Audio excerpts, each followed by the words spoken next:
The Sea Wolf. By Jack London. Chapter 1. I scarcely know where to begin, though I sometimes facetiously place the cause of it all to Charlie Furuseth's credit. He kept a summer cottage in Mill Valley, under the shadow of Mount Tamil Base, and never occupied it, except when he loafed through the winter months and read Nietzsche and Schopenhauer to rest his brain. When summer came on, he elected to sweat out a hot and dusty existence in the city and to toil incessantly. Had it not been my custom to run up to see him every Saturday afternoon and to stop over till Monday morning, this particular January Monday morning would not have found me afloat on San Francisco Bay. Not but that I was afloat in a safe craft, for the Martinez was a new ferry steamer, making her fourth or fifth trip on the run between Sausalito and San Francisco. The danger lay in the heavy fog which blanketed the bay, and of which, as a landsman, I had little apprehension. In fact, I remember the placid exultation with which I took up my position on the forward upper deck, directly beneath the pilot house, and allowed the mystery of the fog to lay hold of my imagination. A fresh breeze was blowing, and for a time I was alone in the moist obscurity, yet not alone, for I was dimly conscious of the presence of the pilot, and of what I took to be the captain, in the glass house above my head. I remember thinking how comfortable it was, this division of labor which made it unnecessary for me to study fogs, winds, tides, and navigation, in order to visit my friend who lived across an arm of the sea. It was good that men should be specialists, I mused. The peculiar knowledge of the pilot and captain sufficed for many thousands of people who knew no more of the sea and navigation than I knew. On the other hand, instead of having to devote my energy to the learning of a multitude of things, I concentrated it upon a few particular things, such as, for instance, the analysis of Poe's place in American literature, an essay of mine, by the way, in the current Atlantic. Coming aboard, as I passed through the cabin, I had noticed with greedy eyes a stout gentleman reading the Atlantic, which was open at my very essay. And there it was again, the division of labor, the special knowledge of the pilot and captain which permitted the stout gentleman to read my special knowledge on Poe, while they carried him safely from Sausalito to San Francisco. A red-faced man, slamming the cabin door behind him, and stumping out on the deck, interrupted my reflections, though I made a mental note of the topic for use in a projected essay, which I had thought of calling The Necessity for Freedom, a plea for the artist. The red-faced man shot a glance up at the pilot house, gazed around at the fog, stumped across the deck and back. He evidently had artificial legs, and stood still by my side, legs wide apart, and with an expression of keen enjoyment on his face. I was not wrong when I decided that his days had been spent on the sea. "It's nasty weather like this here that turns heads grey before their time," he said, with a nod toward the pilot house. "I had not thought there was any particular strain," I answered. "It seems as simple as A, B, C. They know the direction by compass, the distance, and the speed. I should not call it anything more than mathematical certainty." "Strain," he snorted. "Simple as A, B, C. Mathematical certainty." He seemed to brace himself up, and lean backward against the air as he stared at me. "How about this here tide that's rushing out through the Golden Gate?" he demanded, or bellowed, rather. "How fast is she a-bin? What's the drift, eh? Listen to that, will you? A bellboy, and we're a-top of it. CM alterin' the course." From out of the fog came the mournful tolling of a bell, and I could see the pilot turning the wheel with great rapidity. The bell, which had seemed straight ahead, was now sounding from the side. Our own whistle was blowing hoarsely, and from time to time the sound of other whistles came to us from out of the fog. "That's a ferry boat of some sort," the newcomer said, indicating a whistle off to the right. "And there. D'ye hear that? Blown by mouth. Some scow schooner, most likely. Better watch out, Mr. Schoonerman." "Ah, I thought so. Now hell's a poppin' for somebody." The unseen ferry boat was blowing blast after blast, and the mouth-blown horn was tooting in terror-stricken fashion. "And now they are paying their respects to each other, and trying to get clear," the red-faced man went on, as the hurried whistling ceased. His face was shining, his eyes flashing with excitement as he translated into articulate language the speech of the horns and sirens. "That's a steam siren going it over there to the left. And you hear that fellow with a frog in his throat, a steam schooner as near as I can judge, crawling in from the heads against the tide." A shrill little whistle, piping as if gone mad, came from directly ahead, and from very near at hand. Gongs sounded on the Martinez. Our paddle wheels stopped, their pulsing beat died away, and then they started again. The shrill little whistle, like the chirping of a cricket amid the cries of great beasts, shot through the fog from more to the side and swiftly grew faint and fainter. I looked to my companion for enlightenment. "One of them daredevil launches," he said. "I almost wish we'd sunk him, the little rip. They're the cause of more trouble. And what good are they? Any jackass gets aboard one and runs it from hell to breakfast, blowing his whistle to beat the band and telling the rest of the world to look out for him, because he's common, and can't look out for himself. Because he's common. And you've got to look out too. Right away. Common decency. They don't know the meaning of it." I felt quite amused at his unwarranted choler, and while he stumped indignantly up and down I felt it welling upon the romance of the fog.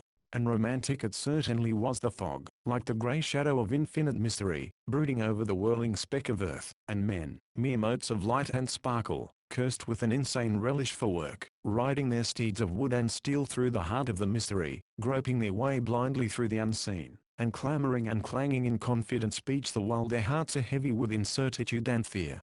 The voice of my companion brought me back to myself with a laugh. I too had been groping and floundering, the while I thought I rode clear-eyed through the mystery.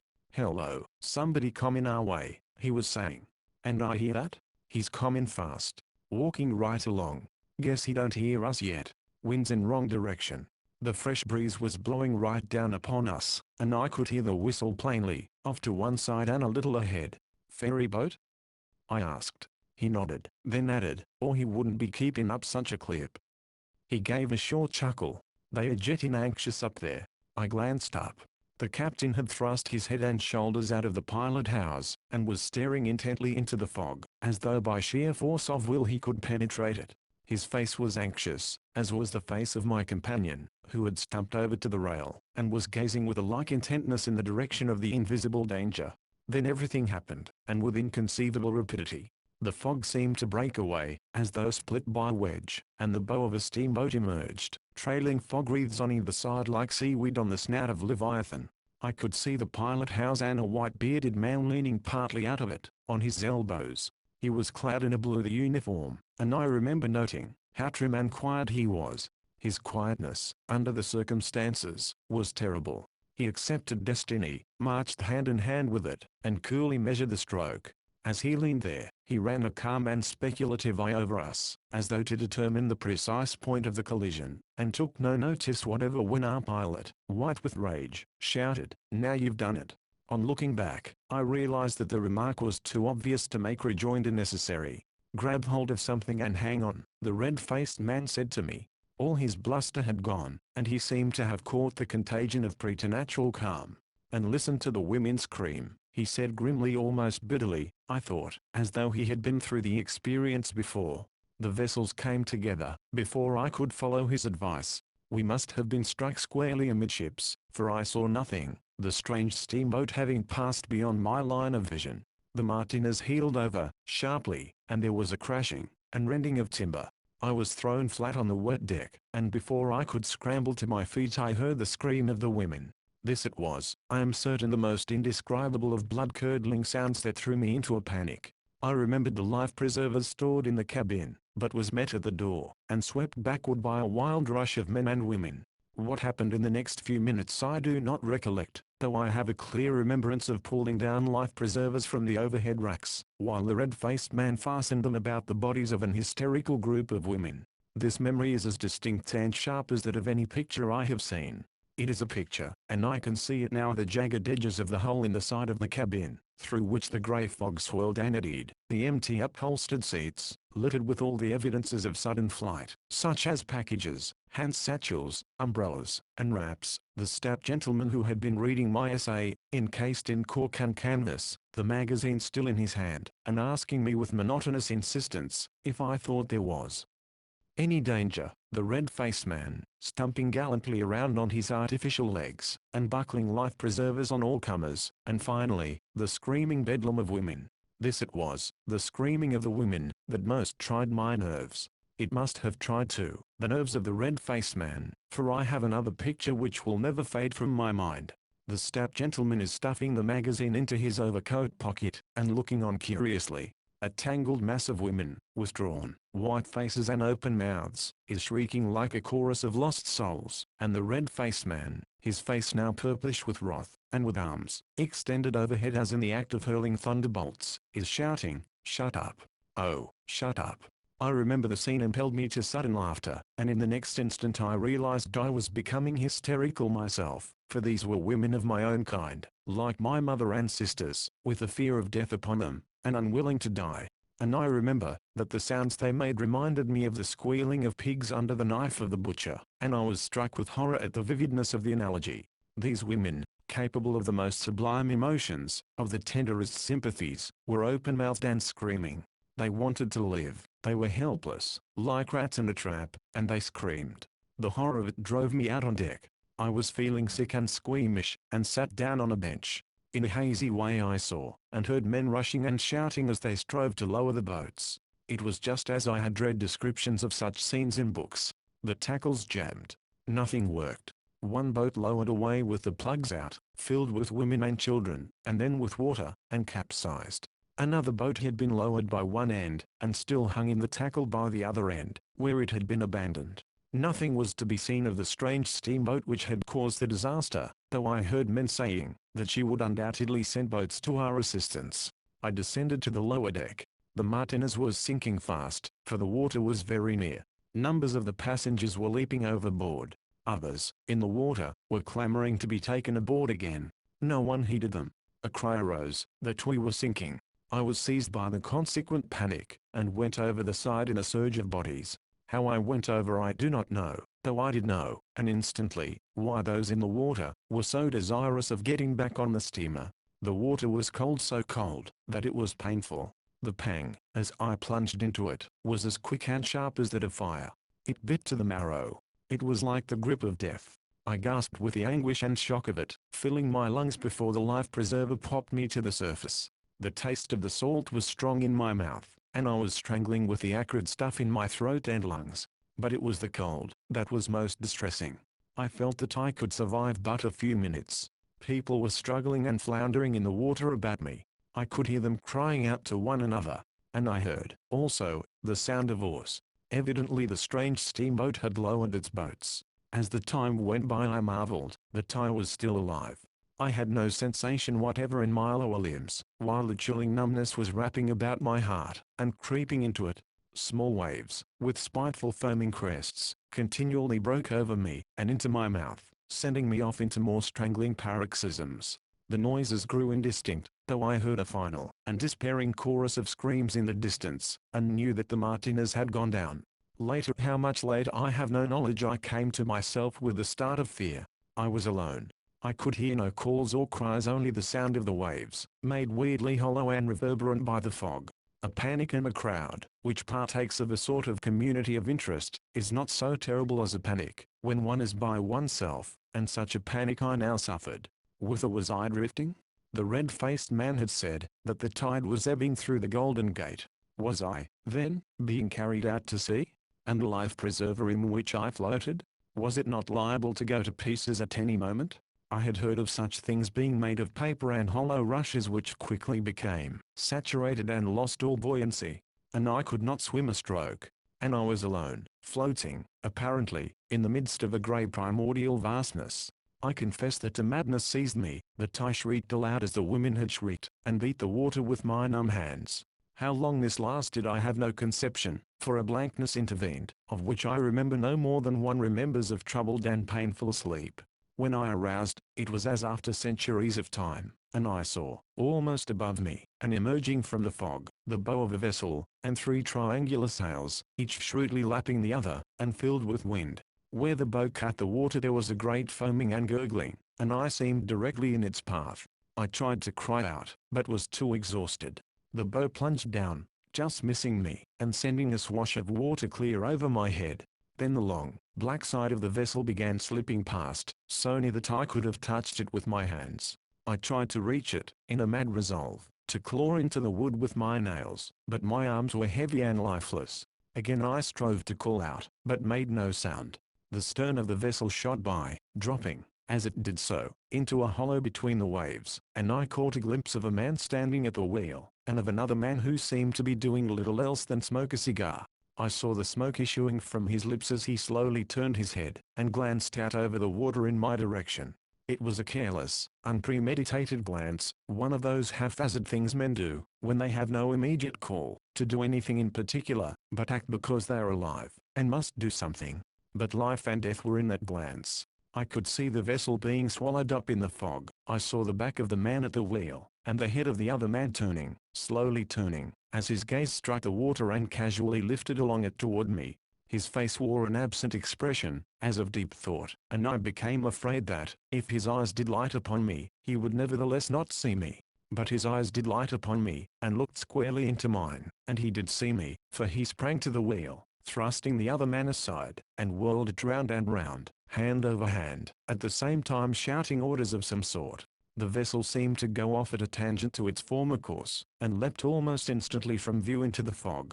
I felt myself slipping into unconsciousness, and tried with all the power of my will to fight above the suffocating blankness and darkness that was rising around me. A little later I heard the stroke of oars, growing nearer and nearer, and the calls of a man. When he was very near I heard him crying, in vexed fashion, "Why in hell don't you sing out?" This meant me, I thought, and then the blankness and darkness rose over me. Chapter 2. I seemed swinging in a mighty rhythm through orbit vastness. Sparkling points of light spluttered and shot past me. They were stars, I knew, and flaring comets, that peopled my flight among the suns. As I reached the limit of my swing, and prepared to rush back on the counter-swing, a great gong struck and thundered. For an immeasurable period, lapped in the rippling of placid centuries, I enjoyed and pondered my tremendous flight. But a change came over the face of the dream, for a dream I told myself it must be. My rhythm grew shorter and shorter. I was jerked from swing to counter-swing with irritating haste. I could scarcely catch my breath, so fiercely was I impelled through the heavens. The gong thundered more frequently and more furiously. I grew to await it with an aimless dread. Then it seemed as though I were being dragged over rasping sands, white and hot in the sun. This gave place to a sense of intolerable anguish. My skin was scorching in the torment of fire. The gong clanged and knelled. The sparkling points of light flashed past me in an interminable stream, as though the whole sidereal system were dropping into the void. I gasped, caught my breath painfully, and opened my eyes. 2 men were kneeling beside me, working over me. My mighty rhythm was the lift and forward plunge of a ship on the sea. The terrific gong was a frying pan, hanging on the wall, that rattled and clattered with each leap of the ship. The rasping, scorching sands were a man's hard hands chafing my naked chest. I squirmed under the pain of it, and half lifted my head. My chest was raw and red, and I could see tiny blood globules starting through the torn and inflamed cuticle. "That'll do, Johnson," one of the men said. "Can't you see you've bloomin' well rubbed all the gent's skin off?"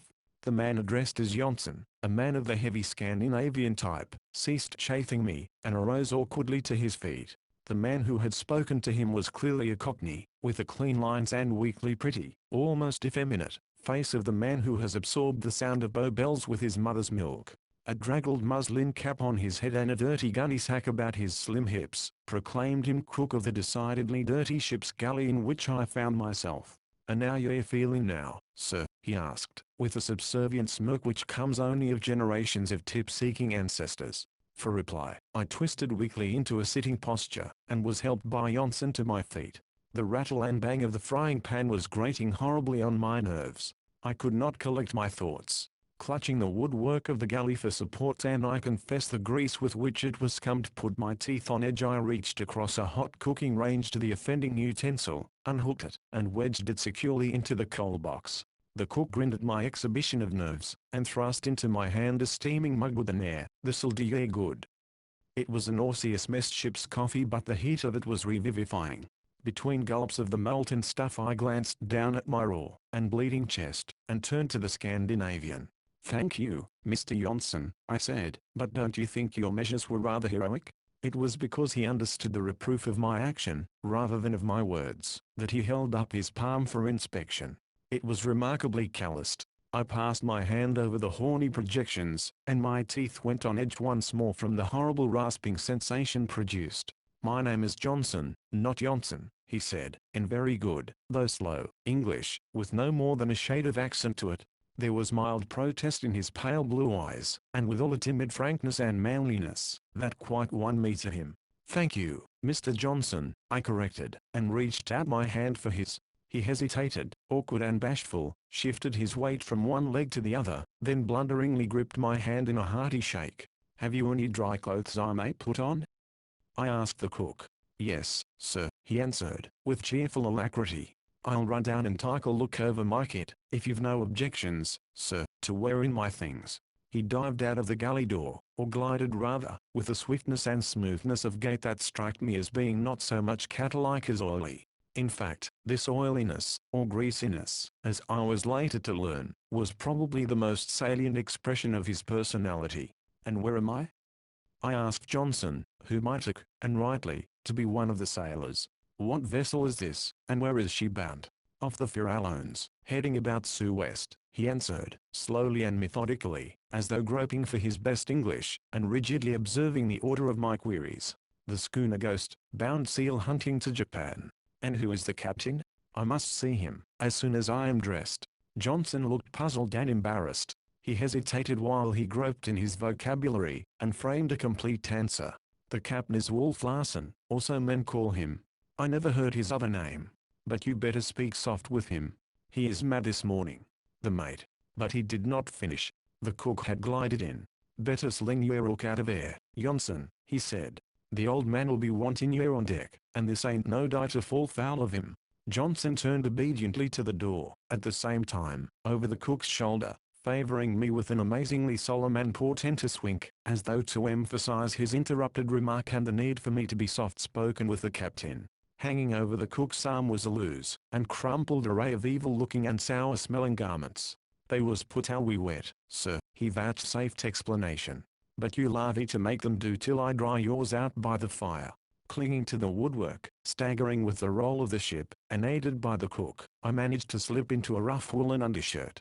On the instant my flesh was creeping and crawling from the harsh contact. He noticed my involuntary twitching and grimacing, and smirked. "I only hope you don't ever arvy to get used to such as that in this life, 'cause you've got a bloomin' soft skin, that you arvy, more like a liddy's than any I know of."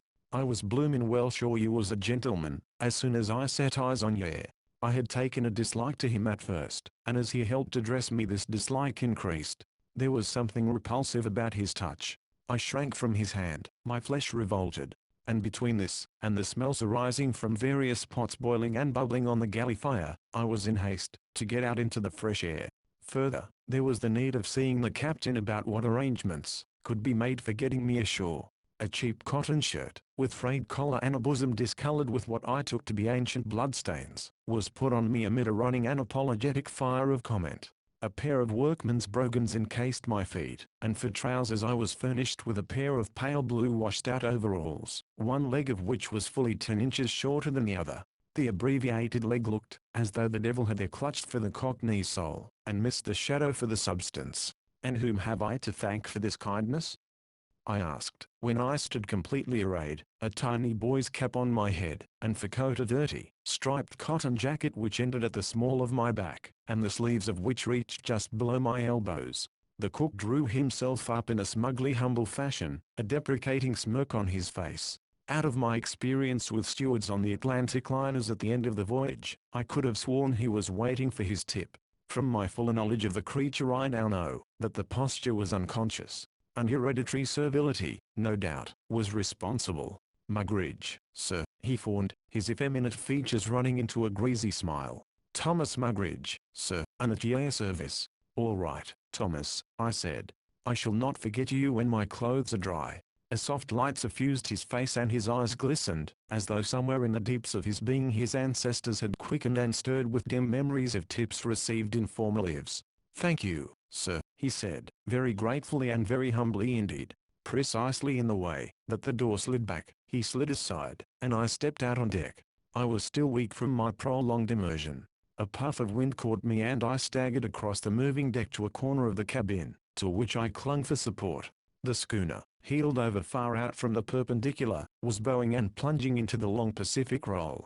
If she were heading southwest as Johnson had said, the wind, then, I calculated, was blowing nearly from the south. The fog was gone, and in its place the sun sparkled crisply on the surface of the water. I turned to the east, where I knew California must lie, but could see nothing save low-lying fog banks, the same fog, doubtless, that had brought about the disaster to the Martinez, and placed me in my present situation.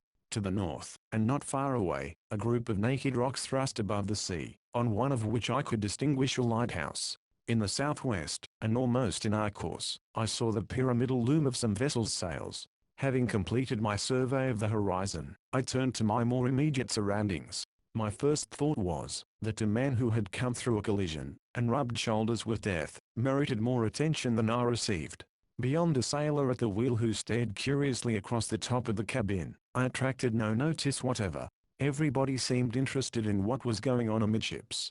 There, on a hatch, a large man was lying on his back. He was fully clothed, though his shirt was ripped open in front. Nothing was to be seen of his chest, however, for it was covered with a mass of black hair, in appearance like the furry coat of a dog. His face and neck were hidden beneath a black beard, intershot with grey, which would have been stiff and bushy had it not been limp, and draggled and dripping with water. His eyes were closed, and he was apparently unconscious, but his mouth was wide open, his breast heaving as though from suffocation as he labored noisily for breath. A sailor, from time to time and quite methodically, as a matter of routine, dropped a canvas bucket into the ocean at the end of the rope, hauled it in hand under hand, and sluiced its contents over the prostrate man. Pacing back and forth the length of the hatchways and savagely chewing the end of a cigar, was the man whose casual glance had rescued me from the sea. His height was probably 5 feet 10 inches, or 10.5, but my first impression, or feel of the man, was not of this, but of his strength. And yet, while he was of massive build, with broad shoulders and deep chest, I could not characterize his strength as massive. It was what might be termed a sinewy, knotty strength, of the kind we ascribe to lean and wiry men, but which, in him, because of his heavy build, partook more of the enlarged gorilla order. Not that in appearance he seemed in the least gorilla-like. What I am striving to express is this strength itself, more as a thing apart from his physical semblance. It was a strength we are wont to associate with things primitive, with wild animals, and the creatures we imagine are tree-dwelling prototypes, to have been a strength savage, ferocious, alive in itself, the essence of life, in that it is the potency of motion, the elemental stuff itself out of which the many forms of life have been molded, in short, that which writhes in the body of a snake, when the head is cut off, and the snake, as a snake, is dead, or which lingers in the shapeless lump of turtle meat, and recoils and quivers from the prod of a finger. Such was the impression of strength I gathered from this man who paced up and down. He was firmly planted on his legs, his feet struck the deck squarely and with surety. Every movement of a muscle, from the heave of the shoulders to the tightening of the lips about the cigar, was decisive, and seemed to come out of a strength that was excessive and overwhelming. In fact, though this strength pervaded every action of his, it seemed but the advertisement of a greater strength that lurked within, that lay dormant, and no more than stirred from time to time, but which might arouse, at any moment, terrible and compelling, like the rage of a lion or the wrath of a storm. The cook stuck his head out of the galley door, and grinned encouragingly at me, at the same time joking his thumb in the direction of the man who paced up and down by the hatchway. Thus I was given to understand, that he was the captain, the old man, in the cook's vernacular, the individual whom I must interview and put to the trouble of somehow getting me ashore. I had half started forward, to get over with what I was certain would be a stormy 5 minutes, when a more violent suffocating paroxysm seized the unfortunate person who was lying on his back. He wrenched and writhed about convulsively. The chin, with a damp black beard, pointed higher in the air as the back muscles stiffened, and the chest swelled in an unconscious and instinctive effort to get more air. Under the whiskers, and all unseen, I knew that the skin was taking on a purplish hue. The captain, or Wolf Larsen, as men called him, ceased pacing and gazed down at the dying man. So fierce had this final struggle become, that the sailor paused in the act of flinging more water over him and stared curiously, the canvas bucket partly tilted, and dripping its contents to the deck. The dying man beat a tattoo on the hatch with his heels, straightened out his legs, and stiffened in one great tense effort, and rolled his head from side to side. Then the muscles relaxed, the head stopped rolling, and a sigh, as of profound relief, floated upward from his lips. The jaw dropped, the upper lip lifted, and 2 rows of tobacco-discolored teeth appeared. It seemed as though his features had frozen into a diabolical grin at the world he had left and outwitted. Then a most surprising thing occurred. The captain broke loose upon the dead man like a thunderclap. Oaths rolled from his lips in a continuous stream. And they were not namby-pamby oaths, or mere expressions of indecency. Each word was a blasphemy, and there were many words. They crisped and crackled like electric sparks. I had never heard anything like it in my life, nor could I have conceived it possible. With a turn for literary expression myself, and a penchant for forcible figures and phrases, I appreciated, as no other listener, I dare say, the peculiar vividness and strength and absolute blasphemy of his metaphors. The cause of it all, as near as I could make out, was that the man, who was mate, had gone on a debauch, before leaving San Francisco, and then had the poor taste to die at the beginning of the voyage and leave Wolf Larsen short-handed. It should be unnecessary to state, at least to my friends, that I was shocked. Oaths and vile language of any sort had always been repellent to me. I felt a wilting sensation, a sinking at the heart, and, I might just as well say, a giddiness.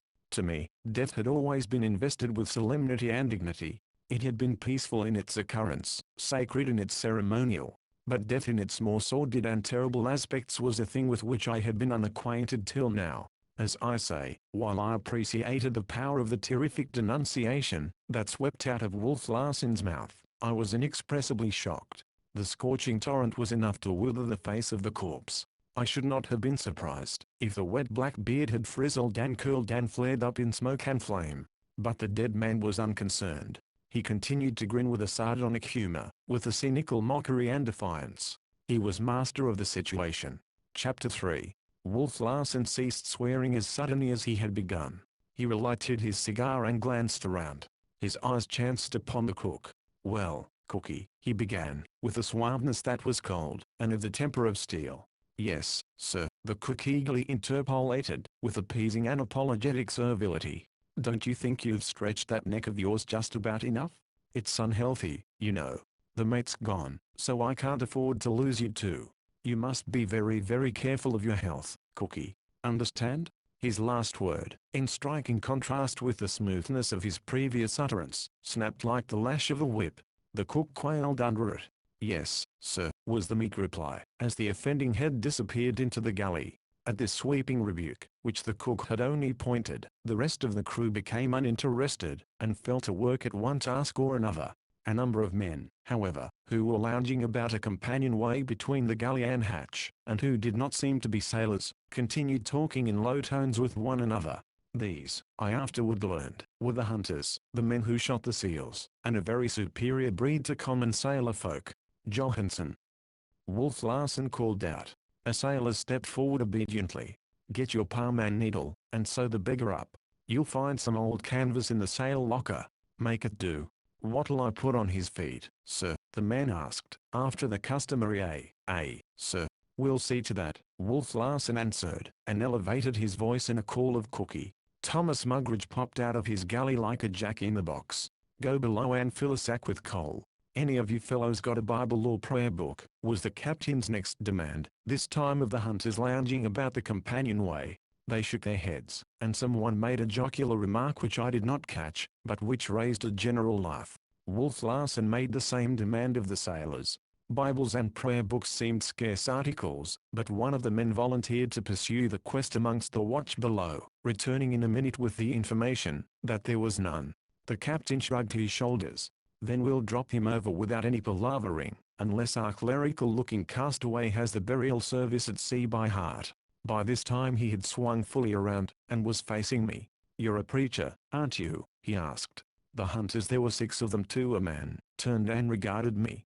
I was painfully aware of my likeness to a scarecrow. A laugh went up at my appearance, a laugh that was not lessened or softened by the dead man stretched and grinning on the deck before us, a laugh that was as rough and harsh and frank as the sea itself, that arose out of coarse feelings and blunted sensibilities, from natures that knew neither courtesy nor gentleness. Wolf Larsen did not laugh, though his grey eyes lighted with a slight glint of amusement, and in that moment, having stepped forward quite close to him, I received my first impression of the man himself, of the man as apart from his body, and from the torrent of blasphemy I had heard him spew forth. The face, with large features and strong lines, of the square order, yet well filled out, was apparently massive at first sight. But again, as with the body, the massiveness seemed to vanish, and a conviction to grow of a tremendous and excessive mental or spiritual strength that lay behind, sleeping in the deeps of his being. The jaw, the chin, the brow rising to a goodly height, and swelling heavily above the eyes, these, while strong in themselves, unusually strong, seemed to speak an immense vigor or virility of spirit that lay behind, and beyond and out of sight. There was no sounding such a spirit, no measuring, no determining of metes and bounds, nor neatly classifying in some pigeonhole with others of similar type.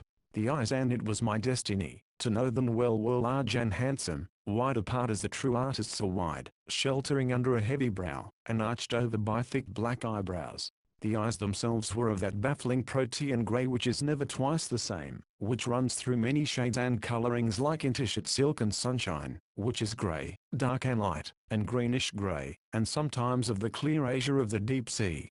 They were eyes that masked the soul with 1,000 guises, and that sometimes opened, at rare moments, and allowed it to rush up, as though it were about to fare forth nakedly into the world on some wonderful adventure. Eyes that could brood with the hopeless somberness of leaden skies, that could snap and crackle points of fire like those which sparkled from a whirling sword, that could grow chill as an Arctic landscape, and yet again, that could warm, and soften and be all a dance with love lights, intense and masculine, luring and compelling, which at the same time, fascinate and dominate women till they surrender in a gladness of joy, and of relief and sacrifice.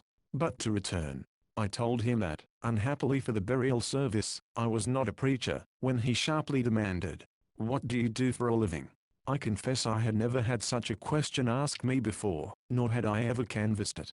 I was quite taken aback, and before I could find myself had sillily stammered, I'm a gentleman." His lip curled in a swift sneer.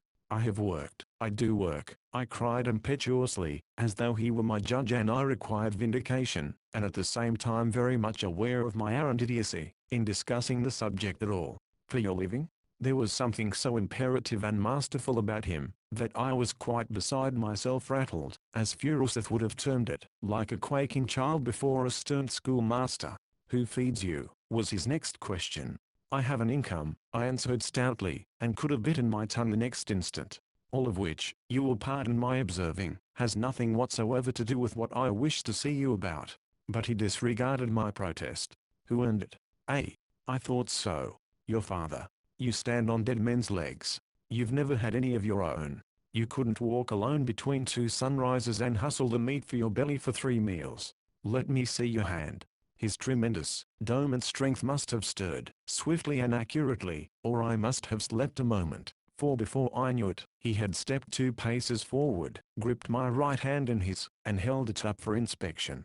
I tried to withdraw it, but his fingers tightened, without visible effort, till I thought mine would be crushed. It is hard to maintain one's dignity under such circumstances. I could not squirm, or struggle like a schoolboy. Nor could I attack such a creature who had but to twist my arm to break it.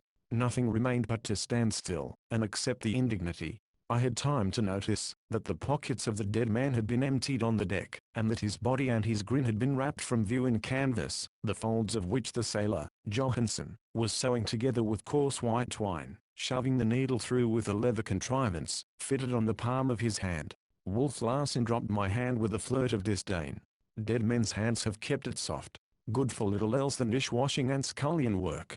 "I wish to be put ashore," I said firmly, for I now had myself in control. "I shall pay you whatever you judge your delay and trouble to be worth." He looked at me curiously. Mockery shone in his eyes. "I have a counter proposition to make, and for the good of your soul. My mate's gone, and there'll be a lot of promotion. A sailor comes aft to take mate's place, cabin boy goes forward to take sailor's place, and you take the cabin boy's place. Sign the articles for the cruise, $20 per month and found. Now what do you say? And mind you, it's for your own soul's sake. It will be the making of you. You might learn in time, to stand on your own legs, and perhaps to toddle along a bit." But I took no notice. The sails of the vessel I had seen off to the southwest had grown larger and plainer. They were of the same schooner rig as the Ghost, though the hull itself, I could see, was smaller. She was a pretty sight, leaping and flying toward us, and evidently bound to pass at close range. The wind had been momentarily increasing, and the sun, after a few angry gleams, had disappeared. The sea had turned a dull leaden grey and grown rougher, and was now tossing foaming white caps to the sky. We were travelling faster, and heeled farther over. Once, in a gust, the rail dipped under the sea, and the decks on that side were for the moment awash with water that made a couple of the hunters hastily lift their feet. "That vessel will soon be passing us," I said, after a moment's pause. "And she is going in the opposite direction. She is very probably bound for San Francisco." "Very probably," was Wolf Larsen's answer, as he turned partly away from me and cried out, "Cookie." "Oh, Cookie." The Cockney popped out of the galley. "Where's that boy? Tell him I want him." "Yes, sir," and Thomas Mugridge fled swiftly aft, and disappeared down another companionway near the wheel. A moment later he emerged, a heavy-set young fellow of 18 or 19, with a glowering, villainous countenance, trailing at his heels. "There he is, sir," the cook said. But Wolf Larsen ignored that worthy, turning at once to the cabin boy. "What's your name, boy?" "George Leach, sir," came the sullen answer, and the boy's bearing showed clearly that he divined the reason for which he had been summoned. "Not an Irish name," the captain snapped sharply. "O'Toole or McCarthy would suit your mug a damn sight better. Unless, very likely, there's an Irishman in your mother's woodpile." I saw the young fellow's hands clench at the insult, and the blood crawl scarlet up his neck. "But let that go," Wolf Larsen continued.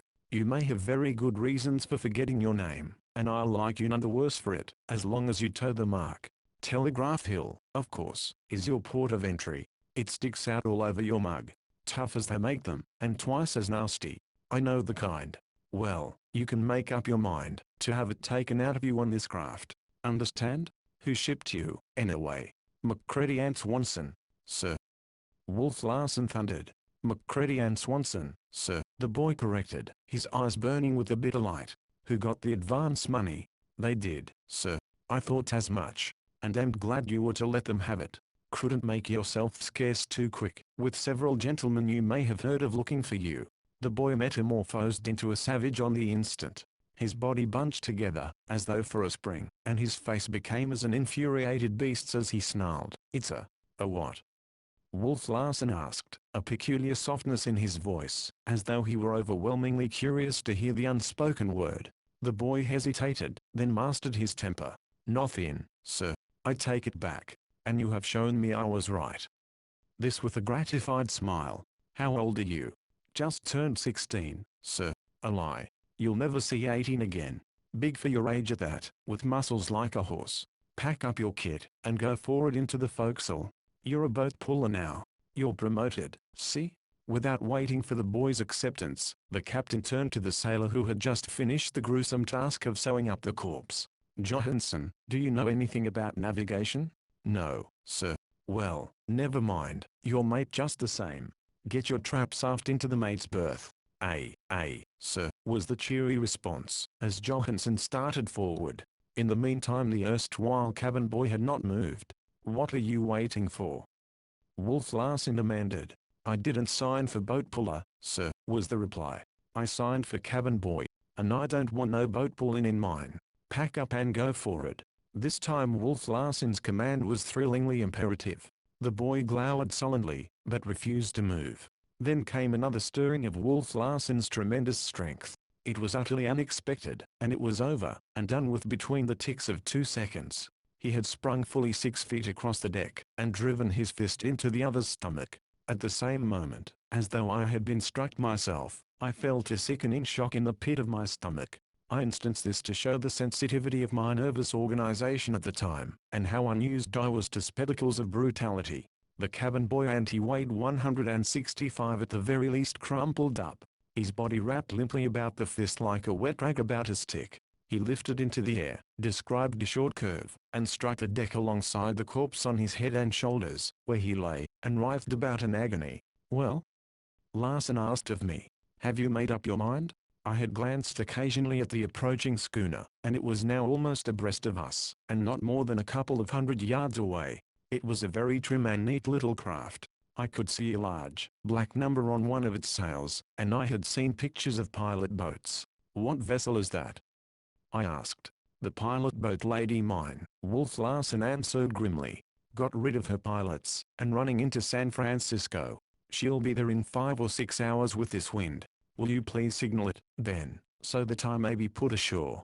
Sorry, but I've lost the signal book overboard, he remarked, and the group of hunters grinned. I debated a moment, looking him squarely in the eyes. I had seen the frightful treatment of the cabin boy, and knew that I should very probably receive the same, if not worse. As I say, I debated with myself, and then I did what I consider the bravest act of my life. I ran to the side, waving my arms and shouting, "Lady mine ahoy! Take me ashore. $1,000, if you take me ashore." I waited, watching two men who stood by the wheel, one of them steering. The other was lifting a megaphone to his lips. I did not turn my head, though I expected every moment a killing blow from the human brute behind me. At last, after what seemed centuries, unable longer to stand the strain, I looked around. He had not moved. He was standing in the same position, swaying easily to the roll of the ship, and lighting a fresh cigar. "What is the matter? Anything wrong?" This was the cry from the lady mine. "Yes," I shouted, at the top of my lungs. "Life or death. $1,000, if you take me ashore. Too much Frisco Tanglefoot for the health of my crew." Wolf Larsen shouted after, this one indicating me with his thumb. "Fancy sea serpents and monkeys just now." The man on the lady mine laughed back through the megaphone. The pilot boat plunged past. "Give him hell for me," came a final cry, and the two men waved their arms in farewell. I leaned despairingly over the rail, watching the trim little schooner swiftly increasing the bleak sweep of ocean between us. And she would probably be in San Francisco in 5 or 6 hours. My head seemed bursting. There was an ache in my throat, as though my heart were up in it. A curling wave struck the side and splashed salt spray on my lips. The wind puffed strongly, and the Ghost heeled far over, burying her lee rail. I could hear the water rushing down upon the deck. When I turned around, a moment later, I saw the cabin boy staggering to his feet. His face was ghastly white, twitching with suppressed pain. He looked very sick. "Well, Leech, are you going for it?" Wolf Larsen asked. "Yes, sir," came the answer of a spirit coward. "And you?" I was asked. "I'll give you $1,000," I began, but was interrupted. "Stow that. Are you going to take up your duties as cabin boy? Or do I have to take you in hand?" What was I to do? To be brutally beaten, to be killed perhaps, would not help my case. I looked steadily into the cruel grey eyes. They might have been granite for all the light and warmth of a human soul they contained. One may see the soul stir in some men's eyes, but his were bleak, and cold, and grey as the sea itself. "Well, yes," I said. Say back quote, "Yes, sir." "Yes, sir," I corrected. "What is your name?" "Van Weyden, sir." "First name?" "Humphrey, sir." "Humphrey Van Weyden." "Age?" 35, sir." "That'll do. Go to the cook, and learn your duties." And thus it was that I passed into a state of involuntary servitude to Wolf Larsen. He was stronger than I, that was all. But it was very unreal at the time. It is no less unreal, now that I look back upon it. It will always be to me a monstrous inconceivable thing, a horrible nightmare. "Hold on, don't go yet." I stopped obediently in my walk toward the galley. "Johansson, call all hands. Now that we've everything cleaned up, we'll have the funeral, and get the decks cleared of useless lumber." While Johansson was summoning the watch below, a couple of sailors, under the captain's direction, laid the canvas-swathed corpse upon a hatch cover. On either side the deck, against the rail and bottoms up, were lashed a number of small boats. Several men picked up the hatch cover with its ghastly freight, carried it to the lee side, and rested it on the boats, the feet pointing overboard. To the feet was attached the sack of coal which the cook had fetched. I had always conceived a burial at sea to be a very solemn and awe-inspiring event, but I was quickly disillusioned by this burial at any rate. One of the hunters, a little dark-eyed man whom his mates called Smoke, was telling stories, liberally intersprinkled with oaths and obscenities, and every minute or so the group of hunters gave mouth to a laughter that sounded to me like a wolf chorus or the barking of hellhounds. The sailors trooped noisily aft, some of the watch below rubbing the sleep from their eyes, and talked in low tones together. There was an ominous and worried expression on their faces. It was evident that they did not like the outlook of a voyage under such a captain, and begun so inauspiciously. From time to time they stole glances at Wolf Larsen, and I could see that they were apprehensive of the man. He stepped up to the hatch cover, and all caps came off. I ran my eyes over them. 20 men all told, 22 including the man at the wheel and myself. I was pardonably curious in my survey, for it appeared my fate to be pent up with them on this miniature floating world for I knew not how many weeks or months. The sailors, in the main, were English and Scandinavian, and their faces seemed of the heavy stolid order. The hunters, on the other hand, had stronger and more diversified faces, with hard lines and the marks of the free play of passions. Strange to say, and I noted it all once, Wolf Larsen's features showed no such evil stamp. There seemed nothing vicious in them. True, there were lines, but they were the lines of decision and firmness. It seemed, rather, a frank and open countenance, which frankness or openness was enhanced by the fact that he was smooth-shaven. I could hardly believe until the next incident occurred that it was the face of a man who could behave as he had behaved to the cabin boy. At this moment, as he opened his mouth to speak, puff after puff struck the schooner, and pressed her side under. The wind shrieked a wild song through the rigging. Some of the hunters glanced anxiously aloft. The lee rail, where the dead man lay, was buried in the sea, and as the schooner lifted and righted, the water swept across the deck, wetting us above our shoe-tops. A shower of rain drove down upon us, each drop stinging like a hailstone. As it passed, Wolf Larsen began to speak, the bare-headed men swaying in unison, to the heave and lunge of the deck. "I only remember one part of the service," he said, "and that is, and the body shall be cast into the sea. So cast it in." He ceased speaking. The men holding the hatch cover seemed perplexed, puzzled no doubt by the briefness of the ceremony. He burst upon them in a fury. "Lift up that end there, damn you! What the hell's the matter with you?" They elevated the end of the hatch cover with pitiful haste, and, like a dog flung overside, the dead man slid feet first into the sea. The coal at his feet dragged him down. He was gone.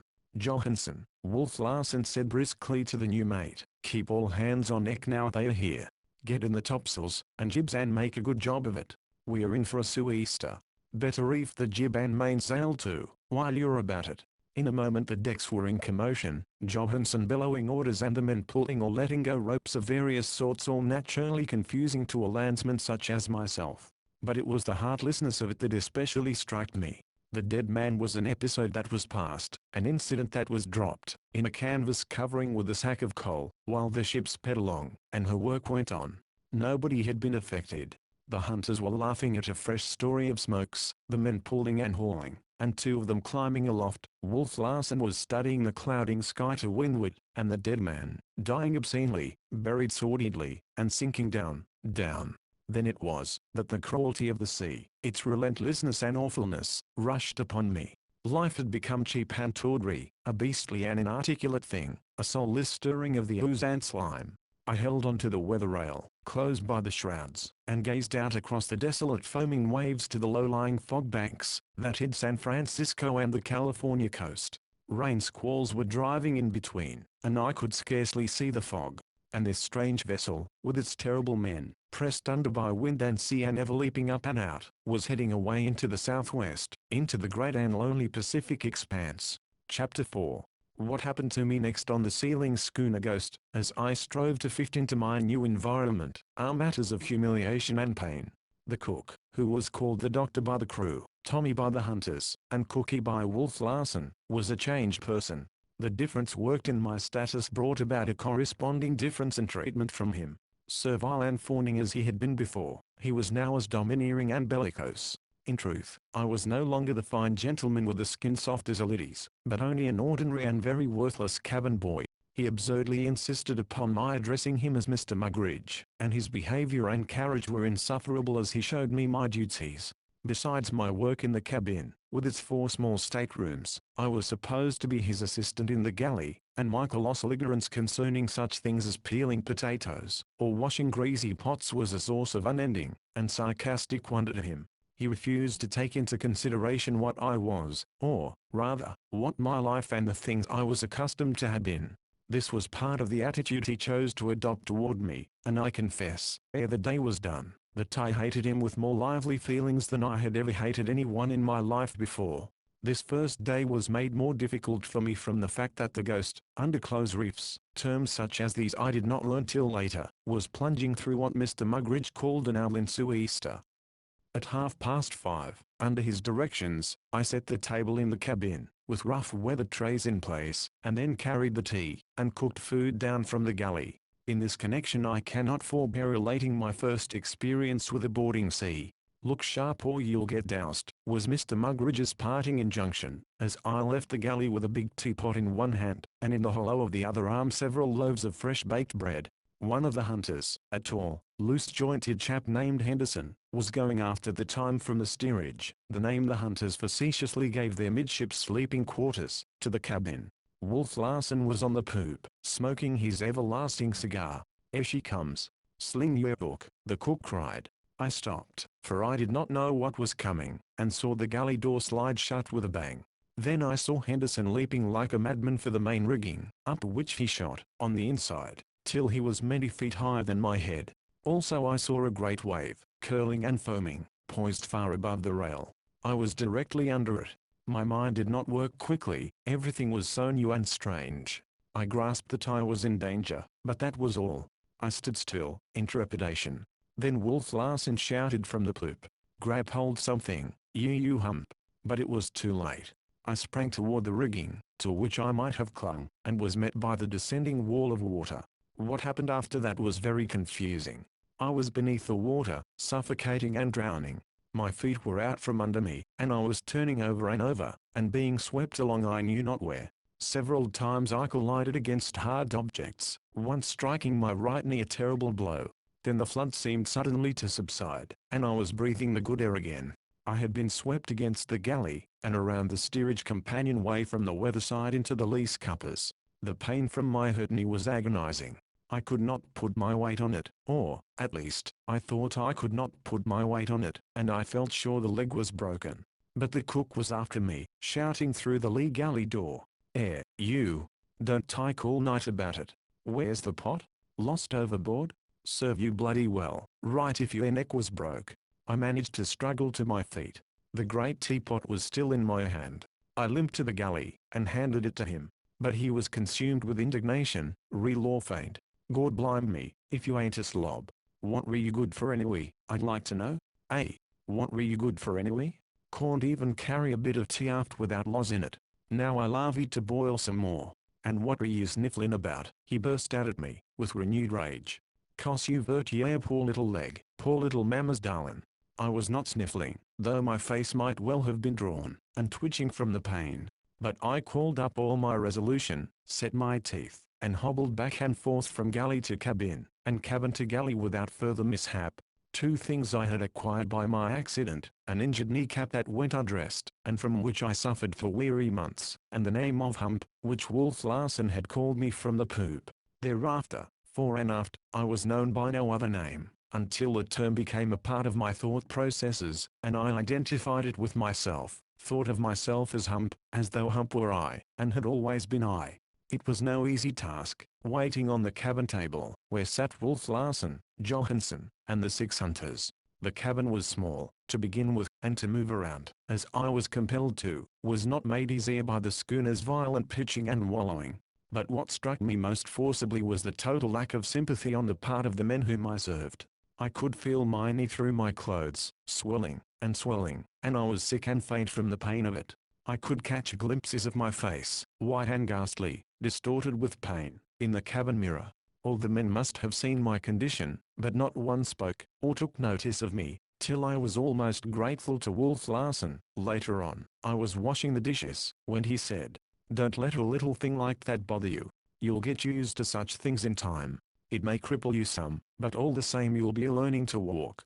That's what you call a paradox, isn't it?" he added. He seemed pleased, when I nodded my head with the customary "Yes, sir. I suppose you know a bit about literary things? Good. I'll have some talks with you sometime." And then, taking no further account of me, he turned his back, and went up on deck. That night, when I had finished an endless amount of work, I was sent to sleep in the steerage, where I made up a spare bunk. I was glad to get out of the detestable presence of the cook and to be off my feet. To my surprise, my clothes had dried on me, and there seemed no indications of catching cold, either from the last soaking, or from the prolonged soaking from the foundering of the Martinez. Under ordinary circumstances, after all that I had undergone, I should have been fit for bed and a trained nurse. But my knee was bothering me terribly. As well as I could make out, the kneecap seemed turned up on edge in the midst of the swirling. As I sat in my bunk examining it, the 6 hunters were all in the steerage, smoking and talking in loud voices. Henderson took a passing glance at it. "Looks nasty," he commented. "Tie a rag around it, and it'll be all right." That was all, and on the land I would have been lying on the broad of my back, with the surgeon attending on me, and with strict injunctions, to do nothing but rest. But I must do these men justice. Callous as they were to my suffering, they were equally callous to their own when anything befell them. And this was due, I believe, first, to habit, and second, to the fact that they were less sensitively organized. I really believe that a finely organized high-strung man would suffer twice and thrice as much as they from the like injury. Tired as I was exhausted, in fact I was prevented from sleeping by the pain in my knee. It was all I could do to keep from groaning aloud. At home I should undoubtedly have given vent to my anguish, but this new and elemental environment seemed to call for a savage repression. Like the savage, the attitude of these men was stoical in great things, childish in little things. I remember, later in the voyage, seeing Kerfoot, another of the hunters, lose a finger by having it smashed to a jelly, and he did not even murmur, or change the expression on his face. Yet I have seen the same man, time and again, fly into the most outrageous passion over a trifle. He was doing it now, vociferating, bellowing, waving his arms, and cursing like a fiend, and all because of a disagreement with another hunter as to whether a seal pup knew instinctively how to swim. He held that it did, that it could swim the moment it was born. The other hunter, Latimer, a lean, Yankee-looking fellow with shrewd, narrow-slitted eyes, held that the seal pup was born on the land for no other reason than that it could not swim, that its mother was compelled to teach it to swim as birds were compelled to teach their nestlings how to fly. For the most part, the remaining 4 hunters leaned on the table, or lay in their bunks, and left the discussion to the 2 antagonists. But they were supremely interested, for every little, while they ardently took sides, and sometimes all were talking at once, till their voices surged back and forth in waves of sound like mimic thunder rolls in the confined space. Childish and immaterial as the topic was, the quality of their reasoning was still more childish and immaterial. In truth, there was very little reasoning or none at all. Their method was one of assertion, assumption, and enunciation.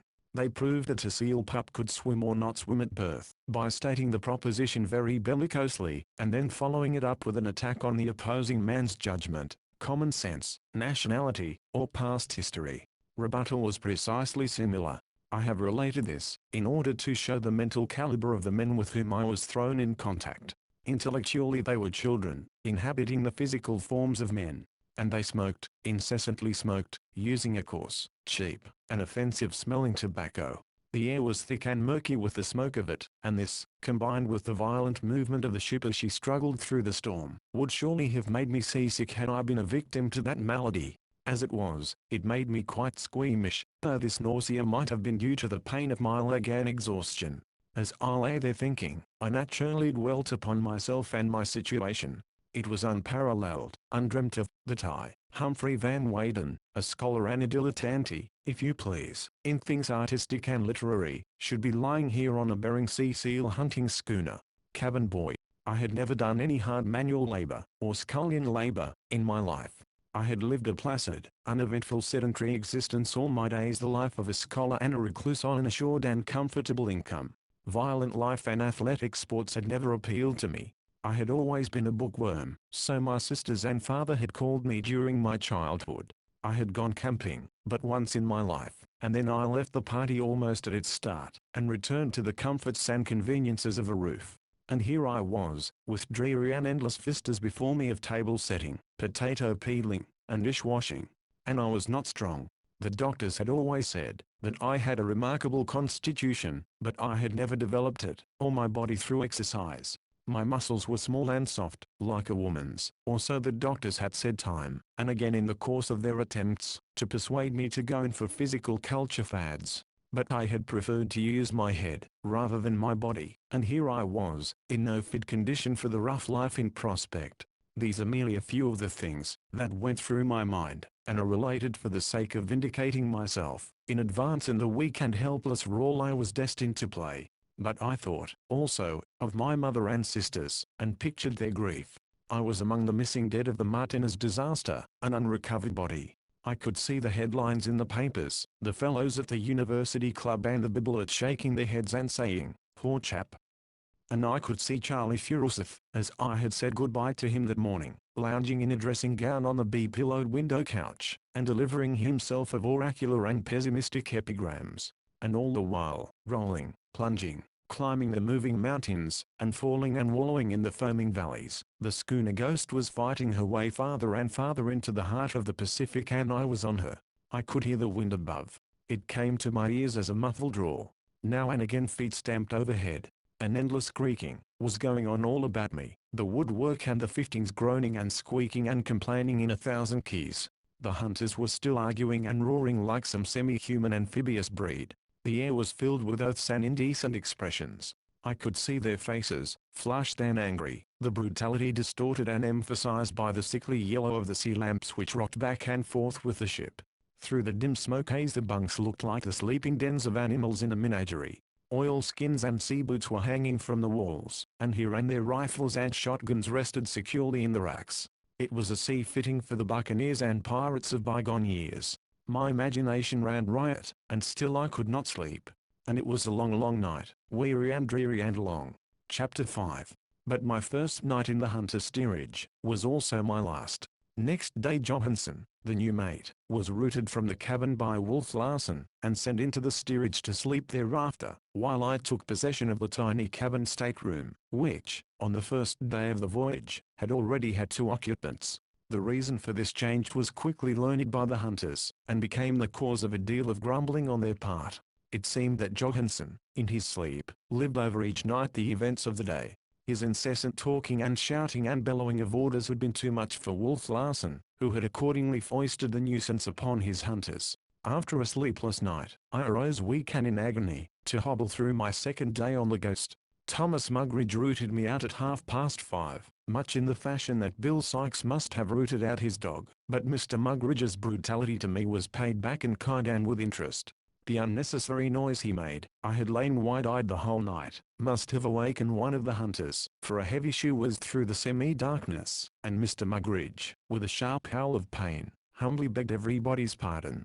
Later on, in the galley, I noticed that his ear was bruised and swollen. It never went entirely back to its normal shape, and was called a cauliflower ear by the sailors. The day was filled with miserable variety. I had taken my dried clothes down from the galley the night before, and the first thing I did was to exchange the cook's garments for them. I looked for my purse. In addition to some small change, and I have a good memory for such things, it had contained $185 in gold and paper. The purse I found, but its contents, with the exception of the small silver, had been abstracted. I spoke to the cook about it, when I went on deck, to take up my duties in the galley, and though I had looked forward to a surly answer, I had not expected the belligerent harangue that I received. "Look here, he began, a malicious light in his eyes and a snarl in his throat, "I want your nose punched? If you think I'm a thief, just keep it to yourself, or you'll find how bloody well mistaken you are. Strike me blind, if this ain't gratitude for you. Here you come, a poor miserable specimen of human scum, and I takes you into my galley and treats you ransom, and this is what I get for it. Next time you can go to hell, say I, and I've a good mind, to give you what for anyway." So saying, he put up his fists, and started for me.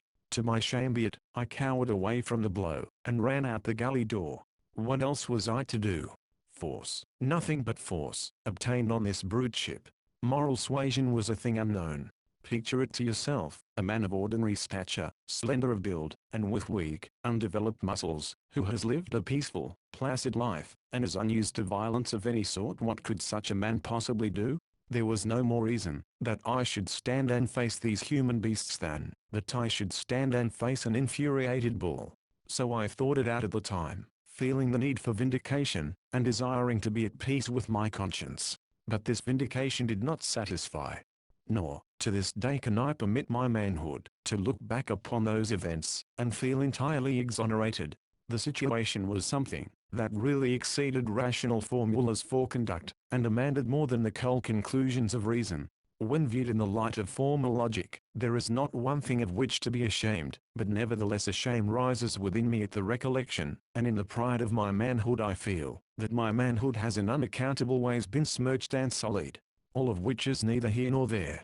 The speed with which I ran from the galley caused excruciating pain in my knee, and I sank down helplessly at the break of the poop. But the Cockney had not pursued me. "Look at him run! Look at him run!" I could hear him crying. "And with a giant leg at that. Come on back, you poor little mamma's darling. I won't let you air. No, I won't." I came back, and went on with my work, and here the episode ended for the time, though further developments were yet to take place. I set the breakfast table in the cabin, and at 7 o'clock waited on the hunters and officers.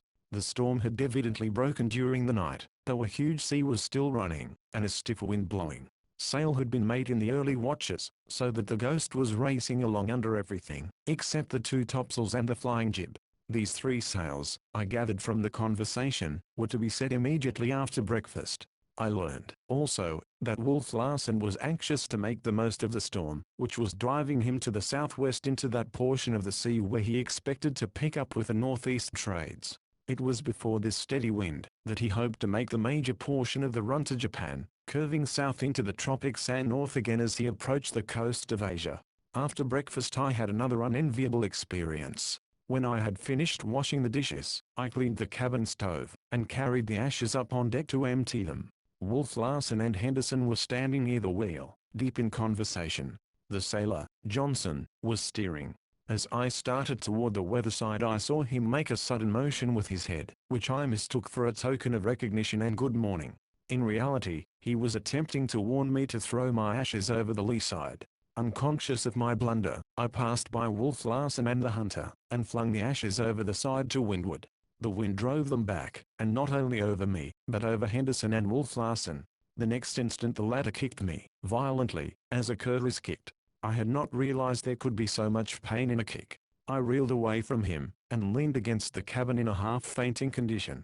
Everything was swimming before my eyes, and I turned sick. The nausea overpowered me, and I managed to crawl to the side of the vessel. But Wolf Larsen did not follow me up. Brushing the ashes from his clothes, he had resumed his conversation with Henderson. Johansen, who had seen the affair from the break of the poop, sent a couple of sailors aft to clean up the mess. Later in the morning I received a surprise of a totally different sort. Following the cook's instructions, I had gone into Wolf Larsen's stateroom to put it to rights, and make the bed. Against the wall, near the head of the bunk, was a rack filled with books. I glanced over them, noting with astonishment such names as Shakespeare, Tennyson, Poe, and E. Quincy. There were scientific works too, among which were represented men such as Tyndall, Proctor, and Darwin. Astronomy and physics were represented, and I remarked Bulfinch's Age of Fable, Shaw's History of English and American Literature, and Johnson's Natural History in 2 large volumes. Then there were a number of grammars, such as Metcalfe's, and Reed and Kellogg's, and I smiled as I saw a copy of the Dean's English. I could not reconcile these books with the man from what I had seen of him, and I wondered if he could possibly read them. But when I came to make the bed I found, between the blankets, dropped apparently as he had sunk off to sleep, a complete Browning, the Cambridge edition. It was open in a balcony, and I noticed, here and there, passages underlined in pencil. Further, letting drop the volume during a lurch of the ship, a sheet of paper fell out. It was scrawled over with geometrical diagrams and calculations of some sort. It was patent that this terrible man was no ignorant clod, such as one would inevitably suppose him to be from his exhibitions of brutality. At once he became an enigma. One side or the other of his nature was perfectly comprehensible, but both sides together were bewildering. I had already remarked that his language was excellent, marred with an occasional slight inaccuracy. Of course, in common speech with the sailors and hunters, it sometimes fairly bristled with errors, which was due to the vernacular itself, but in the few words he had held with me, it had been clear and correct. This glimpse I had caught of his other side must have emboldened me, for I resolved to speak to him about the money I had lost. "I have been robbed," I said to him, a little later, when I found him pacing up and down the poop alone. "Sir," he corrected, not harshly, but sternly. "I have been robbed, sir," I amended. "How did it happen?" he asked.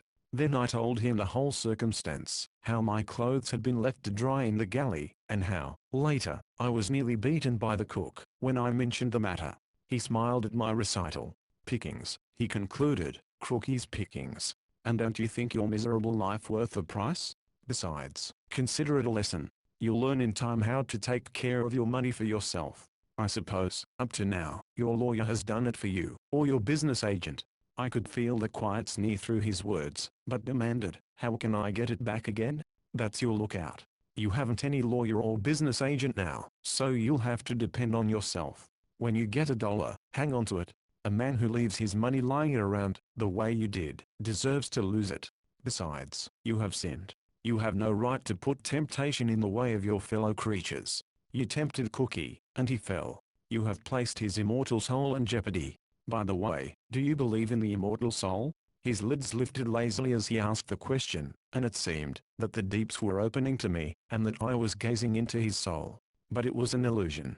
Far as it might have seemed, no man has ever seen very far into Wolf Larsen's soul, or seen it at all. Of this I am convinced. It was a very lonely soul, I was to learn, that never unmasked, though at rare moments it played at doing so. I read immortality in your eyes, I answered, dropping the "sir," an experiment, for I thought the intimacy of the conversation warranted it. He took no notice. By that, I take it, you see something that is alive, but that necessarily does not have to live forever. I read more than that, I continued boldly. Then you read consciousness. You read the consciousness of life, that it is alive, but still no further away, no endlessness of life. How clearly he thought, and how well he expressed what he thought. From regarding me curiously, he turned his head, and glanced out over the leaden sea to windward. A bleakness came into his eyes, and the lines of his mouth grew severe and harsh. He was evidently in a pessimistic mood. Then to what end? He demanded abruptly, turning back to me. If I am immortal, why? I halted. How could I explain my idealism to this man? How could I put into speech a something felt, a something like the strains of music heard in sleep, a something that convinced yet transcended utterance? What do you believe, then? I countered. I believe that life is a mess, he answered promptly. It is like yeast, a ferment, a thing that moves, and may move for a minute, an hour, a year, or 100 years, but that in the end, will cease to move. The big eat the little, that they may continue to move. The strong eat the weak, that they may retain their strength. The lucky eat the most, and move the longest. That is all. What do you make of those things? He swept his arm in an impatient gesture toward a number of the sailors who were working on some kind of rope stuff amidships. They move. So does the jellyfish move. They move in order to eat, in order that they may keep moving. There you have it. They live for their belly's sake, and the bellies for their sake. It's a circle. You get nowhere. Neither do they. In the end they come to a standstill. They move no more. They are dead. They have dreams, I interrupted, radiant, flashing dreams? Of grub, he concluded sententiously. And of more grub. Of a larger appetite and more like and satisfying it. His voice sounded harsh. There was no levity in it. For, look you, they dream of making lucky voyages which will bring them more money, of becoming the mates of ships, of finding fortunes, in short, of being in a better position for preying on their fellows, of having all night and good grub and somebody else to do the dirty work. You and I are just like them. There is no difference, except that we have eaten more and better. I am eating them now, and you too. But in the past you have eaten more than I have. You have slept in soft beds, and worn fine clothes, and eaten good meals. Who made those beds, and those clothes, and those meals? Not you. You never made anything in your own sweat. You live on an income which your father earned. You like a frigate bird swooping down upon the boobies, and robbing them of the fish they have caught. You are one with a crowd of men who have made what they call a government, who are masters of all the other men, and who eat the food the other men get, and would like to eat themselves. You wear the warm clothes. They made the clothes, but they shiver in rags and ask you, the lawyer, or business agent who handles your money, for a job. But that is beside the matter, I cried. Not at all. He was speaking rapidly now, and his eyes were flashing. It is piggishness, and it is life. Of what you saw senses and immortality of piggishness? What is the end? What is it all about? You have made no food. Yet the food you have eaten or wasted, might have saved the lives of a score of wretches who made the food, but did not eat it. What immortal end did you serve, or did they? Consider yourself and me. What does your boasted immortality amount to when your life runs foul of mine? You would like to go back to the land, which is a favorable place for your kind of piggishness. It is a whim of mine to keep you aboard this ship, where my piggishness flourishes. And keep you I will. I may make or break you. You may die today, this week, or next month. I could kill you now, with a blow of my fist, for you are a miserable weakling. But if we are immortal, what is the reason for this? To be piggish as you and I have been all our lives does not seem to be just the thing for immortals to be doing. Again, what's it all about? Why have I kept you here? Because you are stronger, I managed to blurt out. But why stronger? He went on at once with his perpetual queries. Because I'm a bigger bit of the ferment than you? Don't you see? Don't you see? But the hopelessness of it, I protested. I agree with you, he answered. Then why move at all, since moving is living? Without moving and being part of the yeast there would be no hopelessness. But and there it is, we want to live and move, though we have no reason to, because it happens that it is the nature of life to live and move, to want to live and move. If it were not for this, life would be dead. It is because of this life, that is in you, that you dream of your immortality. The life that is in you is alive and wants to go on being alive forever. Bah! An eternity of piggishness. He abruptly turned on his heel and started forward. He stopped at the break of the poop, and called me to him. By the way, how much was it that Cookie got away with? He asked. $185, sir, I answered. He nodded his head. A moment later, as I started down the companion stairs to lay the table for dinner, I heard him loudly cursing some men amidships. Chapter 6. By the following morning the storm had blown itself quite out, and the Ghost was rolling slightly on a calm sea without a breath of wind. Occasional light airs were felt, however, and Wolf Larsen patrolled the poop constantly, his eyes ever searching the sea to the northeastward, from which direction the great trade wind must blow. The men were all on deck and busy preparing their various boats for the season's hunting. There are 7 boats aboard, the captain's dinghy, and the 6 which the hunters will use. 3. A hunter, a boat puller, and a boat steerer compose a boat's crew. On board the schooner the boat pullers and steerers are the crew. The hunters too are supposed to be in command of the watches, subject, always, to the orders of Wolf Larsen. All this, and more, I have learned. The Ghost is considered the fastest schooner in both the San Francisco and Victoria fleets. In fact, she was once a private yacht, and was built for speed. Her lines and fittings, though I know nothing about such things, speak for themselves. Johnson was telling me about her in a short chat I had with him during yesterday's second dog watch. He spoke enthusiastically, with a love for a fine craft such as some men feel for horses. He is greatly disgusted with the outlook, and I am given to understand that Wolf Larsen bears a very unsavoury reputation among the sealing captains. It was the Ghost herself that lured Johnson into signing for the voyage, but he is already beginning to repent. As he told me, the Ghost is an 80-ton schooner of a remarkably fine model. Her beam, or width, is 23 feet, and her length a little over 90 feet. A lead keel of fabulous, but unknown weight makes her very stable, while she carries an immense spread off canvas. From the deck to the truck of the main topmast is something over 100 feet, while the foremast with its topmast is 8 or 10 feet shorter. I am giving these details, so that the size of this little floating world which holds 22 men may be appreciated. It is a very little world, a mote, a speck, and I marvel that men should dare to venture the sea on a contrivance so small and fragile. Wolf Larsen has, also, a reputation for reckless carrying on of sail.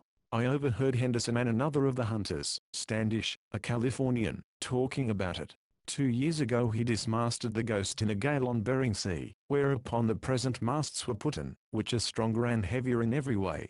He is said to have remarked, when he put them in, that he preferred turning her over to losing the sticks. Every man aboard, with the exception of Johansen, who is rather overcome by his promotion, seems to have an excuse for having sailed on the Ghost. Half the men forwarded deep-water sailors, and their excuses, that they did not know anything about her or her captain. And those who do know, whisper that the hunters, while excellent shots, were so notorious for their quarrelsome and rascally proclivities, that they could not sign on any decent schooner.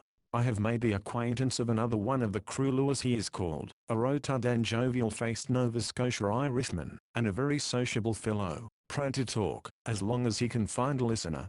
In the afternoon, while the cook was below asleep, and I was peeling the everlasting potatoes, Lewis dropped into the galley for a yarn. His excuse for being aboard was, that he was drunk when he signed.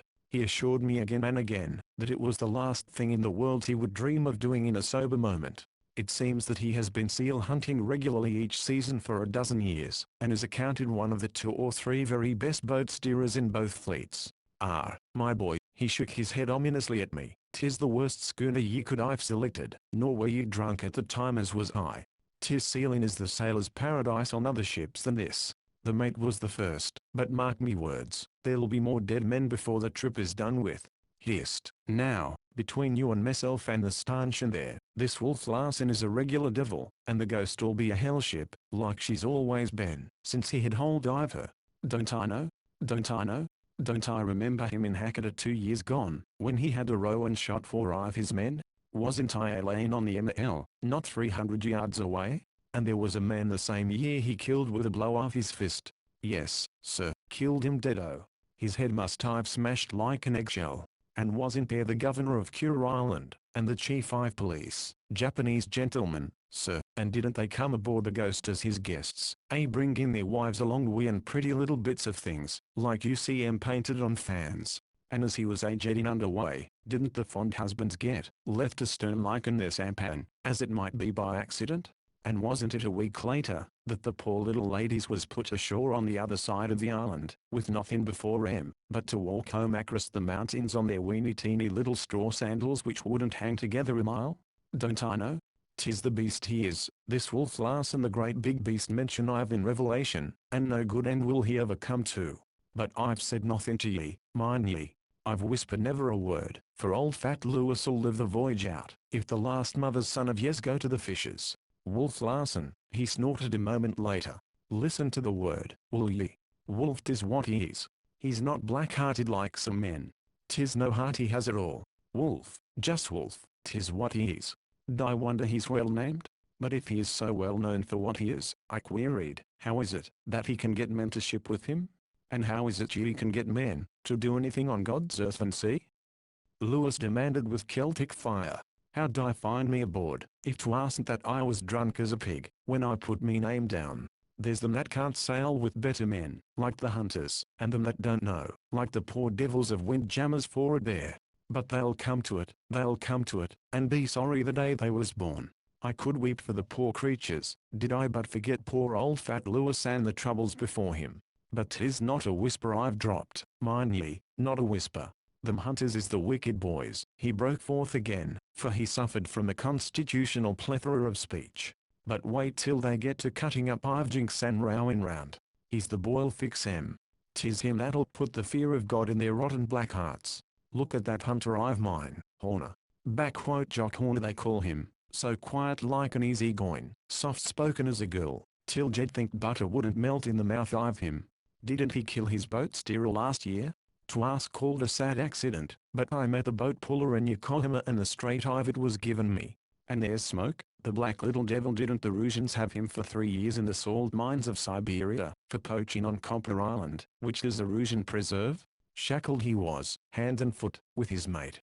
And didn't they have words, or a ruction of some kind for to ask the other fellow Smoke sent up in the buckets to the top of the mine, and a piece at a time he went up, a leg today, and tomorrow an arm, the next day the head, and so on. But you can't mean it.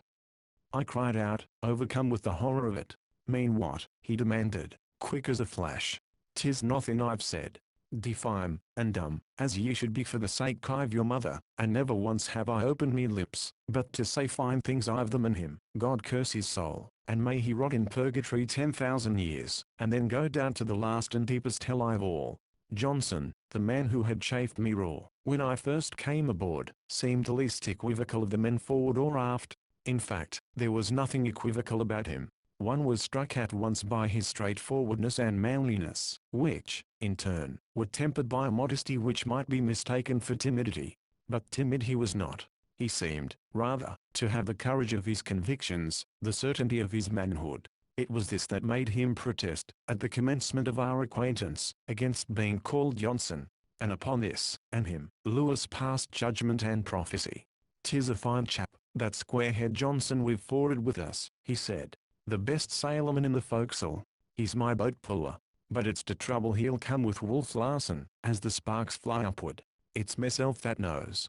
I can see it brewing and coming up like a storm in the sky. I've talked to him like a brother, but it's little he sees in tacking in his lights or flying false signals. He grumbles out when things don't go to suit him, and there'll be always some telltale carrion word of it after the wolf. The wolf is strong, and it's the way of a wolf to hate strength, and strength it is he'll see in Johnson no new clean under, and a backquote yes, sir, Thank ye kindly, sir, for a curse or a blow. Oh, she's a comin'. She's a comin'. And God knows where I'll get another boat puller.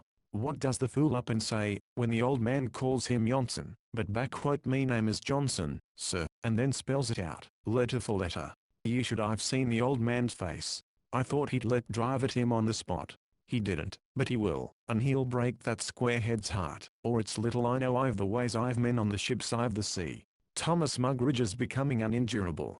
I am compelled to Mr. him, and to Sir him with every speech. One reason for this is that Wolf Larsen seems to have taken a fancy to him. It is an unprecedented thing, I take it, for a captain to be chummy with the cook, but this is certainly what Wolf Larsen is doing. 2 or 3 times he put his head into the galley, and chaffed Mugridge good-naturedly, and once, this afternoon, he stood by the break of the poop, and chatted with him for fully 15 minutes. When it was over, and Mugridge was back in the galley, he became greasily radiant, and went about his work, humming Costa songs in a nerve-wracking and discordant falsetto. I always get along with the officers, he remarked to me in a confidential tone. I know the why, I do, to make myself appreciated. There was my last skipper why I thought nothing of dropping down in the cabin for a little chat and a friendly glass. Backquote Mugridge, says he to me. Backquote Mugridge, says he, you've missed your vacation. Backquote and how's that, says I. Backquote ye should have been born a gentleman, and never had to work for your living. God strike me dead, if that ain't what he says, and me a sitting there in his own cabin, jolly like and comfortable, a smoking his cigars and drinking his rum. This chitter-chatter drove me to distraction. I never heard a voice I hated so. His oily, insinuating tones, his greasy smile and his monstrous self-conceit grated on my nerves till sometimes I was all in a tremble. Positively, he was the most disgusting and loathsome person I have ever met.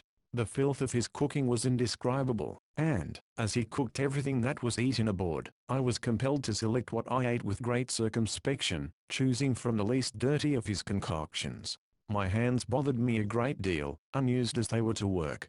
The nails were discolored and black, while the skin was already grained with dirt which even a scrubbing brush could not remove. Then blisters came, in a painful and never-ending procession, and I had a great burn on my forearm, acquired by losing my balance in a roll of the ship, and pitching against the galley stove. Nor was my knee any better. The swelling had not gone down, and the cap was still up on edge. Hobbling about on it from morning till night was not helping it any. What I needed was rest, if it were ever to get well. Rest. I never before knew the meaning of the word. I had been resting all my life, and did not know it. But now, could I sit still for 1/2 hour and do nothing, not even think, it would be the most pleasurable thing in the world. But it is a revelation. On the other hand, I shall be able to appreciate the lives of the working people hereafter. I did not dream that work was so terrible a thing.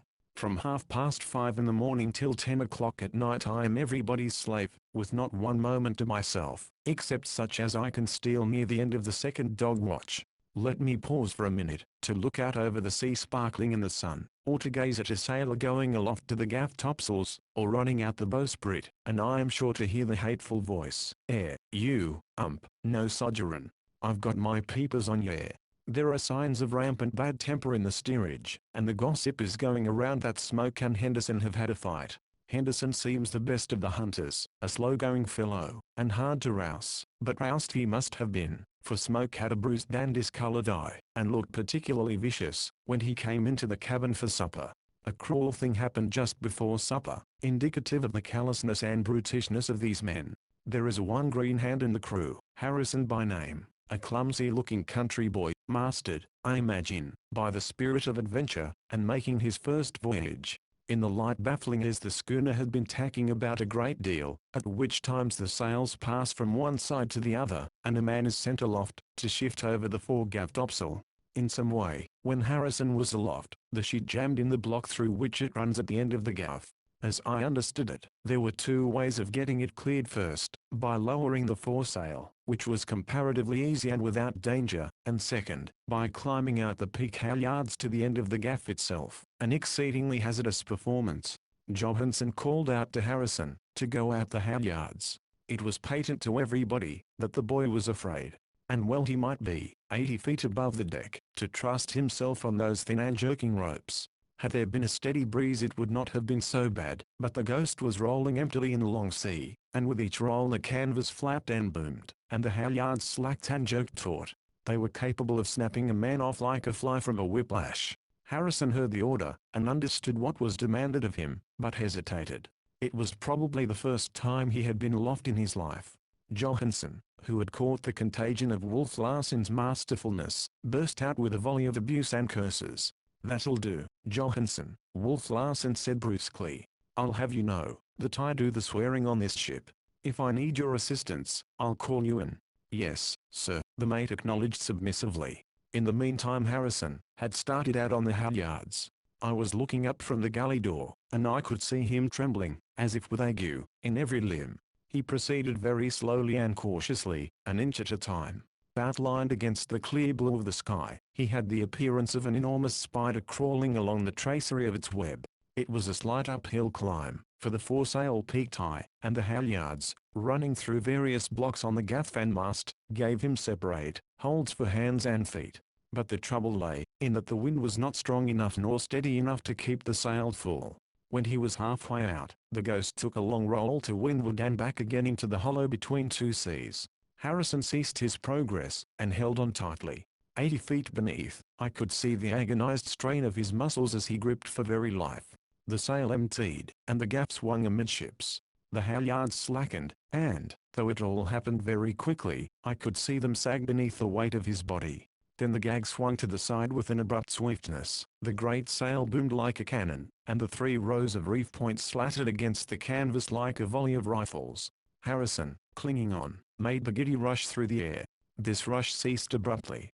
The halyards became instantly taut. It was the snap of the whip. His clutch was broken. One hand was torn loose from its hold. The other lingered desperately for a moment, and followed. His body pitched out and down, but in some way he managed to save himself with his legs. He was hanging by them, head downward. A quick effort brought his hands up to the halyards again, but he was a long time regaining his former position, where he hung, a pitiable object. "I'll bet he has no appetite for supper," I heard Wolf Larsen's voice, which came to me from around the corner of the galley. "Stand from under, you, Johansson. Watch out. Here she comes." In truth, Harrison was very sick, as a person is seasick, and for a long time he clung to his precarious perch without attempting to move. Johansson, however, continued violently to urge him on to the completion of his task. "It is a shame," I heard Johnson growling in painfully slow and correct English. He was standing by the main rigging, a few feet away from me.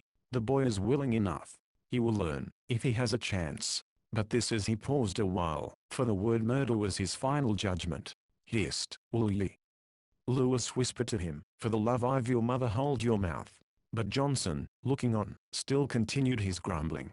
"Look here," the hunter Standish spoke to Wolf Larsen, "that's my boat puller, and I don't want to lose him." "That's all right, Standish," was the reply. "He's your boat puller, when you've got him in the boat, but he's my sailor, when I have him aboard, and I'll do what I damn well please with him." "But that's no reason," Standish began in a torrent of speech. "That'll do, easy as she goes," Wolf Larsen counseled back. "I've told you what's what, and let it stop at that. The man's mine, and I'll make soup of him, and eat it, if I want to." There was an angry gleam in the hunter's eye, but he turned on his heel, and entered the steerage companionway, where he remained, looking upward. All hands were on deck now, and all eyes were aloft, where a human life was at grapples with death. The callousness of these men, to whom industrial organization gave control of the lives of other men, was appalling. I, who had lived out of the whirl of the world, had never dreamed that its work was carried on in such fashion. Life had always seemed a peculiarly sacred thing, but here it counted for nothing, was a cipher in the arithmetic of commerce. I must say, however, that the sailors themselves were sympathetic, as instanced the case of Johnson, but the masters, the hunters and the captain, were heartlessly indifferent. Even the protest of Standish arose out of the fact that he did not wish to lose his boat puller.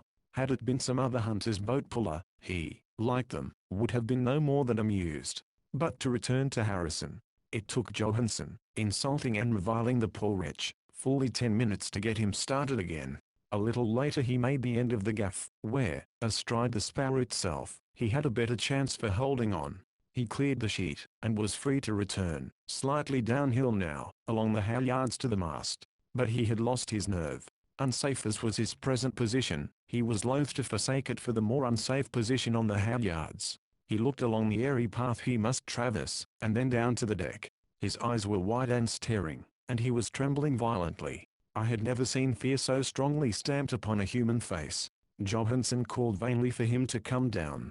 At any moment he was liable to be snapped off the gaff, but he was helpless with fright. Wolf Larsen, walking up and down with smoke and in conversation, took no more notice of him, though he cried sharply, once, to the man at the wheel. "You're off your course, my man. Be careful, unless you're looking for trouble." Aye, sir," the helmsman responded, putting a couple of spokes down. He had been guilty of running the Ghost several points off her course in order that what little wind there was should fill the foresail and hold it steady. He had striven to help the unfortunate Harrison at the risk of incurring Wolf Larsen's anger. The time went by, and the suspense, to me, was terrible. Thomas Mugridge, on the other hand, considered it a laughable affair, and was continually bobbing his head out the galley door to make jocose remarks. How I hated him! And how my hatred for him grew and grew, during that fearful time, to cyclopean dimensions. For the first time in my life I experienced the desire to murder us all red, as some of our picturesque writers phrase it. Life in general might still be sacred, but life in the particular case of Thomas Mugridge had become very profane indeed. I was frightened, when I became conscious, that I was seeing red, and the thought flashed through my mind, was I too, becoming tainted by the brutality of my environment? I, who even in the most flagrant crimes had denied the justice and righteousness of capital punishment. Fully half an hour went by, and then I saw Johnson and Lewis in some sort of altercation.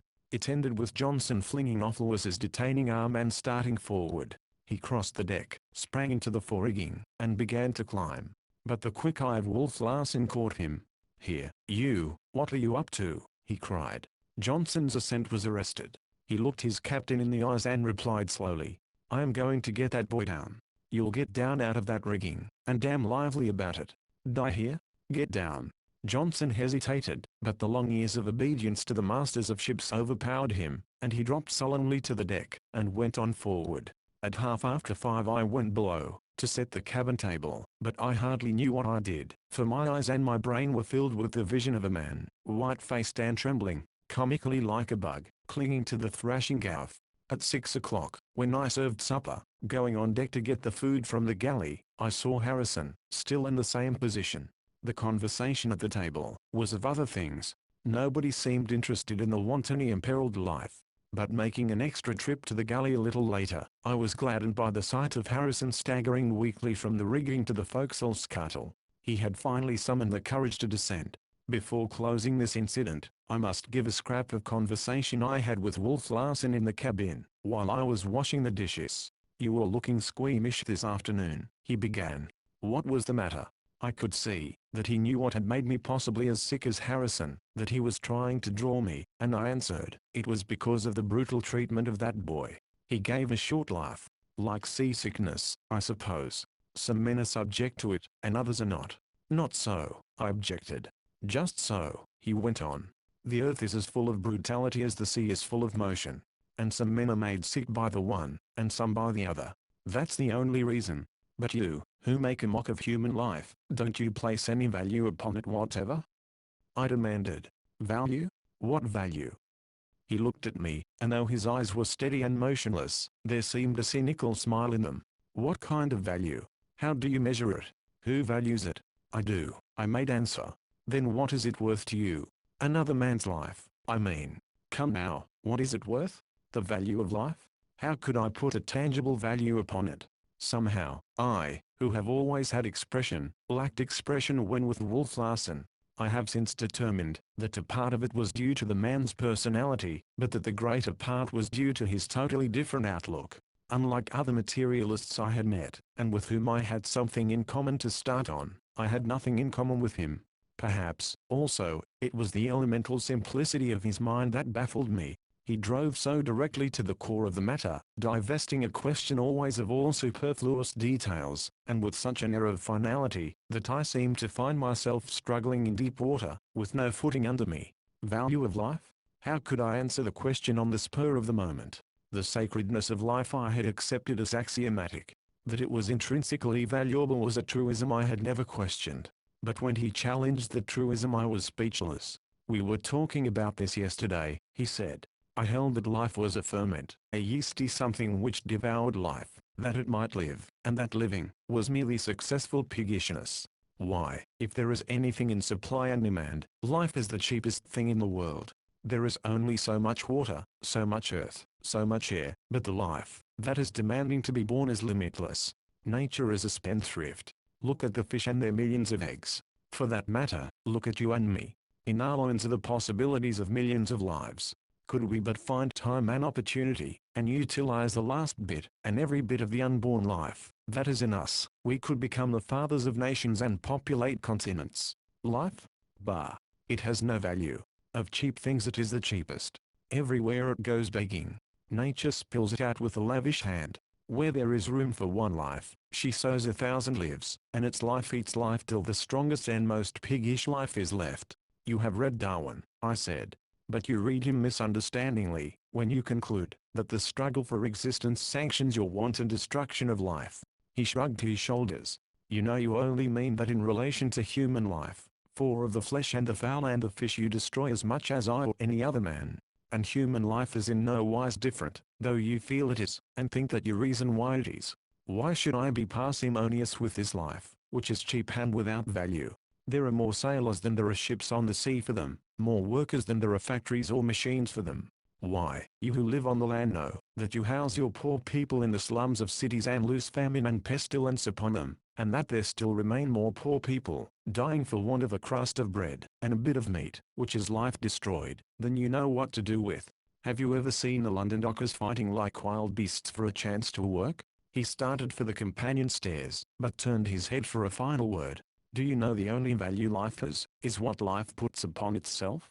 And it is of course overestimated, since it is of necessity prejudiced in its own favor.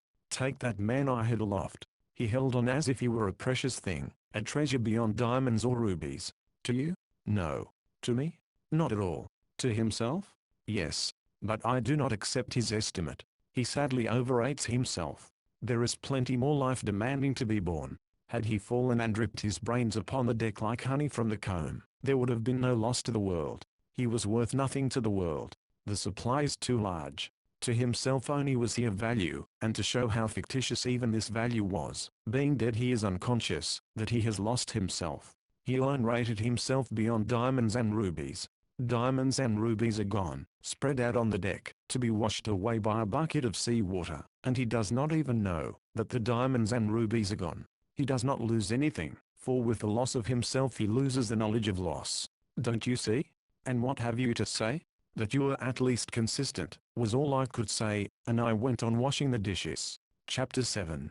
At last, after 3 days of variable winds, we have caught the northeast trades.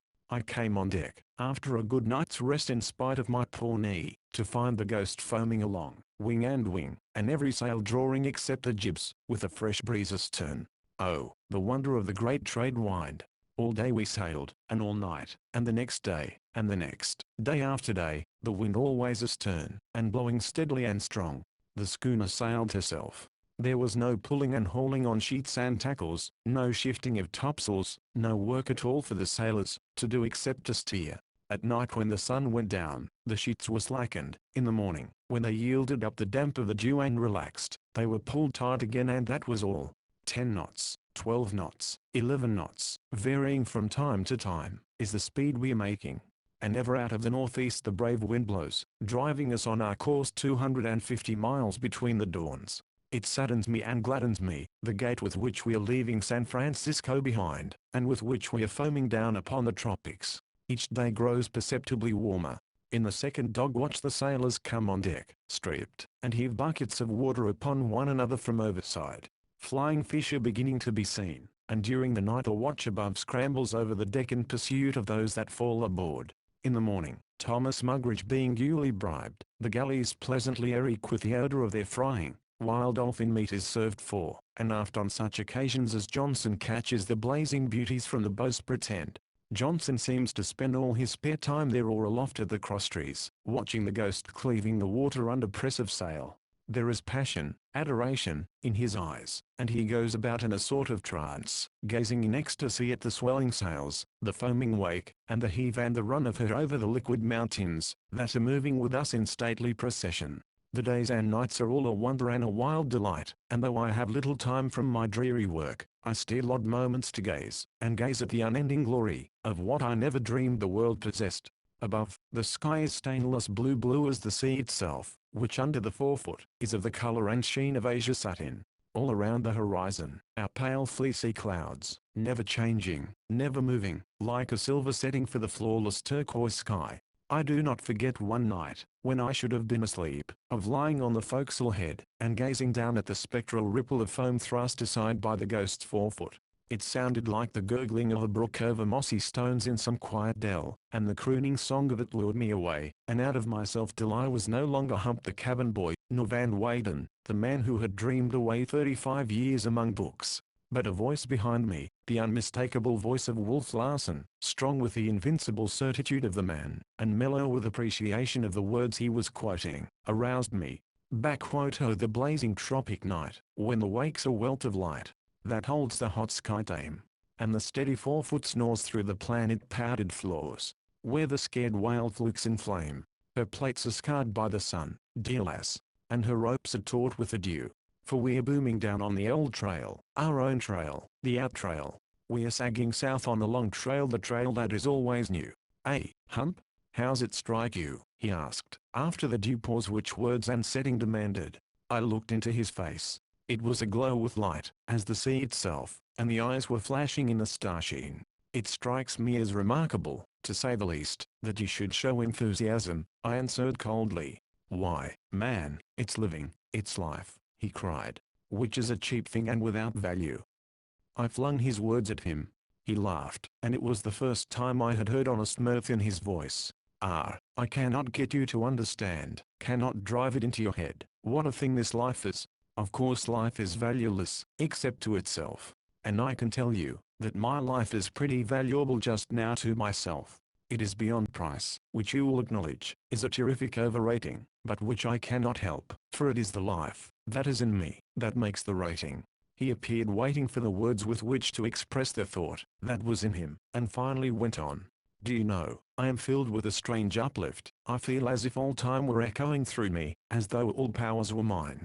I know truth, divine good from evil, right from wrong. My vision is clear and far. I could almost believe in God. But, and his voice changed, and the light went out of his face, what is this condition in which I find myself, this joy of living, this exaltation of life, this inspiration, I may well call it? It is what comes when there is nothing wrong with one's digestion, when his stomach is in trim and his appetite has an edge, and all goes well. It is the bribe for living, the champagne of the blood, the effervescence of the ferment that makes some men think holy thoughts, and other men to see God or to create him, when they cannot see him. That is all, the drunkenness of life, the stirring and crawling of the yeast, the babbling of the life, that is insane with consciousness, that it is alive. And bah! Tomorrow I shall pay for it as the drunkard pays, and I shall know, that I must die, at sea most likely, cease crawling of myself to be all a crawl with the corruption of the sea, to be fed upon, to be carrion, to yield up all the strength and movement of my muscles, that it may become strength and movement in fin and scale and the guts of fishes. Bah! And bah! Again. The champagne is already flat. The sparkle and bubble has gone out, and it is a tasteless drink. He left me as suddenly as he had come, springing to the deck with the weight and softness of a tiger. The ghost ploughed on her way. I noted the gurgling forefoot was very like a snore, and as I listened to it the effect of Wolf Larsen's swift rush from sublime exaltation to despair slowly left me. Then some deep-water sailor, from the waist of the ship, lifted a rich tenor voice in the song of the trade wind. Oh, I am the wind the seamen love. I am steady, and strong, and true. They follow my track by the clouds above. Oh the fathomless tropic blue. Asterisk asterisk asterisk asterisk asterisk. Through daylight and dark I follow the bark. I keep like a hound on her trail. I'm strongest at noon, yet under the moon. I stiffen the bunt of her sail. Chapter 8. Sometimes I think Wolf Larsen mad, or half mad at least, what of his strange moods and vagaries. At other times I take him for a great man, a genius who has never arrived. And, finally, I am convinced that he is the perfect type of the primitive man, born 1,000 years or generations too late and an anachronism in this culminating century of civilization. He is certainly an individualist of the most pronounced type. Not only that, but he is very lonely. There is no congeniality between him and the rest of the men aboard ship. His tremendous virility and mental strength wall him apart. They are more like children to him, even the hunters, and as children he treats them, descending perforce to their level, and playing with them as a man plays with puppies. Or else he probes them with the cruel hand of a vivisectionist, groping about in their mental processes, and examining their souls, as though to see of what soul stuff is made. I have seen him a score of times, at table, insulting this hunter or that, with cool and level eyes, and, withal, a certain air of interest, pondering their actions or replies or petty rages with a curiosity almost laughable to me who stood on looker and who understood. Concerning his own rages, I am convinced that they are not real, that they are sometimes experiments, but that in the main they are the habits of a pose or attitude he has seen fit to take toward his fellow men. I know, with the possible exception of the incident of the dead mate, that I have not seen him really angry, nor do I wish ever to see him in a genuine rage, when all the force of him is called into play. While on the question of vagaries, I shall tell what befell Thomas Mugridge in the cabin, and at the same time complete an incident upon which I have already touched once or twice. The 12 o'clock dinner was over, one day, and I had just finished putting the cabin in order, when Wolf Larsen and Thomas Mugridge descended the companion stairs. Though the cook had a cubbyhole of a stateroom opening off from the cabin, in the cabin itself he had never dared to linger, or to be seen, and he flitted to and fro, once or twice a day, a timid spectre. "So you know how to play backquote map," Wolf Larsen was saying in a pleased sort of voice. "I might have guessed an Englishman would know. I learned it myself in English ships." Thomas Mugridge was beside himself, a blithering imbecile, so pleased was he at chumming thus with the captain.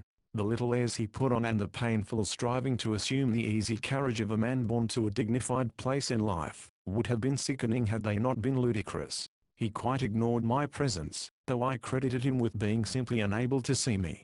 His pale wishy-washy eyes were swimming like lazy summer seas, though what blissful visions they beheld, were beyond my imagination.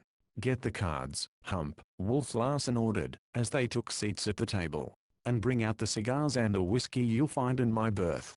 I returned with the articles in time to hear the Cockney hinting broadly that there was a mystery about him, that he might be a gentleman's son gone wrong or something or other, also, that he was a remittance man, and was paid to keep away from England "pied handsomely, sir," was the way he put it, "pied handsomely to sling my hook and keep sling in it." I had brought the customary liquor glasses, but Wolf Larsen frowned, shook his head, and signaled with his hands for me to bring the tumblers.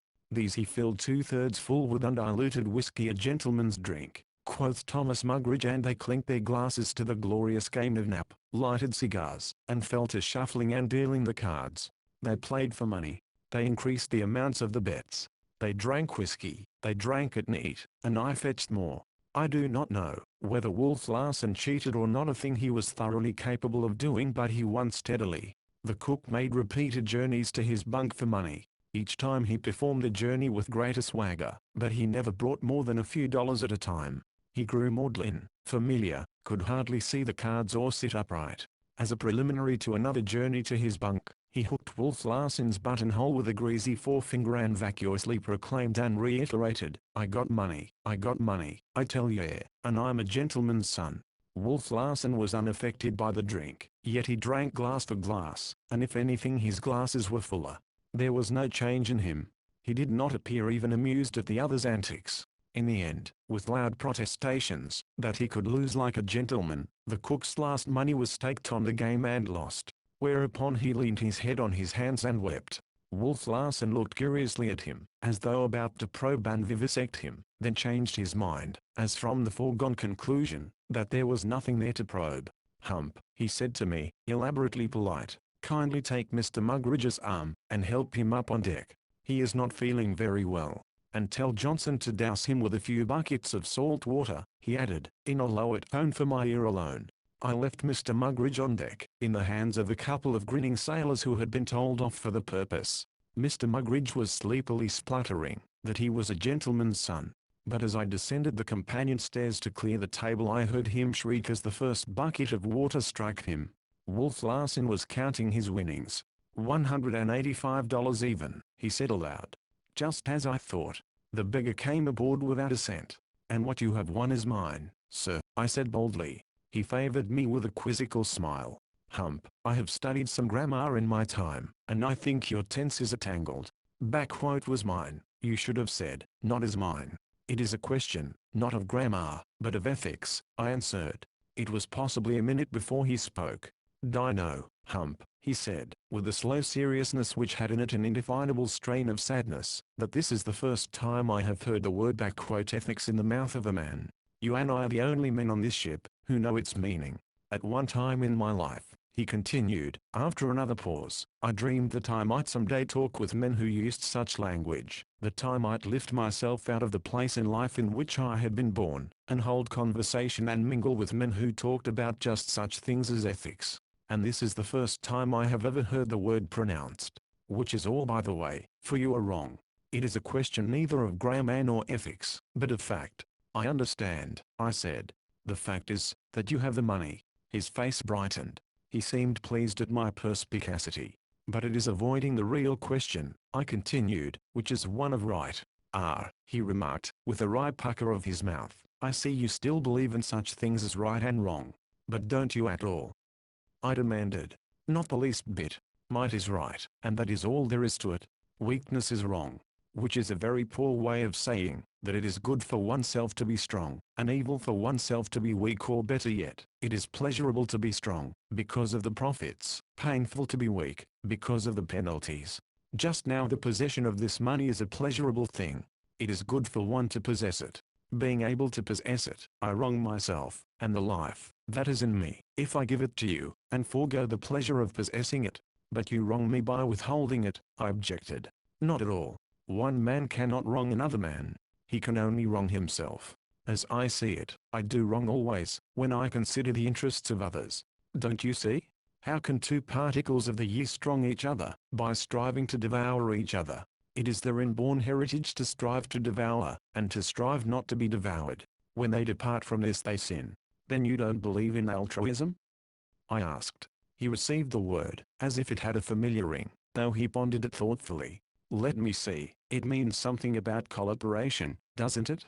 Well, in a way there has come to be a sort of connection, I answered, unsurprised by this time at such gaps in his vocabulary, which, like his knowledge, was the acquirement of a self-read, self-educated man, whom no one had directed in his studies, and who had thought much, and talked little or not at all. An altruistic act is an act performed for the welfare of others. It is unselfish, as opposed to an act performed for self, which is selfish. He nodded his head. Oh, yes, I remember it now. I ran across it in Spencer. Spencer? I cried. Have you read him? Not very much, was his confession. I understood quite a good deal of first principles, but his biology took the wind out of my sails, and his psychology left me butting around in the doldrums for many a day. I honestly could not understand what he was driving at. I put it down to mental deficiency on my part, but since then I have decided that it was for want of preparation. I had no proper basis. Only Spencer and myself know how hard I hammered. But I did get something out of his data of ethics. There's where I ran across backquote altruism, and I remember now how it was used. I wondered what this man could have got from such a work. Spencer, I remembered enough to know that altruism was imperative to his ideal of highest conduct. Wolf Larsen, evidently, had sifted the great philosopher's teachings, rejecting and selecting according to his needs and desires. What else did you run across? I asked. His brows drew in slightly with a mental effort of suitably phrasing thoughts which he had never before put into speech. I felt an elation of spirit. I was groping into his soul stuff as he made a practice of groping in the soul stuff of others. I was exploring virgin territory.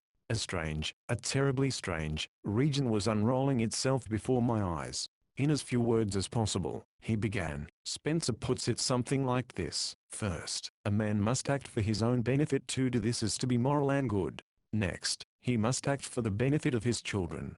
And third, he must act for the benefit of his race. And the highest, finest, right conduct, I interjected, is that act which benefits at the same time the man, his children, and his race. I wouldn't stand for that, he replied. Couldn't see the necessity for it, nor the common sense. I cut out the race and the children. I would sacrifice nothing for them. It's just so much slush and sentiment, and you must see it yourself, at least for one who does not believe in eternal life. With immortality before me, altruism would be a paying business proposition. I might elevate my soul to all kinds of altitudes. But with nothing eternal before me but death, given for a brief spell, this yeasty crawling and squirming which is called life, why, it would be immoral for me to perform any act that was a sacrifice. Any sacrifice that makes me lose one crawl or squirm is foolish, and not only foolish, for it is a wrong against myself, and a wicked thing. I must not lose one crawl or squirm if I'm to get the most out of the ferment. Nor will the eternal movelessness that is coming to me be made easier or harder by the sacrifices or selfishnesses of the time when I was yeasty and acral. Then you are an individualist, a materialist, and, logically, a hedonist. Big words, he smiled. But what is a hedonist? He nodded agreement when I had given the definition. And you are also, I continued, a man one could not trust in the least thing, where it was possible for a selfish interest to intervene? Now you're beginning to understand, he said, brightening. You are a man utterly without what the world calls morals? That's it. A man of whom to be always afraid. That's the way to put it. As one is afraid of a snake, or a tiger, or a shark? Now you know me, he said. And you know me as I am generally known. Other men call me Backquote Wolf. You're a sort of monster, I added audaciously, a Caliban who has pondered Setebos, and who acts as you act, in idle moments, by whim and fancy. His brow clouded at the allusion. He did not understand, and I quickly learned that he did not know the poem. I'm just reading Browning, he confessed, and it's pretty tough. I haven't got very far along, and as it is I've about lost my bearings. Not to be tiresome, I shall say that I fetched the book from his stateroom and read Caliban aloud. He was delighted. It was a primitive mode of reasoning, and of looking at things, that he understood thoroughly. He interrupted again and again with comment and criticism. When I finished, he had me read it over a second time, and a third. We fell into discussion: philosophy, science, evolution, religion. He betrayed the inaccuracies of the self-read man, and, it must be granted, the sureness and directness of the primitive mind. The very simplicity of his reasoning was its strength, and his materialism was far more compelling than the subtly complex materialism of Charlie Furuseth. Not that I confirmed, and, as Furuseth phrased it, a temperamental idealist was to be compelled, but that Wolf Larsen stormed the last strongholds of my faith with a vigor that received respect, while not accorded conviction. Time passed. Supper was at hand and the table not laid. I became restless and anxious, and when Thomas Mugridge glared down the companionway, sick and angry of countenance, I prepared to go about my duties. But Wolf Larsen cried out to him, "Cookie, you've got to hustle tonight. I'm busy with Hump, and you'll do the best you can without him." And again the unprecedented was established. That night I sat at table with the captain and the hunters, while Thomas Mugridge waited on us, and washed the dishes afterward. A whim, a Caliban mood of Wolf Larsen's, and one I foresaw, would bring me trouble. In the meantime we talked and talked, much to the disgust of the hunters, who could not understand a word. Chapter 9. 3 days of rest, 3 blessed days of rest, are what I had with Wolf Larsen, eating at the cabin table, and doing nothing but discuss life, literature, and the universe, the while Thomas Mugridge fumed and raged, and did my work as well as his own. "Watch out for squalls, is all I can say to you," was Lewis's warning, given during a spare half-hour on deck, while Wolf Larsen was engaged in straightening out a row among the hunters. "You can't tell what'll be happening," Lewis went on, in response to my query for more definite information. "The man's as contrary as air currents or water currents. You can never guess the ways I've him. 'Tis just as you're thinking you know him, and are making a favorable slant along him, that he whirls around, dead ahead, and comes howling down upon you, and ripping all of your fine weather sails to rags." So I was not altogether surprised when the squall foretold by Lewis smote me. We had been having a heated discussion upon life, of course, and, grown overbold, I was passing stiff strictures upon Wolf Larsen and the life of Wolf Larsen. In fact, I was vivisecting him, and turning over his soul stuff as keenly and thoroughly as it was his custom to do it to others. It may be a weakness of mine, that I have an incisive way of speech, but I threw all restraint to the winds, and cut and slashed until the whole man of him was snarling. The dark sun bronze of his face went black with wrath, his eyes were ablaze. There was no clearness or sanity in them, nothing but the terrific rage of a madman. It was the wolf in him that I saw, and a mad wolf at that. He sprang for me with a half-roar, gripping my arm. I had steeled myself to brazen it out, though I was trembling inwardly, but the enormous strength of the man was too much for my fortitude. He had gripped me by the biceps with his single hand, and when that grip tightened I wilted and shrieked aloud. My feet went out from under me.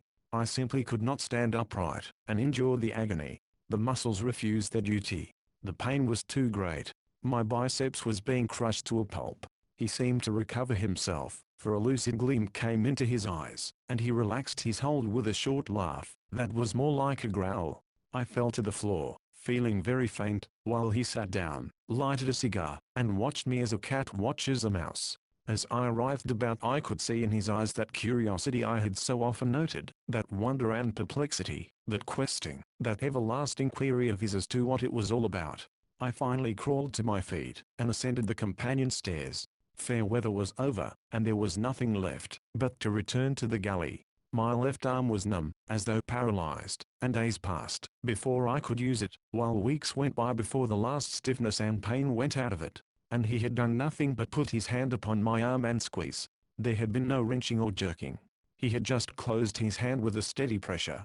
What he might have done I did not fully realize till next day, when he put his head into the galley, and, as a sign of renewed friendliness, asked me how my arm was getting on. It might have been worse, he smiled. I was peeling potatoes. He picked one up from the pan. It was fair-sized, firm, and unpeeled. He closed his hand upon it, squeezed, and the potato squirted out between his fingers in mushy streams. The pulpy remnant he dropped back into the pan and turned away, and I had a sharp vision of how it might have fared with me had the monster put his real strength upon me. But the 3 days' rest was good in spite of it all, for it had given my knee the very chance it needed. It felt much better, the swelling had materially decreased, and the cap seemed descending into its proper place. Also, the 3 days' rest brought the trouble I had foreseen. It was plainly Thomas Mugridge's intention to make me pay for those 3 days. He treated me vilely, cursed me continually, and heaped his own work upon me. He even ventured to raise his fist to me, but I was becoming animal like myself, and I snarled in his face so terribly, that it must have frightened him back. It is no pleasant picture I can conjure up of myself, Humphrey Van Weyden, in that noisome ship's galley, crouched in a corner over my task, my face raised to the face of the creature about to strike me, my lips lifted, and snarling like a dog's, my eyes gleaming with fear and helplessness and the courage that comes of fear and helplessness. I do not like the picture. It reminds me too strongly of a rat in a trap. I do not care to think of it, but it was elective, for the threatened blow did not descend. Thomas Mugridge backed away, glaring as hatefully and viciously as I glared. A pair of beasts is what we were, pent together and showing our teeth. He was a coward, afraid to strike me, because I had not quailed sufficiently in advance, so he chose a new way to intimidate me. There was only one galley knife that, as a knife, amounted to anything. This, through many years of service and wear, had acquired a long lean blade. It was unusually cruel-looking, and at first I had shuddered every time I used it. The cook borrowed a stone from Johansen, and proceeded to sharpen the knife. He did it with great ostentation, glancing significantly at me the while. He whetted it up and down all day long. Every odd moment he could find he had the knife and stone out, and was whetting away. The steel acquired a razor edge. He tried it with the ball of his thumb, or across the nail. He shaved hairs from the back of his hand, glanced along the edge with microscopic acuteness, and found, or feigned that he found, always, a slight inequality in its edge somewhere. Then he would put it on the stone again and wet, till I could have laughed aloud. It was so very ludicrous. It was also serious, for I learned that he was capable of using it, that under all his cowardice there was a courage of cowardice, like mine, that would impel him to do the very thing his whole nature protested against doing, and was afraid of doing. Crooky's sharpening his knife for Hump was being whispered about among the sailors, and some of them twitted him about it. This he took in good part, and was really pleased, nodding his head with direful foreknowledge and mystery, until George Leach, the erstwhile cabin boy, ventured some rough pleasantry on the subject. Now it happened that Leach was one of the sailors told off to douse Mugridge after his game of cards with the captain. Leach had evidently done his task with a thoroughness that Mugridge had not forgiven, for words followed, and evil names involving smirched ancestries. Mugridge menaced with the knife he was sharpening for me. Leach laughed and hurled more of his Telegraph Hill Billingsgit, and before either he or I knew what had happened, his right arm had been ripped open from elbow to wrist by a quick slash of the knife. The cook backed away, a fiendish expression on his face, the knife held before him in a position of defense. But Leach took it quite calmly, though blood was spouting upon the deck as generously as water from a fountain. "I'm going to get you, Cookie," he said, "and I'll get you hard. And I won't be in no hurry about it. You'll be without that knife when I come for you." So saying, he turned and walked quietly forward. Mugridge's face was livid with fear at what he had done, and at what he might expect sooner or later from the man he had stabbed. But his demeanor toward me was more ferocious than ever. In spite of his fear at the reckoning he must expect to pay for what he had done, he could see that it had been an abject lesson to me, and he became more domineering and exultant. Also there was a lust in him, akin to madness, which had come with sight of the blood he had drawn. He was beginning to see red in whatever direction he looked. The psychology of it is sadly tangled, and yet I could read the workings of his mind as clearly as though it were a printed book. Several days went by, the ghost still foaming down the trades, and I could swear I saw madness growing in Thomas Mugridge's eyes. And I confess that I became afraid, very much afraid. Wet, wet, wet, it went all day long. The look in his eyes as he felt the keen edge, and glared at me was positively carnivorous. I was afraid to turn my shoulder to him, and when I left the galley I went out backwards to the amusement of the sailors and hunters, who made a point of gathering in groups to witness my exit. The strain was too great. I sometimes thought my mind would give way under it, a meat thing on this ship of madmen and brutes. Every hour, every minute of my existence was in jeopardy. I was a human soul in distress, and yet no soul, fore or aft, betrayed sufficient sympathy to come to my aid. At times I thought of throwing myself on the mercy of Wolf Larsen, but the vision of the mocking devil in his eyes that questioned life, and sneered that it would come strong upon me, and compel me to refrain. At other times I seriously contemplated suicide, and the whole force of my hopeful philosophy was required to keep me from going over the side in the darkness of night. Several times Wolf Larsen tried to inveigle me into discussion, but I gave him short answers and eluded him. Finally, he commanded me to resume my seat at the cabin table for a time and let the cook do my work. Then I spoke frankly, telling him what I was enduring from Thomas Mugridge, because of the 3 days of favoritism which had been shown me. Wolf Larsen regarded me with smiling eyes. "So you're afraid, eh?" he sneered. "Yes," I said defiantly and honestly, "I am afraid." "That's the way with you fellows," he cried, half angrily, "sentimentalizing about your immortal souls and afraid to die. At sight of a sharp knife and a cowardly cockney the clinging of life to life overcomes all your fond foolishness. Why, my dear fellow, you will live forever. You are a god, and God cannot be killed. Crookie cannot hurt you. You are sure of your resurrection. What's there to be afraid of? You have eternal life before you. You are a millionaire in immortality, and a millionaire whose fortune cannot be lost, whose fortune is less perishable than the stars and as lasting as space or time. It is impossible for you to diminish your principle. Immortality is a thing without beginning or end. Eternity is eternity, and though you die here and now you will go on living somewhere else and hereafter. And it is all very beautiful, this shaking off of the flesh, and soaring of the imprisoned spirit. Crookie cannot hurt you.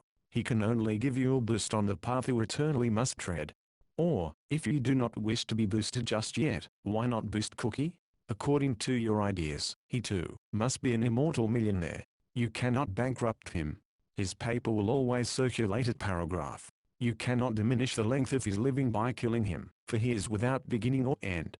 He's bound to go on living, somewhere, somehow. Then boost him.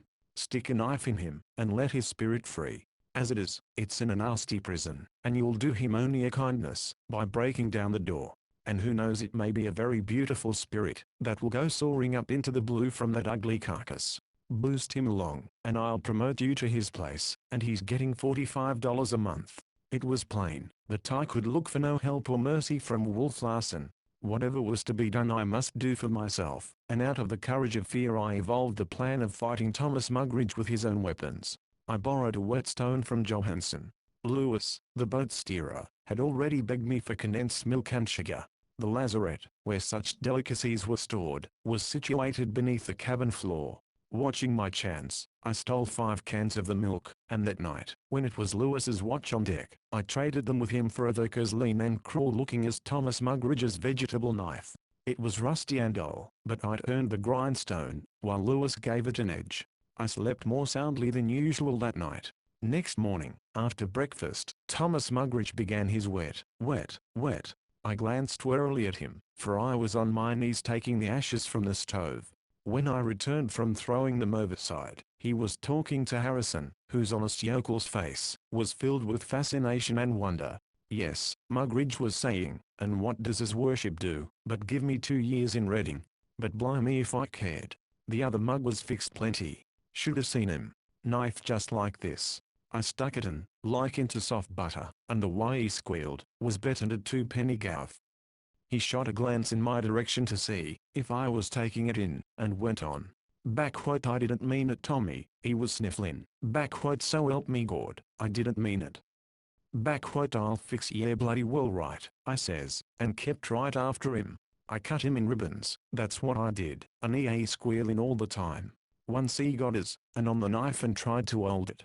Backquote, had his fingers around it, but I pulled it through, cut into the bone. Oh, he was a sight, I can tell you. A call from the mate interrupted the gory narrative, and Harrison went aft. Mugridge sat down on the raised threshold to the galley, and went on with his knife sharpening. I put the shovel away and calmly sat down on the coal box facing him. He favored me with a vicious stare. Still calmly, though my heart was going pitter-pat, I pulled out Lewis's dirk, and began to wet it on the stone.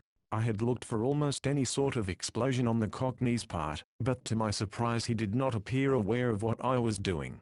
He went on wetting his knife. So did I. And for 2 hours we sat there, face to face, wet, till the news of it spread abroad, and half the ship's company was crowding the galley doors to see the sight. Encouragement and advice were freely tendered, and Jock Horner, the quiet self-spoken hunter who looked as though he would not harm a mouse, advised me to leave the ribs alone, and to thrust upward for the abdomen, at the same time giving what he called the Spanish twist to the blade. Leach, his bandaged arm prominently to the fore, begged me to leave a few remnants of the cook for him, and Wolf Larsen paused once or twice at the break of the poop, to glance curiously at what must have been to him a stirring and crawling of the yeasty thing he knew as life. And I make free to say that for the time being life assumed the same sordid values to me.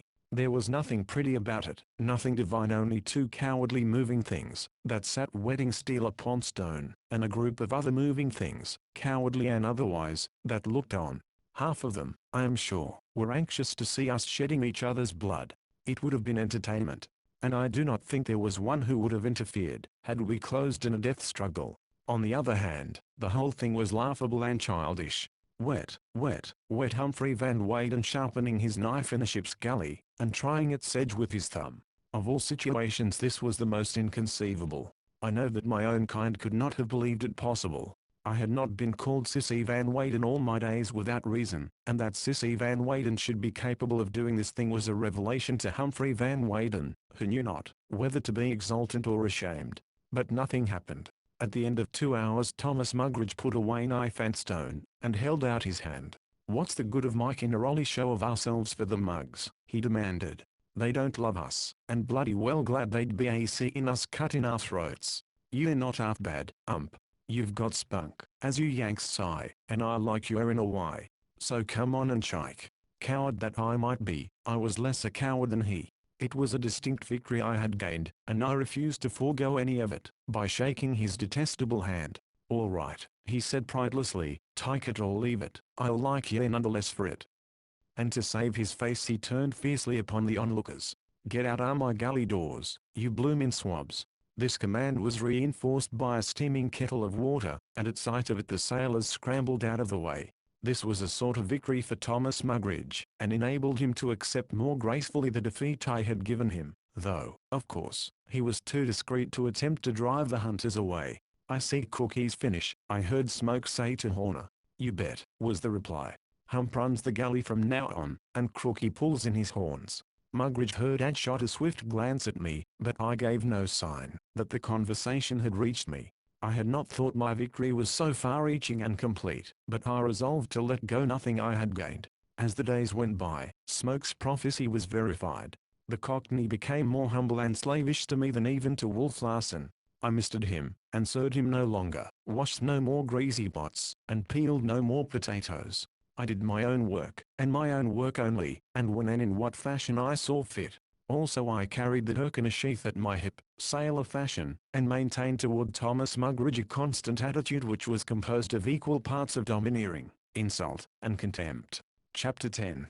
My intimacy with Wolf Larsen increases if by intimacy may be denoted those relations which exist between master and man, or, better yet, between king and jester. I am to him no more than a toy, and he values me no more than a child values a toy.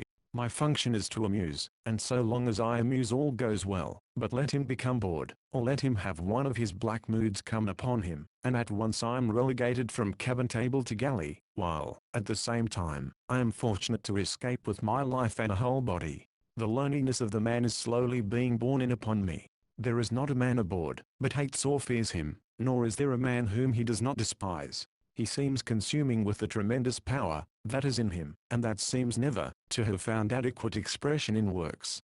He is as Lucifer would be, were that proud spirit banished to a society of soulless Tomlinsonian ghosts. This loneliness is bad enough in itself, but, to make it worse, he is oppressed by the primal melancholy of the race. Knowing him, I review the old Scandinavian myths with clearer understanding. The white-skinned fair-haired savages who created the terrible pantheon were of the same fiber as he. The frivolity of the laughter-loving Latins is no part of him. When he laughs it is from a humor that is nothing else than ferocious. But he laughs rarely, he is too often sad. And it is a sadness as deep-reaching as the roots of the race. It is the race heritage, the sadness which has made the race sober-minded, clean-lived and fanatically moral, and which, in this latter connection, has culminated among the English in the Reformed Church and Mrs. Grundy. In point of fact, the chief vent to this primal melancholy has been religion in its more agonizing forms. But the compensations of such religion are denied Wolf Larsen. His brutal materialism will not permit it.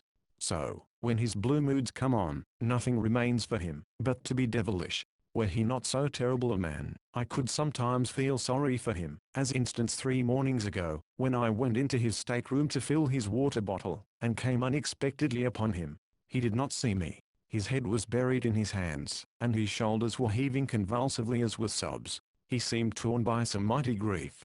As I softly withdrew I could hear him groaning, "God, God, God." Not that he was calling upon God, it was a mere expletive, but it came from his soul. At dinner he asked the hunters for a remedy for headache, and by evening, strong man that he was half blind, and reeling about the cabin. "I've never been sick in my life, Hump," he said, as I guided him to his room.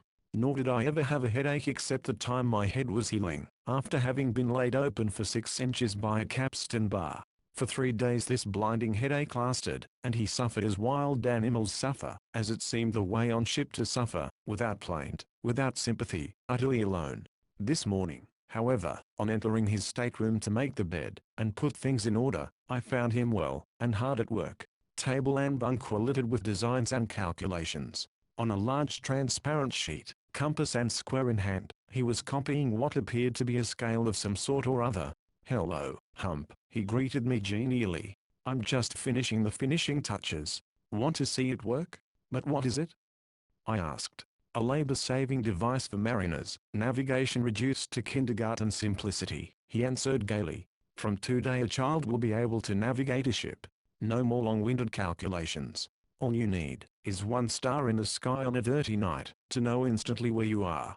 Look." I place the transparent scale on this star map, revolving the scale on the North Pole. On the scale I've worked out the circles of altitude and the lines of bearing.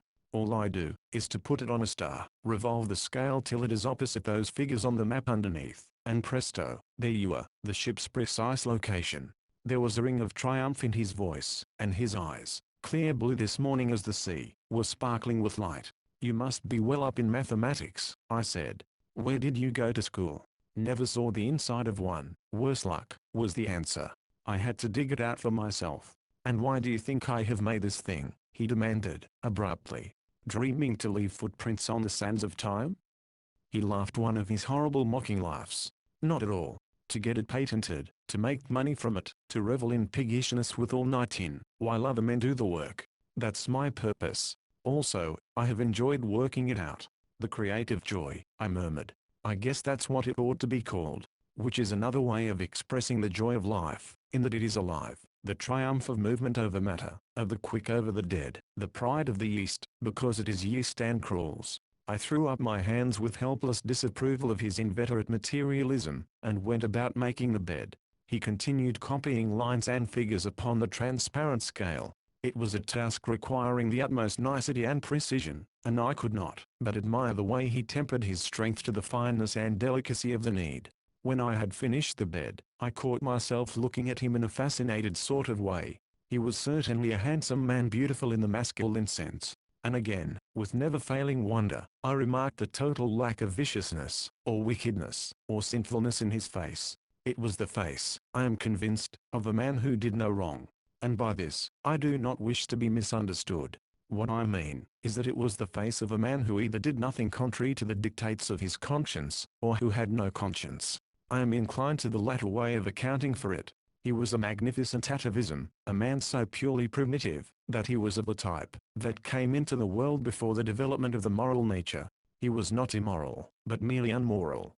As I have said, in the masculine sense his was a beautiful face, smooth-shaven, every line was distinct, and it was cut as clear and sharp as a cameo, while sea and sun had tanned the naturally fair skin to a dark bronze which bespoke struggle and battle, and added both to his savagery and his beauty.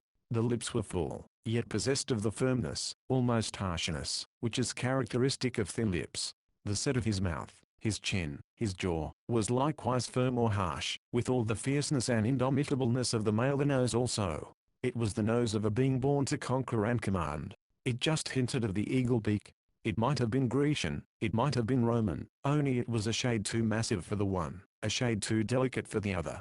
And while the whole face was the incarnation of fierceness and strength, the primal melancholy from which he suffered seemed to greet in the lines of mouth and eye and brow, seemed to give a largeness and completeness which otherwise the face would have lacked. And so I caught myself standing idly and studying him. I cannot say how greatly the man had come to interest me.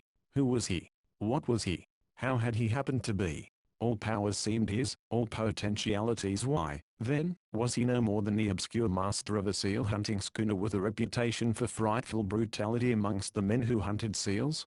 My curiosity burst from me in a flood of speech. Why is it that you have not done great things in this world? With the power that is yours you might have risen to any height. Unpossessed of conscience or moral instinct, you might have mastered the world, broken it to your hand. And yet here you are, at the top of your life, where diminishing and dying begin, living an obscure and sordid existence, hunting sea animals for the satisfaction of woman's vanity, and love of decoration, reveling in a piggishness, to use your own words, which is anything and everything except splendid. Why, with all that wonderful strength, have you not done something? There was nothing to stop you, nothing that could stop you. What was wrong? Did you lack ambition? Did you fall under temptation? What was the matter? What was the matter? He had lifted his eyes to me at the commencement of my outburst, and followed me complacently, until I had done, and stood before him breathless and dismayed. He waited a moment, as though seeking where to begin, and then said, "Hump, do you know the parable of the sower who went forth to sow? If you will remember, some of the seed fell upon stony places, where there was not much earth, and forthwith they sprung up, because they had no deepness of earth. And when the sun was up they were scorched, and because they had no root they withered away. And some fell among thorns, and the thorns sprung up and choked them." "Well?" I said. "Well," he queried, half petulantly. "It was not well. I was one of those seeds." He dropped his head to the scale, and resumed the copying. I finished my work, and had opened the door to leave, when he spoke to me.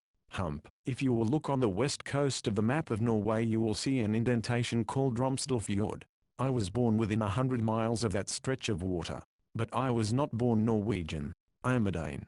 My father and mother were Danes, and how they ever came to that bleak bite of land on the west coast I do not know. I never heard. Outside of that there is nothing mysterious. They were poor people and unlettered. They came of generations of poor unlettered people, peasants of the sea who sowed their sons on the waves as has been their custom since time began. There is no more to tell." "But there is," I objected.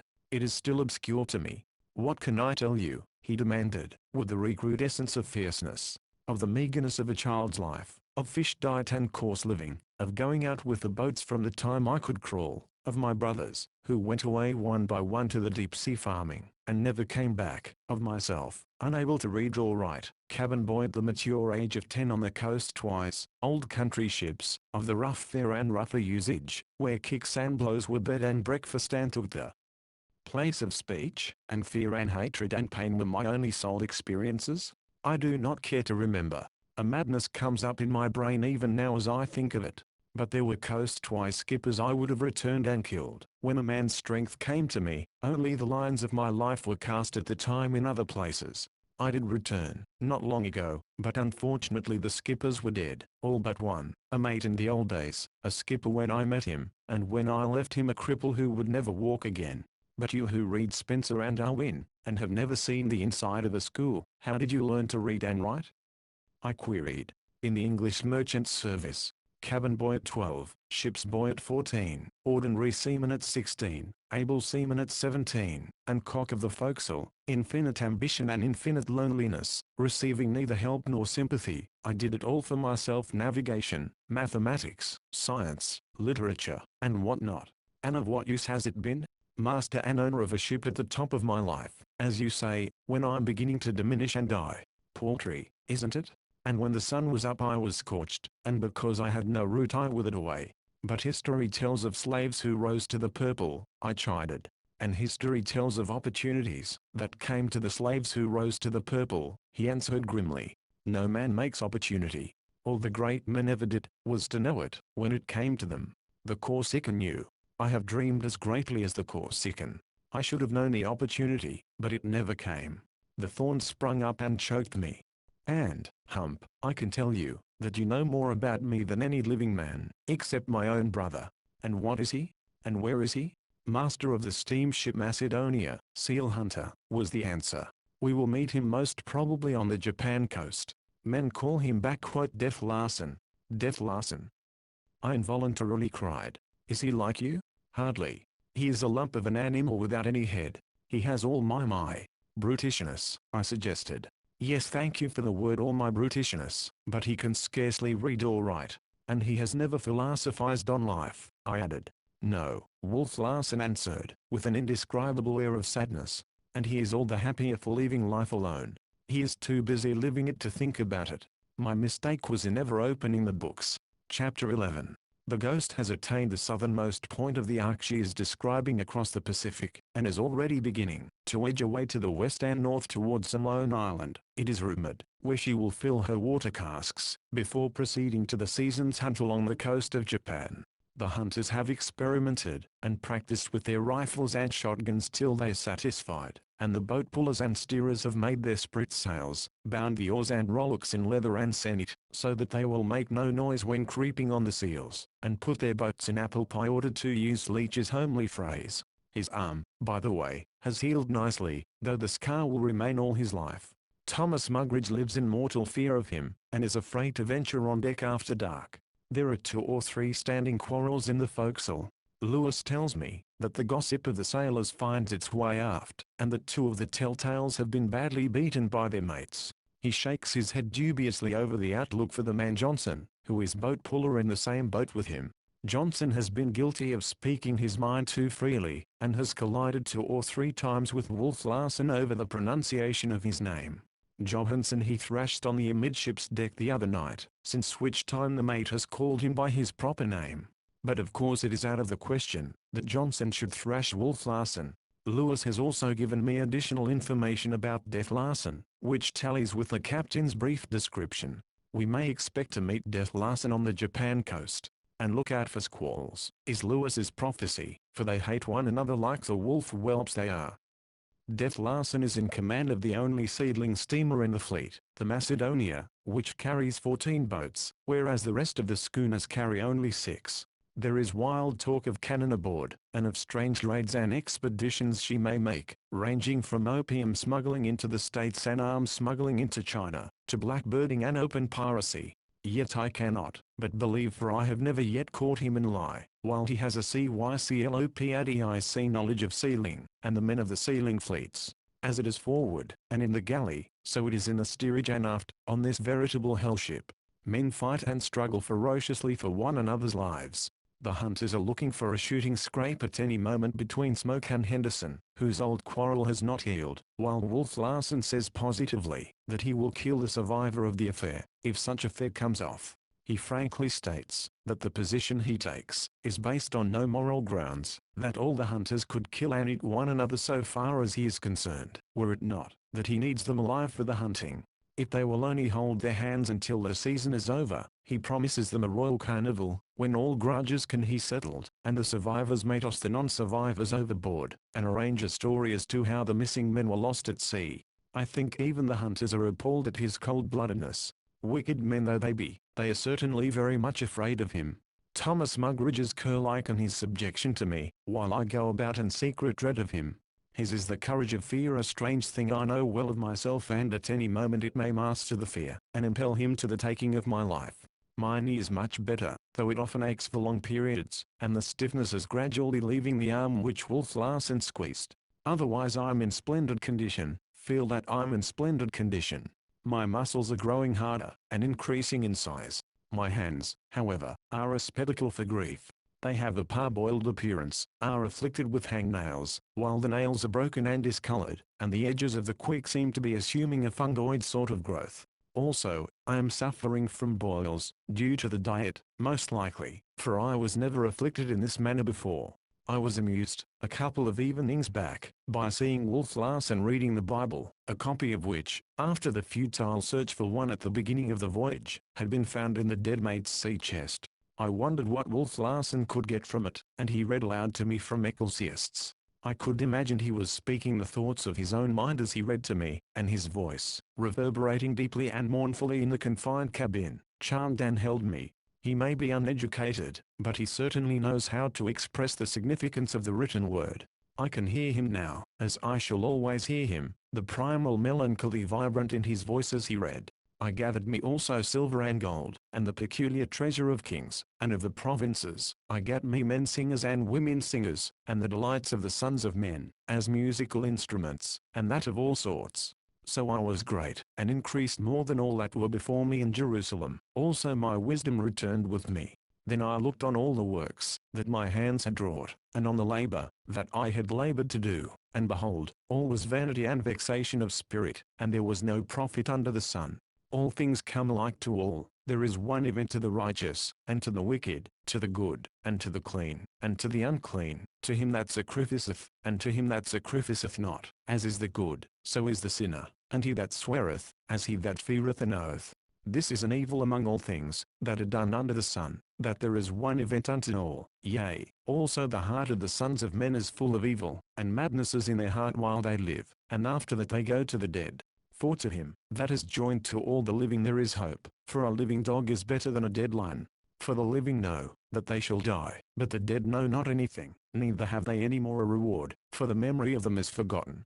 Also their love, and their hatred, and their envy, is now perished, neither have they any more a portion forever in anything that is done under the Sunday.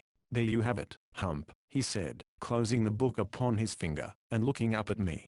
The preacher who was king over Israel and Jerusalem thought as I think. You call me a pessimist. Is not this pessimism of the blackest? All is vanity and vexation of spirit. There is no profit under the sun. There is one event unto all, to the fool and the wise, the clean and the unclean, the sinner and the saint, and that event is death, and an evil thing, he says. For the preacher loved life, and did not want to die, saying, for a living dog is better than a dead lion. He preferred the vanity and vexation to the silence and unmovableness of the grave. And so I. To crawl is piggish, but to not crawl, to be as the clod and rock, is loathsome to contemplate. It is loathsome to the life that is in me, the very essence of which is movement, the power of movement, and the consciousness of the power of movement. Life itself is unsatisfaction, but to look ahead to death is greater unsatisfaction. You are worse off than Omar, I said. He, at least, after the customary agonizing of youth, found content and made of his materialism a joyous thing. Who was Omar? Wolf Larsen asked, and I did no more work that day, nor the next, nor the next. In his random reading he had never chanced upon the rubaiyat, and it was to him like a great find of treasure. Much I remembered, possibly 2/3 of the quatrains, and I managed to piece out the remainder without difficulty. We talked for hours over single stanzas, and I found him reading into them a wail of regret and a rebellion which, for the life of me, I could not discover myself. Possibly I recited with a certain joyous lilt which was my own, for his memory was good, and at a second rendering, very often the first, he made a quatrain his own. He recited the same lines, and invested them with an unrest and passionate revolt that was well nigh convincing. I was interested as to which quatrain he would like best, and was not surprised, when he hit upon the one born of an instant's irritability, and quite at variance with the Persian's complacent philosophy and genial code of life. What, without asking, hither hurried whence? And, without asking, with the hurried hence, oh, many a cup of this forbidden wine, must drown the memory of that insolence. Great. Wolf Larsen cried. Great. That's the keynote. Insolence. He could not have used a better word. In vain I objected and denied. He deluged me, overwhelmed me with argument. It's not the nature of life to be otherwise. Life, when it knows that it must cease living, will always rebel. It cannot help itself. The preacher found life and the works of life all of vanity and vexation, an evil thing, but death, the ceasing to be able to be vain and vexed, he found an evil thing. Through chapter after chapter he is worried by the one event that cometh to all alike. So Omar, so I, so you, even you, for you rebelled against dying, when Cookie sharpened a knife for you. You were afraid to die. The life that was in you, that composes you, that is greater than you, did not want to die. You have talked of the instinct of immortality. I talk of the instinct of life, which is to live, and which, when death looms near and large, masters the instinct, so-called, of immortality. It mastered it in you. You cannot deny it, because a crazy cockney crook sharpened a knife. You are afraid of him now. You are afraid of me. You cannot deny it. If I should catch you by the throat, thus, his hand was about my throat and my breath was shut off, and began to press the life out of you thus, and thus, your instinct of immortality will go glimmering, and your instinct of life, which is longing for life, will flutter up, and you will struggle to save yourself. I see the fear of death in your eyes. You beat the air with your arms. You exert all your puny strength to struggle to live. Your hand is clutching my arm. Lightly it feels as a butterfly resting there. Your chest is heaving, your tongue protruding, your skin turning dark, your eyes swimming. Backward to live, to live, to live. You were crying, and you were crying to live here and now, not hereafter. You doubt your immortality, Ha, ha. You are not sure of it. You won't chance it. This life only you are certain is real. It is growing dark and darker. It is the darkness of death, the ceasing to be, the ceasing to feel, the ceasing to move, that is gathering about you, descending upon you, rising around you. Your eyes are becoming set. They are glazing. My voice sounds faint and far. You cannot see my face. And still you struggle in my grip. You kick with your legs. Your body draws itself up in knots like a snake's. Your chest heaves and strains. To live, to live, to live. I heard no more.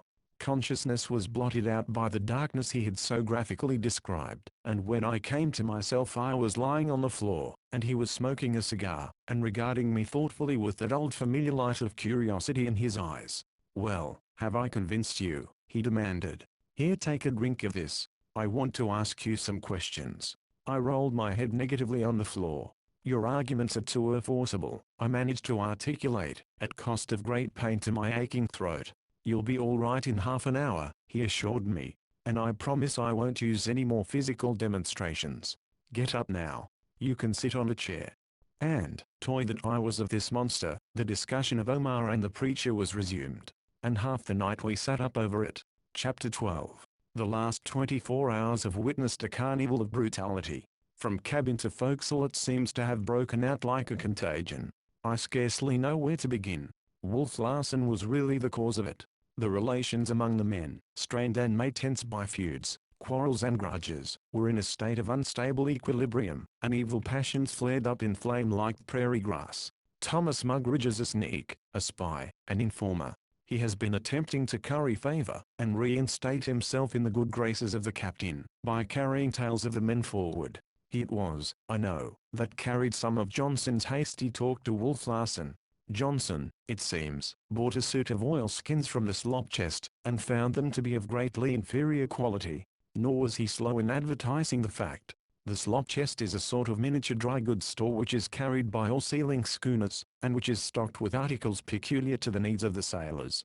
Whatever a sailor purchases is taken from his subsequent earnings on the sealing grounds, for, as it is with the hunters, so it is with the boat pullers and steerers. In the place of wages they receive a rate of so much per skin for every skin captured in their particular boat. But of Johnson's grumbling at the slop chest I knew nothing, so that what I witnessed came with a shock of sudden surprise. I had just finished sweeping the cabin, and had been inveigled by Wolf Larsen into a discussion of Hamlet, his favourite Shakespearean character, when Johansen descended the companion stairs followed by Johnson. The latter's cap came off after the custom of the sea, and he stood respectfully in the centre of the cabin, swaying heavily and uneasily to the roll of the schooner, and facing the captain. "Shut the doors and draw the slide," Wolf Larsen said to me. As I obeyed I noticed an anxious light come into Johnson's eyes, but I did not dream of its cause. I did not dream of what was to occur, until it did occur, but he knew from the very first what was coming, and awaited it bravely. And in his action I found complete refutation of all Wolf Larsen's materialism. The sailor Johnson was swayed by idea, by principle, and truth, and sincerity. He was right, he knew he was right, and he was unafraid. He would die for the right if needs be. He would be true to himself, sincere with his soul. And in this was portrayed the victory of the spirit over the flesh, the indomitability and moral grandeur of the soul, that knows no restriction and rises above time and space and matter with a surety and invincibleness born of nothing else than eternity and immortality. But to return.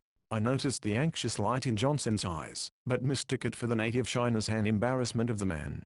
The mate, Johansen, stood away several feet to the side of him, and fully 3 yards in front of him sat Wolf Larsen on one of the pivotal cabin chairs. An appreciable pause fell, after I had closed the doors, and drawn the slide, a pause that must have lasted fully a minute. It was broken by Wolf Larsen. "Johnson," he began. "My name is Johnson, sir," the sailor boldly corrected. "Well, Johnson, then, damn you. Can you guess why I have sent for you?" "Yes, and no, sir," was the slow reply. "My work is done well. The mate knows that, and you know it, sir.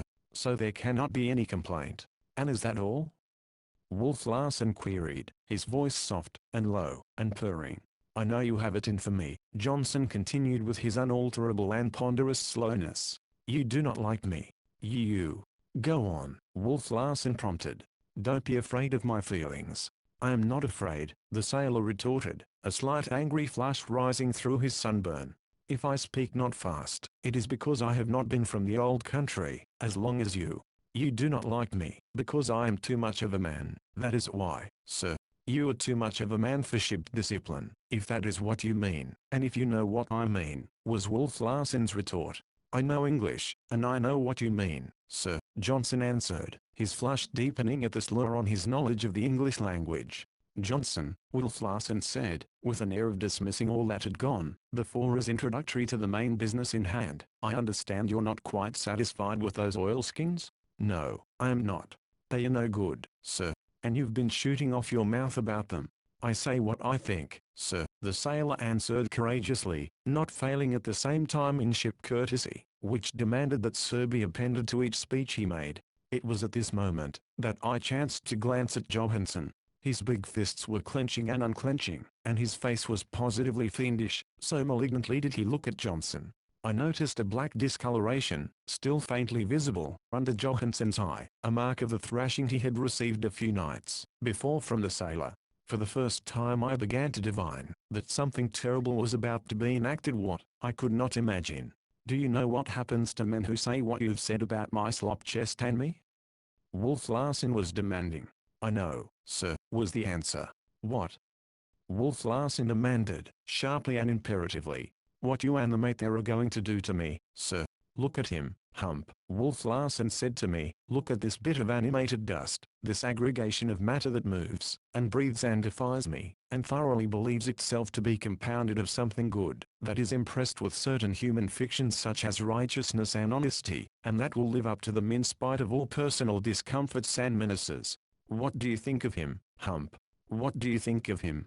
"I think that he is a better man than you are," I answered, impelled, somehow, with a desire to draw upon myself a portion of the wrath I felt was about to break upon his head. his human fictions, as you choose to call them, make for nobility and manhood. You have no fictions, no dreams, no ideals. You're a pauper. He nodded his head with a savage pleasantness. Quite true, Hump, quite true. I have no fictions, that make for nobility and manhood. A living dog is better than a dead lion, say I with the preacher. My only doctrine is the doctrine of expediency, and it makes for surviving. This bit of the ferment we call back, quote Johnson, when he is no longer a bit of the ferment, only dust and ashes, will have no more nobility than any dust and ashes, while I shall still be alive and roaring. Do you know what I'm going to do? He questioned. I shook my head. Well, I am going to exercise my prerogative of roaring, and show you how there's nobility. Watch me. 3 yards away from Johnson he was, and sitting down. 9 feet. And yet he left the chair in full leap, without first gaining a standing position. He left the chair, just as he sat in it, squarely, springing from the sitting posture like a wild animal, a tiger, and like a tiger covered the intervening space. It was an avalanche of fury, that Johnson strove vainly to fend off. He threw one arm down to protect the stomach, the other arm up to protect the head, but Wolf Larsen's fist drove midway between, on the chest, with a crushing, resounding impact. Johnson's breath, suddenly expelled, shot from his mouth, and as suddenly checked, with the forced, audible expiration of a man wielding an axe. He almost fell backward, and swayed from side to side in an effort to recover his balance. I cannot give the further particulars of the horrible scene that followed. It was too revolting. It turns me sick even now, when I think of it. Johnson fought bravely enough, but he was no match for Wolf Larsen, much less for Wolf Larsen and a mate. It was frightful. I had not imagined a human being could endure so much and still live and struggle on. And struggle on Johnson did. Of course there was no hope for him, not the slightest, and he knew it as well as I, but by the manhood that was in him, he could not cease from fighting for that manhood. It was too much for me to witness. I felt that I should lose my mind, and I ran up the companion stairs to open the doors and escape on deck. But Wolf Larsen, leaving his victim for the moment, and with one of his tremendous springs, gained my side, and flung me into the far corner of the cabin. The phenomena of life, Hump, he girded at me. Stay and watch it. You may gather data on the immortality of the soul. Besides, you know, we can't hurt Johnson's soul. It's only the fleeting form we may demolish. It seemed centuries, possibly it was no more than 10 minutes, that the beating continued. Wolf Larsen and Johansen were all about the poor fellow. They struck him with their fists, kicked him with their heavy shoes, knocked him down, and dragged him to his feet, to knock him down again. His eyes were blinded, so that he could not see, and the blood running from ears and nose and mouth turned the cabin into a shambles. And when he could no longer rise they still continued to beat, and kick him where he lay. Easy, Johansen, easy as she goes, Wolf Larsen finally said. But the beast in the mate was up and rampant, and Wolf Larsen was compelled to brush him away with a backhanded sweep of the arm, gentle enough, apparently, but which hurled Johansen back like a cork, driving his head against the wall with a crash. He fell to the floor, half stunned for the moment, breathing heavily and blinking his eyes in a stupid sort of way. Jerk open the drawers, Hump, I was commanded. I obeyed, and the 2 brutes picked up the senseless man like a sack of rubbish and hove him clear up the companion stairs, through the narrow doorway, and out on deck. The blood from his nose gushed in a scarlet stream over the feet of the helmsman, who was none other than Lewis, his boatmate. But Lewis Decan gave a spoke, and gazed imperturbably into the binnacle. Not so was the conduct of George Leach, the erstwhile cabin boy. Fore and aft there was nothing that could have surprised us more than his consequent behavior. He it was that came up on the poop without orders, and dragged Johnson forward, where he set about dressing his wounds as well as he could, and making him comfortable.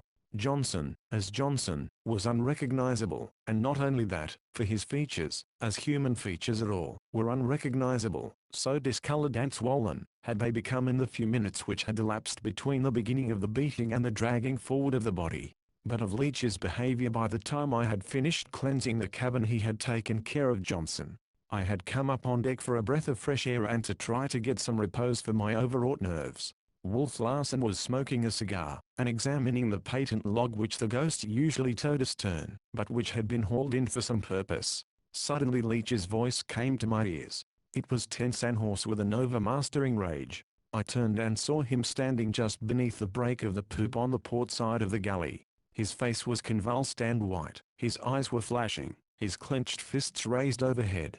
"May God damn your soul to hell, Wolf Larsen, only hell's too good for you, you coward, you murderer, you pig," was his opening salutation.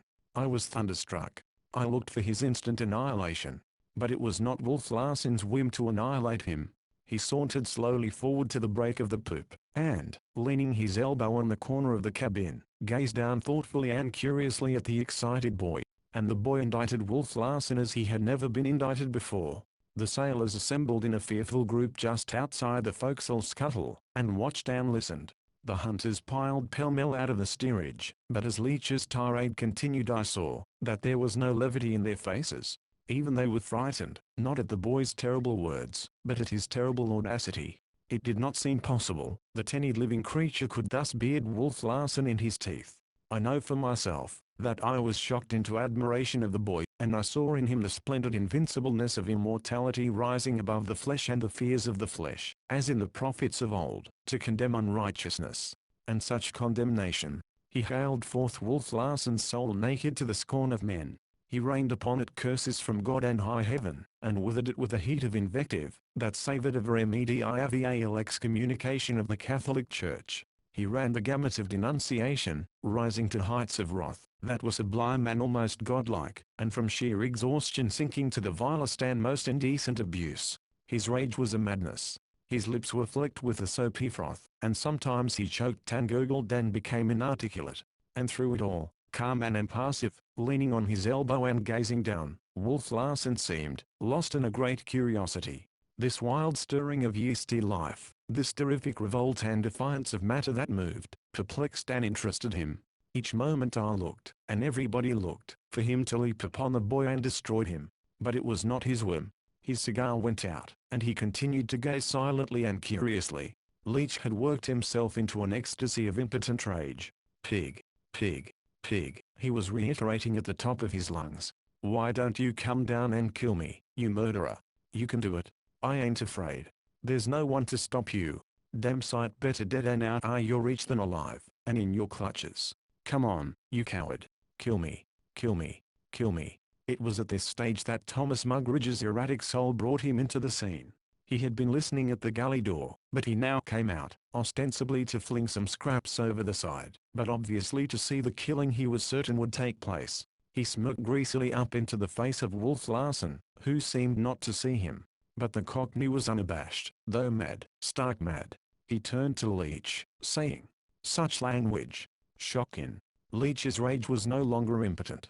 Here at last was something ready to hand. And for the first time, since the stabbing, the Cockney had appeared outside the galley without his knife. The words had barely left his mouth, when he was knocked down by Leach. 3 times he struggled to his feet, striving to gain the galley, and each time was knocked down. "Oh, Lord," he cried. "Help, help, Taiki Maui, can't you? Taiki Maui." The hunters laughed from sheer relief. Tragedy had dwindled, the farce had begun. The sailors now crowded boldly aft, grinning and shuffling, to watch the pummeling of the hated Cockney. And even I felt a great joy surge up within me. I confess that I delighted in this beating Leach was giving to Thomas Mugridge, though it was as terrible, almost, as the one Mugridge had caused to be given to Johnson. But the expression of Wolf Larsen's face never changed. He did not change his position either, but continued to gaze down with a great curiosity. For all his pragmatic certitude, it seemed as if he watched the play and movement of life in the hope of discovering something more about it, of discerning in its maddest writhings a something which had hitherto escaped him, the key to its mystery, as it were, which would make all clear and plain. But the beating. It was quite similar to the one I had witnessed in the cabin. The Cockney strove in vain to protect himself from the infuriated boy, and in vain he strove to gain the shelter of the cabin. He rolled toward it, groveled toward it, fell toward it, when he was knocked down. But blow followed blow with bewildering rapidity. He was knocked about like a shuttlecock, until, finally, like Johnson, he was beaten, and kicked as he lay helpless on the deck. And no one interfered. Leach could have killed him, but, having evidently filled a measure of his vengeance, he drew away from his prostrate foe, who was whimpering and wailing in a puppyish sort of way, and walked forward. But these 2 affairs were only the opening events of the day's program. In the afternoon, Smoke and Henderson fell foul of each other, and a fusillade of shots came up from the steerage, followed by a stampede of the other 4 hunters for the deck. A column of thick, acrid smoke, the kind always made by black powder, was arising through the open companionway, and down through it leaped Wolf Larsen. The sound of blows and scuffling came to our ears. Both men were wounded, and he was thrashing them both for having disobeyed his orders, and crippled themselves in advance of the hunting season. In fact, they were badly wounded, and, having thrashed them, he proceeded to operate upon them in a rough surgical fashion and to dress their wounds. I served as assistant, while he probed and cleansed the passages made by the bullets, and I saw the 2 men endure his crude surgery without anesthetics, and with no more to uphold them than a stiff tumbler of whiskey. Then, in the first dog watch, trouble came to a head in the forecastle. It took its rise out of the tittle-tattle and tale-bearing which had been the cause of Johnson's beating, and from the noise we heard, and from the sight of the bruised men next day, it was patent that half the forecastle had soundly drubbed the other half. The second dog watch and the day were wound up by a fight between Johansen and the lean Yankee-looking hunter, Latimer. It was caused by remarks of Latimer's concerning the noises made by the mate in his sleep, and though Johansen was whipped, he kept the steerage awake for the rest of the night, while he blissfully slumbered, and fought the fight over and over again. As for myself, I was oppressed with nightmare. The day had been like some horrible dream. Brutality had followed brutality, and flaming passions and cold-blooded cruelty had driven men to seek one another's lives, and to strive to hurt, and maim, and destroy. My nerves were shocked. My mind itself was shocked. All my days had been passed in comparative ignorance of the animality of man. In fact, I had known life only in its intellectual phases. Brutality I had experienced, but it was the brutality of the intellect, the cutting sarcasm of Charlie Furuseth, the cruel epigrams and occasional harsh witticisms of the fellows at the biblet, and the nasty remarks of some of the professors during my undergraduate days. That was all. But that men should wreak their anger on others by the bruising of the flesh and the letting of blood was something strangely and fearfully new to me.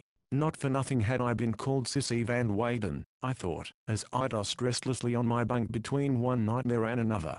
And it seemed to me that my innocence of the realities of life had been complete indeed.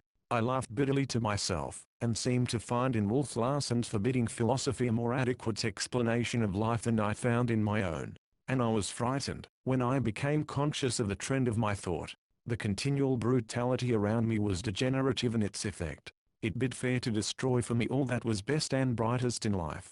My reason dictated that the beating Thomas Mugridge had received was an ill thing, and yet for the life of me, I could not prevent my soul joying in it. And even while I was oppressed by the enormity of my sinful sin, it was I chuckled with an insane delight. I was no longer Humphrey Van Weyden. I was Hump, cabin boy on the schooner Ghost. Wolf Larsen was my captain, Thomas Mugridge and the rest were my companions, and I was receiving repeated impress from the die, which had stamped them all. Chapter 13. For 3 days I did my own work and Thomas Mugridge's too, and I flatter myself that I did his work well. I know that it won Wolf Larsen's approval, while the sailors beamed with satisfaction during the brief time my regime lasted. The first clean bite since I come aboard, Harrison said to me at the galley door, as he returned the dinner pots and pans from the forecastle. Somehow Tommy's grub always tastes of grease, stale grease, and I reckon he ain't changed his shirt since he left Frisco. I know he hasn't, I answered. And I'll bet he sleeps in it, Harrison added. And you won't lose, I agreed. The same shirt, and he hasn't had it off once in all this time. But 3 days was all Wolf Larsen allowed him in which to recover from the effects of the beating. On the 4th day, lame and sore, scarcely able to see, so closed were his eyes, he was haled from his bunk by the nape of the neck and set to his duty. He sniffled and wept, but Wolf Larsen was pitiless. And see that you serve no more slops, was his parting injunction. No more grease and dirt, mind, and a clean shirt occasionally, or you'll get a toe over the side. Understand?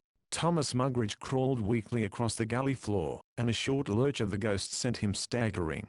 In attempting to recover himself, he reached for the iron railing which surrounded the stove, and kept the pots from sliding off, but he missed the railing, and his hand, with his weight behind it, landed squarely on the hot surface. There was a sizzle and odor of burning flesh, and a sharp cry of pain. "Oh, Gord, Gord, what have I done?" he wailed, sitting down in the coal box, and nursing his new hurt, by rocking back and forth. "Why has all this come on me? It makes me fair sick, it does, and I try so hard to go through life harmless and hurting nobody. The tears were running down his puffed and discolored cheeks, and his face was drawn with pain. A savage expression flitted across it. "Oh, how I ate him! How I ate him!" he gritted out. "Whom?" I asked, but the poor wretch was weeping again over his misfortunes. Less difficult it was to guess whom he hated than whom he did not hate, for I had come to see a malignant devil in him which impelled him to hate all the world. I sometimes thought that he hated even himself, so grotesquely had life dealt with him, and so monstrously. At such moments a great sympathy welled up within me, and I felt shame that I had ever joyed in his discomfiture or pain. Life had been unfair to him. It had played him a scurvy trick when it fashioned him into the thing he was, and it had played him scurvy tricks ever since. What chance had he to be anything else than he was? And as though answering my unspoken thought, he wailed, "I never had no chance, not half a chance. Oh, was there to send me to school, or put Tommy in my hungry belly, or wipe my bloody nose for me, when I was a kiddie? Oh, ever did anything for me, head? Oh, I sigh. Never mind, Tommy," I said, placing a soothing hand on his shoulder.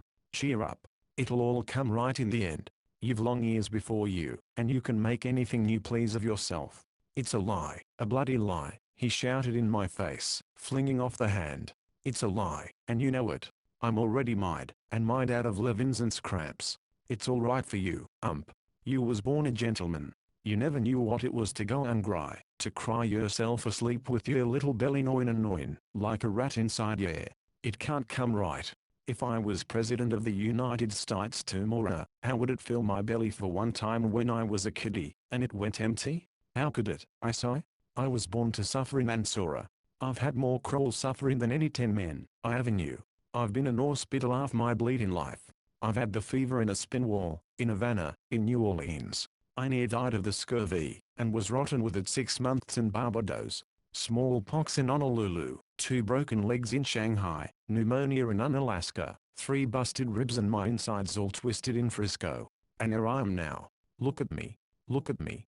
My ribs kick loose from my back again. I'll be cow in blood before 8 bells. How can it be made up to me?" I ask. "Who's going to do it? God? How God must have hated me when he signed me on for a voyage in this bloomin' world of his."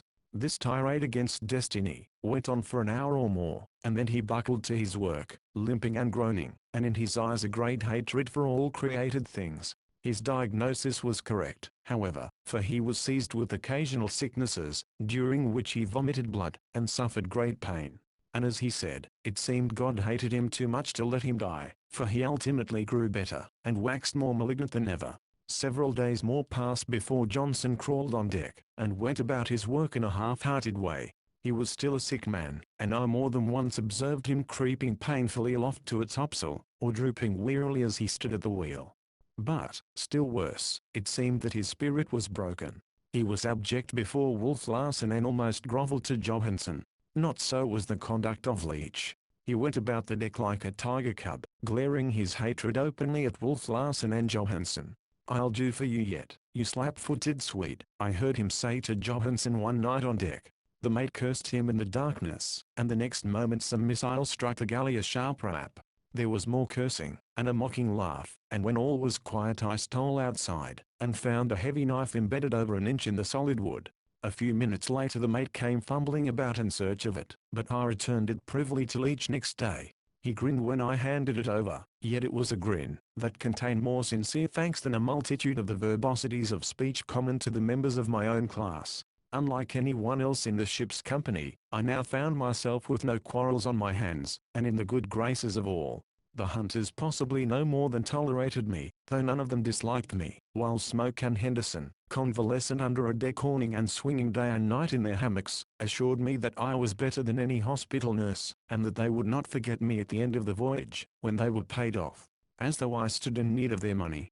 I, who could have bought them out, bag and baggage, and the schooner and its equipment, a score of times over. But upon me had devolved the task of tending their wounds, and pulling them through, and I did my best by them. Wolf Larsen underwent another bad attack of headache which lasted 2 days. He must have suffered severely, for he called me in, and obeyed my commands like a sick child. But nothing I could do seemed to relieve him. At my suggestion, however, he gave up smoking and drinking, though why such a magnificent animal as he should have headaches at all puzzles me. 'Tis the hand of God, I'm telling you, is the way Lewis sees it. 'Tis a visitation for his black-hearted deeds, and there's more behind than common, or else, I prompted. God is not in, and not doing his duty, though it's me as shouldn't say it. I was mistaken, when I said, that I was in the good graces of all. Not only does Thomas Mugridge continue to hate me, but he has discovered a new reason for hating me. It took me no little while to puzzle it out, but I finally discovered that it was because I was more luckily born than he gentleman born, he put it. And still no more dead men, I twitted Lewis, when Smoke and Henderson, side by side, in friendly conversation, took their first exercise on deck. Lewis surveyed me with his shrewd grey eyes, and shook his head portentously. She's a comin, I tell you, and it'll be sheets and halyards, stand by all hands, when she begins to howl. I've had the feel of it this long time, and I can feel it now as plainly as I feel the rigging of a dark night. She's close, she's close. Who goes first? I queried. Not fat old Lewis, I promise you, he laughed. For 'tis in the bones of me, I know that come this time next year I'll be gazing in the old mother's eyes, weary with watching of the sea for the 5 sons she gave to it. What's he been saying to you? Thomas Mugridge demanded a moment later. That he's going home someday to see his mother, I answered diplomatically. I never had none, was the Cockney's comment, as he gazed with lustreless hopeless eyes into mine. Chapter 14. It has dawned upon me that I have never placed a proper valuation upon womankind. For that matter, though not American English native to any considerable degree so far as I have discovered, I was never outside the atmosphere of women until now. My mother and sisters were always about me, and I was always trying to escape them, for they worried me to distraction with their solicitude for my health, and with their periodic inroads on my den, when my orderly confusion, upon which I prided myself, was turned into worse confusion and less order, though it looked neat enough to the eye. I never could find anything, when they had departed. But now, alas, how welcome would have been the feel of their presence, the frou-frou and swish-swish of their skirts which I had so cordially detested. I am sure, if I ever get home, that I shall never be irritable with them again. They may dose me, and doctor me morning, noon, and night, and dust and sweep, and put my den to rights every minute of the day, and I shall only lean back, and survey it all, and be thankful, in the time possessed of a mother and some several sisters. All of which has set me wondering, where are the mothers of these 20 and odd men on the Ghost? It strikes me as unnatural and unhealthful, that men should be totally separated from women and herd through the world by themselves. Coarseness and savagery are the inevitable results. These men about me should have wives, and sisters, and daughters, then would they be capable of softness, and tenderness, and sympathy. As it is, not one of them is married. In years and years not one of them has been in contact with a good woman, or within the influence, or redemption, which irresistibly radiates from such a creature. There is no balance in their lives. Their masculinity, which in itself is of the brute, has been overdeveloped. The other and spiritual side of their natures has been dwarfed, atrophied. In fact, they are a company of celibates, grinding harshly against one another, and growing daily more calloused from the grinding. It seems to me impossible sometimes, that they ever had mothers. It would appear that they are a half-brute, half-human species, a race apart, wherein there is no such thing as sex, that they are hatched out by the sun like turtle eggs, or receive life in some similar and sordid fashion, and that all their days they fester in brutality and viciousness, and in the end die as unlovely as they have lived. Rendered curious by this new direction of ideas, I talked with Johansen last night, the first superfluous words with which he has favored me, since the voyage began. He left Sweden, when he was 18, is now 38, and in all the intervening time has not been home once. He had met a townsman, a couple of years before, in some sail boarding house in Chile, so that he knew his mother to be still alive. She must be a pretty old woman now, he said, staring meditatively into the binnacle, and then jerking a sharp glance at Harrison, who was steering a point off the course. When did you last write to her? He performed his mental arithmetic aloud. 81, no 82, no 83. Yes, 83. 10 years ago. From some little port in Madagascar. I was trading. You see, he went on, as though addressing his neglected mother across half the girth of the earth. Each year I was going home. So what was the good to write? It was only a year. And each year something happened, and I did not go. But I might, now, and when I pay off at Frisco, maybe with $500, I will ship myself on a Wingham around the Horn to Liverpool, which will give me more money, and then I will pay my passage from their home. Then she will not do any more work. But does she work now? How old is she? About 70, he answered. And then, boastingly, we work from the time we are born until we die. In my country. That's why we live so long. I will live to 100. I shall never forget this conversation. The words were the last I ever heard him utter. Perhaps they were the last he did utter too. For, going down into the cabin to turn in, I decided that it was too stuffy to sleep below. It was a calm night. We were out of the trades, and the ghost was forging ahead barely not an hour. So I tucked a blanket and pillow under my arm, and went up on deck. As I passed between Harrison and the binnacle, which was built into the top of the cabin, I noticed that he was this time fully 3 points off. Thinking that he was asleep, and wishing him to escape reprimand or worse, I spoke to him. But he was not asleep. His eyes were wide and staring. He seemed greatly perturbed, unable to reply to me. "What's the matter?" I asked. "Are you sick?" He shook his head, and with a deep sign as of awakening, caught his breath. "You'd better get on your course, then," I chided. He put a few spokes over, and I watched the compass card swing slowly to an NW and steady itself with slight oscillations. I took a fresh hold on my bedclothes, and was preparing to start on, when some movement caught my eye and I looked astern to the rail. A sinewy hand, dripping with water, was clutching the rail. A second hand took form in the darkness beside it. I watched, fascinated. What visitant from the gloom of the deep was I to behold? Whatever it was, I knew that it was climbing aboard by the log line. I saw a head, the hair wet and straight, shape itself, and then the unmistakable eyes and face of Wolf Larsen. His right cheek was red with blood, which flowed from some wound in the head. He drew himself inboard with a quick effort, and arose to his feet, glancing swiftly, as he did so, at the man at the wheel, as though to assure himself of his identity and that there was nothing to fear from him. The sea water was streaming from him. It made little audible gurgles which distracted me. As he stepped toward me, I shrank back instinctively, for I saw that in his eyes which spelled death. "All right, Hump," he said in a low voice. "Where's the mate?" I shook my head. "Johansson," he called softly. "Johansson. Where is he?" he demanded of Harrison.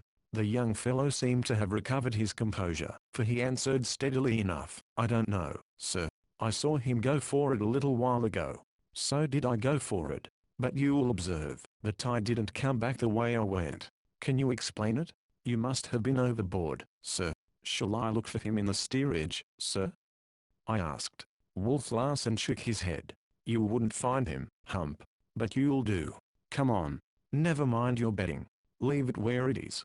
I followed at his heels. There was nothing stirring amidships. "Those cursed hunters," was his comment. "Too damned fat and lazy to stand a 4-hour watch." But on the forecastle head we found 3 sailors asleep. He turned them over, and looked at their faces. They composed the watch on deck, and it was the ship's custom, in good weather, to let the watch sleep with the exception of the officer, the helmsman, and the lookout. "Who's lookout?" he demanded. "Me, sir," answered Holyoake, one of the deep-water sailors, a slight tremor in his voice. "I winked off just this very minute, sir. I'm sorry, sir. It won't happen again." "Did you hear or see anything on deck?" "No, sir." But Wolf Larsen had turned away with a snort of disgust, leaving the sailor rubbing his eyes with surprise at having been let off so easily. "Softly, now," Wolf Larsen warned me in a whisper, as he doubled his body into the forecastle scuttle, and prepared to descend. I followed with a quaking heart. What was to happen I knew no more than did I know what had happened. But blood had been shed, and it was through no whim of Wolf Larsen that he had gone over the side with his skull plate open. Besides, Johansson was missing. It was my first descent into the forecastle, and I shall not soon forget my impression of it, caught as I stood on my feet at the bottom of the ladder. Built directly in the eyes of the schooner, it was of the shape of a triangle, along the 3 sides of which stood the bunks, in double tier, 12 of them. It was no larger than a hall bedroom in Grub Street, and yet 12 men were herded into it to eat, and sleep and carry on all the functions of living. My bedroom at home was not large, yet it could have contained a dozen similar forecastles, and taking into consideration the height of the ceiling, a score at least. It smelled sour and musty, and by the dim light of the swinging sea lamp I saw every bit of available wall space hung deep with sea boots, oilskins, and garments, clean and dirty, of various sorts. These swung back and forth with every roll of the vessel, giving rise to a brushing sound, as of trees against a roof or wall.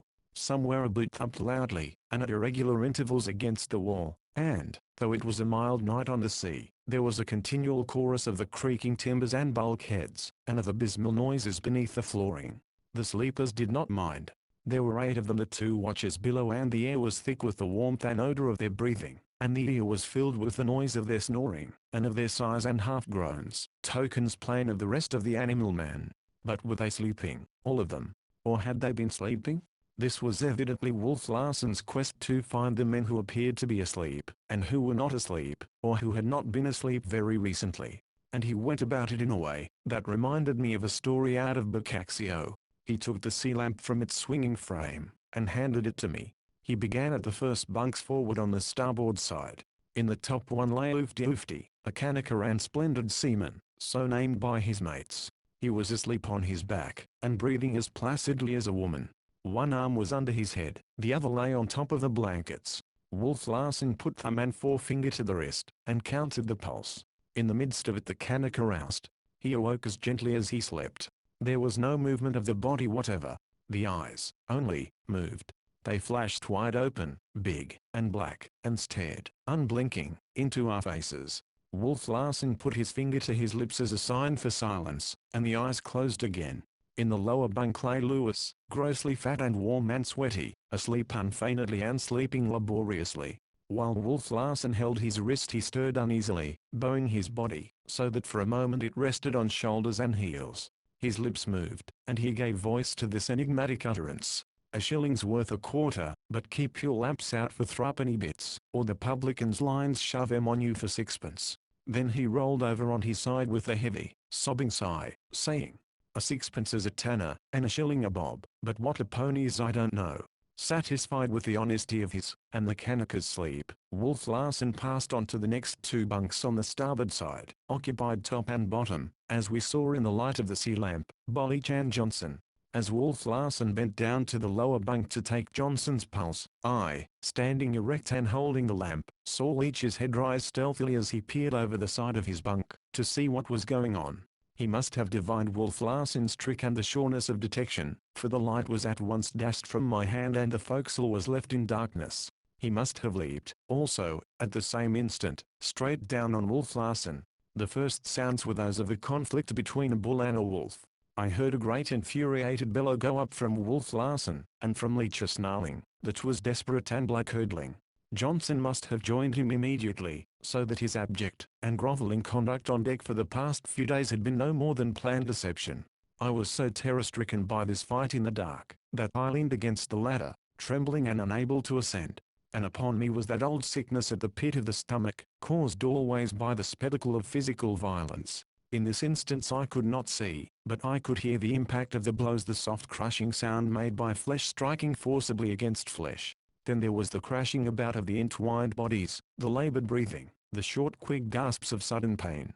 There must have been more men in the conspiracy, to murder the captain and mate, for by the sounds I knew that Leach and Johnson had been quickly reinforced by some of their mates. "Get a knife somebody!" Leach was shouting. "Pound him on the head! Mash his brains out!" was Johnson's cry. But after his first bellow, Wolf Larsen made no noise. He was fighting grimly and silently for life. He was sore beset.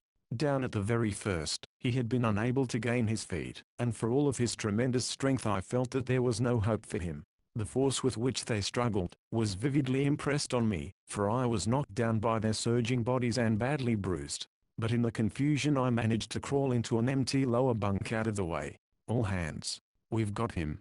We've got him!" I could hear Leach crying.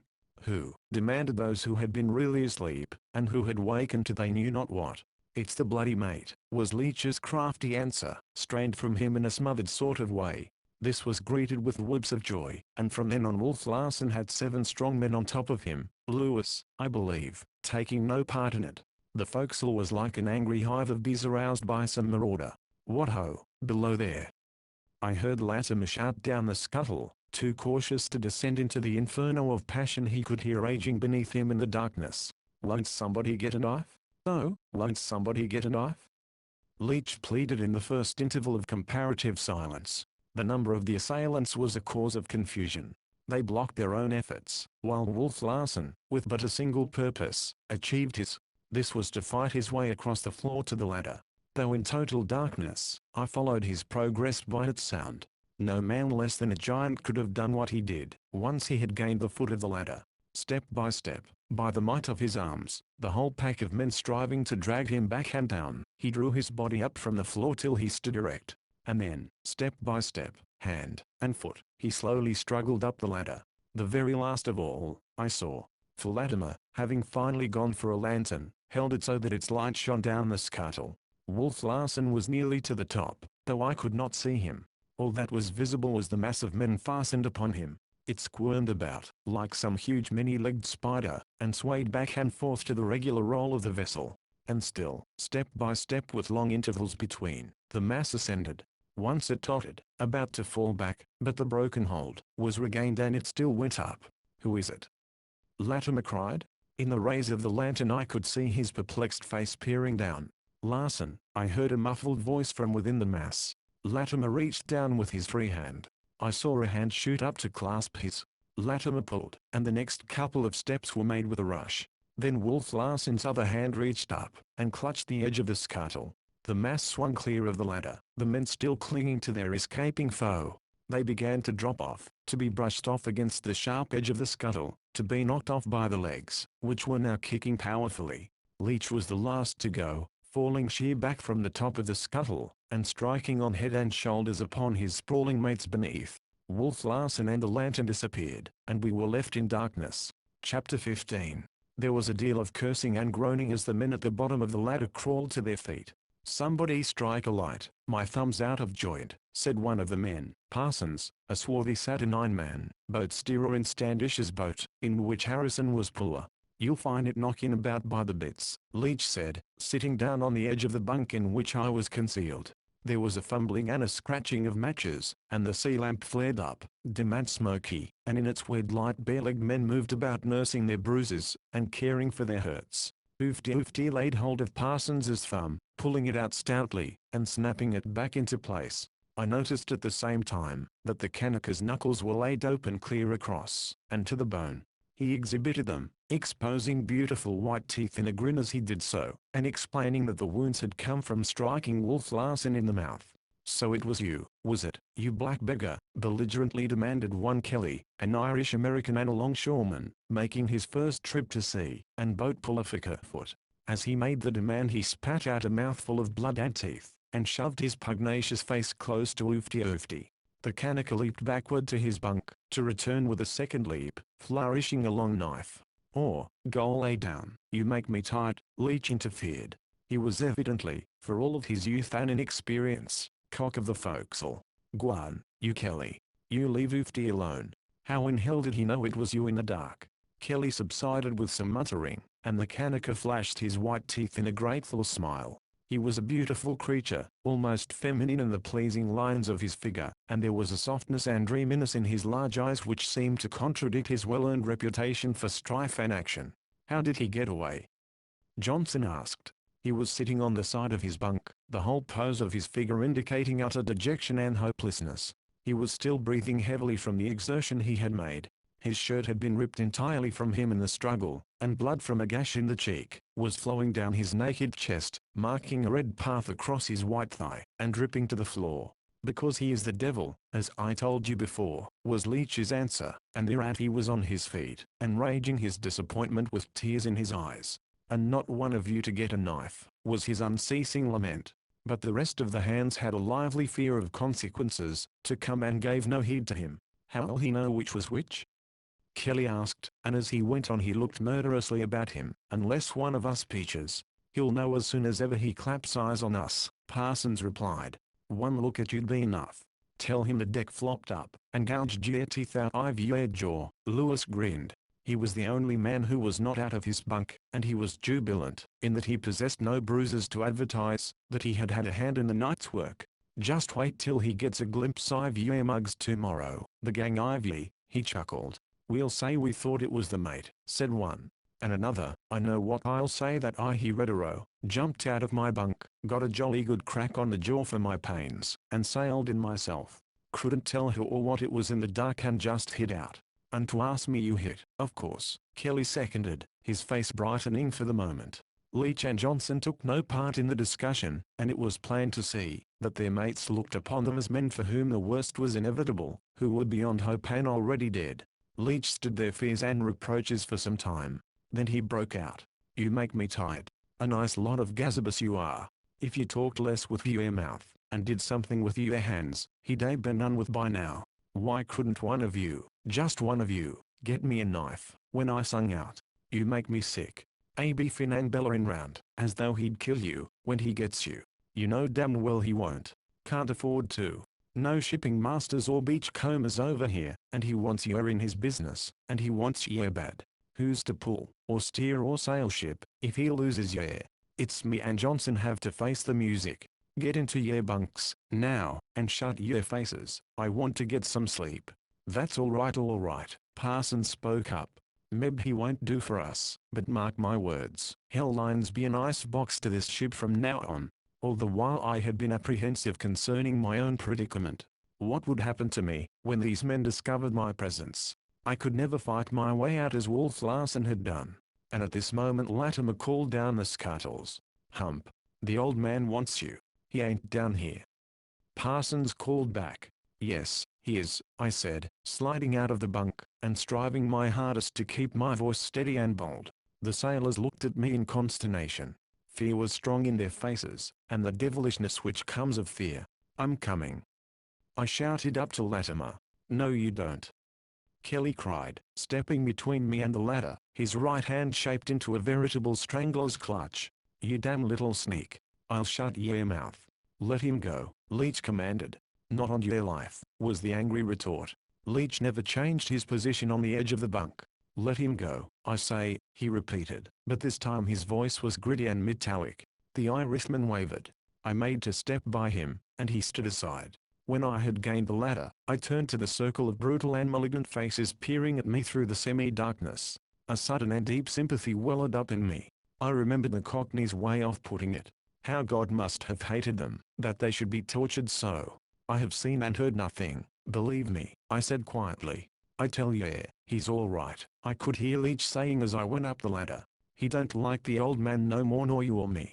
I found Wolf Larsen in the cabin, stripped and bloody, waiting for me. He greeted me with one of his whimsical smiles. "Come, get to work, Doctor. The signs are favorable for an extensive practice this voyage.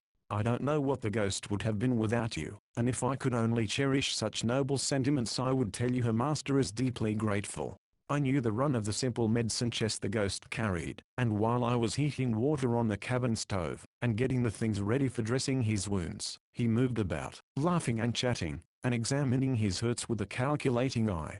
I had never before seen him stripped, and the sight of his body quite took my breath away. It has never been my weakness to exalt the flesh, far from it, but there is enough of the artist in me to appreciate its wonder. I must say that I was fascinated by the perfect lines of Wolf Larsen's figure, and by what I may term the terrible beauty of it. I had noted the men in the forecastle. Powerfully muscled though some of them were, there had been something wrong with all of them, an insufficient development here, an undue development there, a twist or a crook that destroyed symmetry, legs too short or too long, or too much sinew or bone exposed, or too little. Oofty had been the only one whose lines were at all pleasing, while, in so far as they pleased, that far had they been what I should call feminine. But Wolf Larsen was the man type, the masculine, and almost a god in his perfectness. As he moved about, or raised his arms, the great muscles leapt, and moved under the satiny skin. I have forgotten to say, that the bronze ended with his face. His body, thanks to his Scandinavian stock, was fair as the fairest woman's. I remember his putting his hand up, to feel of the wound on his head, and my watching the biceps move like a living thing under its white sheath. It was the biceps that had nearly crushed out my life once, that I had seen strike so many killing blows. I could not take my eyes from him. I stood motionless, a roll of antiseptic cotton in my hand unwinding, and spilling itself down to the floor. He noticed me, and I became conscious that I was staring at him. "God made you well," I said. "Did he?" he answered. "I have often thought so myself, and wondered why." "Purpose," I began. "Utility," he interrupted. "This body was made for use. These muscles were made to grip, and tear, and destroy living things that get between me and life. But have you thought of the other living things? They too have muscles, of one kind and another, made to grip, and tear, and destroy. And when they come between me and life, I outgrip them, out-tear them, out-destroy them. Purpose does not explain that. Utility does. It is not beautiful, I protested. Life isn't, you mean, he smiled. Yet you say I was made well. Do you see this? He braced his legs and feet, pressing the cabin floor with his toes in a clutching sort of way. Knots and ridges and mounds of muscles writhed and bunched under the skin. Feel them, he commanded. They were hard as iron. And I observed, also, that his whole body had unconsciously drawn itself together, tense and alert, that muscles were softly crawling and shaping about the hips, along the back, and across the shoulders, that the arms were slightly lifted, their muscles contracting, the fingers crooking till the hands were like talons, and that even the eyes had changed expression, and into them were coming watchfulness and measurement and a light none other than of battle. Stability, equilibrium, he said, relaxing on the instant, and sinking his body back into repose. Feet with which to clutch the ground, legs to stand on and to help withstand, while with arms and hands, teeth and nails, I struggle to kill, and to be not killed. Purpose? Utility is the better word. I did not argue. I had seen the mechanism of the primitive fighting beast, and I was as strongly impressed, as if I had seen the engines of a great battleship or Atlantic liner. I was surprised, considering the fierce struggle in the forecastle, at the superficiality of his hurts, and I pride myself, that I dressed them dexterously. With the exception of several bad wounds, the rest were merely severe bruises and lacerations. The blow which he had received, before going overboard had laid his scalp open several inches. This, under his direction, I cleansed and sewed together, having first shaved the edges of the wound. Then the calf of his leg was badly lacerated and looked as though it had been mangled by a bulldog. Some sailor, he told me, had laid hold of it by his teeth, at the beginning of the fight, and hung on, and been dragged to the top of the forecastle ladder, when he was kicked loose. By the way, Hump, as I have remarked, you're a handy man, Wolf Larsen began, when my work was done. As you know, we're short a mate. Hereafter you shall stand watches, receive $75 per month, and be addressed for, and after Mr. Van Weyden. I don't understand navigation, you know, I gasped. Not necessary at all. I really do not care to sit in the high places, I objected. I find life precarious enough in my present humble situation. I have no experience. Mediocrity, you see, has its compensations. He smiled as though it were all settled. I won't be mate on this hell ship. I cried defiantly. I saw his face grow hard and the merciless glitter come into his eyes. He walked to the door of his room, saying, "And now, Mr. Van Weyden, good night." "Good night, Mr. Larsen," I answered weakly. Chapter 16. I cannot say that the position of mate carried with it anything more joyful than that there were no more dishes to wash. I was ignorant of the simplest duties of mate, and would have fared badly indeed, had the sailors not sympathized with me. I knew nothing of the minuti and of ropes and rigging, of the trimming and setting of sails, but the sailors took pains to put me to rights, Lewis proving an especially good teacher, and I had little trouble with those under me. With the hunters it was otherwise. Familiar in varying degree with the sea, they took me as a sort of joke. In truth, it was a joke to me, that I, the veriest landsman, should be filling the office of mate, but to be taken as a joke by others was a different matter. I made no complaint, but Wolf Larsen demanded the most punctilious sea etiquette in my case, far more than poor Johansen had ever received, and at the expense of several rows, threats, and much grumbling, he brought the hunters to time. I was Mr. Van Weyden fore and aft, and it was only unofficially that Wolf Larsen himself ever addressed me as Hump. It was amusing. Perhaps the wind would haul a few points, while we were at dinner, and as I left the table he would say, "Mr. Van Weyden, will you kindly put about on the port tack?" And I would go on deck, beckon Lewis to me, and learn from him what was to be done. Then, a few minutes later, having digested his instructions and thoroughly mastered the maneuver, I would proceed to issue my orders. I remember an early instance of this kind, when Wolf Larsen appeared on the scene, just as I had begun to give orders. He smoked his cigar, and looked on quietly till the thing was accomplished, and then paced aft by my side along the weather poop. "Hump," he said, "I beg pardon, Mr. Van Weyden, I congratulate you. I think you can now fire your father's legs back into the grave to him." You've discovered your own, and learned to stand on them. A little rope work, sail making, and experience with storms and such things, and by the end of the voyage you could ship on any coasting schooner.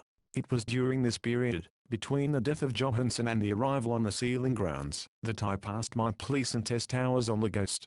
Wolf Larsen was quite considerate. The sailors helped me, and I was no longer in irritating contact with Thomas Mugridge. And I make free to say, as the days went by, that I found I was taking a certain secret pride in myself. Fantastic as the situation was, a landlubber second in command I was, nevertheless, carrying it off well, and during that brief time I was proud of myself, and I grew to love the heave and roll of the Ghost under my feet as she wallowed north and west through the tropic sea to the islet where we filled our water casks. But my happiness was not unalloyed. It was comparative. A period of less misery slipped in between a past of great miseries and a future of great miseries. For the Ghost, so far as the seamen were concerned, was a hell ship of the worst description. They never had a moment's rest or peace. Wolf Larsen treasured against them the attempt on his life and the drubbing he had received in the forecastle, and morning, noon, and night, and all night as well, he devoted himself to making life unlivable for them. He knew well the psychology of the little thing, and it was the little things by which he kept the crew worked up to the verge of madness. I have seen Harrison called from his bunk, to put properly away a misplaced paintbrush, and the two watchers below hailed from their tired sleep to accompany him, and see him do it. A little thing, truly, but when multiplied by the 1,000 ingenious devices of such a mind, the mental state of the men in the forecastle may be slightly comprehended. Of course much grumbling went on, and little outbursts were continually occurring. Blows were struck, and there were always 2 or 3 men nursing injuries at the hands of the human beast who was their master. Concerted action was impossible, in face of the heavy arsenal of weapons carried in the steerage and cabin. Leach and Johnson were the 2 particular victims of Wolf Larsen's diabolic temper, and the look of profound melancholy which had settled on Johnson's face, and in his eyes, made my heart bleed. With Leach it was different.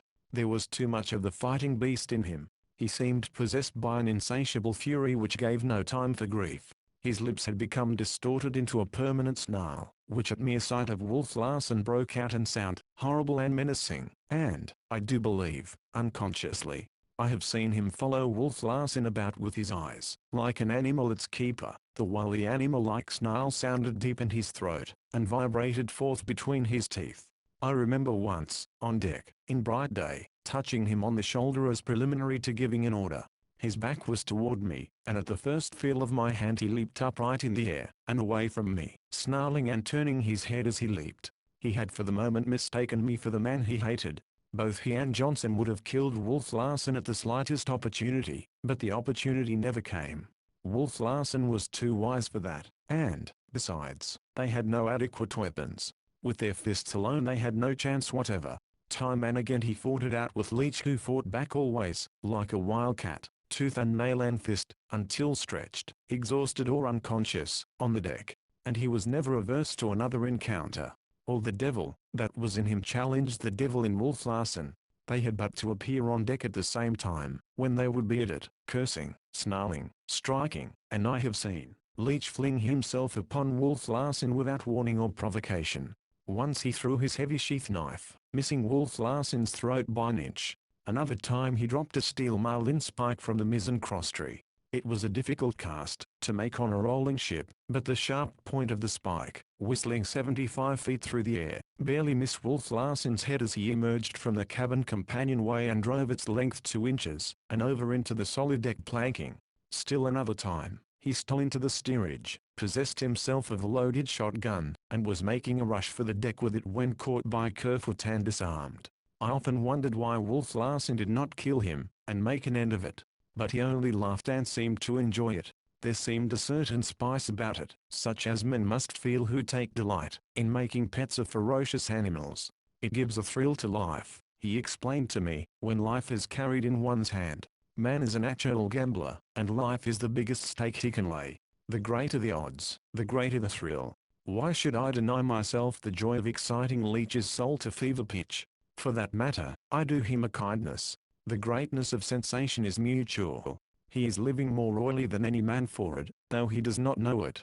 For he has what they have not, purpose, something to do and be done, an all-absorbing end to strive to attain. the desire to kill me, the hope that he may kill me.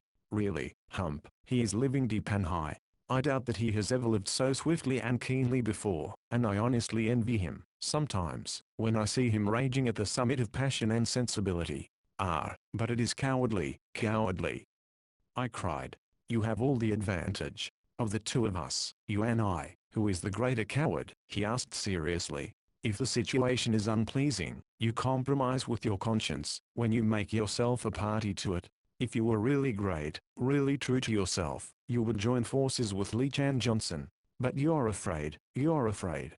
You want to live. The life that is in you cries out that it must live, no matter what the cost, so you live ignominiously, untrue to the best you dream of, sinning against your whole pitiful little code, and, if there were a hell, heading your soul straight for it.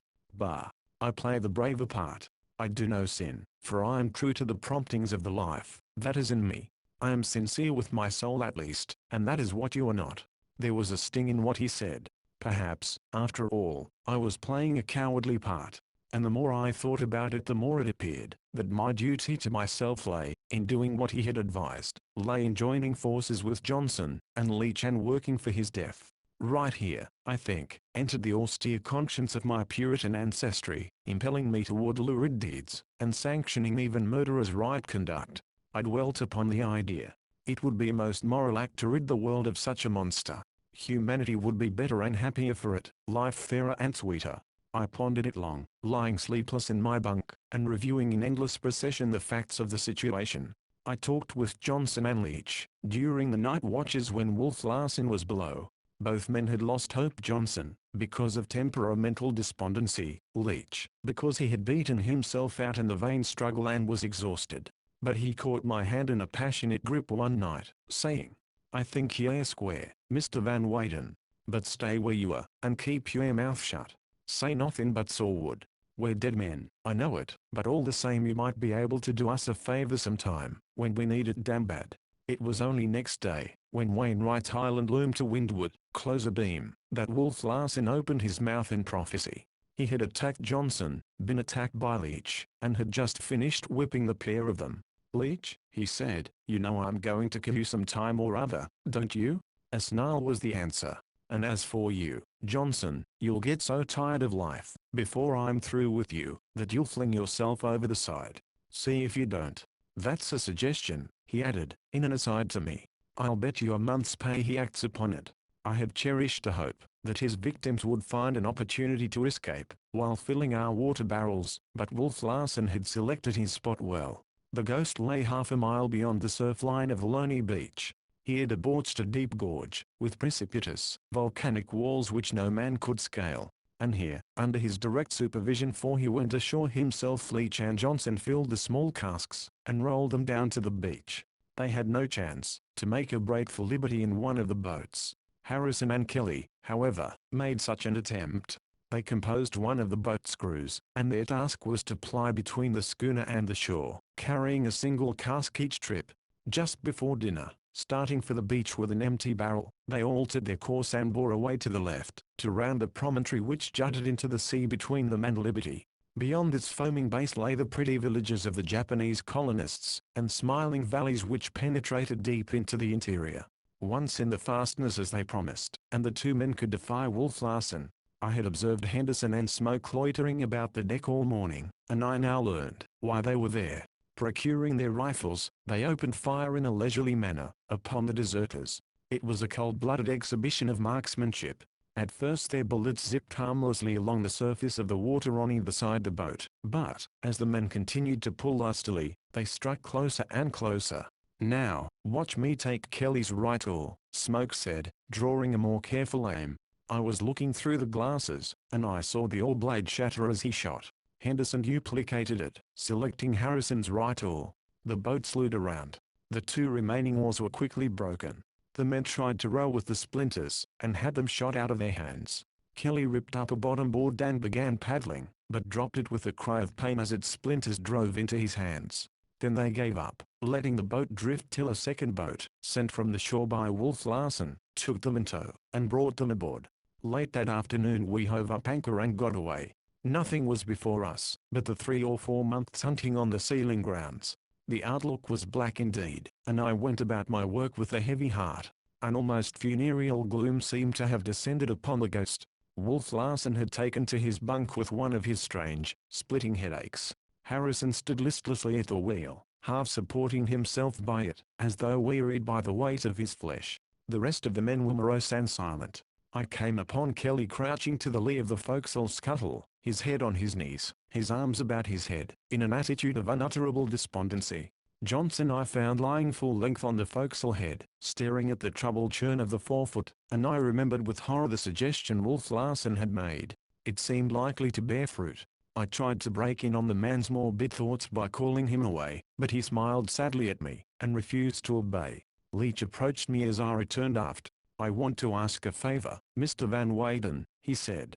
"If it's your luck to ever make Frisco once more, will you hunt up Matt McCarthy? He's my old man. He lives on the hill, back of the Mayfair Bakery, running a cobbler's shop that everybody knows, and you'll have no trouble.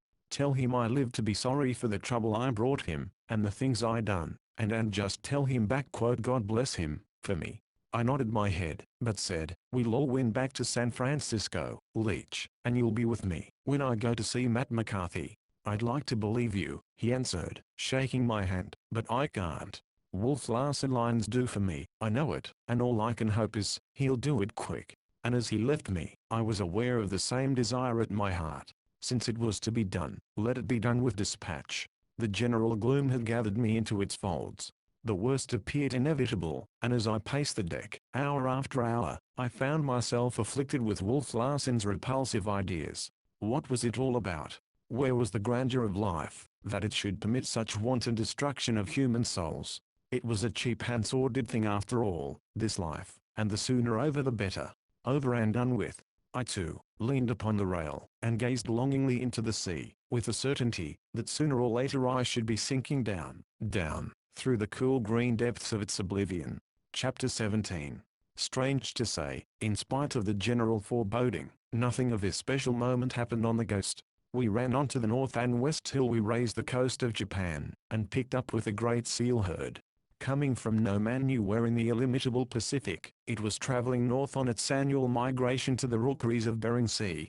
And north we traveled with it, ravaging and destroying, flinging the naked carcasses to the shark, and salting down the skins, so that they might later adorn the fish shoulders of the women of the cities. It was wanton slaughter, and all for woman's sake. No man ate of the seal meat or the oil. After a good day's killing I have seen our decks covered with hides and bodies, slippery with fat and blood, the scuppers running red, masts, ropes, and rails spattered with the sanguinary color, and the men, like butchers plying their trade, naked and red of arm and hand, hard at work with ripping and flensing knives, removing the skins from the pretty sea creatures they had killed. It was my task to tally the pelts as they came aboard from the boats, to oversee the skinning and afterward the cleansing of the decks, and bringing things shipshape again. It was not pleasant work. My soul and my stomach revolted at it, and yet, in a way, this handling and directing of many men was good for me. It developed what little executive ability I possessed, and I was aware of a toughening, or hardening which I was undergoing, and which could not be anything but wholesome for Sissy Van Weyden. One thing I was beginning to feel, and that was, that I could never again be quite the same man I had been. While my hope and faith in human life still survived Wolf Larsen's destructive criticism, he had nevertheless been a cause of change in minor matters. He had opened up for me the world of the real, of which I had known practically nothing, and from which I had always shrunk. I had learned to look more closely at life as it was lived, to recognize that there were such things as facts in the world, to emerge from the realm of mind and idea and to place certain values on the concrete and objective phases of existence. I saw more of Wolf Larsen than ever, when we had gained the grounds. For when the weather was fair, and we were in the midst of the herd, all hands were away in the boats, and left on board were only he and I, and Thomas Mugridge, who did not count. But there was no play about it. The 6 boats, spreading out fan-wise from the schooner until the first weather boat and the last lee boat were anywhere from 10 to 20 miles apart, cruised along a straight course over the sea till nightfall or bad weather drove them in. It was our duty, to sail the Ghost well to leeward of the last lee boat, so that all the boats should have fair wind, to run for us in case of squalls or threatening weather. It is no slight matter for 2 men, particularly when a stiff wind has sprung up, to handle a vessel like the Ghost, steering, keeping lookout for the boats, and setting or taking in sail. So it devolved upon me to learn, and learn quickly. Steering I picked up easily, but running aloft to the crosstrees, and swinging my whole weight by my arms, when I left the ratlins, and climbed still higher, was more difficult. This too, I learned, and quickly, for I felt somehow a wild desire, to vindicate myself in Wolf Larsen's eyes, to prove my right to live in ways other than of the mind. Nay, the time came, when I took joy in the run of the masthead, and in the clinging on by my legs at that precarious height, while I swept the sea with glasses in search of the boats. I remember one beautiful day, when the boats left early and the reports of the hunters' guns grew dim and distant, and died away as they scattered far and wide over the sea. There was just the faintest wind from the westward, but it breathed its last by the time we managed to get to leeward of the last lee boat. One by one I was at the masthead and saw the 6 boats disappear over the bulge of the earth as they followed the seal into the west. We lay, scarcely rolling on the placid sea, unable to follow. Wolf Larsen was apprehensive. The barometer was down, and the sky to the east did not please him. He studied it with unceasing vigilance. "If she comes out of there," he said, hard and snappy, putting us to windward of the boats, "it's likely there'll be empty bunks in steerage and forecastle." By 11 o'clock the sea had become glass. By midday, though we were well up in the northerly latitudes, the heat was sickening. There was no freshness in the air. It was sultry and oppressive, reminding me of what the old Californians term earthquake weather. There was something ominous about it, and in intangible ways one was made to feel that the worst was about to come. Slowly the whole eastern sky filled with clouds that overtowered us like some black sierra of the infernal regions. So clearly could one see cannon, gorge, and precipice, and the shadows that lie therein, that one looked unconsciously for the white surf line, and bellowing caverns where the sea charges on the land. And still we rocked gently, and there was no wind. "It's no square," Wolf Larsen said. "Old Mother Nature's going to get up on her hind legs and howl for all that's in her, and it'll keep us jumping, hump, to pull through with half our boats. You'd better run up, and loosen the topsails." "But if it is going to howl, and there are only 2 of us?" I asked, a note of protest in my voice. "Why, we've got to make the best of the first of it, and run down to our boats before our canvas is ripped out of us. After that I don't give a rap what happens. The Styx lines stand it, and you and I will have to, though we've plenty cut out for us." Still the calm continued. We ate dinner, a hurried and anxious meal for me with 18 men abroad on the sea, and beyond the bulge of the earth, and with that heaven-rolling mountain range of clouds moving slowly down upon us. Wolf Larsen did not seem affected, however, though I noticed, when we returned to the deck, a slight twitching of the nostrils, a perceptible quickness of movement. His face was stern, the lines of it had grown hard, and yet in his eyes blue, clear blue this day there was a strange brilliancy, a bright scintillating light.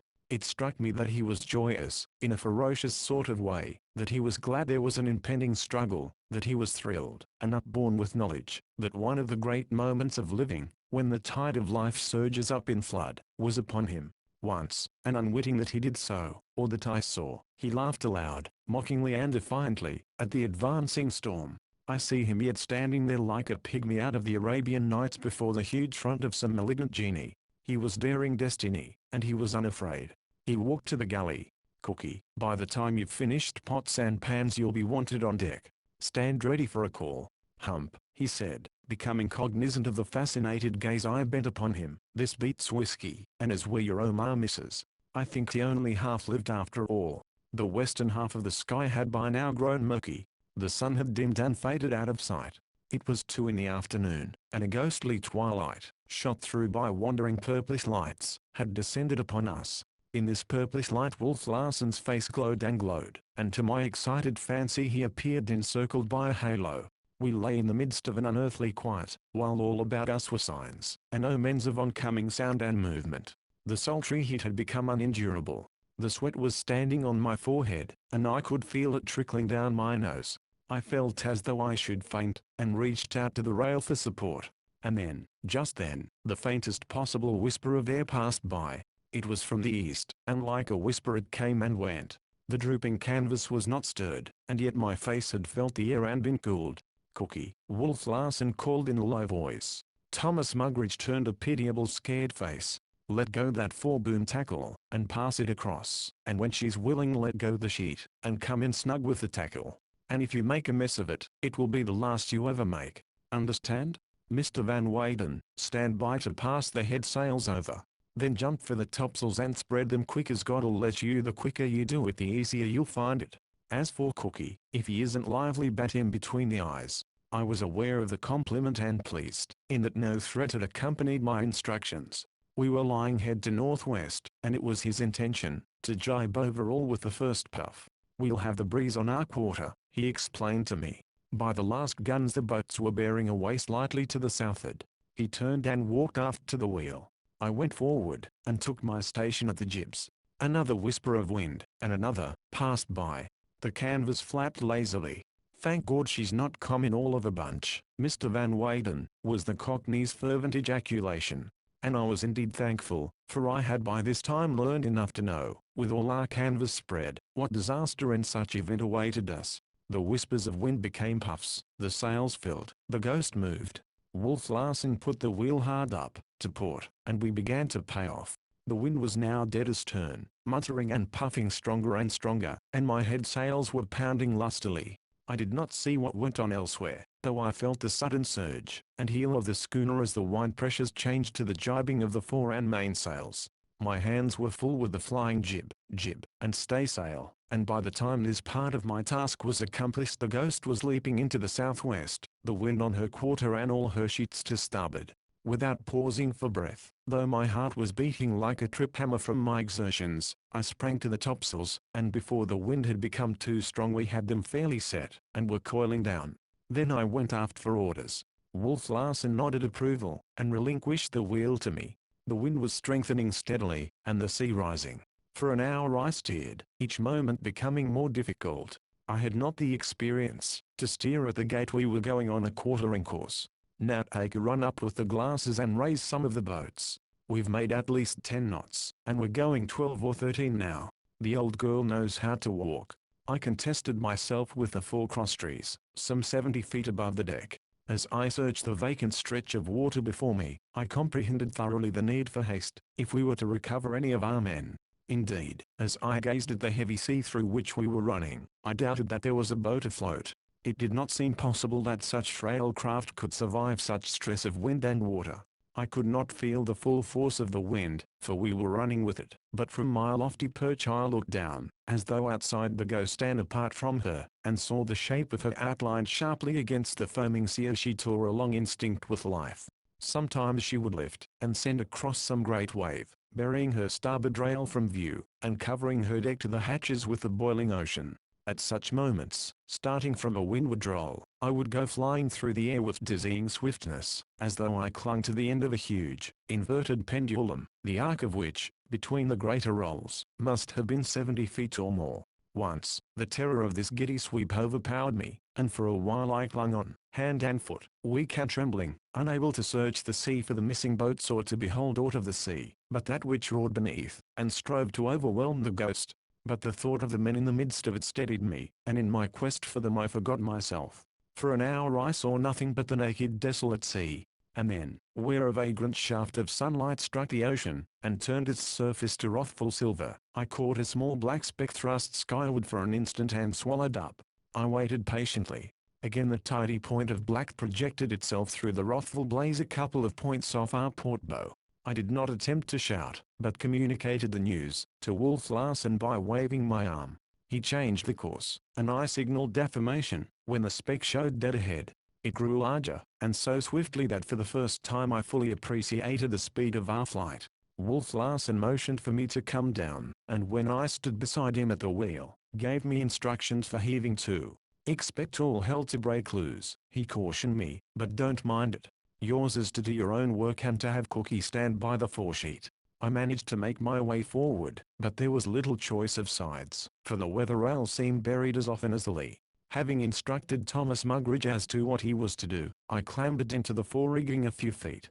The boat was now very close, and I could make out plainly that it was lying head to wind and sea and dragging on its mast and sail, which had been thrown overboard, and made to serve as a sea anchor.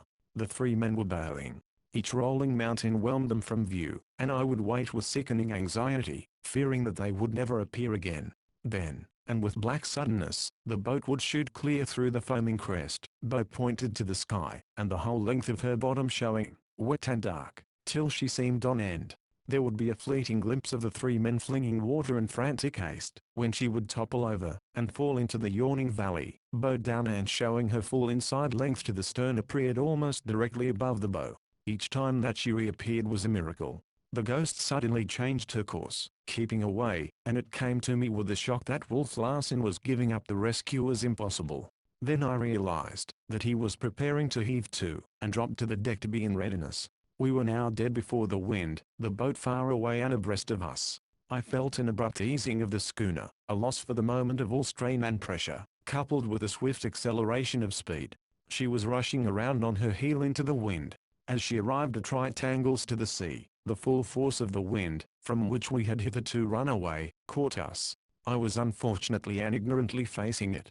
It stood up against me like a wall, filling my lungs with air, which I could not expel. And as I choked and strangled, and as the ghost wallowed for an instant, broadside on and rolling straight over, and far into the wind, I beheld a huge sea rise far above my head. I turned aside, caught my breath, and looked again. The wave overtopped the ghost, and I gazed sheer up and into it. A shaft of sunlight smote the overcurl, and I caught a glimpse of translucent, rushing green, backed by a milky smother of foam. Then it descended. Pandemonium broke loose. Everything happened at once. I was struck a crushing, stunning blow, nowhere in particular and yet everywhere. My hold had been broken loose, I was underwater, and the thought passed through my mind, that this was the terrible thing of which I had heard, the being swept in the trough of the sea. My body struck, and pounded as it was dashed helplessly along, and turned over and over, and when I could hold my breath no longer, I breathed the stinging salt water into my lungs. But through it all I clung to the one idea: I must get the jib backed over to windward. I had no fear of death. I had no doubt, but that I should come through somehow. And as this idea of fulfilling Wolf Larsen's order persisted in my dazed consciousness, I seemed to see him standing at the wheel in the midst of the wild welter, pitting his will against the will of the storm and defying it. I brought up violently against what I took to be the rail, breathed, and breathed the sweet air again. I tried to rise, but struck my head, and was knocked back on hands and knees. By some freak of the waters I had been swept clear under the forecastle head, and into the eyes. As I scrambled out on all fours, I passed over the body of Thomas Mugridge, who lay in a groaning heap. There was no time to investigate. I must get the jib backed over. When I emerged on deck it seemed that the end of everything had come.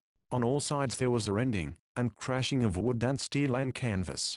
The ghost was being wrenched and torn to fragments. The foresail and foretopsail, emptied of the wind by the maneuver, and with no one to bring in the sheet in time, were thundering into ribbons, the heavy boom threshing and splintering from rail to rail. The air was thick with flying wreckage, detached ropes and stays were hissing and coiling like snakes, and down through it all crashed the gaff of the foresail. The spar could not have missed me by many inches, while it spurred me to action. Perhaps the situation was not hopeless. I remembered Wolf Larsen's caution. He had expected all hell to break loose, and here it was. And where was he?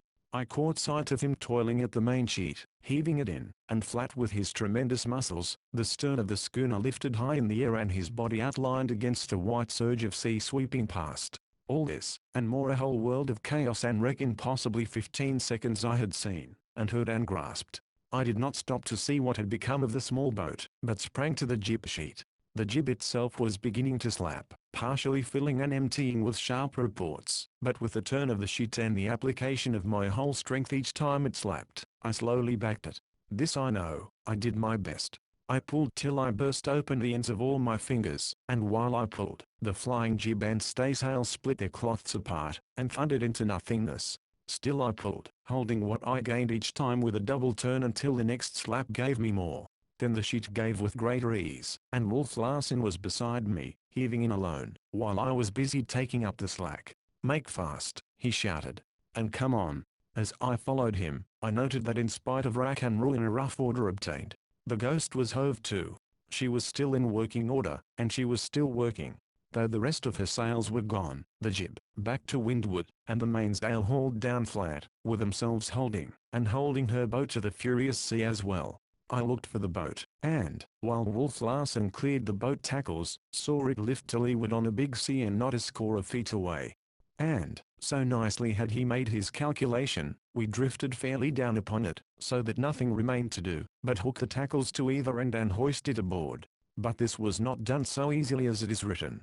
In the bow was Kerfoot, Oofty in the stern, and Kelly amidships. As we drifted closer, the boat would rise on a wave, while we sank in the trough, till almost straight above me, I could see the heads of the 3 men craned overside and looking down.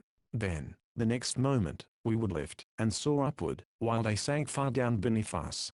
It seemed incredible that the next surge should not crush the Ghost down upon the tiny eggshell. But, at the right moment, I passed the tackle to the Kanaka, while Wolf Larsen did the same thing forward to Kerfoot. Both tackles were hooked in a trice, and the 3 men, deftly timing the roll, made a simultaneous leap aboard the schooner.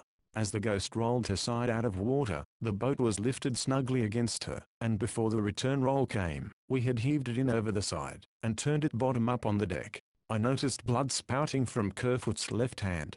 In some way the 3rd finger had been crushed to a pulp.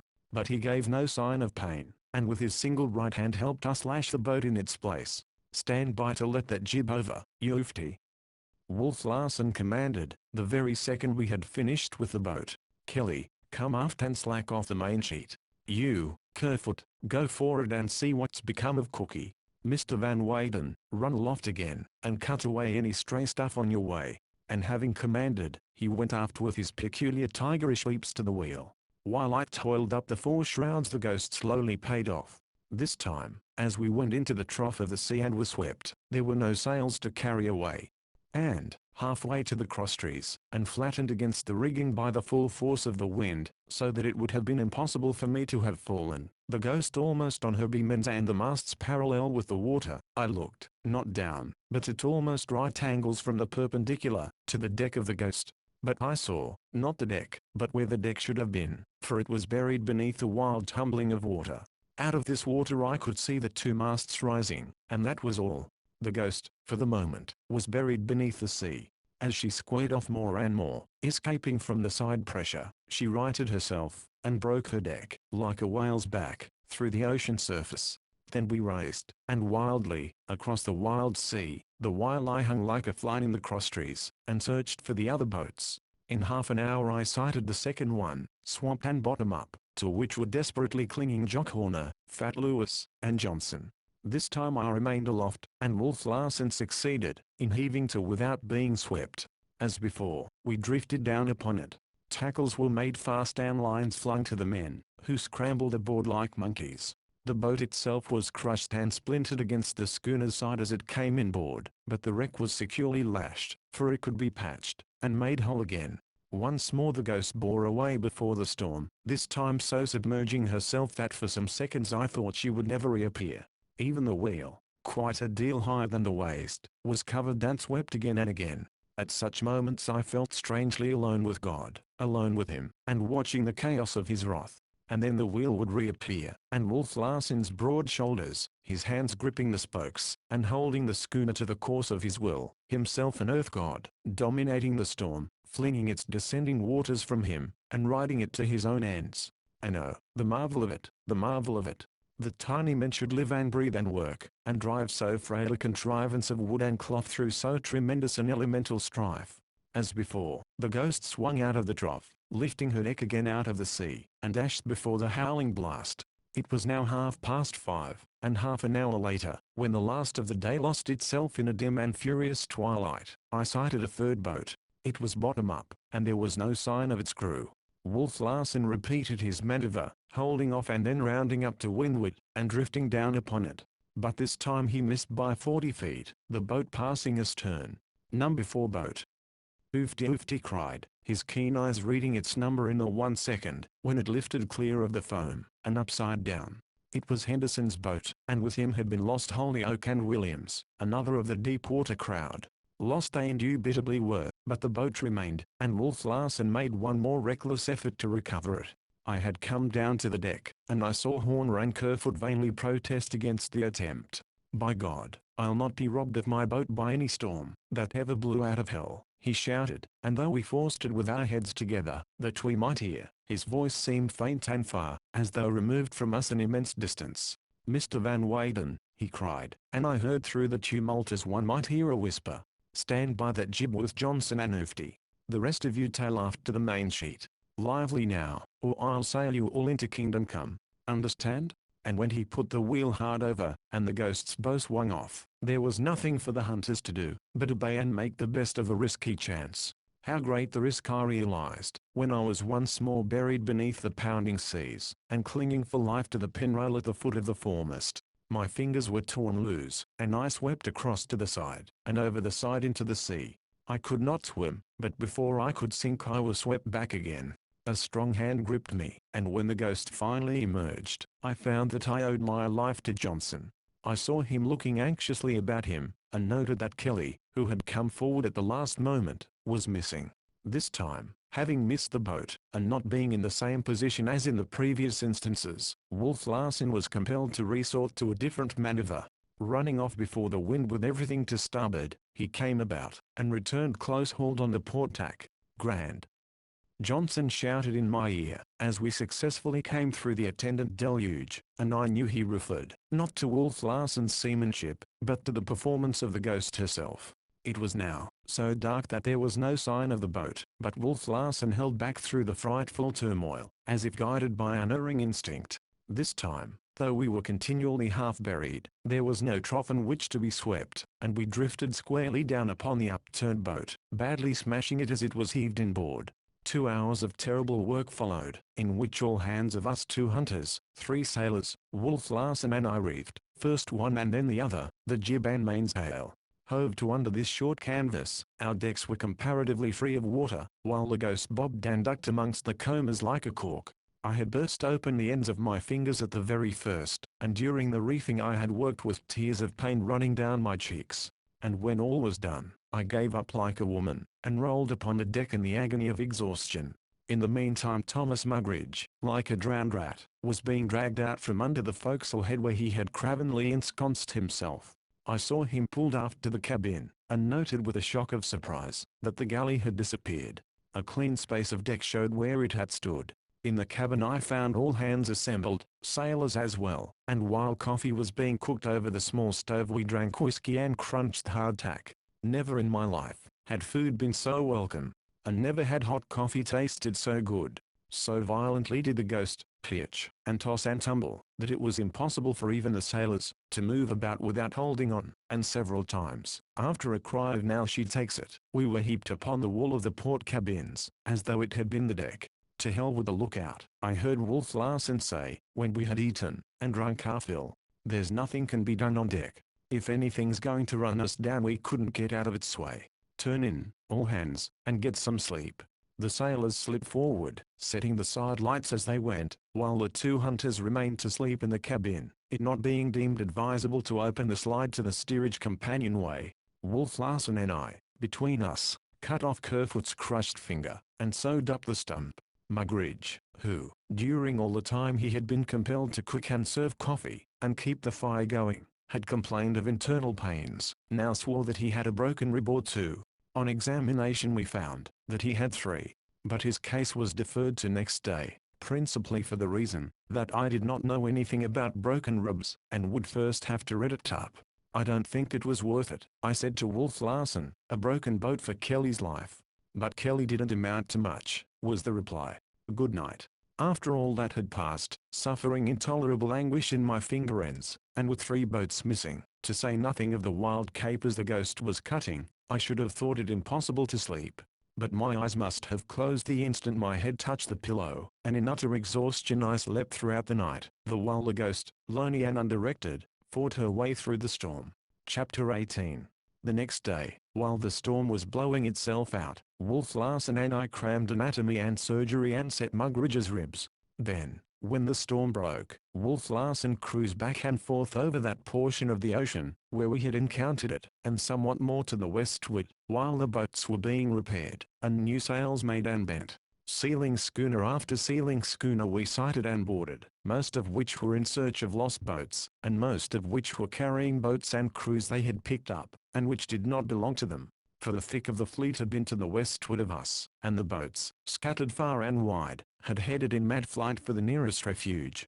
2 of our boats, with men all safe, we took off the Cisco, And, to Wolf Larsen's huge delight and my own grief, he culled Smoke, with Nelson and Leach, from the San Diego. So that, at the end of 5 days, we found ourselves short but 4 men. Henderson, Holyoke, Williams, and Kelly and were once more hunting on the flanks of the herd. As we followed it north we began to encounter the dreaded sea fogs. Day after day the boats lowered, and were swallowed up almost ere they touched the water, while we on board pumped the horn at regular intervals, and every 15 minutes fired the bomb gun.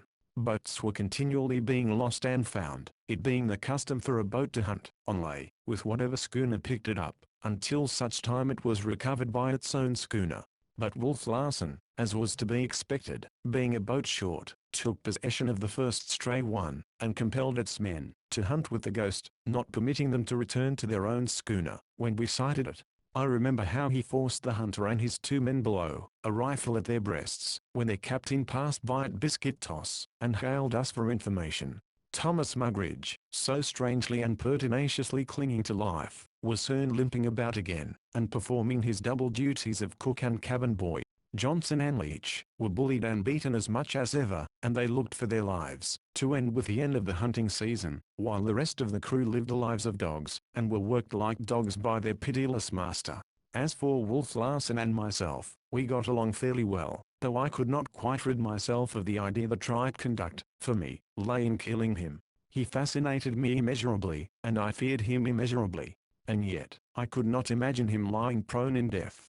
There was an endurance, as of perpetual youth, about him, which rose up, and forbade the picture. I could see him only as living always, and dominating always, fighting and destroying, himself surviving.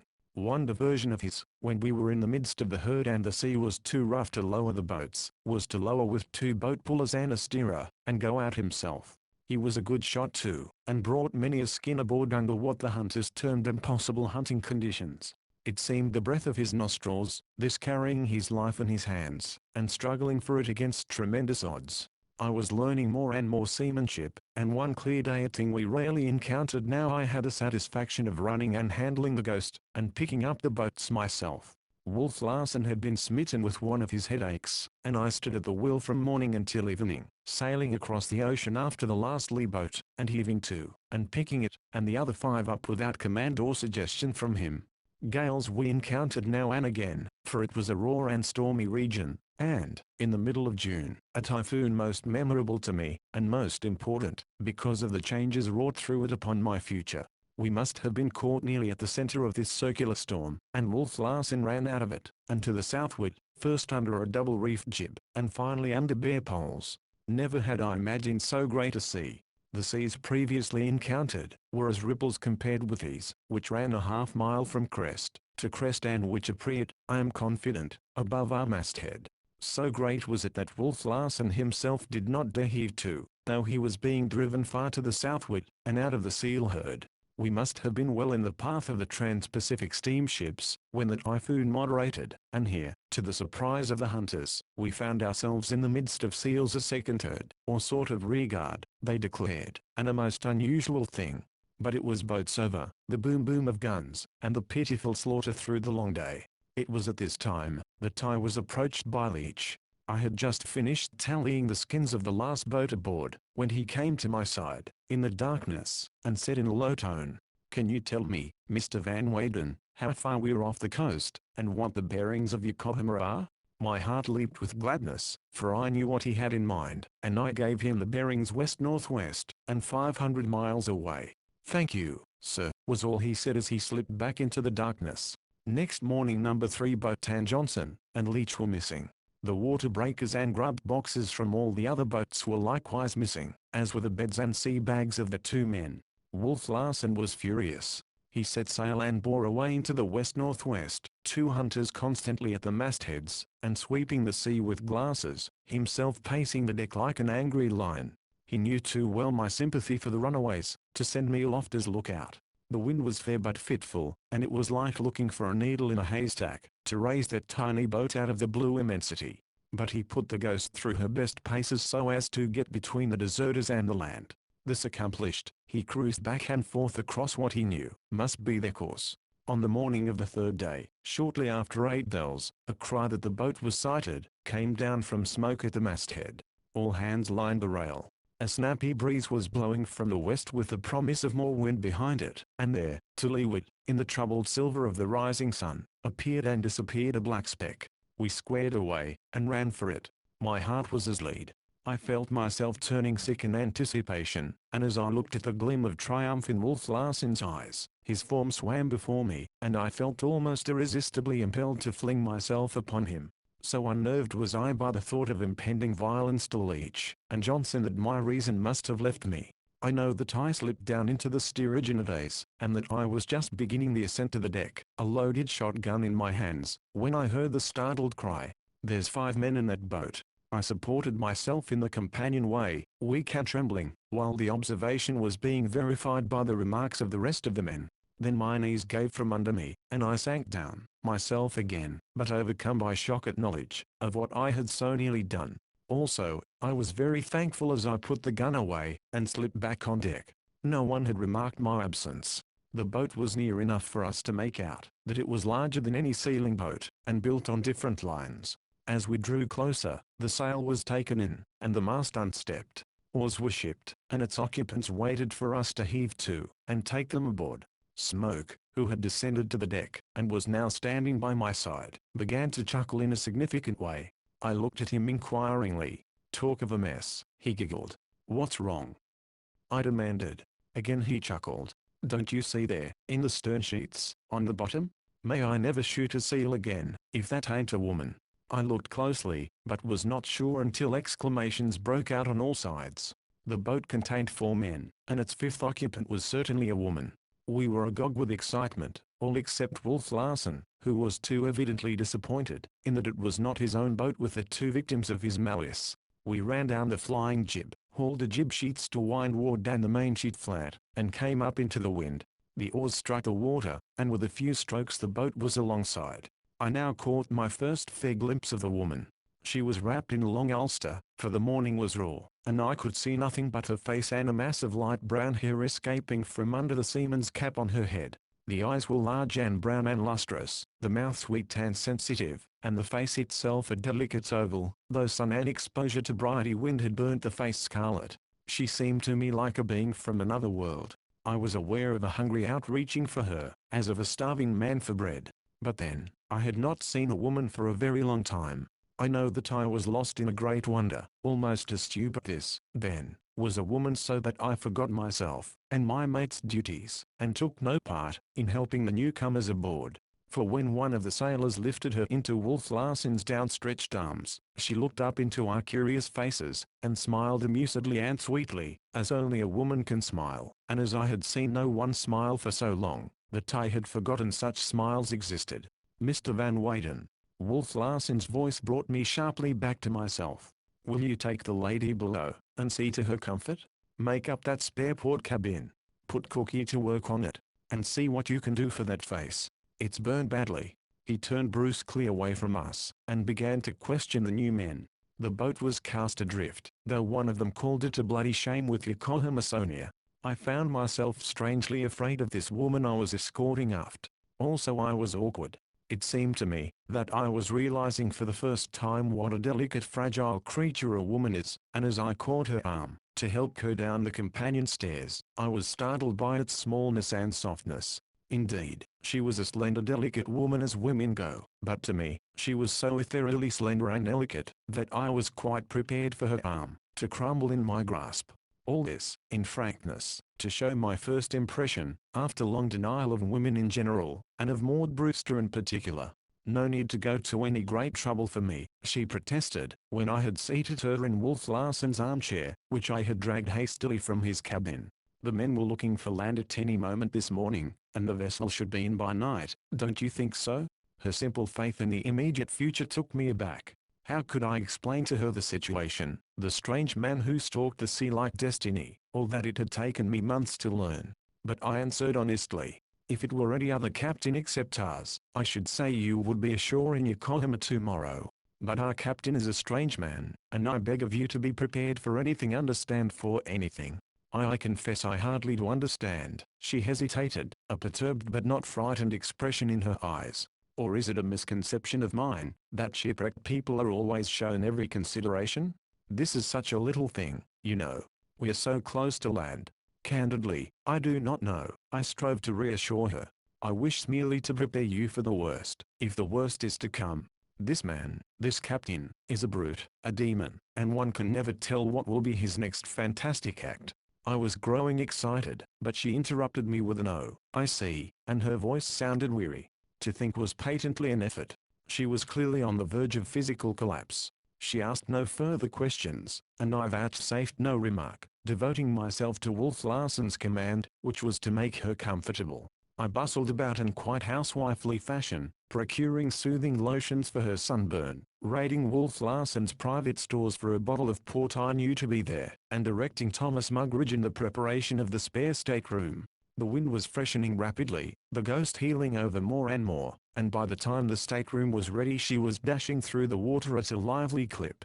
I had quite forgotten the existence of Leach and Johnson, when suddenly, like a thunderclap, "Boat ho!" came down the open companionway. It was Smoke's unmistakable voice, crying from the masthead. I shot a glance at the woman, but she was leaning back in the armchair, her eyes closed, unutterably tired. I doubted that she had heard, and I resolved to prevent her seeing the brutality I knew would follow the capture of the deserters. She was tired. Very good. She should sleep. There were swift commands on deck, a stamping of feet and a slapping of reef points as the ghost shot into the wind, and about on the other tack. As she filled away and heeled, the armchair began to slide across the cabin floor, and I sprang for it just in time, to prevent the rescued woman from being spilled out. Her eyes were too heavy to suggest more than a hint of the sleepy surprise that perplexed her as she looked up at me, and she half stumbled, half dotted, as I led her to her cabin. Mugridge grinned insinuatingly in my face as I shoved him out, and ordered him back to his galley work, and he won his revenge, by spreading glowing reports among the hunters as to what an excellent lady's maid I was proving myself to be. She leaned heavily against me, and I do believe, that she had fallen asleep again between the armchair and the stateroom. This I discovered, when she nearly fell into the bunk during a sudden lurch of the schooner. She aroused, smiled drowsily, and was off to sleep again, and asleep I left her, under a heavy pair of sailor's blankets, her head resting on a pillow I had appropriated from Wolf Larsen's bunk. Chapter 19. I came on deck, to find the ghost heading up close on the port tack, and cutting into windward of a familiar sprit sail close hauled on the same tack ahead of us. All hands were on deck, for they knew that something was to happen when Leach and Johnson were dragged aboard. It was 4 bells. Lewis came aft to relieve the wheel. There was a dampness in the air, and I noticed he had on his oilskins. "What are we going to have?" I asked him. "A healthy young slip of a gale from the breath of it, sir," he answered, "with a splatter I've rain just to wet our gills and no more." "Too bad we sighted them," I said, as the ghost's bow was flung off a point by a large sea and the boat leaped for a moment past the jibs, and into our line of vision. Lewis gave a spoke and temporized. "They'd never have made the land, sir, I'm thinking." "Think not?" I queried. "No, sir. Did you feel that?" A puff had caught the schooner, and he was forced to put the wheel up rapidly, to keep her out of the wind.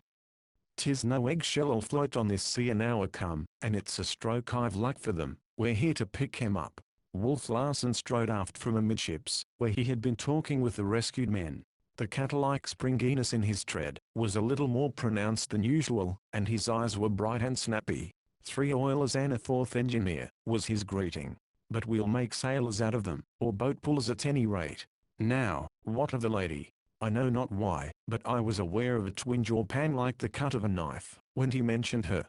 I thought it a certain silly fastidiousness on my part, but it persisted in spite of me, and I merely shrugged my shoulders in answer. Wolf Larsen pursed his lips in a long quizzical whistle. "What's her name, then?" he demanded. "I don't know," I replied. "She is asleep."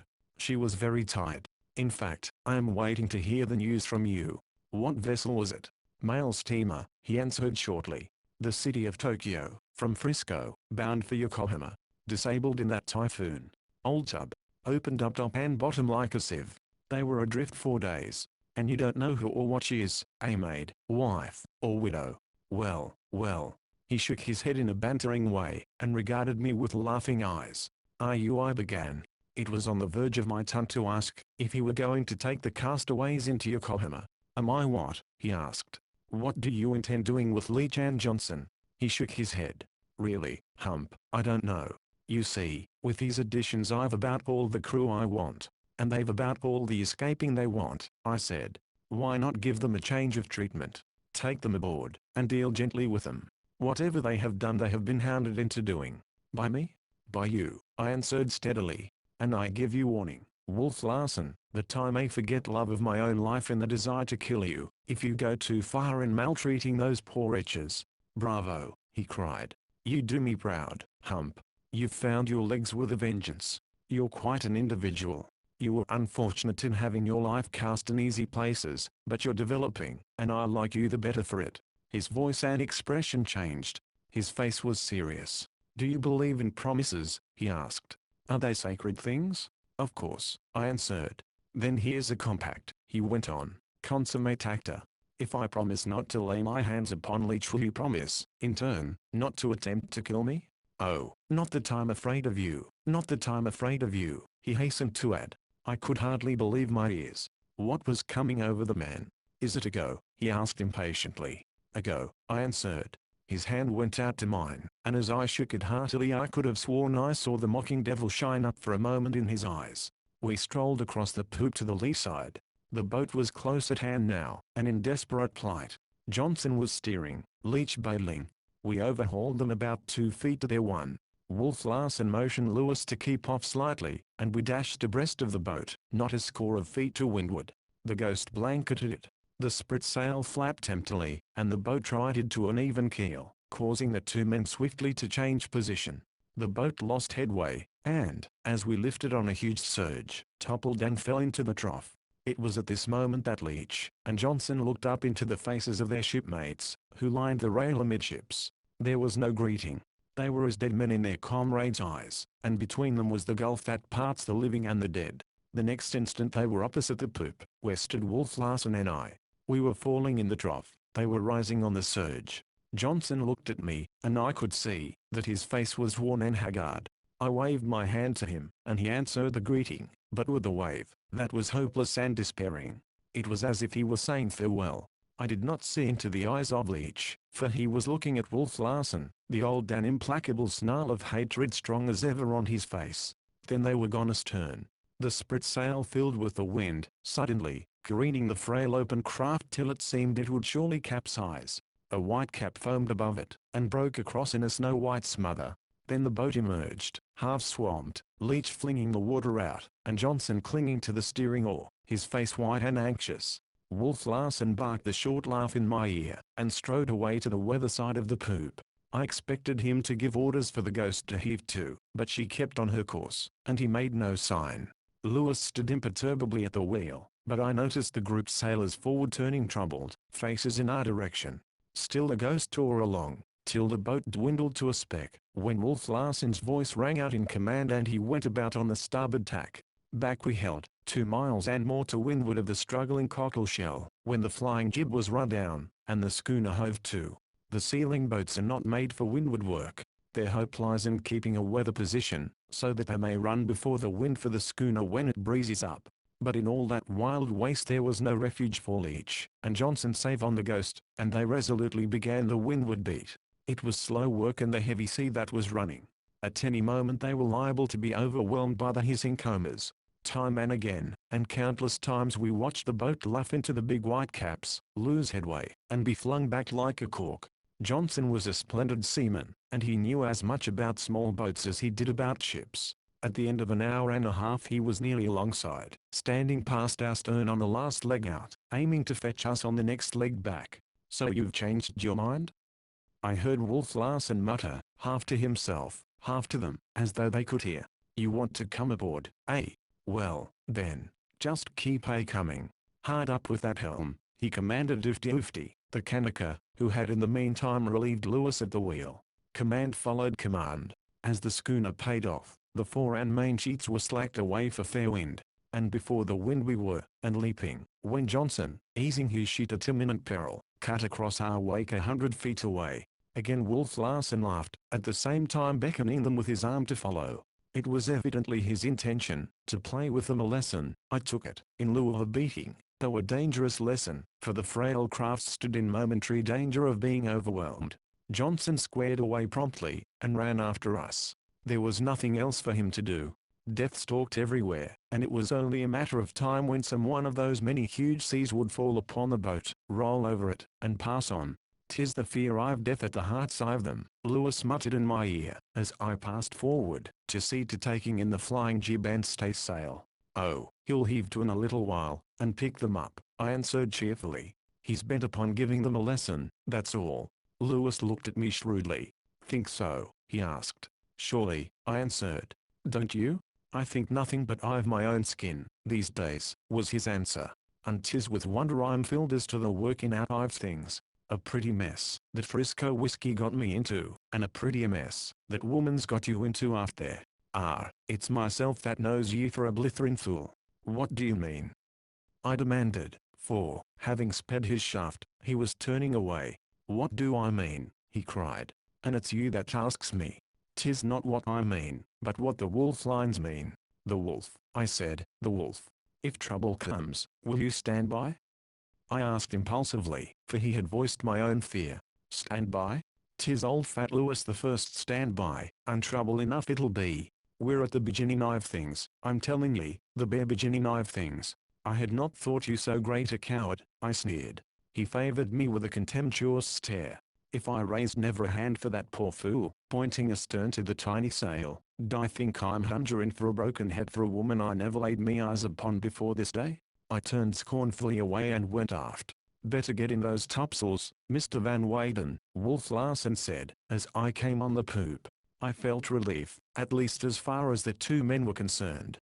It was clear he did not wish to run too far away from them. I picked up hope at the thought, and put the order swiftly into execution. I had scarcely opened my mouth to issue the necessary commands, when eager men were springing to halyards and downhauls, and others were racing aloft. This eagerness on their part was noted by Wolf Larsen with a grim smile. Still we increased our lead, and when the boat had dropped astern several miles we hove to and waited. All eyes watched it coming, even Wolf Larsen's, but he was the only unperturbed man aboard. Lewis, gazing fixedly, betrayed a trouble in his face he was not quite able to hide. The boat drew closer and closer, hurling along through the seething green like a thing alive, lifting and sending and up-tossing across the huge-backed breakers, or disappearing behind them, only to rush into sight again and shoot skyward. It seemed impossible that it could continue to live, yet with each dizzying sweep it did achieve the impossible. A rain squall drove past, and out of the flying wet the boat emerged, almost upon us. "Hard up, there!" Wolf Larsen shouted, himself springing to the wheel, and whirling it over. Again the ghost sprang away, and raced before the wind, and for 2 hours Johnson and Leach pursued us. We hove to and ran away, and ever astern the struggling patch of sail tossed skyward, and fell into the rushing valleys. It was a quarter of a mile away when a thick squall of rain veiled it from view. It never emerged. The wind blew the air clear again, but no patch of sail broke the troubled surface. I thought I saw, for an instant, the boat's bottom show black in a breaking crest. At the best, that was all. For Johnson and Leach the travail of existence had ceased. The men remained grouped amidships. No one had gone below, and no one was speaking. Nor were any looks being exchanged. Each man seemed stunned, deeply contemplative, as it were, and, not quite sure, trying to realize just what had taken place. Wolf Larsen gave them little time for thought. He at once put the ghost upon her course, which meant the seal herd, and not Yokohama harbor. But the men were no longer eager as they pulled and hauled, and I heard curses amongst them, which left their lips smothered, and as heavy and lifeless as were they. Not so was it with the hunters. Smoke the Irrepressible related a story, and they descended into the steerage, bellowing with laughter. As I passed to leeward of the galley on my way aft I was approached by the engineer we had rescued. His face was white, his lips were trembling. "Good God, sir, what kind of a craft is this?" he cried. "You have eyes, you have seen," I answered, almost brutally. "What of the pain and fear at my own heart?" "Your promise?" I said to Wolf Larsen. "I was not thinking of taking them aboard, when I made that promise," he answered. "And anyway, you'll agree I've not laid my hands upon them." Far from it, far from it," he laughed a moment later. I made no reply. I was incapable of speaking. My mind was too confused. I must have time to think, I knew. This woman, sleeping even now in the spare cabin, was a responsibility, which I must consider, and the only rational thought that flickered through my mind was, that I must do nothing hastily, if I were to be any help to her at all. Chapter 20. The remainder of the day passed uneventfully. The young slip of a gale, having wetted our gills, proceeded to moderate. The fourth engineer and the three oilers, after a warm interview with Wolf Larsen, were furnished with outfits from the slop chests, assigned places under the hunters in the various boats and watches on the vessel, and bundled forward into the forecastle. They went protestingly, but their voices were not loud. They were awed by what they had already seen of Wolf Larsen's character, while the tale of woe they speedily heard in the forecastle took the last bit of rebellion out of them. Miss Brewster, we had learnt her name from the engineer, slept on and on. At supper I requested the hunters to lower their voices, so she was not disturbed, and it was not till next morning that she made her appearance. It had been my intention to have her meal served apart, but Wolf Larsen put down his foot. Who was she, that she should be too good for cabin table and cabin society, had been his demand. But her coming to the table had something amusing in it. The hunters fell silent as clams. Jock Horner and Smoke alone were unabashed, stealing stealthy glances at her now and again, and even taking part in the conversation. The other four men glued their eyes on their plates, and chewed steadily, and with thoughtful precision, their ears moving and wobbling, in time with their jaws, like the ears of so many animals. Wolf Larsen had little to say at first, doing no more than reply, when he was addressed. Not that he was abashed. Far from it. This woman was a new type to him, a different breed from any he had ever known, and he was curious. He studied her, his eyes rarely leaving her face, unless to follow the movements of her hands or shoulders. I studied her myself, and though it was I who maintained the conversation, I know that I was a bit shy, not quite self-possessed. His was the perfect poise, the supreme confidence in self, which nothing could shake, and he was no more timid of a woman than he was of storm and battle. "And when shall we arrive at Yokohama?" she asked, turning to him, and looking him squarely in the eyes. There it was, the question flat. The jaws stopped working, the ears ceased wobbling, and the eyes remained glued on plates. Each man listened greedily for the answer. "In 4 months, possibly 3 if the season closes early," Wolf Larsen said. She caught her breath and stammered, I thought I was given to understand that Yokohama was only a day's sail away."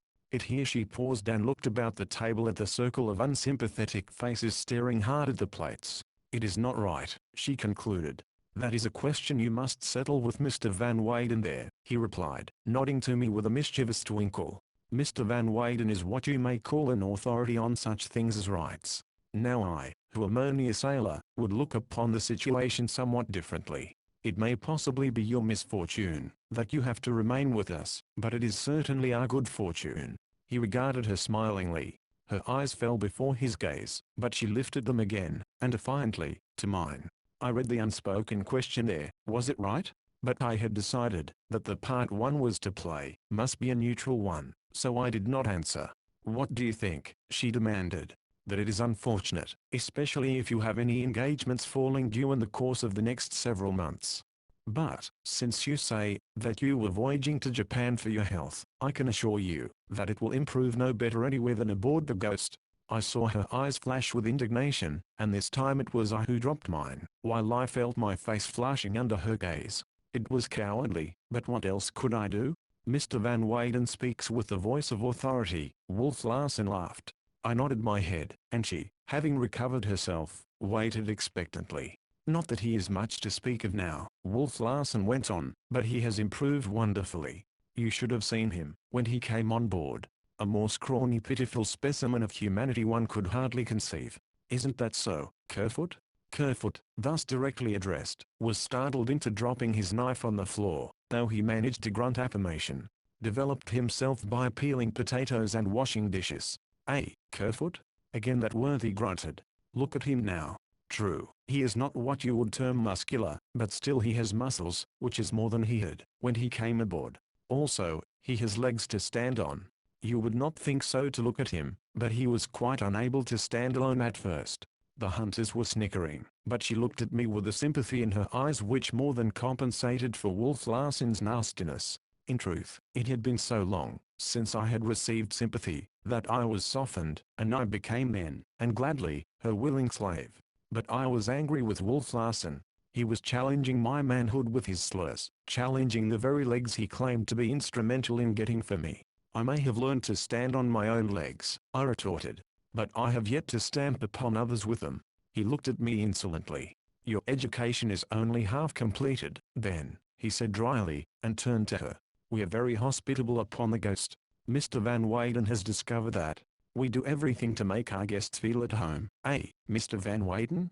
Even to the peeling of potatoes and the washing of dishes, I answered, to say nothing to wringing their necks out of very fellowship. I beg of you not to receive false impressions of us from Mr. Van Weyden, he interposed with mock anxiety. You will observe, Miss Brewster, that he carries a dirk in his belt, a most unusual thing for a ship's officer to do. While really very estimable, Mr. Van Weyden is sometimes, how shall I say, quarrelsome, and harsh measures are necessary. He is quite reasonable and fair in his calm moments, and as he is calm now he will not deny that only yesterday he threatened my life. I was well nigh choking, and my eyes were certainly fiery. He drew attention to me. Look at him now. He can scarcely control himself in your presence. He is not accustomed to the presence of ladies in a way. I shall have to arm myself, before I dare go on deck with him.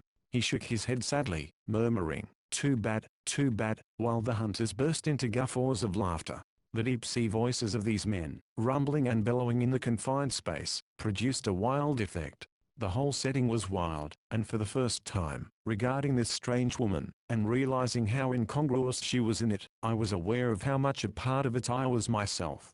I knew these men and their mental processes, was one of them myself, living the seal hunting life, eating the seal hunting fare, thinking, largely, the seal hunting thoughts. There was for me no strangeness to it, to the rough clothes, the coarse faces, the wild laughter, and the lurching cabin walls and swaying sea lamps. As I buttered a piece of bread my eyes chanced to rest upon my hand. The knuckles were skinned and inflamed clear across, the fingers swollen, the nails rimmed with black. I felt the mattress-like growth of beard on my neck, knew that the sleeve of my coat was ripped, that a button was missing from the throat of the blue shirt I wore. The dirk mentioned by Wolf Larsen rested in its sheath on my hip.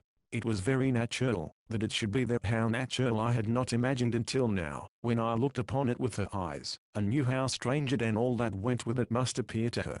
But she divined the mockery in Wolf Larsen's words, and again favored me with a sympathetic glance. But there was a look of bewilderment also in her eyes. That it was mockery made the situation more puzzling to her. I may be taken off by some passing vessel, perhaps, she suggested. There will be no passing vessels, except other sealing schooners, Wolf Larsen made answer. I have no clothes, nothing, she objected. You hardly realize, sir, that I am not a man, or that I am unaccustomed to the vagrant, careless life which you and your men seem to lead. The sooner you get accustomed to it, the better, he said. I'll furnish you with cloth, needles, and thread, he added. I hope it will not be too dreadful a hardship for you to make yourself a dress or two. She made a wry pucker with her mouth, as though to advertise her ignorance of dressmaking. That she was frightened and bewildered, and that she was bravely striving to hide it, was quite plain to me. I suppose you're like Mr. Van Weyden there, accustomed to having things done for you. Well, I think doing a few things for yourself will hardly dislocate any joints. By the way, what do you do for a living? She regarded him with amazement unconcealed. I mean no offense, believe me. People eat, therefore they must procure the wherewithal. These men here shoot seals in order to live, for the same reason I sail this schooner, and Mr. Van Weyden, for the present at any rate, earns his salty grub by assisting me. Now what do you do? She shrugged her shoulders. Do you feed yourself? Or does someone else feed you? I'm afraid someone else has fed me most of my life, she laughed, trying bravely to enter into the spirit of his quizzing, though I could see a terror dawning and growing in her eyes as she watched Wolf Larsen. And I suppose someone else makes your bed for you? I have made beds, she replied. Very often? She shook her head with mock ruefulness. Do you know what they do to poor men in the States, who, like you, do not work for their living? I am very ignorant, she pleaded. What do they do to the poor men who are like me? They send them to jail. The crime of not earning a living, in their case, is called vagrancy. If I were Mr. Van Weyden, who harps eternally on questions of right and wrong, I'd ask, by what right do you live, when you do nothing to deserve living? But as you are not Mr. Van Weyden, I don't have to answer, do I? She beamed upon him through her terror-filled eyes, and the pathos of it cut me to the heart. I must in some way break in, and lead the conversation into other channels. Have you ever earned $1 by your own labor? He demanded, certain of her answer, a triumphant vindictiveness in his voice. Yes, I have, she answered slowly, and I could have laughed aloud at his crestfallen visage. I remember my father giving me $1 once, when I was a little girl, for remaining absolutely quiet for 5 minutes. He smiled indulgently. But that was long ago, she continued. And you would scarcely demand a little girl of 9 to earn her own living. At present, however, she said, after another slight pause, I earn about $1,800 a year. With one accord, all eyes left the plates, and settled on her. A woman who earned $1,800 a year was worth looking at. Wolf Larsen was undisguised in his admiration. Salary, or piecework? He asked. Piecework, she answered promptly. 1,800, he calculated. That's $150 a month. Well, Miss Brewster, there is nothing small about the ghost. Consider yourself on salary during the time you remain with us. She made no acknowledgement. She was too unused as yet to the whims of the man, to accept them with equanimity. I forgot to inquire, he went on suavely, as to the nature of your occupation. What commodities do you turn out? What tools and materials do you require? Paper and ink, she laughed. And, oh, also a typewriter. You are Maud Brewster, I said slowly and with certainty, almost as though I were charging her with a crime. Her eyes lifted curiously to mine. How do you know? Aren't you? I demanded. She acknowledged her identity with a nod. It was Wolf Larsen's turn to be puzzled. The name and its magic signified nothing to him. I was proud that it did mean something to me, and for the first time in a weary, while I was convincingly conscious of a superiority over him. I remember writing a review of a thin little volume I had begun carelessly, when she interrupted me. You, she cried. You are. She was now staring at me in wide-eyed wonder. I nodded my identity, in turn. Humphrey Van Weyden, she concluded, then added with a sigh of relief, and unaware that she had glanced that relief at Wolf Larsen. I am so glad. I remember the review, she went on hastily, becoming aware of the awkwardness of her remark. That too flattering review. Not at all, I denied valiantly. You impeach my sober judgment, and make my canons of little worth. Besides, all my brother critics were with me. Didn't Lang include your Kissinger among the 4 supreme sonnets by women in the English language? But you called me the American Mrs. Meynell. Was it not true? I demanded. No, not that, she answered. I was hurt. We can measure the unknown only by the known, I replied, in my finest academic manner. As a critic I was compelled to place you. You have now become a yardstick yourself.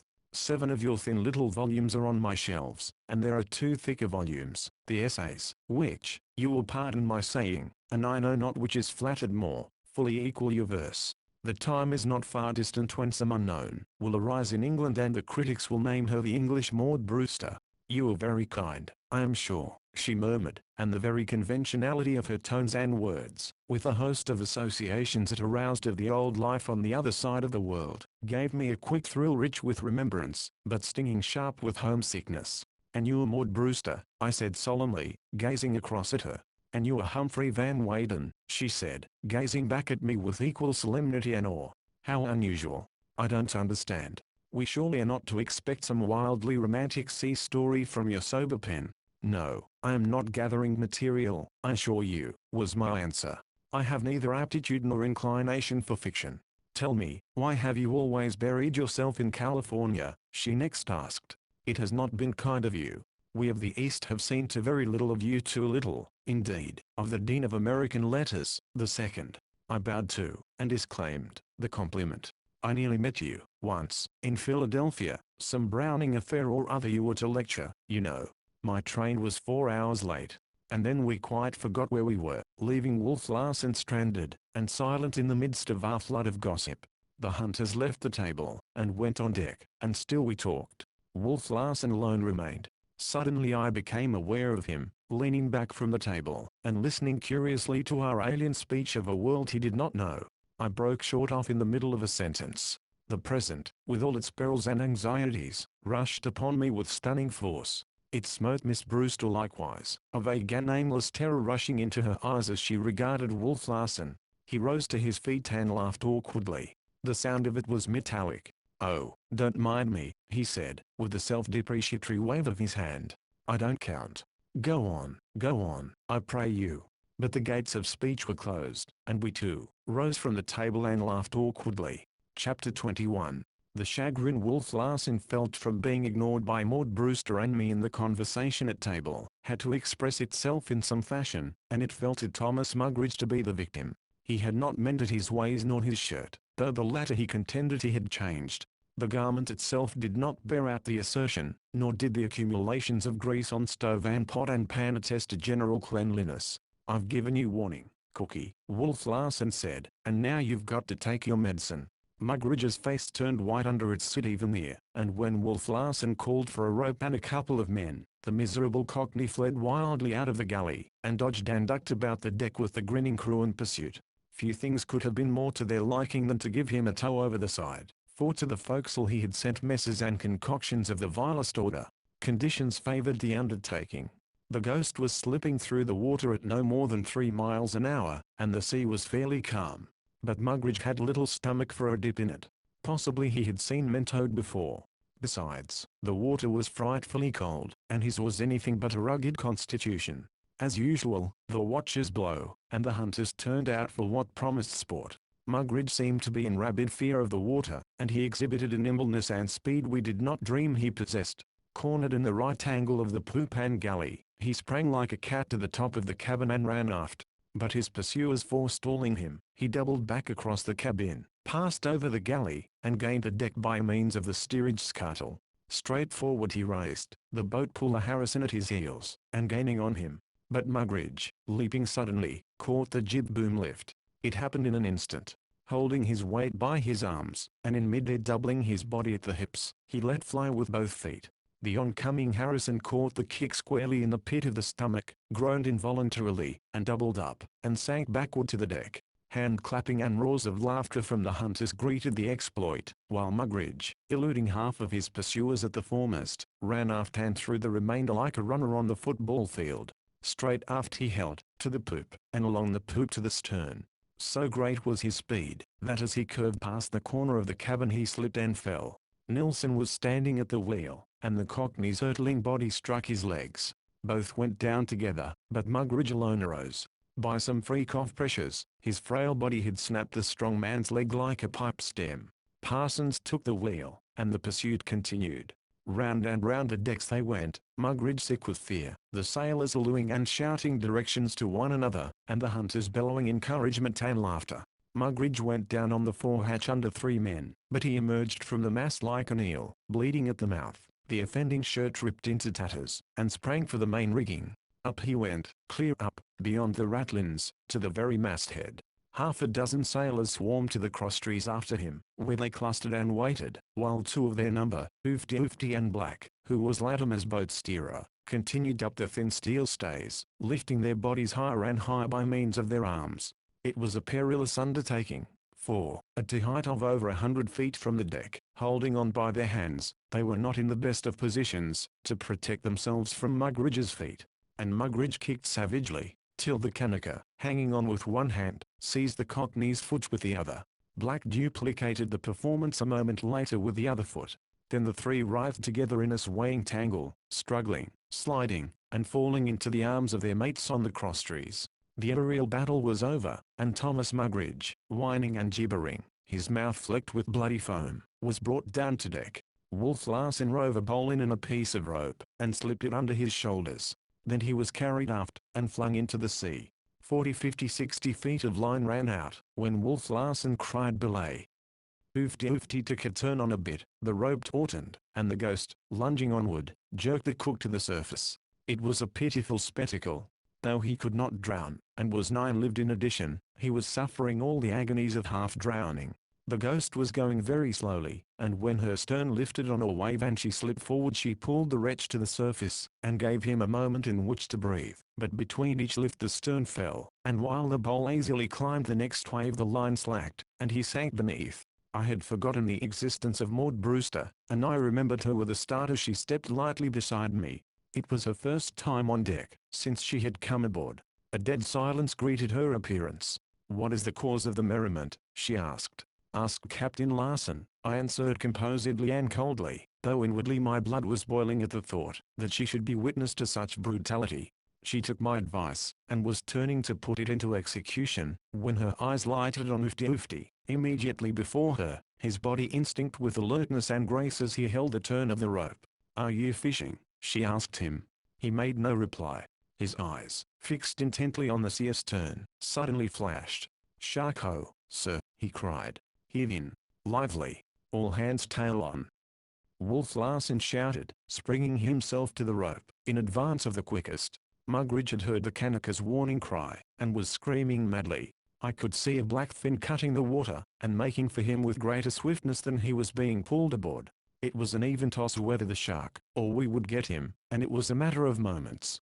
When Mugridge was directly beneath us, the stern descended the slope of a passing wave, thus giving the advantage to the shark. The fin disappeared. The belly flashed white in swift upward rush. Almost equally swift, but not quite, was Wolf Larsen. He threw his strength into one tremendous jerk. The Cockney's body left the water, so did part of the shark's. He drew up his legs, and the man-eater seemed no more than barely to touch 1 foot, sinking back into the water with a splash. But at the moment of contact Thomas Mugridge cried out. Then he came in like a fresh-caught fish on a line, clearing the rail generously, and striking the deck in a heap, on hands and knees, and rolling over. But a fountain of blood was gushing forth. The right foot was missing, amputated neatly at the ankle. I looked instantly to Maud Brewster. Her face was white, her eyes dilated with horror. She was gazing, not at Thomas Mugridge, but at Wolf Larsen. And he was aware of it, for he said, with one of his short laughs, "Man-play, Miss Brewster. Somewhat rougher, I warrant, than what you have been used to, but still man-play." The shark was not in the reckoning. But at this juncture, Mugridge, who had lifted his head, and ascertained the extent of his loss, floundered over on the deck, and buried his teeth in Wolf Larsen's leg. Wolf Larsen stooped, coolly, to the Cockney, and pressed with thumb and finger at the rear of the jaws, and below the ears. The jaws opened with reluctance, and Wolf Larsen stepped free. "As I was saying," he went on, as though nothing unwonted had happened, "the shark was not in the reckoning. It was a shall we say providence?" She gave no sign that she had heard, though the expression of her eyes changed to one of inexpressible loathing as she started to turn away. She no more than started, for she swayed and tottered, and reached her hand weakly out to mine. I caught her in time, to save her from falling, and helped her to a seat on the cabin. I thought she might faint outright, but she controlled herself. "Will you get a tourniquet, Mr. Van Weyden?" Wolf Larsen called to me. I hesitated. Her lips moved, and though they formed no words, she commanded me with her eyes, plainly as speech, to go to the help of the unfortunate man.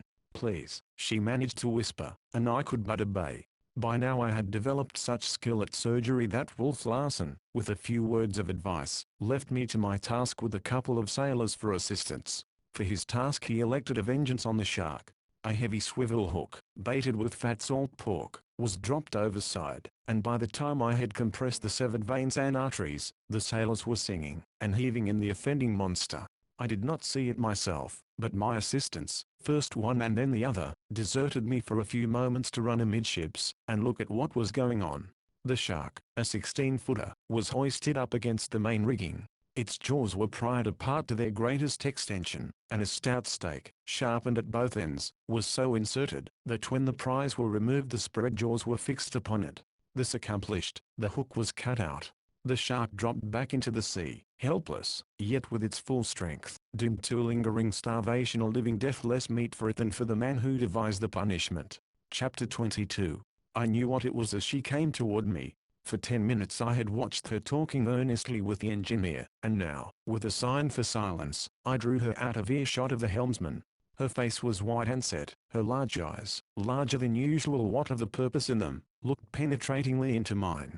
I felt rather timid and apprehensive, for she had come to search Humphrey Van Weyden's soul, and Humphrey Van Weyden had nothing, of which to be particularly proud, since his advent on the Ghost. We walked to the break of the poop, where she turned and faced me. I glanced around to see that no one was within hearing distance. "What is it?" I asked gently, but the expression of determination on her face did not relax. "I can readily understand," she began, "that this morning's affair was largely an accident, but I have been talking with Mr. Haskins. He tells me that the day we were rescued, even while I was in the cabin, 2 men were drowned, deliberately drowned, murdered. There was a query in her voice, and she faced me accusingly, as though I were guilty of the deed, or at least a party to it. The information is quite correct, I answered. The 2 men were murdered. And you permitted it, she cried. I was unable to prevent it, is a better way of phrasing it, I replied, still gently. But you tried to prevent it? There was an emphasis on the tried, and a pleading little note in her voice. Oh, but you didn't, she hurried on, divining my answer. But why didn't you? I shrugged my shoulders. You must remember, Miss Brewster, that you are a new inhabitant of this little world, and that you do not yet understand the laws which operate within it. You bring with you certain fine conceptions of humanity, manhood, conduct, and such things, but here you will find them misconceptions. I have found it so, I added, with an involuntary sigh. She shook her head incredulously. What would you advise, then? I asked. That I should take a knife, or a gun, or an axe, and kill this man? She half started back. No, not that. Then what should I do? Kill myself? You speak in purely materialistic terms, she objected. There is such a thing as moral courage, and moral courage is never without effect. Ah, I smiled. You advise me to kill neither him nor myself, but to let him kill me. I held up my hand as she was about to speak. For moral courage is a worthless asset on this little floating world.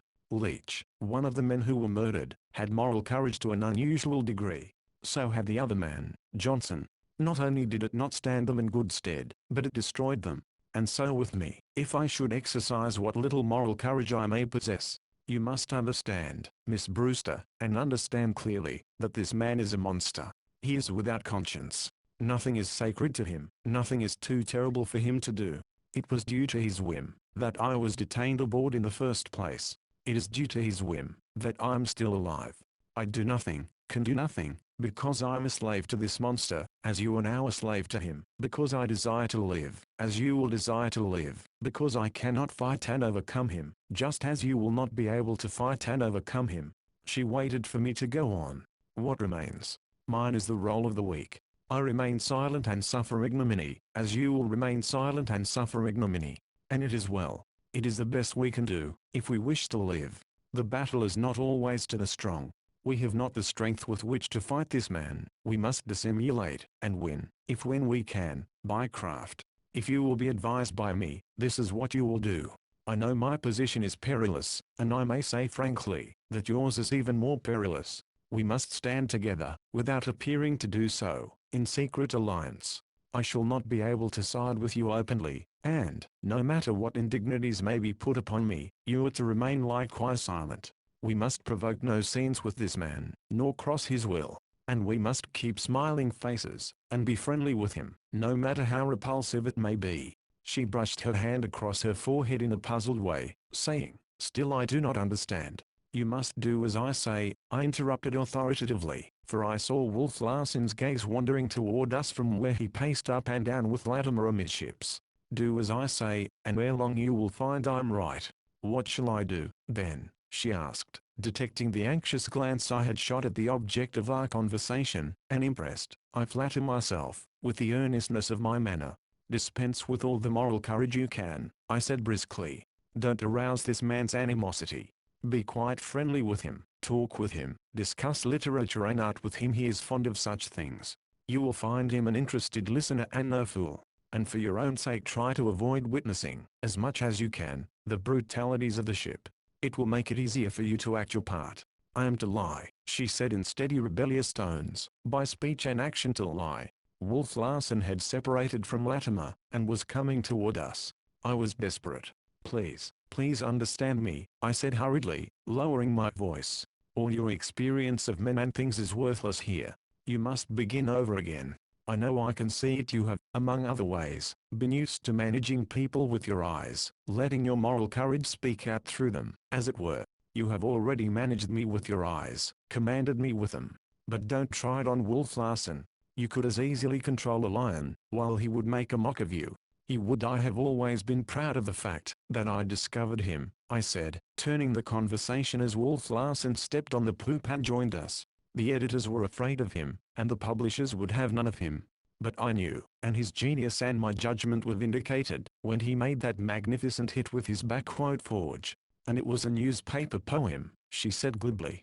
It did happen to see the light in a newspaper, I replied, but not because the magazine editors had been denied a glimpse at it. We were talking of Harris, I said to Wolf Larsen. Oh, yes, he acknowledged. I remember the backquote forge. Filled with pretty sentiments and an almighty faith in human illusions. By the way, Mr. Van Weyden, you'd better look in on Cookie. He's complaining and restless. Thus was I bluntly dismissed from the poop, only to find Mugridge sleeping soundly from the morphine I had given him. I made no haste to return on deck, and when I did I was gratified to see Miss Brewster, in animated conversation with Wolf Larsen. As I say, the sight gratified me. She was following my advice. And yet I was conscious of a slight shock or hurt, in that she was able to do the thing I had begged her to do, and which she had notably disliked. Chapter 23. Brave winds, blowing fair, swiftly drove the Ghost northward into the seal herd. We encountered it well up to the 44th parallel, in a raw and stormy sea across which the wind harried the fog banks in eternal flight. For days at a time we could never see the sun, nor take an observation. Then the wind would sweep the face of the ocean clean, the waves would ripple and flash, and we would learn where we were. A day of clear weather might follow, or 3 days or 4, and then the fog would settle down upon us, seemingly thicker than ever. The hunting was perilous, yet the boats, lowered day after day, were swallowed up in the grey obscurity, and were seen no more till nightfall, and often not till long after, when they would creep in like sea wraiths, one by one, out of the grey. Wainwright the hunter whom Wolf Larsen had stolen with boat and men took advantage of the veiled sea and escaped. He disappeared one morning in the encircling fog with his 2 men, and we never saw them again, though it was not many days, when we learned that they had passed from schooner to schooner, until they finally regained their own. This was the thing I had set my mind upon doing, but the opportunity never offered. It was not in the mate's province, to go out in the boats, and though I maneuvered cunningly for it, Wolf Larsen never granted me the privilege. Had he done so, I should have managed somehow, to carry Miss Brewster away with me. As it was, the situation was approaching a stage which I was afraid to consider. I involuntarily shunned the thought of it, and yet the thought continually arose in my mind like a haunting spectre. I had read sea romances in my time, wherein figured, as a matter of course, the lone woman in the midst of a shipload of men, but I learned, now, that I had never comprehended the deeper significance of such a situation, the thing the writers harped upon, and exploited so thoroughly. And here it was, now, and I was face to face with it. That it should be as vital as possible, it required no more than, that the woman should be Maud Brewster, who now charmed me in person as she had long charmed me through her work. No one more out of environment could be imagined. She was a delicate ethereal creature, swaying and willowy, light and graceful of movement. It never seemed to me that she walked, or, at least, walked after the ordinary manner of mortals. Hers was an extreme lithesomeness, and she moved with a certain indefinable airiness, approaching one as down might float, or as a bird on noiseless wings. She was like a bit of Dresden china, and I was continually impressed with what I may call her fragility. As at the time I caught her arm when helping her below, so at any time I was quite prepared, should stress or rough handling befall her, to see her crumble away. I have never seen body and spirit in such perfect accord. Describe her verse, as the critics have described it, as sublimated and spiritual, and you have described her body. It seemed to partake of her soul, to have analogous attributes, and to link it to life with the slenderest of chains. Indeed, she trod the earth lightly, and in her constitution there was little of the robust clay. She was in striking contrast to Wolf Larsen. Each was nothing, that the other was, everything that the other was not. I noted them walking the deck together one morning, and I likened them to the extreme ends of the human ladder of evolution, the one the culmination of all savagery, the other the finished product of the finest civilization. True, Wolf Larsen possessed intellect to an unusual degree, but it was directed solely to the exercise of his savage instincts and made him, but the more formidable a savage. He was splendidly muscled, a heavy man, and though he strode with the certitude and directness of the physical man, there was nothing heavy about his stride. The jungle and the wilderness lurked in the uplift and downput of his feet. He was cat-footed, and lithe, and strong, always strong. I likened him to some great tiger, a beast of prowess and prey. He looked at, and the piercing glitter, that arose at times in his eyes, was the same piercing glitter I had observed in the eyes of caged leopards and other preying creatures of the wild. But this day, as I noted them pacing up and down, I saw that it was she who terminated the walk. They came up to where I was standing by the entrance to the companionway. Though she betrayed it by no outward sign, I felt, somehow, that she was greatly perturbed.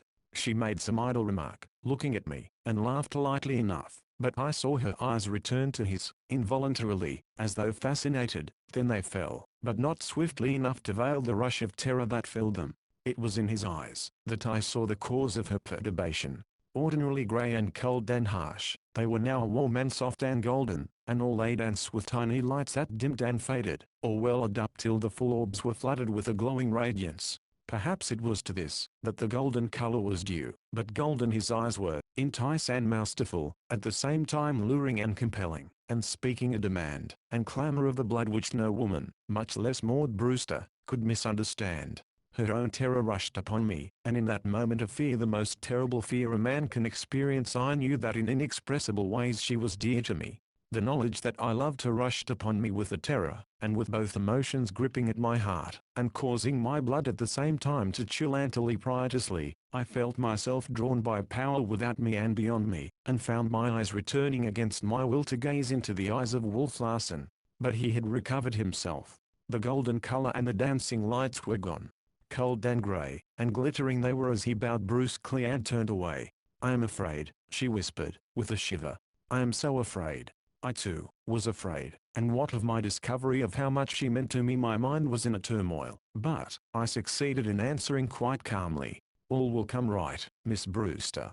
Trust me, it will come right," she answered with a grateful little smile that sent my heart pounding, and started to descend the companion stairs. For a long while I remained standing where she had left me.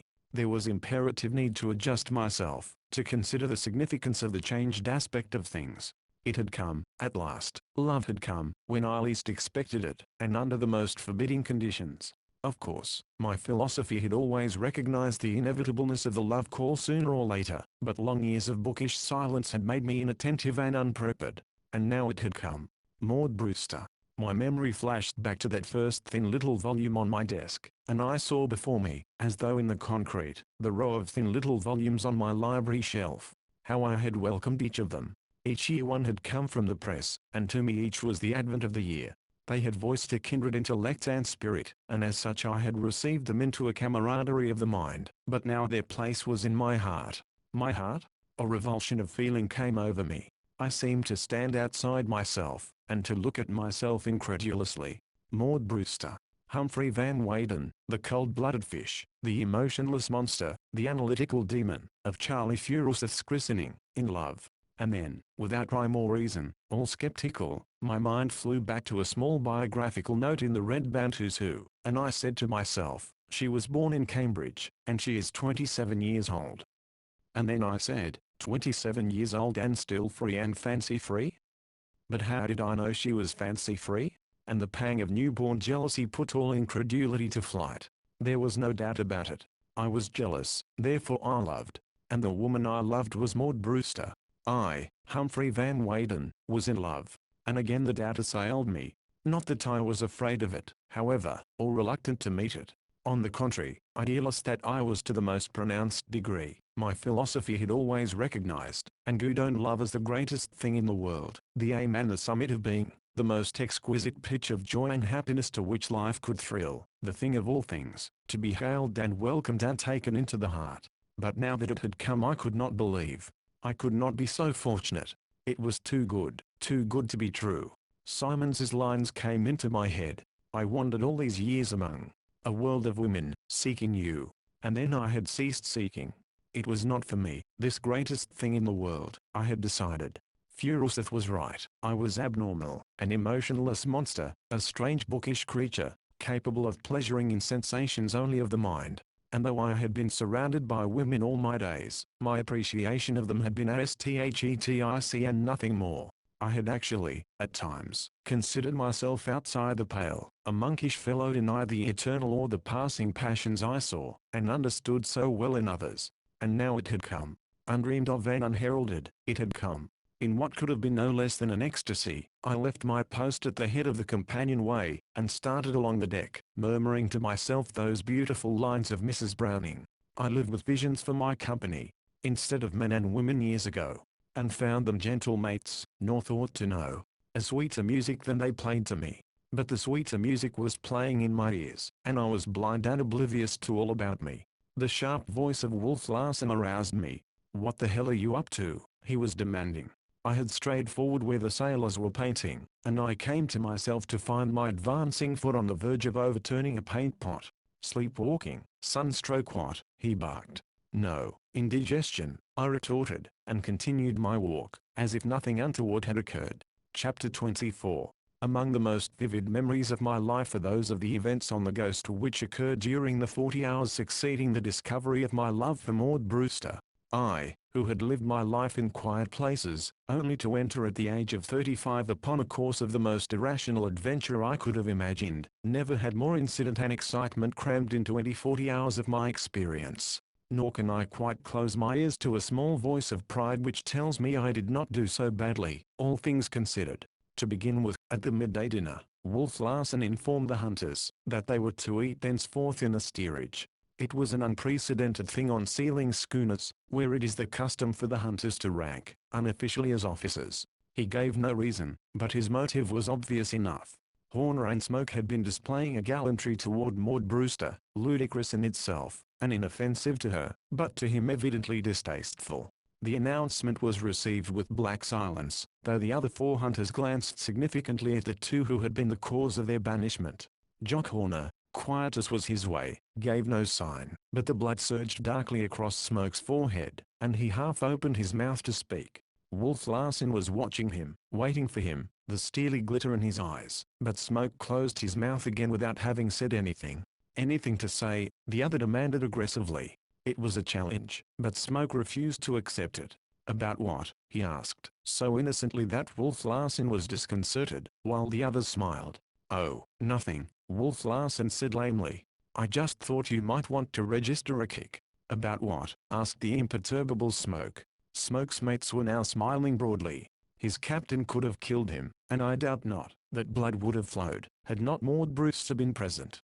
For that matter, it was her presence which enabled Smoke to act as he did. He was too discreet and cautious a man to incur Wolf Larsen's anger at a time when that anger could be expressed in terms stronger than words. I was in fear that a struggle might take place, but a cry from the helmsman made it easy for the situation to save itself. "Smoke ho!" The cry came down the open companionway. "How's it, Bear?" Wolf Larsen called up. "Dead astern, sir." "Maybe it's a Russian," suggested Latimer. His words brought anxiety into the faces of the other hunters. A Russian could mean but one thing: a cruiser. The hunters, never more than roughly aware of the position of the ship, nevertheless knew that we were close to the boundaries of the Forbidden Sea, while Wolf Larsen's record as a poacher was notorious. All eyes centered upon him. "We're dead safe," he assured them with a laugh. "No salt mines this time, Smoke. But I'll tell you what, I'll lay odds of 5 to 1 it's the Macedonia." No one accepted his offer, and he went on, "In which event, I'll lay 10 to 1 there's trouble breezing up." "No, thank you," Latimer spoke up. "I don't object to losing my money, but I like to get a run for it anyway. There never was a time when there wasn't trouble when you and that brother of yours got together, and I'll lay 20 to 1 on that." A general smile followed, in which Wolf Larsen joined, and the dinner went on smoothly, thanks to me, for he treated me abominably the rest of the meal, sneering at me, and patronizing me till I was all a tremble with suppressed rage. Yet I knew I must control myself for Maud Brewster's sake, and I received my reward when her eyes caught mine for a fleeting second, and they said, as distinctly as if she spoke, "Be brave, be brave." We left the table to go on deck, for a steamer was a welcome break in the monotony of the sea on which we floated, while the conviction that it was Beth Larsen and the Macedonia added to the excitement. The stiff breeze and heavy sea which had sprung up the previous afternoon had been moderating all morning, so that it was now possible to lower the boats for an afternoon's hunt. The hunting promised to be profitable. We had sailed since daylight across a sea barren of seals, and were now running into the herd. The Smoke was still miles astern, but overhauling us rapidly, when we lowered our boats. They spread out, and struck an orderly course across the ocean.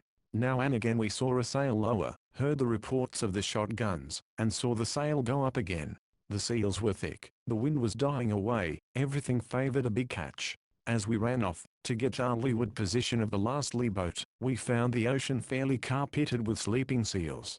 They were all about us, thicker than I had ever seen them before, in twas and threes and bunches, stretched full length on the surface, and sleeping for all the world like so many lazy young dogs. Under the approaching smoke the hull and upper works of a steamer were growing larger. It was the Macedonia. I read her name through the glasses as she passed by scarcely a mile to starboard. Wolf Larsen looked savagely at the vessel, while Maud Brewster was curious. "Where is the trouble you were so sure was breezing up, Captain Larsen?" she asked gaily. He glanced at her, a moment's amusement softening his features. "What did you expect? That they'd come aboard, and cut our throats?" "Something like that," she confessed. "You understand, seal hunters are so new and strange to me, that I am quite ready to expect anything." He nodded his head. "Quite right, quite right. Your error is, that you failed to expect the worst." "Why, what can be worse than cutting our throats?" she asked, with pretty native surprise. "Cutting our purses," he answered. "Man is so made these days, that his capacity for living, is determined by the money he possesses." "Who steals my purse steals trash," she quoted. "Who steals my purse steals my right to live," was the reply. "Old saws to the contrary. For he steals my bread and meat and bed, and in so doing imperils my life. There are not enough soup kitchens and bread lines to go around, you know, and when men have nothing in their purses they usually die, and die miserably unless they are able to fill their purses pretty speedily. But I fail to see, that this steamer has any designs on your purse." "Wait and you will see," he answered grimly. We did not have long to wait. Having passed several miles beyond our line of boats, the Macedonia proceeded to lower her own. We knew she carried 14 boats to our 5. We were one short through the desertion of Wainwright, and she began dropping them far to leeward of our last boat, continued dropping them athwart our course, and finished dropping them far to windward of our first weather boat. The hunting, for us, was spoiled. There were no seals behind us, and ahead of us the line of 14 boats, like a huge broom, swept the herd before it. Our boats hunted across the 2 or 3 miles of water between them, and the point, where the Macedonias had been dropped, and then headed for home. The wind had fallen to a whisper, the ocean was growing calmer and calmer, and this, coupled with the presence of the great herd, made a perfect hunting day one of the 2 or 3 days, to be encountered in the whole of a lucky season. An angry lot of men, boat pullers, and steerers as well as hunters, swarmed over our side. Each man felt that he had been robbed, and the boats were hoisted in amid curses, which, if curses had power, would have settled Death Larsen for all eternity dead, and damned for a dozen eternities, commented Lewis, his eyes twinkling up at me as he rested from hauling taut the lashings of his boat. "Listen to them, and find if it is hard to discover the most vital thing in their souls," says Wolf Larsen. "Faith, and love, and high ideals. The good, the beautiful, the true.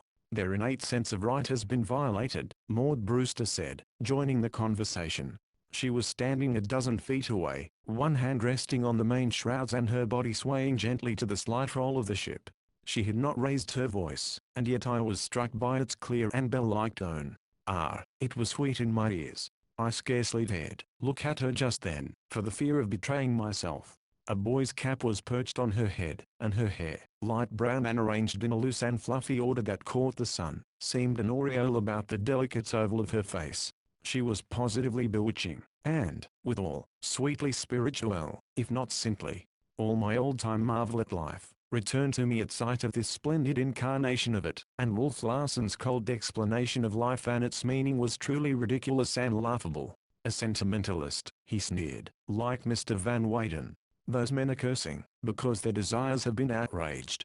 That is all." "What desires?" "The desires for the good grub and soft beds ashore which a handsome payday brings them, the women and the drink, the gorging and the beastliness which so truly expresses them, the best that is in them, their highest aspirations, their ideals, if you please. The exhibition they make of their feelings is not a touching sight, yet it shows how deeply they have been touched, how deeply their purses have been touched, for to lay hands on their purses, is to lay hands on their souls." "You hardly behave as if your purse had been touched," she said, smilingly. "Then it so happens that I am behaving differently, for my purse and my soul have both been touched. At the current price of skins in the London market, and based on a fair estimate of what the afternoon's catch would have been, had not the Macedonia hogged it, the Ghost has lost about $1,500 worth of skins.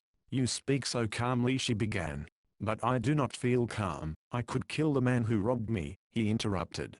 Yes, I know, and that man my brother. More sentiment. Bah. His face underwent a sudden change. His voice was less harsh and wholly sincere as he said, you must be happy, you sentimentalists, really and truly happy at dreaming and finding things good, and, because you find some of them good, feeling good yourself. Now, tell me, you two, do you find me good? You are good to look upon in a way, I qualified. There are in you all powers for good, was Maud Brewster's answer. There you are, he cried at her, half angrily. Your words are empty to me. There is nothing clear and sharp and definite about the thought you have expressed. You cannot pick it up in your two hands, and look at it. In point of fact, it is not a thought. It is a feeling, a sentiment, a something based upon illusion, and not a product of the intellect at all. As he went on, his voice again grew soft, and a confiding note came into it. Do you know, I sometimes catch myself wishing that I too were blind to the facts of life and only knew its fancies and illusions. They are wrong, all wrong, of course, and contrary to reason, but in the face of them my reason tells me, wrong and most wrong, that to dream and live illusions gives greater delight. And after all, delight is the wage for living. Without delight, living is a worthless act. To labor at living, and be unpaid, is worse than to be dead. He who delights the most lives the most, and your dreams and unrealities are less disturbing to you, and more gratifying than are my facts to me. He shook his head slowly, pondering.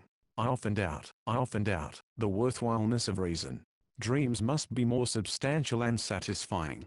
Emotional delight is more filling and lasting than intellectual delight, and, besides, you pay for your moments of intellectual delight by having the blues. Emotional delight is followed by no more than jaded senses which speedily recuperate. I envy you, I envy you. He stopped abruptly, and then on his lips formed one of his strange quizzical smiles, as he added, it's from my brain I envy you, take notice, and not from my heart. My reason dictates it. The envy is an intellectual product. I am like a sober man looking upon drunken men, and, greatly weary, wishing he too were drunk.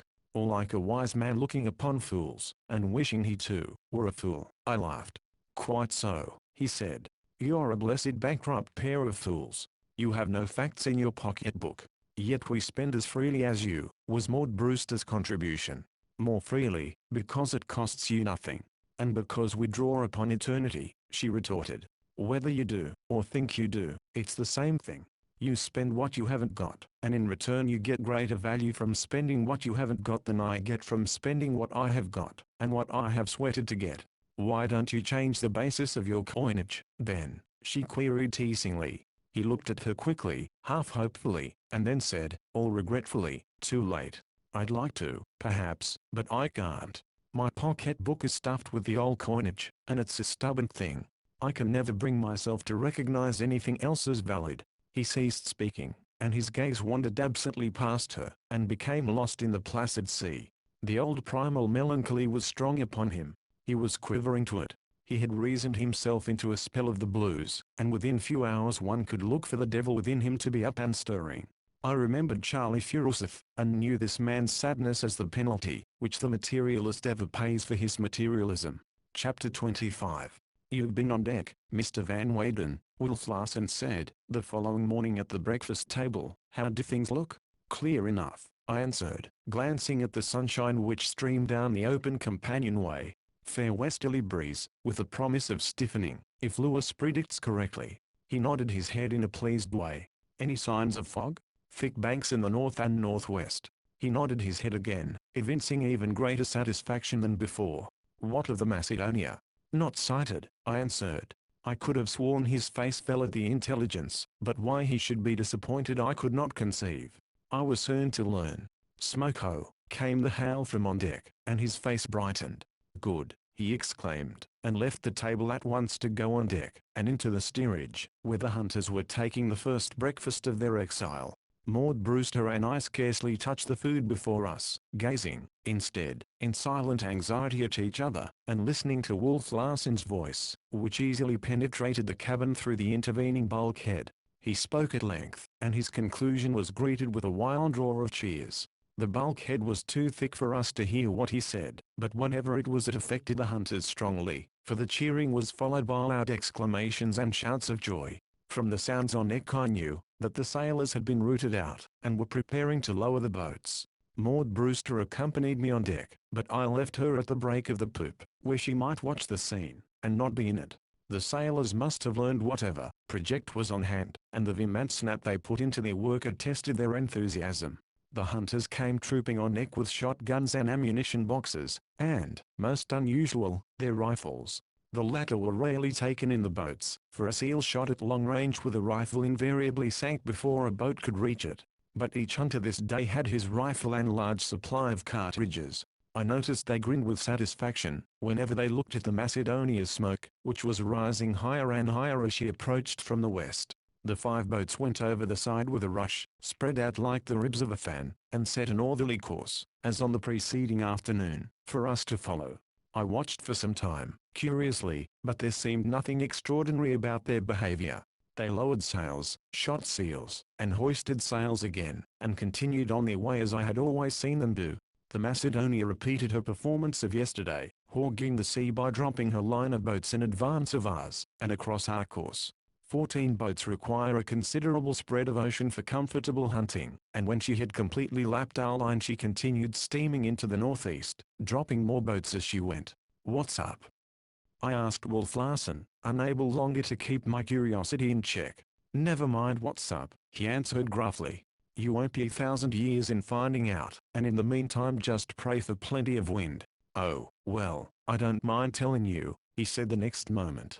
"I'm going to give that brother of mine a taste of his own medicine. In short, I'm going to play the hog myself, and not for one day, but for the rest of the season if we're in luck." "And if we're not?" I queried. "Not to be considered," he laughed. "We simply must be in luck, or it's all up with us." He had the wheel at the time, and I went forward to my hospital in the forecastle, where lay the 2 crippled men, Nilsson and Thomas Mugridge. Nilsson was as cheerful as could be expected, for his broken leg was knitting nicely, but the Cockney was desperately melancholy, and I was aware of a great sympathy for the unfortunate creature. And the marvel of it was that still he lived, and clung to life. The brutal years had reduced his meagre body to splintered wreckage, and yet the spark of life within burned brightly as ever. "With an artificial foot, and they make excellent ones, you will be stumping ship's galleys to the end of time," I assured him jovially. But his answer was serious, nay, solemn. "I don't know about what you say, Mr. Van Weyden, but I do know I'll never rest happy till I see that hellhound bloody well dead. He can't live as long as me. He's got no right to live, and as the good word puts it, he shall surely die, and I say, amen, and am soon at that." When I returned on deck I found Wolf Larsen steering mainly with one hand, while with the other hand he held the marine glasses, and studied the situation of the boats, paying particular attention to the position of the Macedonia. The only change noticeable in our boats was that they had hauled close on the wind, and were heading several points west of north. Still, I could not see the expediency of the maneuver, for the free sea was still intercepted by the Macedonia's 5 weather boats, which, in turn, had hauled close on the wind. Thus they slowly diverged toward the west, drawing farther away from the remainder of the boats in their line. Our boats were rowing as well as sailing. Even the hunters were pulling, and with 3 pairs of oars in the water they rapidly overhauled what I may appropriately term the enemy. The smoke of the Macedonia had dwindled to a dim blot on the northeastern horizon. Of the steamer herself nothing was to be seen. We had been loafing along, till now, our sails shaking half the time, and spilling the wind, and twice, for short periods, we had been hove to. But there was no more loafing.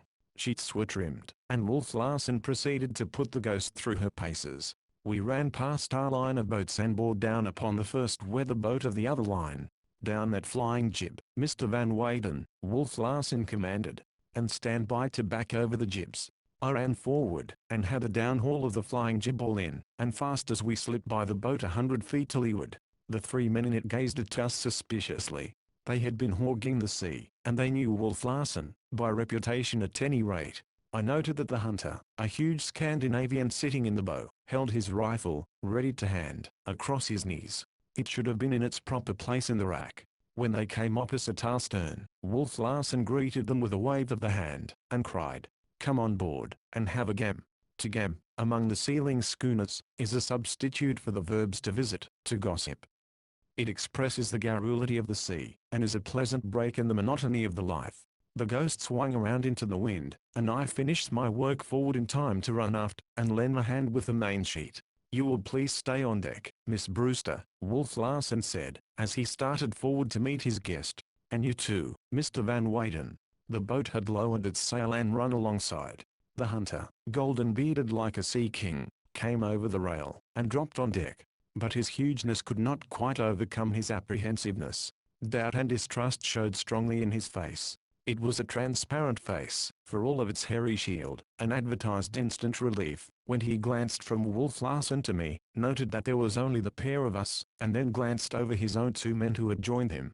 Surely he had little reason to be afraid. He towered like a Goliath above Wolf Larsen. He must have measured 6 feet 8 or 9 inches in stature, and I subsequently learned his weight 240 pounds. And there was no fat about him. It was all bone and muscle. A return of apprehension was apparent when, at the top of the companionway, Wolf Larsen invited him below. But he reassured himself with a glance down at his host, a big man himself, but dwarfed by the propinquity of the giant. So all hesitancy vanished, and the pair descended into the cabin. In the meantime, his 2 men, as was the wont of visiting sailors, had gone forward into the forecastle, to do some visiting themselves. Suddenly, from the cabin came a great, choking bellow, followed by all the sounds of a furious struggle. It was the leopard and the lion made all the noise. Wolf Larsen was the leopard. "You see the sacredness of our hospitality," I said bitterly to Maud Brewster. She nodded her head that she heard, and I noted in her face the signs of the same sickness at sight or sound of violent struggle from which I had suffered so severely during my first weeks on the Ghost. "Wouldn't it be better, if you went forward, say by the steerage companionway, until it is over?" I suggested.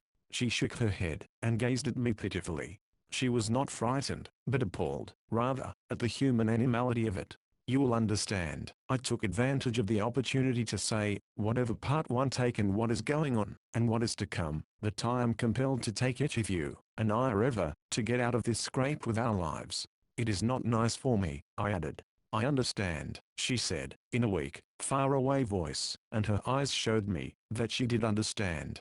The sounds from below soon died away. Then Wolf Larsen came alone on deck. There was a slight flush under his bronze, but otherwise he bore no signs of the battle. "Send those 2 men aft, Mr. Van Weyden," he said. I obeyed, and a minute or 2 later they stood before him. "Hoist in your boat," he said to them. "Your hunter's decided to stay aboard a while, and doesn't want it pounding alongside."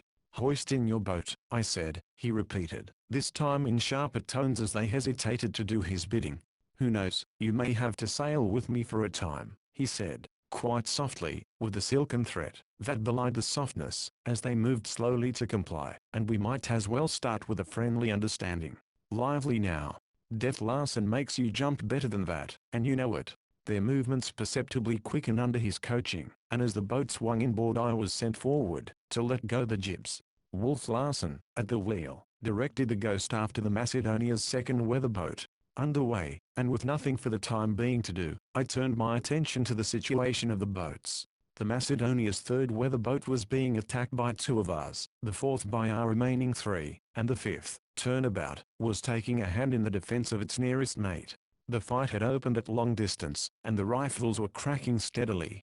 A quick, snappy sea was being kicked up by the wind, a condition which prevented fine shooting, and now and again, as we drew closer, we could see the bullets zipping from wave to wave. The boat we were pursuing had squared away, and was running before the wind to escape us, and, in the course of its flight, to take part in repulsing our general boat attack. Attending to sheets and tacks now left me little time to see what was taking place, but I happened to be on the poop when Wolf Larsen ordered the 2 strange sailors forward, and into the forecastle. They went sullenly, but they went. He next ordered Miss Brewster below, and smiled at the instant horror that leapt into her eyes. "You'll find nothing gruesome down there," he said, "only an hurt man securely made fast to the ring bolts. Bullets are liable to come aboard, and I don't want you killed, you know." Even as he spoke, a bullet was deflected by a brass-capped spoke of the wheel between his hands, and screeched off through the air to windward. "You see," he said to her, and then to me, "Mr. Van Weyden, will you take the wheel?" Maud Brewster had stepped inside the companionway, so that only her head was exposed. Wolf Larsen had procured a rifle, and was throwing a cartridge into the barrel. I begged her with my eyes to go below, but she smiled and said, "We may be feeble land creatures without legs, but we can show Captain Larsen that we're at least as brave as he." He gave her a quick look of admiration. "I like you 100% better for that," he said. "Books, and brains, and bravery. You are well-rounded, a blue stocking fit to be the wife of a pirate chief." "Ahem, we'll discuss that later," he smiled, as a bullet struck solidly into the cabin wall. I saw his eyes flash golden as he spoke, and I saw the terror mount in her own. "We are braver," I hastened to say. "At least, speaking for myself, I know I am braver than Captain Larsen." It was I who was now favored by a quick look. He was wondering if I were making fun of him. I put 3 or 4 spokes over to counteract a sheer toward the wind on the part of the ghost, and then steadied her. Wolf Larsen was still waiting an explanation, and I pointed down to my knees. "You will observe there," I said, a slight trembling. "It is because I am afraid, the flesh is afraid, and I am afraid in my mind, because I do not wish to die. But my spirit masters the trembling flesh and the qualms of the mind. I am more than brave. I am courageous. Your flesh is not afraid. You are not afraid. On the one hand, it costs you nothing to encounter danger. On the other hand, it even gives you delight. You enjoy it. You may be unafraid, Mr. Larsen, but you must grant that the bravery is mine." "You're right," he acknowledged that once. "I never thought of it in that way before. But is the opposite true? If you are braver than I, am I more cowardly than you?" We both laughed at the absurdity, and he dropped down to the deck, and rested his rifle across the rail. The bullets we had received had traveled nearly a mile, but by now we had cut that distance in half. He fired 3 careful shots. The first struck 50 feet to windward of the boat, the second alongside, and at the third the boat steerer let loose his steering oar, and crumpled up in the bottom of the boat. "I guess that'll fix them," Wolf Larsen said, rising to his feet. "I couldn't afford to let the hunter have it, and there is a chance the boat puller doesn't know how to steer. In which case, the hunter cannot steer and shoot at the same time." His reasoning was justified, for the boat rushed at once into the wind and the hunter sprang aft, to take the boat steerer's place. There was no more shooting, though the rifles were still cracking merrily from the other boats. The hunter had managed to get the boat before the wind again, but we ran down upon it, going at least 2 feet to its 100 yards away. I saw the boat puller pass a rifle to the hunter. Wolf Larsen went amidships, and took the coil of the throat halyards from its pin. Then he peered over the rail with leveled rifle. Twice I saw the hunter let go the steering oar with one hand, reach for his rifle, and hesitate. We were now alongside and foaming past. "Here, you!" Wolf Larsen cried suddenly to the boat puller. "Take a turn." At the same time he flung the coil of rope. It struck fairly, nearly knocking the man over, but he did not obey. Instead, he looked to his hunter for orders. The hunter, in turn, was in a quandary. His rifle was between his knees, but if he let go the steering oar in order to shoot, the boat would sweep around, and collide with the schooner. Also he saw Wolf Larsen's rifle bearing upon him, and knew he would be shot ere he could get his rifle into play. "Take a turn," he said quietly to the man. The boat puller obeyed, taking a turn around the little forward thwart, and paying the line as it jerked taut. The boat sheered out with a rush, and the hunter steadied it to a parallel course some 20 feet from the side of the Ghost. "Now, get that sail down and come alongside," Wolf Larsen ordered. He never let go his rifle, even passing down the tackles with one hand. When they were fast, bow and stern, and the 2 uninjured men prepared to come aboard, the hunter picked up his rifle, as if to place it in a secure position. "Drop it," Wolf Larsen cried, and the hunter dropped it, as though it were hot, and had burned him. Once aboard, the 2 prisoners hoisted in the boat, and under Wolf Larsen's direction carried the wounded boat steerer down into the forecastle. "If our 5 boats do as well as you and I have done, we'll have a pretty full crew," Wolf Larsen said to me. "The man you shot hears, I hope?" Maud Brewster quavered. "In the shoulder," he answered. "Nothing serious. Mr. Van Weyden will pull him around as good as ever in 3 or 4 weeks. But he won't pull those chaps around, from the look of it," he added, pointing at the Macedonia's 3rd boat, for which I had been steering, and which was now nearly abreast of us. "That's Horner's and Smoke's work. I told them we wanted live men, not carcasses. But the joy of shooting to hit is a most compelling thing, when once you've learned how to shoot. Ever experienced it, Mr. Van Weyden?" I shook my head, and regarded their work. It had indeed been bloody, for they had drawn off, and joined our other 3 boats in the attack on the remaining 2 of the enemy. The deserted boat was in the trough of the sea, rolling drunkenly across each cumber, its loose spread sail out at right angles to it, and fluttering and flapping in the wind. The hunter and boat puller were both lying awkwardly in the bottom, but the boat steerer lay across the gunwale, half in and half out, his arms trailing in the water and his head rolling from side to side. "Don't look, Miss Brewster, please don't look," I had begged of her, and I was glad that she had minded me, and been spared the sight. "Head right into the bunch, Mr. Van Weyden," was Wolf Larsen's command. As we drew nearer, the firing ceased, and we saw that the fight was over. The remaining 2 boats had been captured by our 5, and the 7 were grouped together, waiting to be picked up. "Look at that!" I cried involuntarily, pointing to the northeast. The blot of smoke which indicated the Macedonia's position had reappeared. "Yes, I've been watching it," was Wolf Larsen's calm reply. He measured the distance away to the fog bank, and for an instant paused to feel the weight of the wind on his cheek. "We'll make it, I think, but you can depend upon it, that blessed brother of mine has twigged our little game, and is just humping for us. Look at that."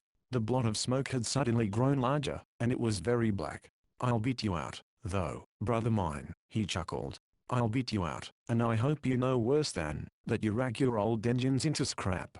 When we hove to, a hasty though orderly confusion reigned. The boats came aboard from every side at once. As fast as the prisoners came over the rail they were marshalled forward to the forecastle by our hunters, while our sailors hoisted in the boats, pell-mell, dropping them anywhere upon the deck, and not stopping to lash them. We were already underway, all sails set and drawing, and the sheets being slacked off for a wind abeam, as the last boat lifted clear of the water, and swung in the tackles. There was need for haste. The Macedonia, belching the blackest of smoke from her funnel, was charging down upon us from out of the northeast. Neglecting the boats that remained to her, she had altered her course so as to anticipate ours.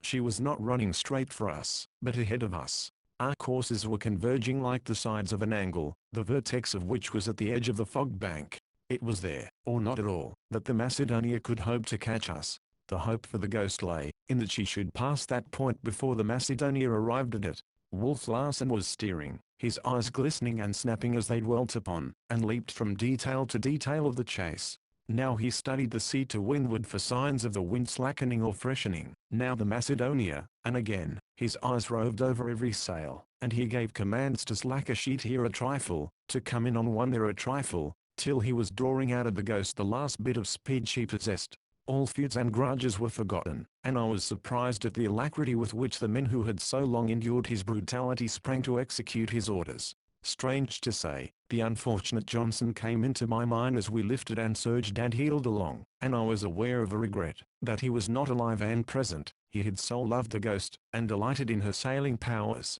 "Better get your rifles, you fellows," Wolf Larsen called to our hunters, and the 5 men lined the lee rail, guns in hand, and waited. The Macedonia was now but a mile away, the black smoke pouring from her funnel at a right angle, so madly she raced, pounding through the sea at a 17-knot gait, sky hooting through the brine, as Wolf Larsen quoted, while gazing at her. We were not making more than 9 knots, but the fog bank was very near. A puff of smoke broke from the Macedonia's deck. We heard a heavy report, and a round hole took form in the stretched canvas of our mainsail. They were shooting at us with one of the small cannon which rumor had said they carried on board. Our men, clustering amidships, waved their hats, and raised a derisive cheer. Again there was a puff of smoke and a loud report, this time the cannonball striking not more than 20 feet astern, and glancing twice from sea to windward ere it sank. But there was no rifle firing for the reason that all their hunters were out and the boats or our prisoners. When the 2 vessels were half a mile apart, a third shot made another hole in our mainsail. Then we entered the fog. It was about us, veiling and hiding us in its dense wet gauze. The sudden transition was startling. The moment before we had been leaping through the sunshine, the clear sky above us, the sea breaking and rolling wide to the horizon, and a ship, vomiting smoke and fire and iron missiles, rushing madly upon us. And at once, as in an instant's leap, the sun was blotted out. There was no sky, even our mastheads were lost to view, and our horizon was such as tear-blinded eyes may see. The grey mist drove by us like a rain. Every woolen filament of our garments, every hair of our heads and faces, was jeweled with a crystal globule. The shrouds were wet with moisture. It dripped from our rigging overhead, and on the underside of our booms drops of water took shape in long swaying lines, which were detached and flung to the deck, in mimic showers at each surge of the schooner. I was aware of a pent, stifled feeling, as the sounds of the ship thrusting herself through the waves were hurled back upon us by the fog. So were one's thoughts. The mind recoiled from contemplation of a world beyond this wet veil which wrapped us around. This was the world, the universe itself. Its bounds so near one felt impelled to reach out both arms and push them back. It was impossible that the rest could be beyond these walls of grey. The rest was a dream, no more than the memory of a dream. It was weird, strangely weird. I looked at Maud Brewster, and knew that she was similarly affected. Then I looked at Wolf Larsen, but there was nothing subjective about his state of consciousness. His whole concern was with the immediate, objective present. He still held the wheel, and I felt that he was timing time, reckoning the passage of the minutes with each forward lunge and leeward roll of the Ghost. "Go forward and heartily without any noise," he said to me in a low voice. "Clew up the topsails first. Set men at all the sheets. Let there be no rattling of blocks, no sound of voices. No noise, understand, no noise." When all was ready, the word heartily was passed forward to me from man to man, and the Ghost heeled about on the port tack with practically no noise at all. And what little there was, the slapping of a few reef points and the creaking of a sheave a block or two was ghostly under the hollow echoing pool in which we were swathed. We had scarcely filled away, it seemed, when the fog thinned abruptly, and we were again in the sunshine, the wide stretching sea breaking before us to the skyline. But the ocean was bare. No wrathful Macedonia broke its surface, nor blackened the sky with her smoke. Wolf Larsen at once squared away, and ran down along the rim of the fog bank. His trick was obvious. He had entered the fog to windward of the steamer, and while the steamer had blindly driven on into the fog in the chance of catching him, he had come about, and out of his shelter, and was now running down to re-enter to leeward. Successful in this, the old simile of the needle in the haystack would be mild indeed compared with his brother's chance of finding him. He did not run along. Jibing the fore and mainsails, and setting the topsails again, we headed back into the bank. As we entered I could have sworn I saw a vague bulk emerging to windward. I looked quickly at Wolf Larsen. Already we were ourselves buried in the fog, but he nodded his head. He too had seen it, the Macedonia, guessing his maneuver, and failing by a moment in anticipating it. There was no doubt that we had escaped unseen. "He can't keep this up," Wolf Larsen said. "He'll have to go back for the rest of his boats. Send a man to the wheel, Mr. Van Weyden. Keep this course for the present, and you might as well set the watches, for we won't do any lingering tonight. I'd give $500, though," he added, "just to be aboard the Macedonia for 5 minutes, listening to my brother curse. And now, Mr. Van Weyden," he said to me, when he had been relieved from the wheel, "we must make these newcomers welcome. Serve out plenty of whiskey to the hunters, and see that a few bottles slip forward. I'll wager every man jack of them is over the side tomorrow, hunting for Wolf Larsen as contentedly as ever they hunted for Death Larsen. But won't they escape as Wainwright did?"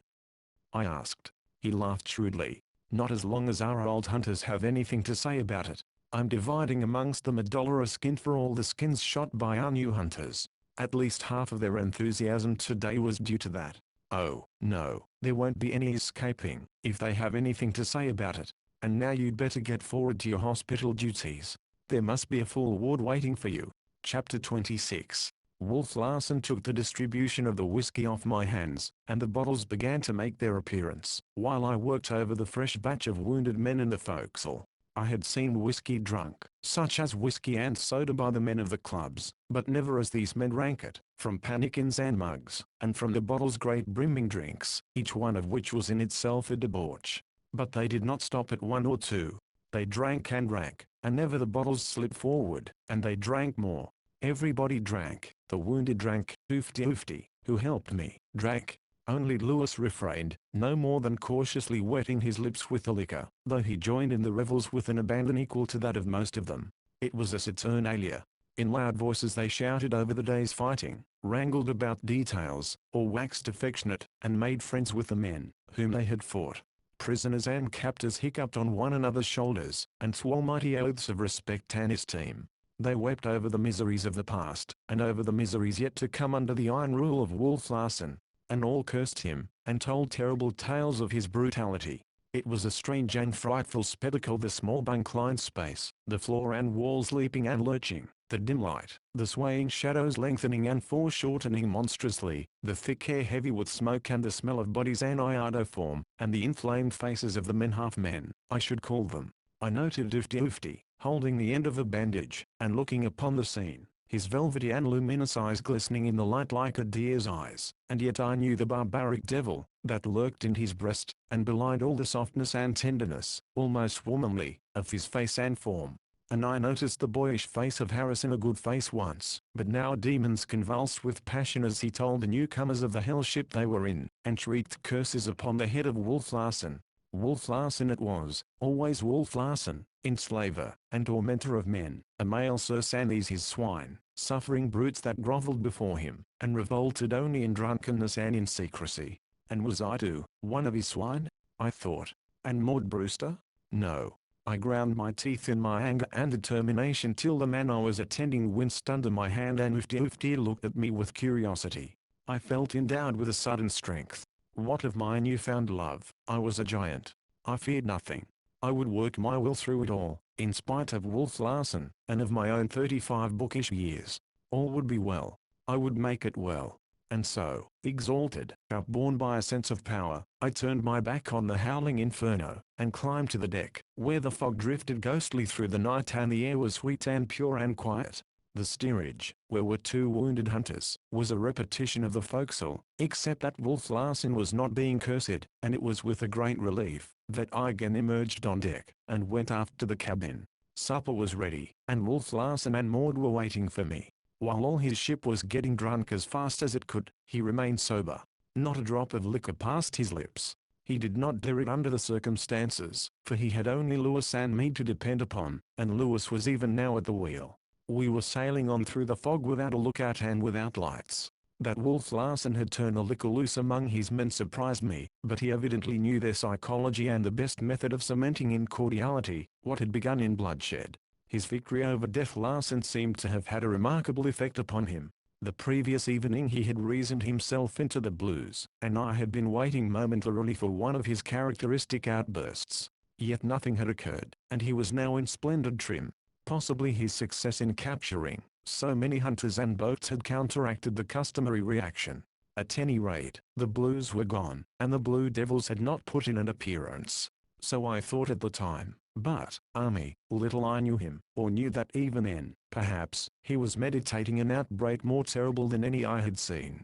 As I say, he discovered himself in splendid trim, when I entered the cabin. He had had no headaches for weeks, his eyes were clear blue as the sky, his bronze was beautiful with perfect health, life swelled through his veins in full and magnificent flood.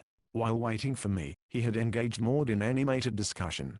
Temptation was the topic they had hit upon, and from the few words I heard I made out that he was contending that temptation was temptation only when a man was seduced by it and fell. For look you, he was saying, as I see it, a man does things because of desire. He has many desires. He may desire to escape pain, or to enjoy pleasure. But whatever he does because he desires to do it. But suppose he desires to do two opposite things, neither of which will permit him to do the other? Maud interrupted. The very thing I was coming to, he said. And between these two desires, is just where the soul of the man is manifest, she went on. If it is a good soul, it will desire, and do the good action, and the contrary, if it is a bad soul, it is the soul that decides. Bosh and nonsense, he exclaimed impatiently. It is the desire that decides. Here is a man who wants to, say, get drunk. Also, he doesn't want to get drunk. What does he do? How does he do it? He is a puppet. He is the creature of his desires, and of the two desires he obeys the strongest one, that is all. His soul hasn't anything to do with it. How can he be tempted to get drunk, and refuse to get drunk? If the desire to remain sober prevails, it is because it is the strongest desire. Temptation plays no part, unless he paused, while grasping the new thought which had come into his mind, unless he is tempted to remain sober. Ha, ha, he laughed. What do you think of that, Mr. Van Weyden? That both of you are hair-splitting, I said. The man's soul is his desires. Or, if you will, the sum of his desires is his soul. Therein you are both wrong. You lay the stress upon the desire apart from the soul. Miss Brewster lays the stress on the soul apart from the desire, and in point of fact soul and desire are the same thing. However, I continued, Miss Brewster is right in contending that temptation is temptation, whether the man yield or overcome. Fire is fanned by the wind until it leaps up fiercely. So is desire like fire. It is fanned, as by a wind, by sight of the thing desired, or by a new and luring description or comprehension of the thing desired. There lies the temptation. It is the wind that fans the desire until it leaps up to mastery. That's temptation. It may not fan sufficiently to make the desire overmastering, but in so far as it fans at all, that far is it temptation. And, as you say, it may tempt for good as well as for evil. I felt proud of myself as we sat down to the table.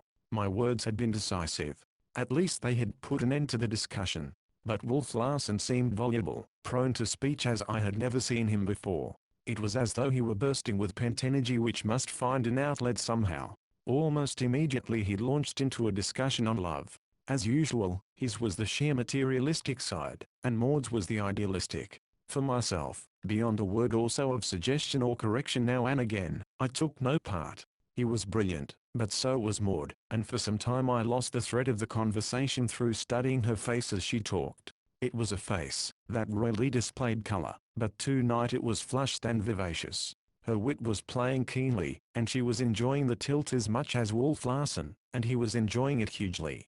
For some reason, though I know not why in the argument, so utterly had I lost it in the contemplation of one stray brown lock of Maud's hair, he quoted from Iseult at Tintagel, where she says, "Blessed am I beyond women even herein, that beyond all born women is my sin, and perfect my transgression." As he had read pessimism into Omar, so now he read triumph, stinging triumph and exultation, into Swinburne's lines. And he read rightly, and he read well. He had hardly ceased reading, when Lewis put his head into the companionway and whispered down, "Be easy, will ye? The fog's lifted, and 'tis the port light I've a steamer that's crossin' our boat this blessed minute."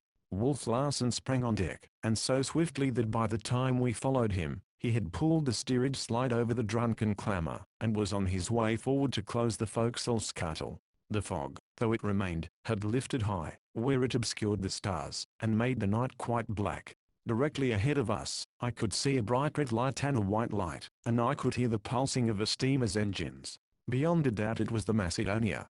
Wolf Larsen had returned to the poop, and we stood in a silent group, watching the lights rapidly cross our bow. "Lucky for me, he doesn't carry a searchlight," Wolf Larsen said. "What if I should cry out loudly?" I queried in a whisper. "It would be all up," he answered. "But have you thought upon what would immediately happen?" Before I had time to express any desire to know, he had me by the throat with his gorilla grip, and by a faint quiver of the muscles, a hint, as it were, he suggested to me the twist that would surely have broken my neck. The next moment he had released me, and we were gazing at the Macedonia's lights. "What if I should cry out?" Maud asked. "I like you too well to hurt you," he said softly. Nay, there was a tenderness and a caress in his voice that made me wince. "But don't do it, just the same, for I'd promptly break Mr. Van Weyden's neck." "Then she has my permission to cry out," I said defiantly. "I hardly think you'll care to sacrifice the Dean of American Letters II, he sneered. We spoke no more, though we had become too used to one another for the silence to be awkward, and when the red light and the white had disappeared we returned to the cabin, to finish the interrupted supper. Again they fell to quoting, and Maud gave Dowson's Impenitentia Ultima. She rendered it beautifully, but I watched not her, but Wolf Larsen. I was fascinated by the fascinated look he bent upon Maud. He was quite out of himself, and I noticed the unconscious movement of his lips as he shaped word for word as fast as she uttered them. He interrupted her, when she gave the lines, "And her eyes should be my light, while the sun went out behind me, and the viols in her voice be the last sound in my ear." "There are viols in your voice," he said bluntly, and his eyes flashed their golden light. I could have shouted with joy at her control. She finished the concluding stanza without faltering, and then slowly guided the conversation into less perilous channels. And all the while I sat in a half-daze, the drunken riot of the steerage breaking through the bulkhead, the man I feared, and the woman I loved talking on and on. The table was not cleared. The man who had taken Mugridge's place had evidently joined his comrades in the forecastle. If ever Wolf Larsen attained the summit of living, he attained it then. From time to time I forsook my own thoughts to follow him, and I followed in amaze, mastered for the moment by his remarkable intellect, under the spell of his passion, for he was preaching the passion of revolt. It was inevitable that Milton's Lucifer should be instanced, and the keenness with which Wolf Larsen analyzed and depicted the character was a revelation of his stifled genius. It reminded me of Taine, yet I knew the man had never heard of that brilliant though dangerous thinker. He led a lost cause, and he was not afraid of God's thunderbolts, Wolf Larsen was saying. Hurled into hell, he was unbeaten. A third of God's angels he had led with him, and straightway he incited man to rebel against God, and gained for himself, and held the major portion of all the generations of man. Why was he beaten out of heaven? Because he was less brave than God, less proud, less aspiring. No. 1,000 times no. God was more powerful, as he said, whom thunder hath made greater. But Lucifer was a free spirit. To serve was to suffocate. He preferred suffering in freedom to all the happiness of a comfortable servility. He did not care to serve God. He cared to serve nothing. He was no figurehead. He stood on his own legs. He was an individual. The first anarchist, Maud laughed, rising and preparing to withdraw to her stateroom. Then it is good to be an anarchist, he cried. He too, had risen, and he stood facing her, where she had paused at the door of her room, as he went on. Back here at least. We shall be free. The Almighty hath not built. Here for his envy, will not drive us hence. Here we may reign secure, and in my choice. To reign is worth ambition, though in hell. Better to reign in hell than serve in heaven. It was the defiant cry of a mighty spirit. The cabin still rang with his voice, as he stood there, swaying, his bronzed face shining, his head up and dominant, and his eyes, golden and masculine, intensely masculine and insistently soft, flashing upon Maud at the door. Again that unnameable and unmistakable terror was in her eyes, and she said, almost in a whisper, "You're Lucifer."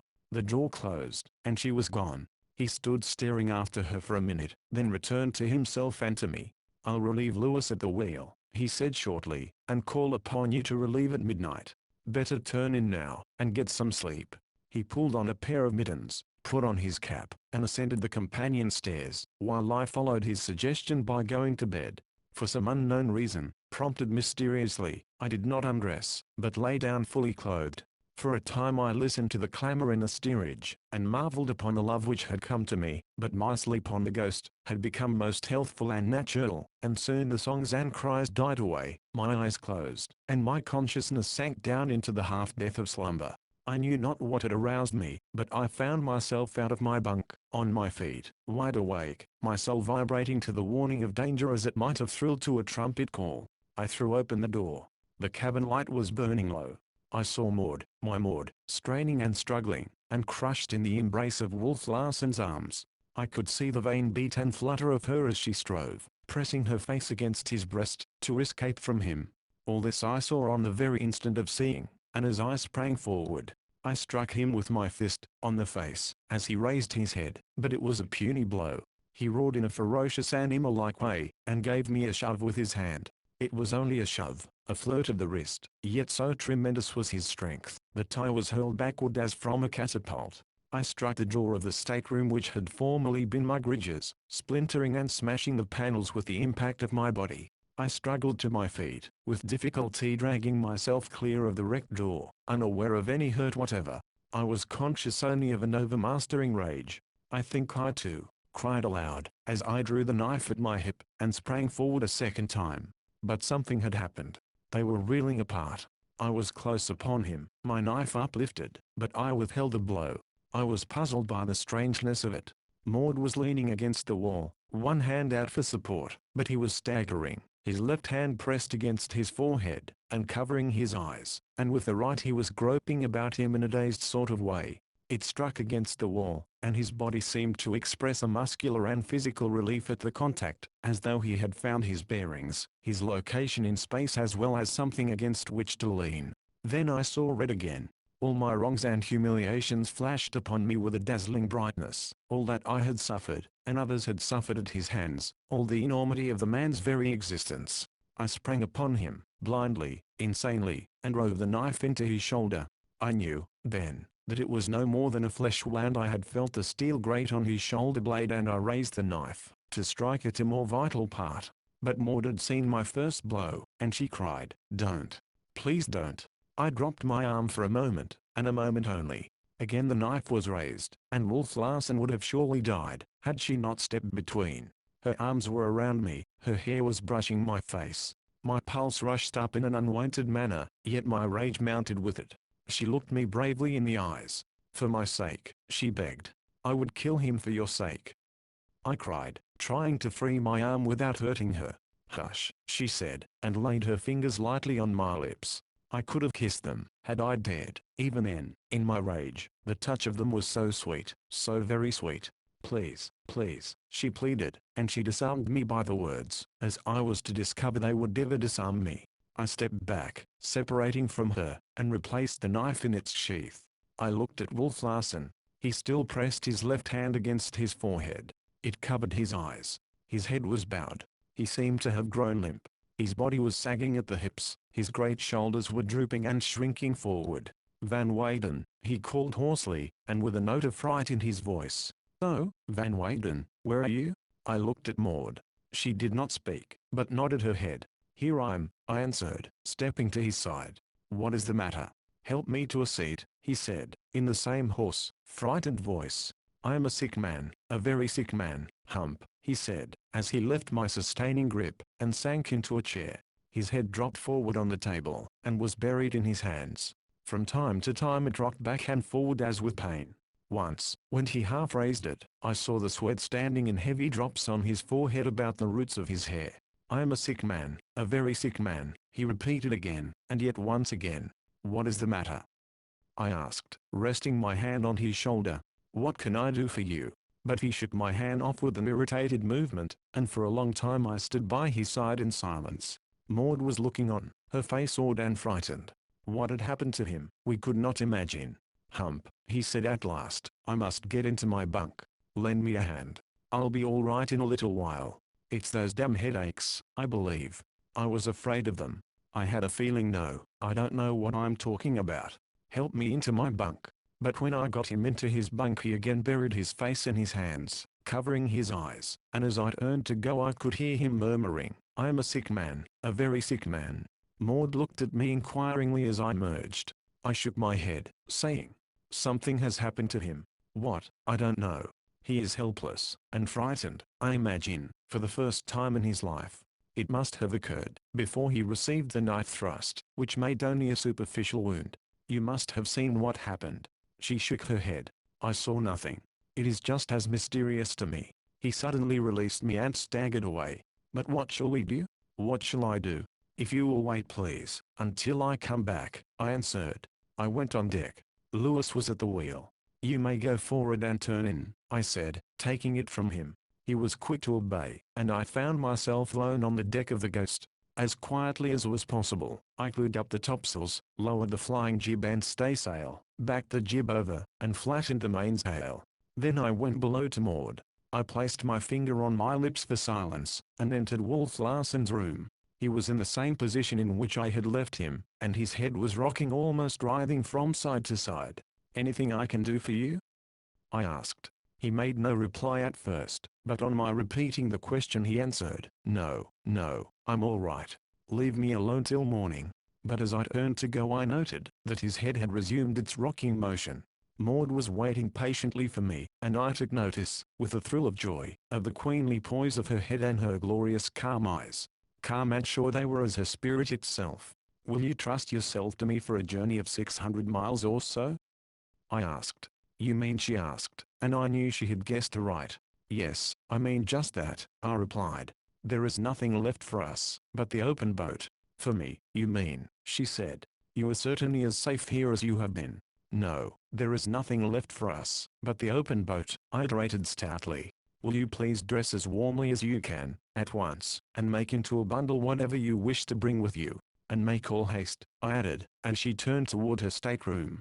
The lazarette was directly beneath the cabin, and, opening the trapdoor in the floor, and carrying a candle with me, I dropped down, and began overhauling the ship's stores. I selected mainly from the canned goods, and by the time I was ready, willing hands were extended from above, to receive what I passed up.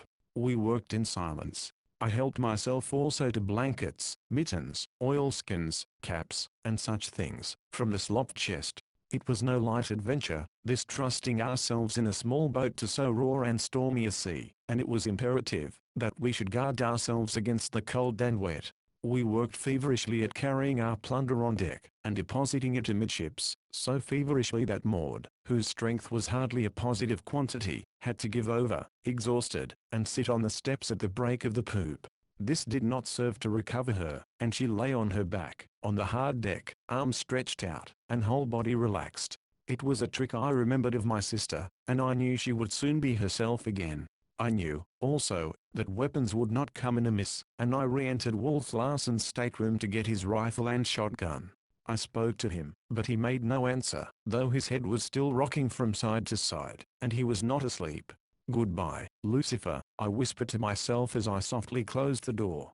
Next to obtain, was a stock of ammunition, an easy matter, though I had to enter the steerage companionway to do it. Here the hunters stored the ammunition boxes they carried in the boats, and here, but a few feet from their noisy revels, I took possession of 2 boxes. Next, to lower a boat. Not so simple a task for one man. Having cast off the lashings, I hoisted first on the forward tackle, then on the aft, till the boat cleared the rail, when I lowered away, one tackle and then the other, for a couple of feet, till it hung snugly, above the water, against the schooner's side. I made certain that it contained the proper equipment of oars, rowlocks, and sail. Water was a consideration, and I robbed every boat aboard of its breaker. As there were 9 boats all told, it meant that we should have plenty of water, and ballast as well, though there was the chance that the boat would be overloaded. What of the generous supply of other things I was taking?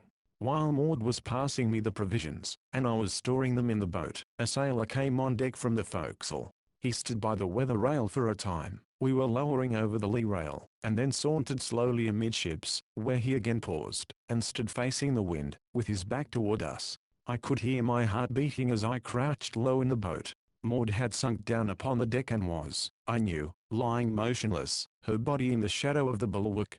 But the man never turned, and, after stretching his arms above his head and yawning audibly, he retraced his steps to the forecastle scuttle and disappeared. A few minutes sufficed to finish the loading, and I lowered the boat into the water. As I helped Maud over the rail, and felt her form close to mine, it was all I could do to keep from crying out, "I love you! I love you!" Truly Humphrey Van Weyden was at last in love, I thought, as her fingers clung to mine, while I lowered her down to the boat. I held onto the rail with one hand, and supported her weight with the other, and I was proud at the moment of the feat. It was a strength I had not possessed a few months before, on the day I said goodbye to Charlie Furuseth, and started for San Francisco on the ill-fated Martinez. As the boat ascended on the sea, her feet touched, and I released her hands. I cast off the tackles, and leaped after her. I had never rowed in my life, but I put out the oars, and at the expense of much effort got the boat clear of the Ghost. Then I experimented with the sail. I had seen the boat steerers and hunters set their sprit sails many times, yet this was my first attempt. What took them possibly 2 minutes took me 20, but in the end I succeeded, in setting and trimming it, and with the steering oar in my hands, hauled on the wind. "There lies Japan," I remarked, "straight before us." "Humphrey Van Weyden," she said, "you're a brave man." "Nay," I answered, "it is you who are a brave woman."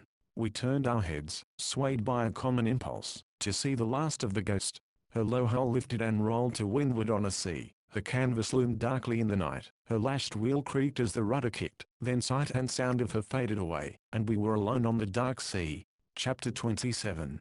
Day broke, grey and chill. The boat was close hauled on a fresh breeze, and the compass indicated that we were just making the course which would bring us to Japan. Though stoutly mittened, my fingers were cold, and they pained from the grip on the steering oar. My feet were stinging from the bite of the frost, and I hoped fervently that the sun would shine. Before me, in the bottom of the boat, lay Maud. She, at least, was warm, for under her, and over her were thick blankets.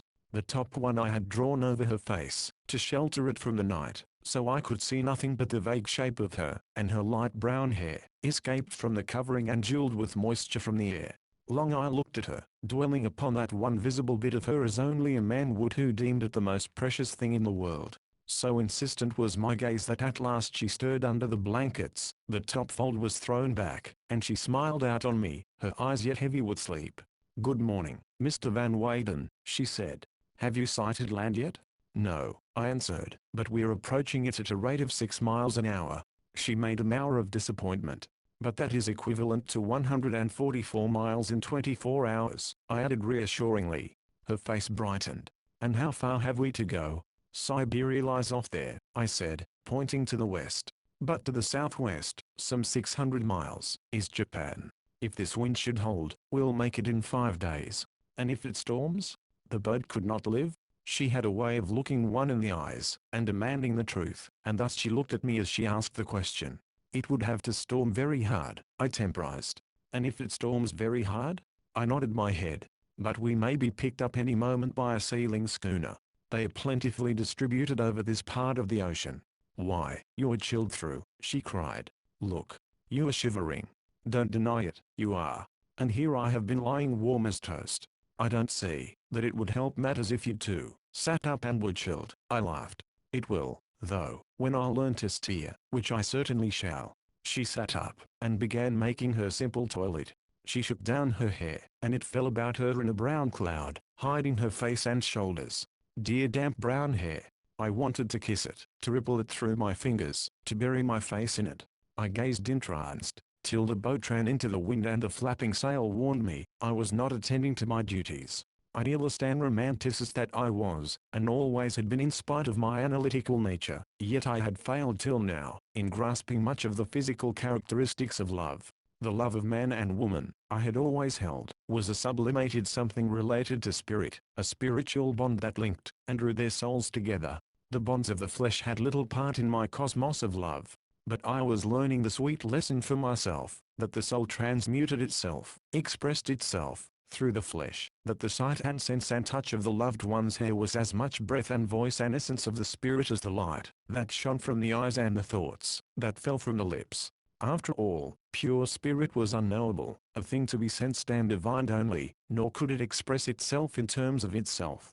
Jehovah was anthropomorphic, because he could address himself to the Jews only in terms of their understanding, so he was conceived as in their own image, as a cloud, a pillar of fire, a tangible, physical something which the mind of the Israelites could grasp.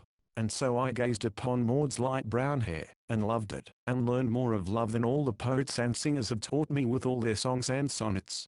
She flung it back with a sudden adroit movement, and her face emerged, smiling. Why don't women wear their hair down always?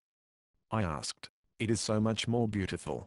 If it didn't tangle so dreadfully, she laughed. There. I've lost one of my precious hairpins. I neglected the boat, and had a sail spilling the wind again and again. Such was my delight in following her every movement as she searched through the blankets for the pin. I was surprised, and joyfully, that she was so much the woman, and the display of each trait and mannerism, that was characteristically feminine gave me keener joy. For I had been elevating her too highly in my concepts of her, removing her too far from the plane of the human, and too far from me. I had been making of her a creature goddess-like and unapproachable. So I hailed with delight the little traits, that proclaimed her only woman after all, such as the toss of the head which flung back the cloud of hair, and the search for the pin. She was woman, my kind, on my plane, and the delightful intimacy of kind, of man and woman, was possible, as well as the reverent sand, or in which I knew I should always hold her. She found the pin with an adorable little cry, and I turned my attention more fully to my steering. I proceeded to experiment, lashing and wedging the steering oar until the boat held on fairly well by the wind without my assistance. Occasionally it came up too close, or fell off too freely, but it always recovered itself, and in the main behaved satisfactorily. And now we shall have breakfast, I said. But first you must be more warmly clad. I got out a heavy shirt, new from the slop chest, and made from blanket goods. I knew the kind, so thick and so close of texture, that it could resist the rain, and not be soaked through after hours of wetting. When she had slipped this on over her head, I exchanged the boy's cap she wore for a man's cap, large enough to cover her hair, and, when the flap was turned down, to completely cover her neck and ears. The effect was charming. Her face was of the sort that cannot but look well under all circumstances. Nothing could destroy its exquisite oval, its well-nigh classic lines, its delicately stenciled brows, its large brown eyes, clear-seeing and calm, gloriously calm. A puff, slightly stronger than usual, struck us just then. The boat was caught as it obliquely crossed the crest of a wave. It went over suddenly, burying its gunwale level with the sea, and shipping a bucketful or so of water. I was opening a can of tongue at the moment, and I sprang to the sheet and cast it off just in time. The sail flapped and fluttered, and the boat paid off. A few minutes of regulating sufficed to put it on its course again, when I returned to the preparation of breakfast. It does very well, it seems, though I am not versed in things nautical, she said, nodding her head with grave approval at my steering contrivance.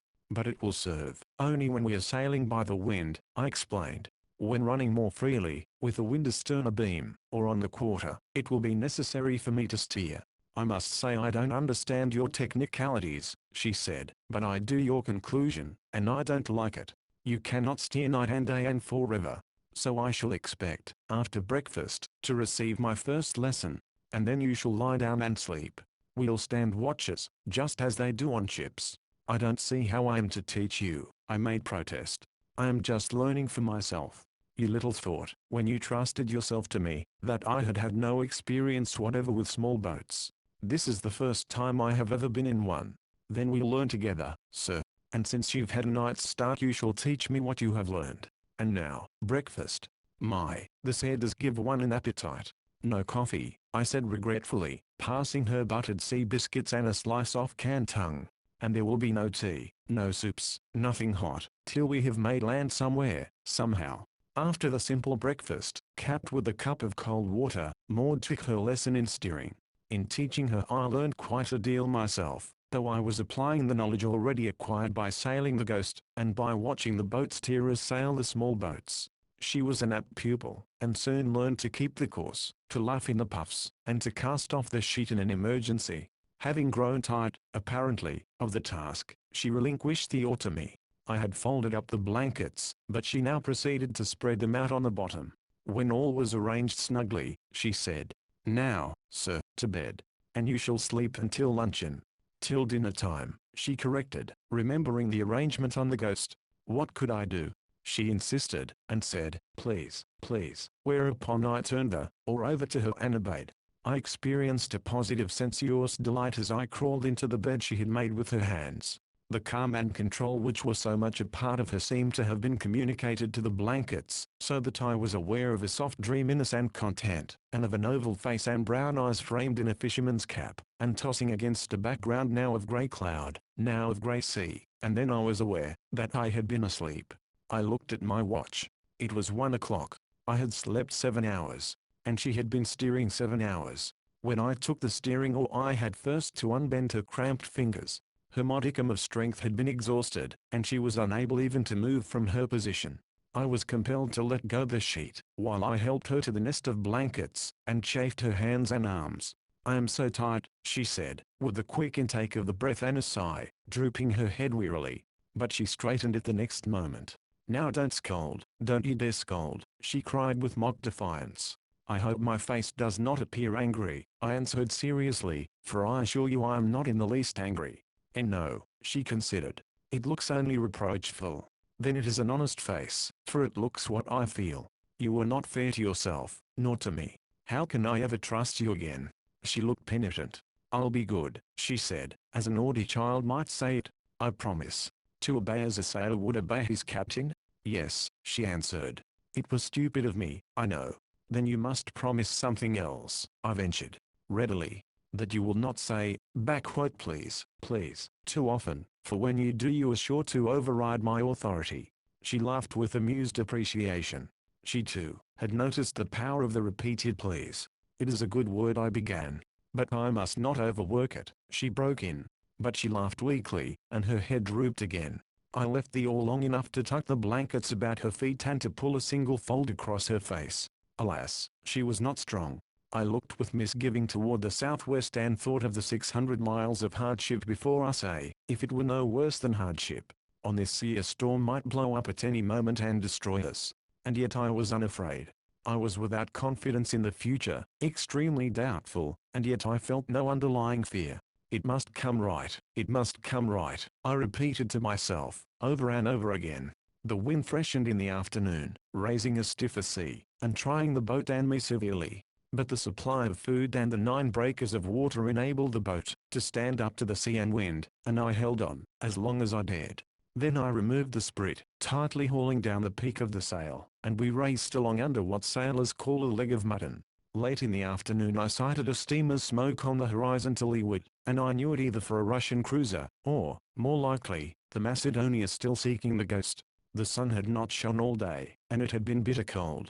As night drew on, the clouds darkened, and the wind freshened. So the twin moored, and I ate supper. It was with our mittens on and with me still steering and eating morsels between puffs. By the time it was dark, wind and sea had become too strong for the boat, and I reluctantly took in the sail and set about making a drag or sea anchor. I had learned of the device from the talk of the hunters, and it was a simple thing to manufacture. Furling the sail, and lashing it securely about the mast, boom, sprit, and 2 pairs of spare oars, I threw it overboard. A line connected it with a bow, and as it floated low in the water, practically unexposed to the wind, it drifted less rapidly than the boat. In consequence it held the boat bow onto the sea and wind the safest position in which to escape, being swamped when the sea is breaking into whitecaps. And now? Maud asked cheerfully, when the task was accomplished, and I pulled on my mittens. And now we're no longer traveling toward Japan, I answered. Our drift is to the southeast, or south-southeast, at the rate of at least 2 miles an hour. That will be only 24 miles, she urged, if the wind remains high all night. Yes, and only 140 miles, if it continues for 3 days and nights. But it won't continue, she said with easy confidence. It will turn around and blow fair. The sea is the great faithless one. But the wind, she retorted. I have heard you grow eloquent over the brave trade wind. I wish I had thought to bring Wolf Larsen's chronometer and sextant, I said, still gloomily. Sailing one direction, drifting another direction, to say nothing of the set of the current in some third direction, makes a resultant which dead reckoning can never calculate. Before long we won't know where we are by 500 miles. Then I begged her pardon, and promised I should not be disheartened any more. At her solicitation I let her take the watch till midnight. It was then 9 o'clock, but I wrapped her in blankets, and put an oilskin about her, before I lay down. I slept only catnaps. The boat was leaping and pounding as it fell over the crests. I could hear the seas rushing past, and spray was continually being thrown aboard. And still, it was not a bad night. I mused nothing to the nights I had been through on the Ghost, nothing, perhaps, to the nights we should go through in this cockle shell. Its planking was 3/4 of an inch thick. Between us and the bottom of the sea was less than an inch of wood. And yet, I aver it, and I aver it again, I was unafraid. The death which Wolf Larsen and even Thomas Mugridge had made me fear, I no longer feared. The coming of Maud Brewster into my life seemed to have transformed me. After all, I thought, it is better and finer to love than to be loved, if it makes something in life so worth while that one is not loath to die for it. I forget my own life in the love of another life, and yet, such is the paradox, I never wanted so much to live as right now, when I place the least value upon my own life. I never had so much reason for living, was my concluding thought, and after that, until I dozed, I contented myself with trying to pierce the darkness to where I knew Maud crouched low in the stern sheets, watchful of the foaming sea and ready to call me on an instant's notice. Chapter 28. There is no need of going into an extended recital of our suffering in the small boat during the many days we were driven and drifted, here and there, willy-nilly, across the ocean. The high wind blew from the northwest for 24 hours, when it fell calm, and in the night, sprang up from the southwest. This was dead in our teeth, but I took in the sea anchor and set sail, hauling a course on the wind, which took us in a south-southeasterly direction. It was an even choice between this and the west-northwesterly course which the wind permitted, but the warm airs of the south fanned my desire for a warmer sea, and swayed my decision. In 3 hours it was midnight, I well remember, and as dark as I had ever seen it on the sea. The wind, still blowing out of the southwest, rose furiously, and once again I was compelled to set the sea anchor. Day broke and found me one-eyed and the ocean lashed white, the boat pitching, almost on end, to its drag. We were in imminent danger of being swamped by the whitecaps. As it was, spray and spume came aboard in such quantities that I bailed without cessation. The blankets were soaking. Everything was wet except Maud, and she, in oilskins, rubber boots, and sou'wester, was dry, all but her face and hands and a stray wisp of hair. She relieved me at the bailing hole from time to time, and bravely she threw out the water, and faced the storm. All things are relative. It was no more than a stiff blow, but to us, fighting for life in our frail craft, it was indeed a storm. Cold and cheerless, the wind beating on our faces, the white seas roaring by. We struggled through the day. Night came, but neither of us slept. Day came, and still the wind beat on our faces and the white seas roared past. By the second night Maud was falling asleep from exhaustion. I covered her with oilskins and a tarpaulin. She was comparatively dry, but she was numb with the cold. I feared greatly that she might die in the night, but day broke, cold and cheerless, with the same clouded sky, and beating wind and roaring seas. I had had no sleep for 48 hours. I was wet and chilled to the marrow, till I felt more dead than alive. My body was stiff from exertion as well as from cold, and my aching muscles gave me the severest torture whenever I used them, and I used them continually. And all the time we were being driven off into the northeast, directly away from Japan, and toward bleak Bering Sea. And still we lived, and the boat lived, and the wind blew unabated. In fact, toward nightfall of the third day it increased a trifle and something more. The boat's bow plunged under a crest, and we came through quarter full of water. I bailed like a madman. The liability of shipping another such sea was enormously increased by the water that weighed the boat down, and robbed it of its buoyancy. And another such sea meant the end. When I had the boat empty again I was forced to take away the tarpaulin which covered Maud, in order that I might lash it down across the bow. It was well I did, for it covered the boat fully a third of the way aft, and 3 times, in the next several hours, it flung off the bulk of the down-rushing water, when the bow shoved under the seas. Maud's condition was pitiable. She sat crouched in the bottom of the boat, her lips blue, her face grey and plainly showing the pain she suffered. But ever her eyes looked bravely at me, and ever her lips uttered brave words. The worst of the storm must have blown that night, though little I noticed it. I had succumbed, and slept where I sat in the stern sheets. The morning of the 4th day found the wind diminished to a gentle whisper, the sea dying down, and the sun shining upon us. Oh, the blessed sun! How we bathed our poor bodies in its delicious warmth, reviving like bugs, and crawling things after a storm. We smiled again, said amusing things, and waxed optimistic over our situation. Yet it was, if anything, worse than ever. We were farther from Japan than the night we left the Ghost, nor could I more than roughly guess our latitude and longitude. At a calculation of a 2-mile drift per hour, during the 70-odd hours of the storm, we had been driven at least 150 miles to the northeast. But was such calculated drift correct? For all I knew, it might have been 4 miles per hour instead of 2. In which case we were another 150 miles to the bad. Where we were I did not know, though there was quite a likelihood that we were in the vicinity of the Ghost. There were seals about us, and I was prepared to sight a sealing schooner at any time. We did sight one, in the afternoon, when the northwest breeze had sprung up freshly once more. But the strange schooner lost itself on the skyline, and we alone occupied the circle of the sea. Came days of fog, when even Maud's spirit drooped, and there were no merry words upon her lips. Days of calm, when we floated on the lonely immensity of sea, oppressed by its greatness, and yet marveling at the miracle of tiny life, for we still lived and struggled to live. Days of sleet, and wind and snow squalls, when nothing could keep us warm, or days of drizzling rain, when we filled our water breakers from the drip of the wet sail. And ever I loved Maud with an increasing love. She was so many-sided, so many mooded Protsy and mooded I called her.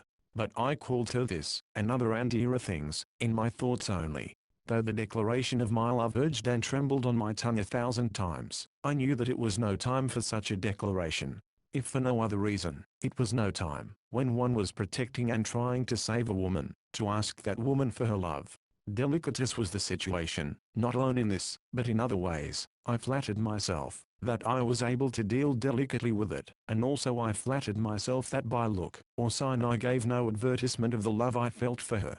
We were like good comrades, and we grew better comrades as the days went by. One thing about her which surprised me was her lack of timidity and fear. The terrible sea, the frail boat, the storms, the suffering, the strangeness and isolation of the situation, all that should have frightened a robust woman seemed to make no impression upon her who had known life only in its most sheltered and consummately artificial aspects, and who was herself all fire and dew and mist, sublimated spirit, all that was soft and tender, and clinging in woman. And yet I am wrong. She was timid and afraid, but she possessed courage. The flesh and the qualms of the flesh she was heir to, but the flesh bore heavily only on the flesh. And she was spirit, first and always spirit, ever realized essence of life. calm as her calm eyes, and sure of permanence in the changing order of the universe. Came days of storm, days and nights of storm, when the ocean menaced us with its roaring whiteness, and the wind smote our struggling boat with a tartan's beface. And ever we were flung off, farther and farther, to the northeast. It was in such a storm, and the worst, that we had experienced, that I cast a weary glance to leeward, not in quest of anything, but more from the weariness of facing the elemental strife, and in mute appeal, almost, to the wrathful powers to cease, and let us be. What I saw I could not at first believe. Days and nights of sleeplessness and anxiety had doubtless turned my head. I looked back at Maud, to identify myself, as it were, in time and space. The sight of her dear wet cheeks, her flying hair, and her brave brown eyes convinced me that my vision was still healthy. Again I turned my face to leeward, and again I saw the jutting promontory, black and high and naked, the raging surf that broke about its base, and beat its front high up with spouting fountains, the black and forbidden coastline running toward the southeast, and fringed with a tremendous scarf of white. "Maud," I said. "Maud." She turned her head, and beheld the sight. "It cannot be Alaska," she cried. "Alas, no," I answered, and asked, "Can you swim?" She shook her head. "Neither can I," I said. "So we must get ashore without swimming, in some opening between the rocks through which we can drive the boat and clamber out. But we must be quick, most quick and sure." I spoke with a confidence she knew I did not feel, for she looked at me with that unfaltering gaze of hers and said, "I have not thanked you yet for all you have done for me, but—" She hesitated, as if in doubt how best to word her gratitude. "Well," I said, brutally, for I was not quite pleased with her thanking me. "You might help me," she smiled. "To acknowledge your obligations before you die?" "Not at all. We are not going to die. We shall land on that island, and we shall be snug and sheltered before the day is done." I spoke stoutly, but I did not believe a word. Nor was I prompted to lie through fear. I felt no fear, though I was sure of death in that boiling surge amongst the rocks, which was rapidly growing nearer. It was impossible to hoist sail, and claw off that shore. The wind would instantly capsize the boat, the seas would swamp it the moment it fell into the trough, and, besides, the sail, lashed to the spare oars, dragged in the sea ahead of us. As I say, I was not afraid to meet my own death, there, a few hundred yards to leeward, but I was appalled at the thought that Maud must die. My cursed imagination saw her beaten and mangled against the rocks, and it was too terrible. I strove to compel myself to think we would make the landing safely, and so I spoke, not what I believed, but what I preferred to believe. I recoiled before contemplation of that frightful death, and for a moment I entertained a wild idea of seizing Maud in my arms and leaping overboard. Then I resolved to wait, and at the last moment, when we entered on the final stretch, to take her in my arms, and proclaim my love, and, with her in my embrace, to make the desperate struggle. And instinctively we drew closer together in the bottom of the boat. I felt her mittened hand come out to mine, and thus, without speech, we waited the end. We were not far off the line the wind made with the western edge of the promontory, and I watched in the hope that some set of the current, or send of the sea would drift us past, before we reached the surf. "We shall go clear," I said, with the confidence which I knew deceived neither of us. "By God, we will go clear!"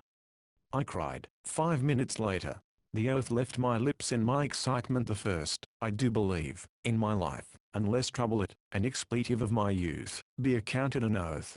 "I beg your pardon," I said. "You have convinced me of your sincerity," she said, with a faint smile. "I do know, now, that we shall go clear."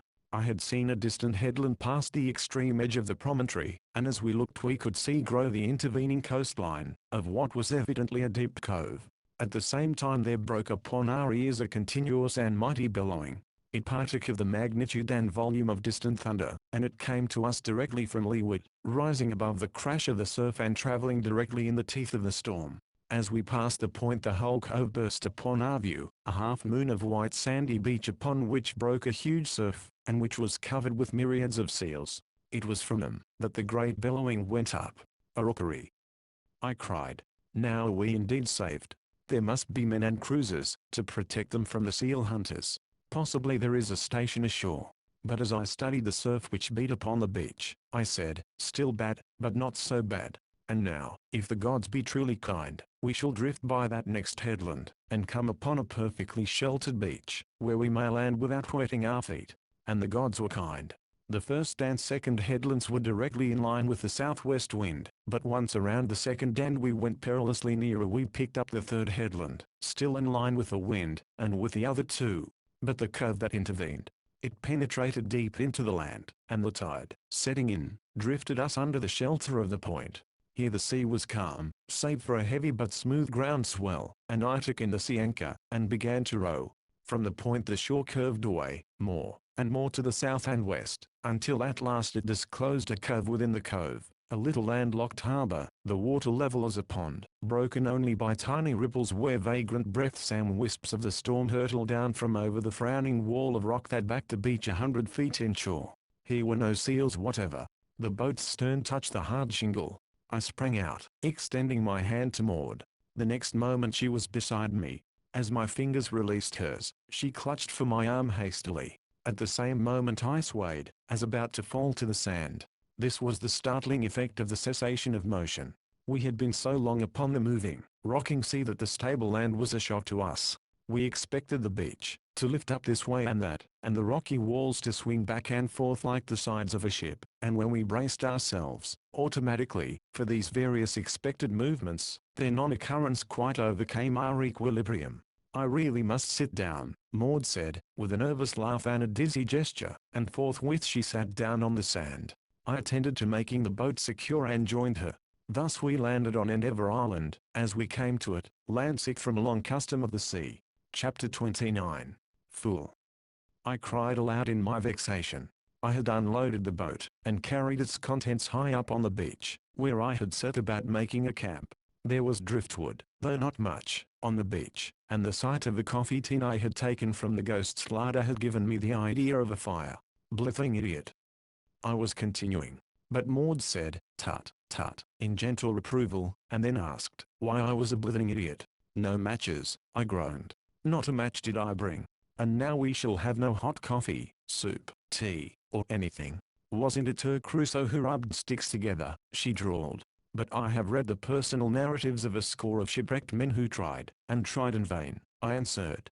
"I remember Winters, a newspaper fellow with an Alaskan and Siberian reputation. Met him at the Bibble at once, and he was telling us how he attempted to make a fire with a couple of sticks. It was most amusing. He told it inimitably, but it was the story of a failure. I remember his conclusion, his black eyes flashing as he said, 'Gentlemen, the South Sea Islander may do it, the Malay may do it, but take my word it's beyond the white man.' 'Oh, well, we've managed so far without it,' she said cheerfully. 'And there's no reason why we cannot still manage without it. But think of the coffee,' I cried. 'It's good coffee too, I know.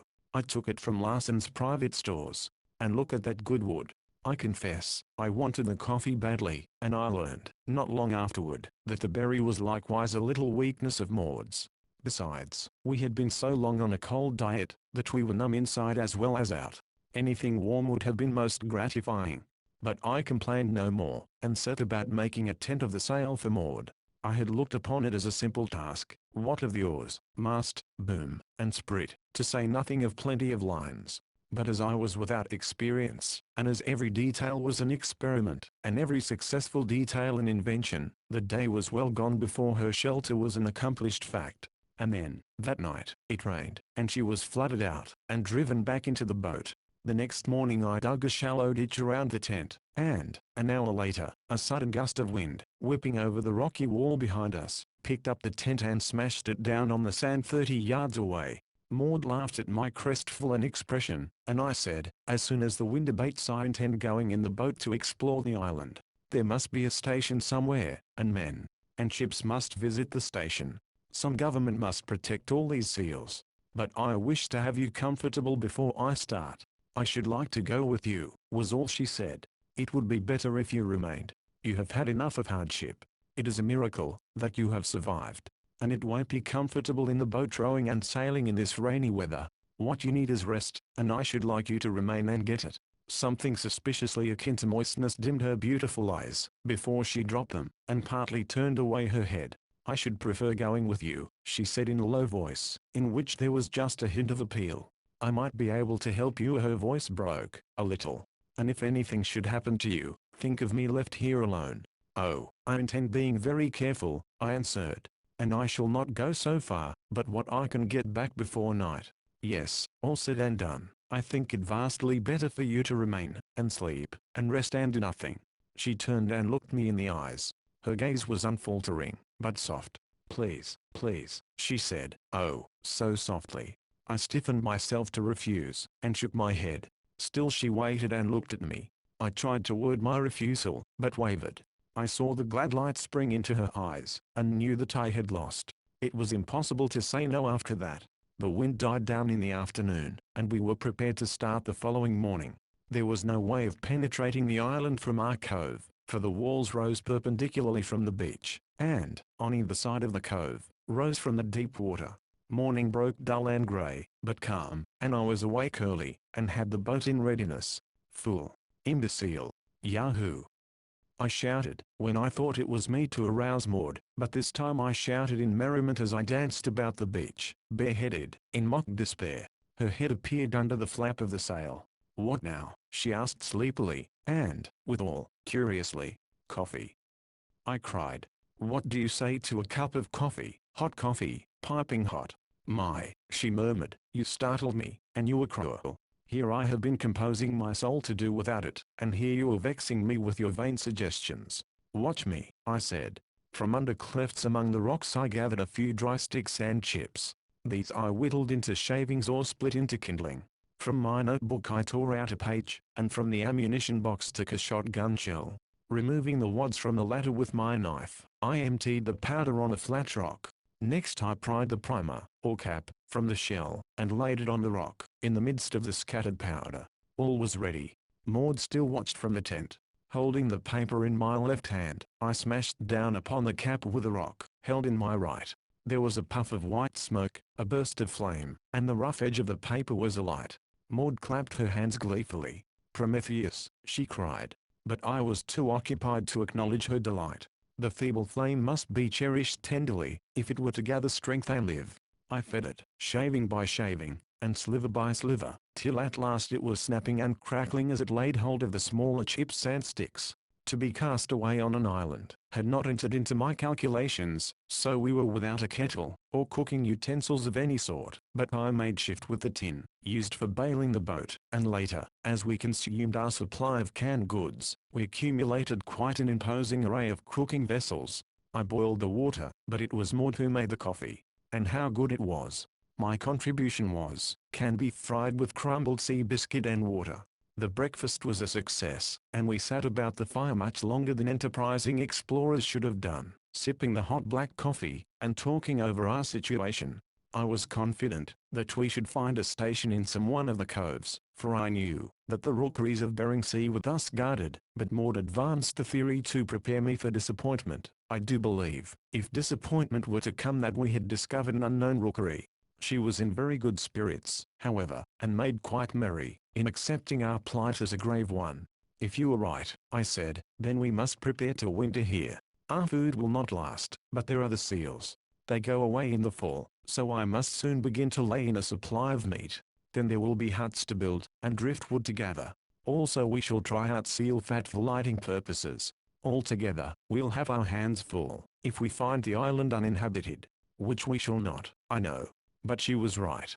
We sailed with a beam wide along the shore, searching the coves with our glasses and landing occasionally, without finding a sign of human life. Yet we learned that we were not the first who had landed on Endeavour Island. High up on the beach of the second cove from us, we discovered the splintered wreck of a boat, a sailor's boat, for the rowlocks were bound in sennit. A gun rack was on the starboard side of the bow, and in white letters was faintly visible Gazelle No. 2.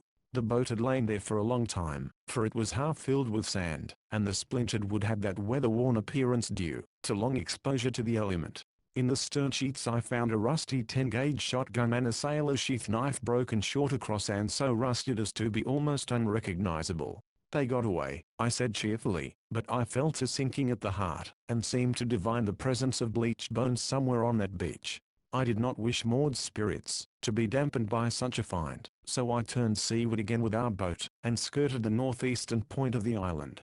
There were no beaches on the southern shore, and by early afternoon we rounded the Black Promontory, and completed the circumnavigation of the island. I estimated its circumference at 25 miles, its width as varying from 2 to 5 miles, while my most conservative calculation placed on its beaches 200,000 seals.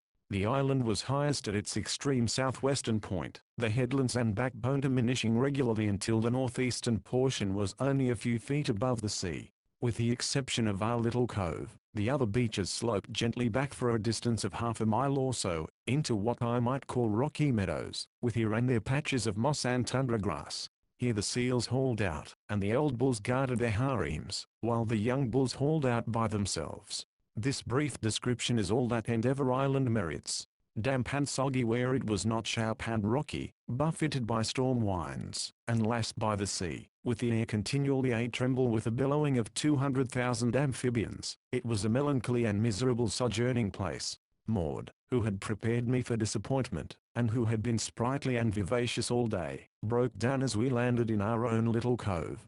She strove bravely to hide it from me, but while I was kindling another fire I knew she was stifling her sobs in the blankets under the sail tent. It was my turn to be cheerful, and I played the part to the best of my ability, and with such success, that I brought the laughter back into her dear eyes and song on her lips, for she sang to me, before she went to an early bed. It was the first time I had heard her sing, and I lay by the fire, listening and transported, for she was nothing, if not an artist in everything she did, and her voice, though not strong, was wonderfully sweet and expressive. I still slept in the boat, and I lay awake long that night, gazing up at the first stars I had seen in many nights, and pondering the situation. Responsibility of this sort was a new thing to me. Wolf Larsen had been quite right. I had stood on my father's legs. My lawyers and agents had taken care of my money for me. I had had no responsibilities at all. Then, on the Ghost I had learned to be responsible for myself. And now, for the first time in my life, I found myself responsible for someone else. And it was required of me, that this should be the gravest of responsibilities, for she was the one woman in the world, the one small woman, as I love to think of her. Chapter 30. No wonder we called it Endeavour Island. For 2 weeks we toiled at building a hut. Maud insisted on helping, and I could have wept over her bruised and bleeding hands. And still, I was proud of her because of it. There was something heroic about this gently bred woman, enduring our terrible hardship, and with her pittance of strength bending to the tasks of a peasant woman. She gathered many of the stones which I built into the walls of the hut. Also, she turned a deaf ear to my entreaties, when I begged her to desist. She compromised, however, by taking upon herself the lighter labors of cooking and gathering driftwood and moss for our winter's supply. The hut's walls rose without difficulty, and everything went smoothly until the problem of the roof confronted me. Of what use the 4 walls without a roof? And of what could a roof be made? There were the spare oars, very true. They would serve as roof beams, but with what was I to cover them? Moss would never do. Tundra grass was impracticable. We needed the sail for the boat, and the tarpaulin had begun to leak. Winters used walrus skins on his hut, I said. There are the seals, she suggested. So next day the hunting began. I did not know how to shoot, but I proceeded to learn. And when I had expended some 30 shells for 3 seals, I decided that the ammunition would be exhausted, before I acquired the necessary knowledge.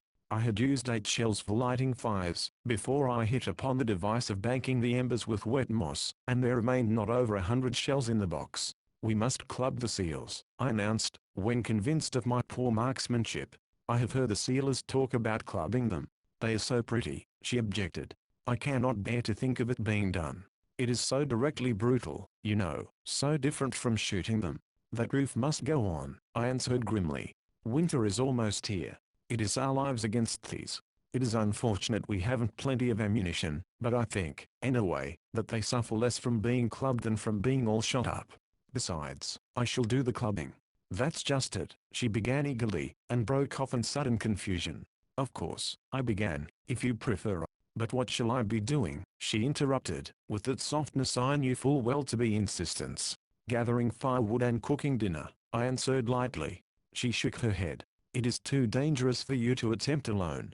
I know, she waved my protest. I am only a weak woman, but just my small assistance may enable you to escape disaster. But the clubbing? I suggested. Of course, you will do that. I shall probably scream. I'll look away when the danger is most serious, I laughed. I shall use my judgment when to look, and when not to look, she replied with a grand air. The upshot of the affair was that she accompanied me next morning.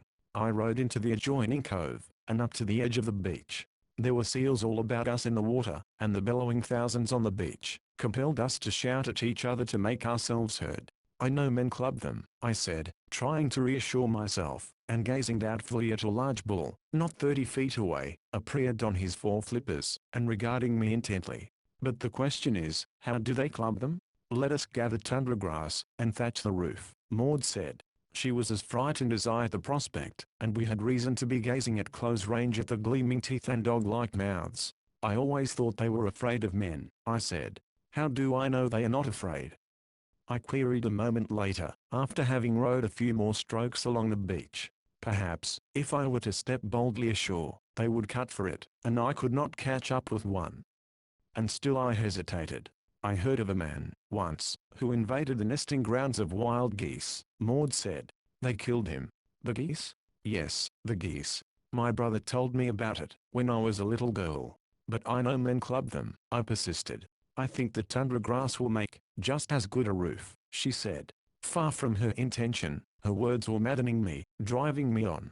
I could not play the coward before her eyes. Here goes, I said, backing water with one oar, and running the bow ashore. I stepped out, and advanced valiantly upon a long man-bull in the midst of his wives. I was armed with the regular club with which the boat pullers killed the wounded seals gaffed aboard by the hunters. It was only 1.5 feet long, and in my superb ignorance I never dreamed that the club used ashore when raiding the rookeries measured 4 to 5 feet. The cows lumbered out of my way, and the distance between me and the bull decreased. He raised himself on his flippers with an angry movement. We were a dozen feet apart. Still I advanced steadily, looking for him to turn tail at any moment and run.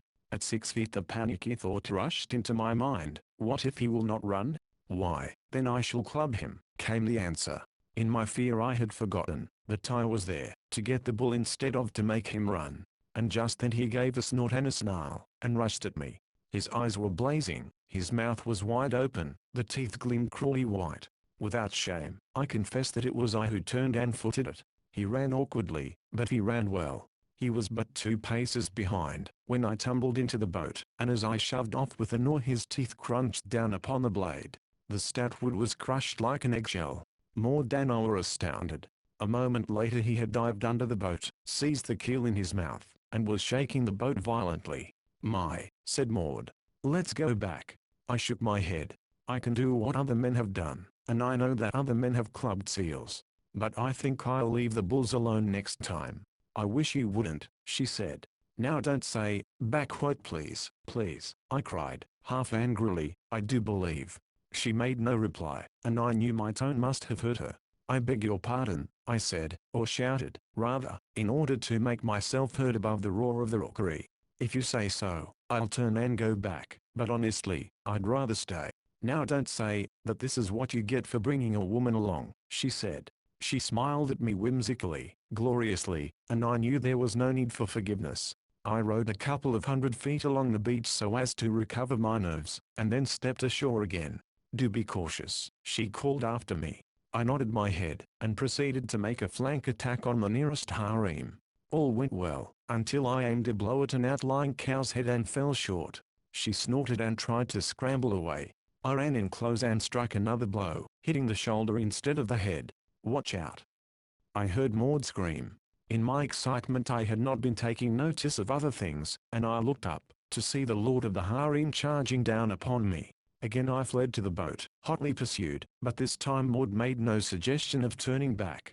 It would be better, I imagine, if you let harems alone, and devoted your attention to lonely and inoffensive-looking seals, was what she said. I think I have read something about them.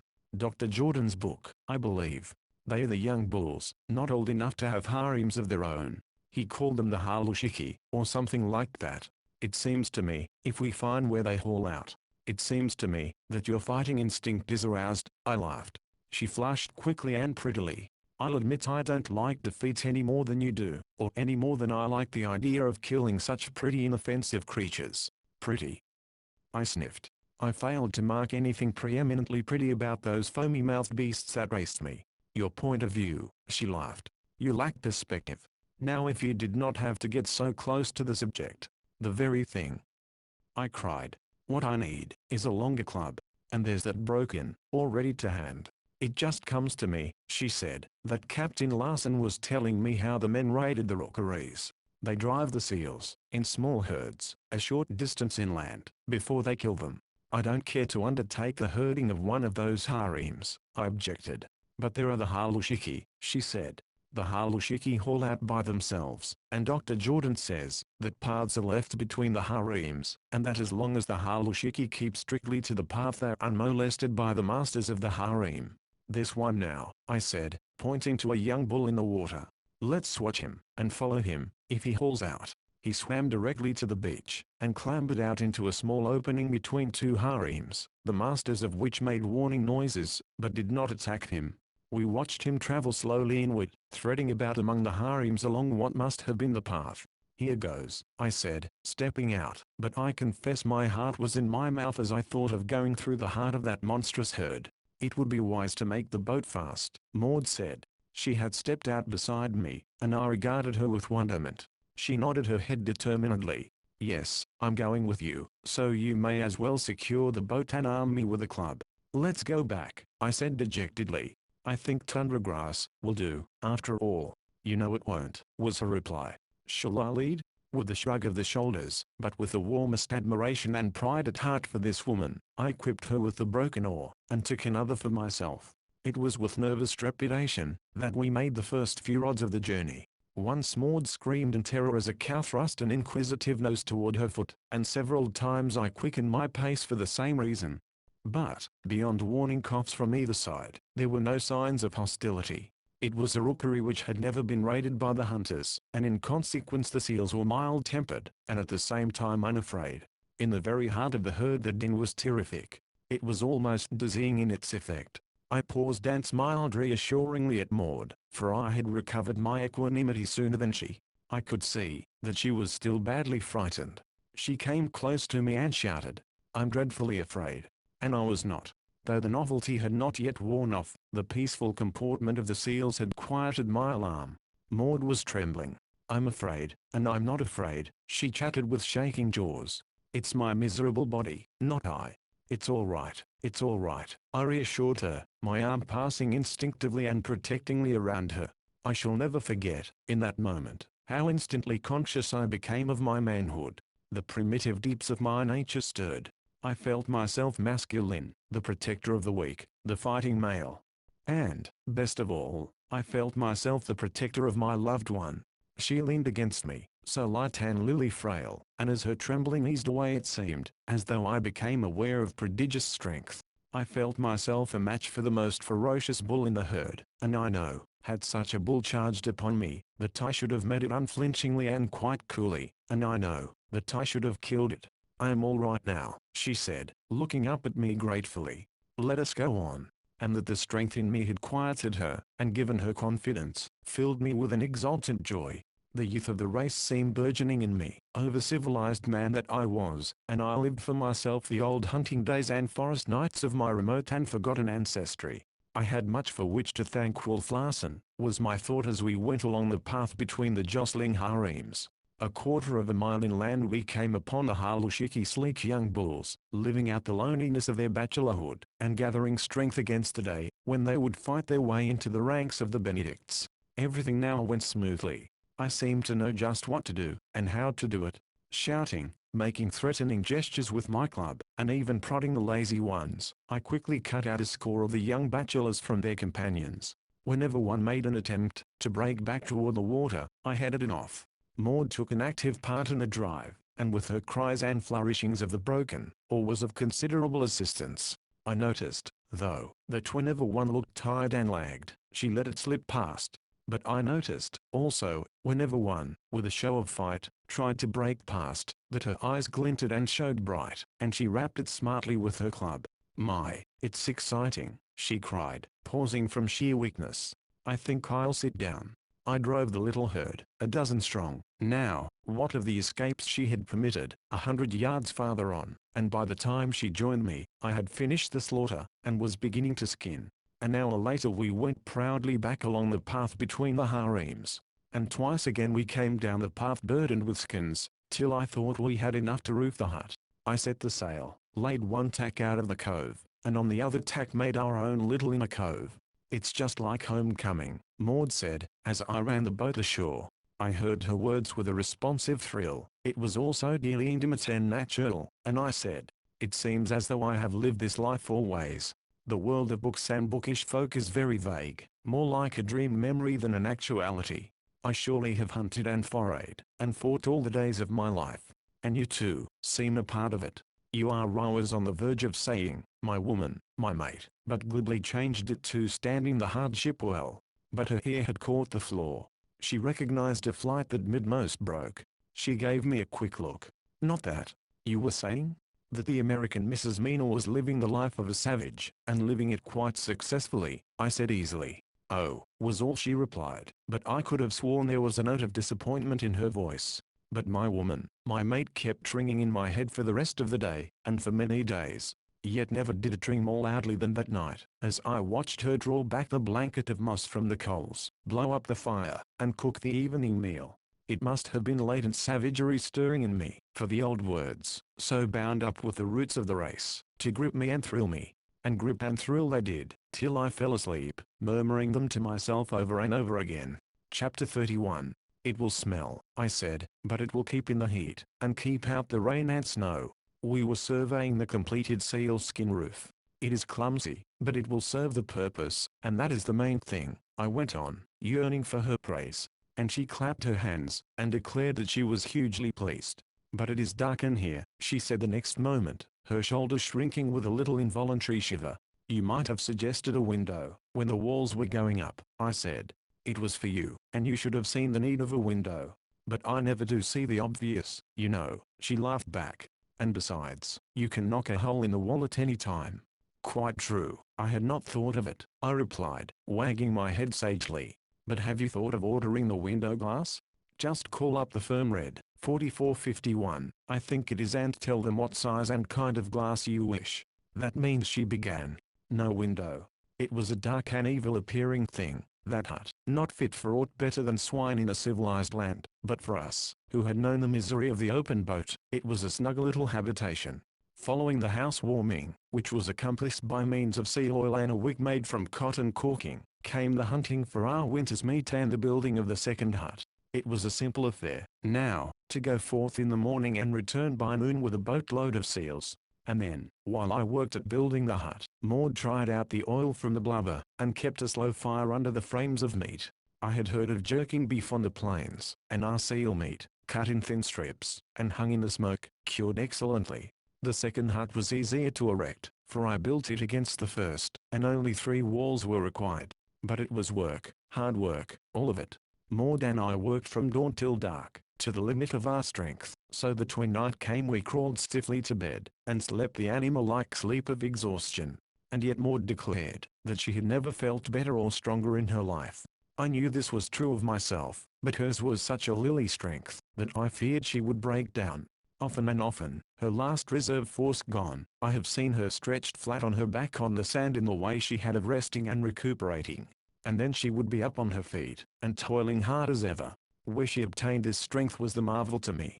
"Think of the long rest this winter," was her reply to my remonstrances. "Why, we'll be clamorous for something to do." We held a housewarming in my hut the night it was roofed. It was the end of the 3rd day of a fierce storm which had swung around the compass from the southeast to the northwest, and which was then blowing directly in upon us.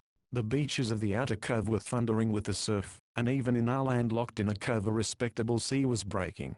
No high backbone of islands sheltered us from the wind, and it whistled and bellowed about the hut till at times I feared for the strength of the walls. The skin roof, stretched tightly as a drumhead, I had thought, sagged, and bellied with every gust, and innumerable interstices in the walls, not so tightly stuffed with moss as Maud had supposed, disclosed themselves. Yet the seal oil burned brightly, and we were warm and comfortable. It was a pleasant evening indeed, and we voted that as a social function on Endeavour Island it had not yet been eclipsed. Our minds were at ease.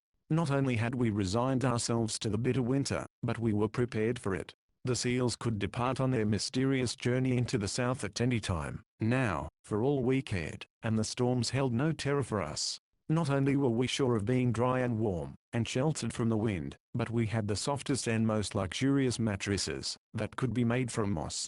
This had been Maud's idea, and she had herself jealously gathered all the moss. This was to be my first night on the mattress, and I knew I should sleep the sweeter, because she had made it. As she rose to go, she turned to me with a whimsical way she had, and said, "Something is going to happen, is happening, for that matter. I feel it. Something is coming here, to us. It is coming now. I don't know what, but it is coming." "Good or bad?" I asked. She shook her head. "I don't know, but it is there, somewhere." She pointed in the direction of the sea and wind. "It's lee shore," I laughed, "and I am sure I'd rather be here than arriving, a night like this." "You were not frightened?" I asked, as I stepped to open the door for her. Her eyes looked bravely into mine. "And you feel well?" "Perfectly well. Never better," was her answer. We talked a little longer before she went. "Good night, Maud," I said. "Good night, Humphrey," she said. This use of our given names had come about quite as a matter of course, and was as unpremeditated as it was natural. In that moment I could have put my arms around her, and drawn her to me. I should certainly have done so out in that world to which we belonged. As it was, the situation stopped there in the only way it could, but I was left alone in my little hut, glowing warmly through and through with a pleasant satisfaction, and I knew that a tie, or a tacit something, existed between us which had not existed before. Chapter 32. I awoke, oppressed by a mysterious sensation. There seemed something missing in my environment. But the mystery and oppressiveness vanished after the first few seconds of waking, when I identified the missing something as the wind. I had fallen asleep in that state of nerve tension with which one meets the continuous shock of sound or movement, and I had awakened, still tense, bracing myself to meet the pressure of something which no longer bore upon me. It was the first night I had spent under cover in several months, and I lay luxuriously for some minutes under my blankets, for once not wet with fog or spray, analyzing, first, the effect produced upon me by the cessation of the wind, and next, the joy which was mine from resting on the mattress made by Maud's hands. When I had dressed and opened the door, I heard the waves still lapping on the beach, garrulously attesting the fury of the night. It was a clear day, and the sun was shining. I had slept late, and I stepped outside with sudden energy, bent upon making up lost time as befitted a dweller on Endeavour Island. And when outside, I stopped short. I believed my eyes without question, and yet I was for the moment stunned by what they disclosed to me. There, on the beach, not 50 feet away, bow on, dismasted, was a black-hulled vessel. Masts and booms, tangled with shrouds, sheets, and rent canvas, were rubbing gently alongside. I could have rubbed my eyes as I looked. There was the homemade galley we had built, the familiar break of the poop, the low yacht cabin scarcely rising above the rail. It was the Ghost. What freak of fortune had brought it here of all spots? What chance of chances? I looked at the bleak, inaccessible wall at my back, and knew the profundity of despair. Escape was hopeless, out of the question. I thought of Maud, asleep there in the hut we had reared. I remembered her good night, Humphrey, my woman, my mate, went ringing through my brain. But now, alas, it was an knell that sounded. Then everything went black before my eyes. Possibly it was the fraction of a second, but I had no knowledge of how long an interval had lapsed, before I was myself again. There lay the Ghost, bow on to the beach, her splintered bowsprit projecting over the sand, her tangled spars rubbing against her side to the lift of the crooning waves. Something must be done, must be done. It came upon me suddenly, as strange, that nothing moved aboard. Wearied from the night of struggle and wreck, all hands were yet asleep, I thought. My next thought was that Maud and I might yet escape. If we could take to the boat, and make round the point before anyone awoke, I would call her and start. My hand was lifted at her door to knock, when I recollected the smallness of the island. We could never hide ourselves upon it. There was nothing for us, but the wide raw ocean. I thought of our snug little huts, our supplies of meat and oil and moss and firewood, and I knew that we could never survive the wintry sea and the great storms which were to come. So I stood, with hesitant knuckle, without a door. It was impossible, impossible. A wild thought of rushing in, and killing her as she slept rose in my mind. And then, in a flash, the better solution came to me. All hands were asleep. Why not creep aboard the ghost while I knew the way to Wolf Larsen's bunk and kill him in his sleep? After that, well, we would see. But with him dead there was time and space in which to prepare to do other things, and besides, whatever new situation arose, it could not possibly be worse than the present one. My knife was at my hip. I returned to my hut for the shotgun, made sure it was loaded, and went down to the ghost. With some difficulty, and at the expense of a wetting to the waist, I climbed aboard. The forecastle scuttle was open. I paused to listen for the breathing of the men, but there was no breathing. I almost gasped as the thought came to me, what if the ghost is deserted? I listened more closely. There was no sound. I cautiously descended the ladder. The place had the empty and musty feel and smell usual to a dwelling no longer inhabited.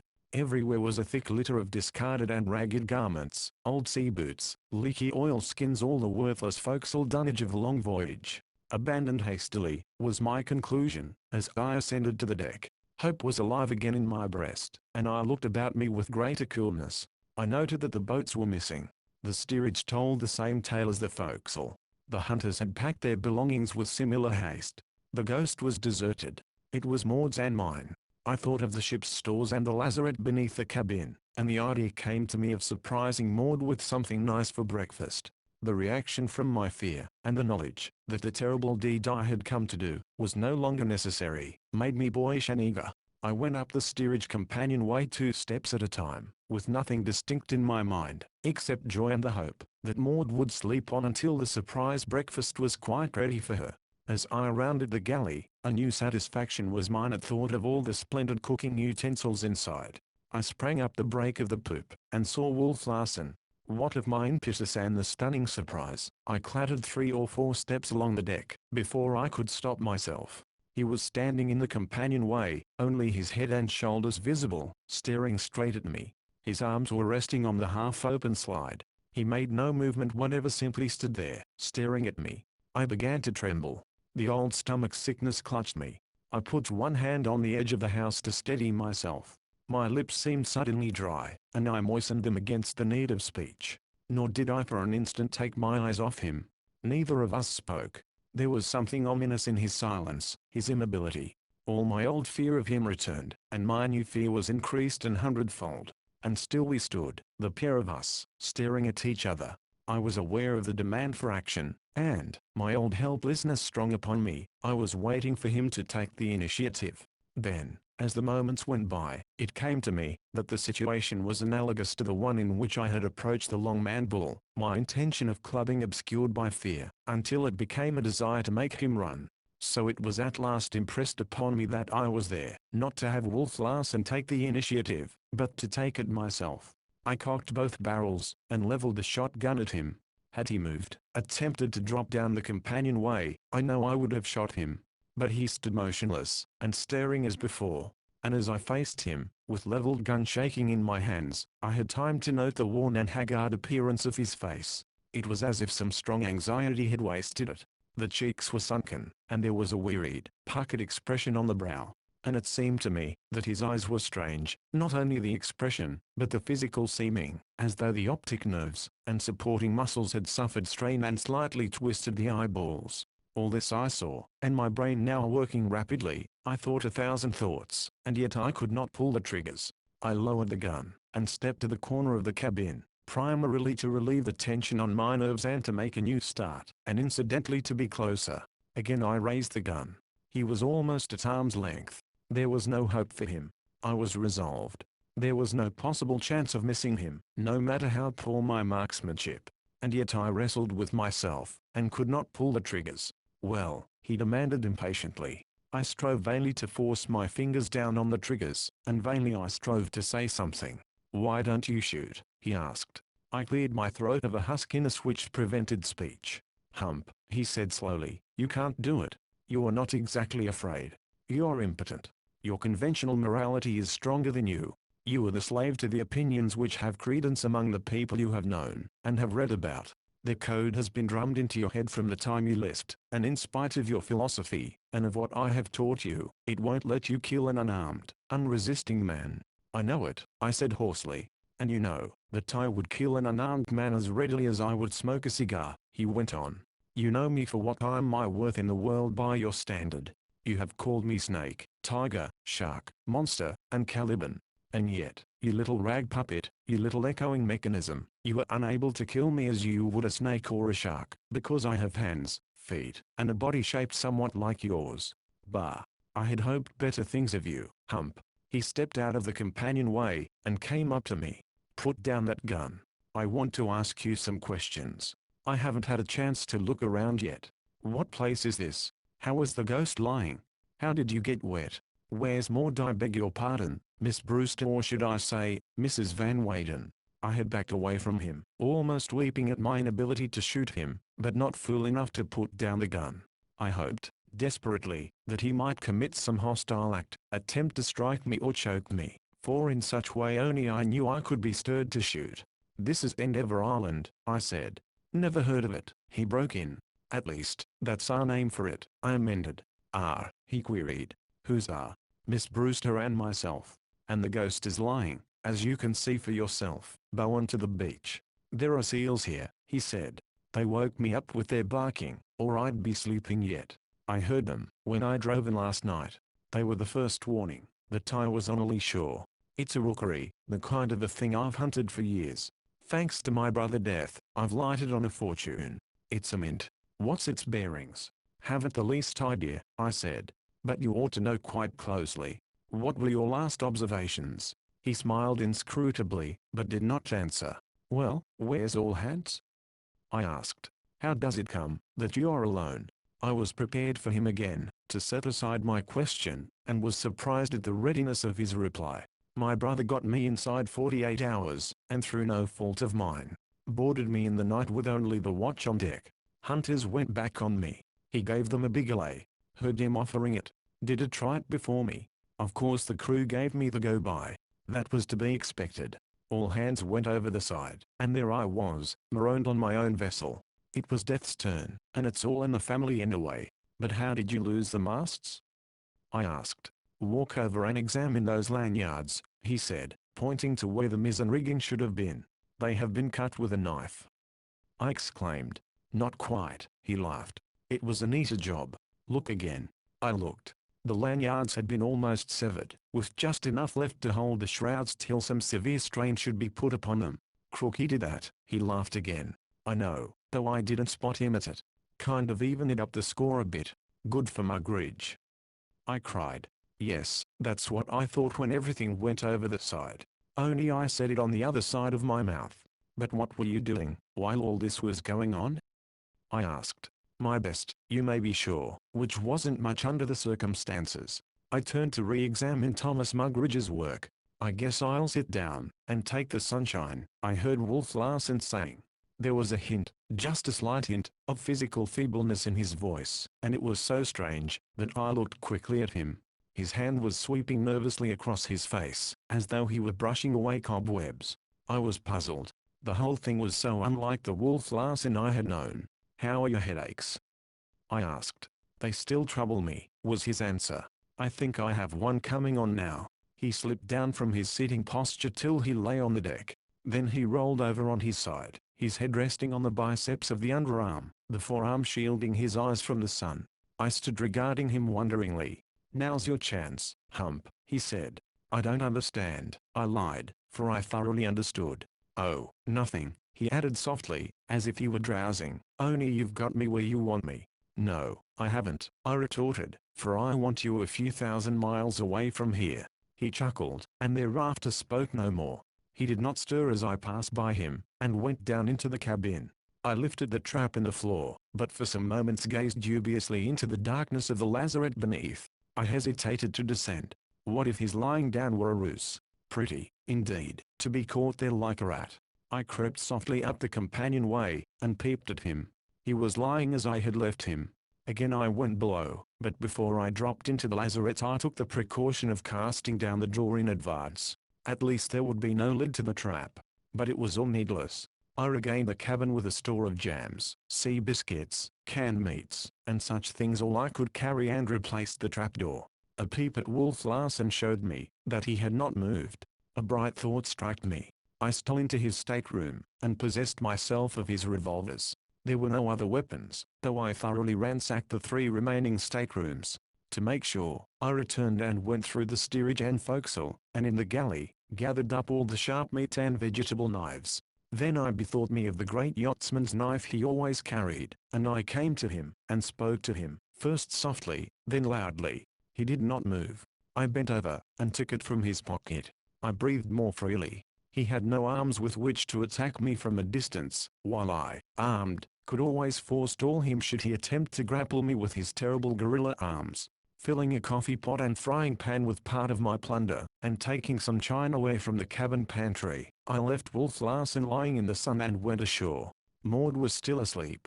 I blew up the embers. We had not yet arranged a winter kitchen, and quite feverishly cooked the breakfast. Toward the end, I heard her moving about within the hut, making her toilet. Just as all was ready and the coffee poured, the door opened, and she came forth. "It's not fair of you," was her greeting. "You are usurping one of my prerogatives. I agreed that the cooking should be mine, but just this once," I pleaded. "If you promise not to do it again," she smiled. "Unless, of course, you have grown tired of my poor efforts." To my delight she never once looked toward the beach, and I maintained the banter with such success all unconsciously she sipped coffee from the china cup, ate fried evaporated potatoes, and spread marmalade on her biscuit. But it could not last. I saw the surprise that came over her. She had discovered the china plate from which she was eating. She looked over the breakfast, noting detail after detail. Then she looked at me, and her face turned slowly toward the beach. "Humphrey," she said. The old unnameable terror mounted into her eyes. "Is he?" she quavered. I nodded my head. Chapter 33. We waited all day for Wolf Larsen to come ashore. It was an intolerable period of anxiety. Each moment one or the other of us cast expectant glances toward the ghost. But he did not come. He did not even appear on deck. "Perhaps it is his headache," I said. "I left him lying on the poop. He may lie there all night. I think I'll go and see." Maud looked entreaty at me. "It is all right," I assured her. "I shall take the revolvers. I collected every weapon on board." "But there are his arms, his hands, his terrible, terrible hands," she objected. And then she cried, "Oh, Humphrey, I am afraid of him. Don't go, please don't go." She rested her hand appealingly on mine, and sent my pulse fluttering. My heart was surely in my eyes for a moment. The dear and lovely woman. And she was so much the woman, clinging and appealing. Sunshine and dew to my manhood, rooting it deeper, and sending through it the sap of a new strength. I was for putting my arm around her, as when in the midst of the seal herd, but I considered, and refrained. "I shall not take any risks," I said.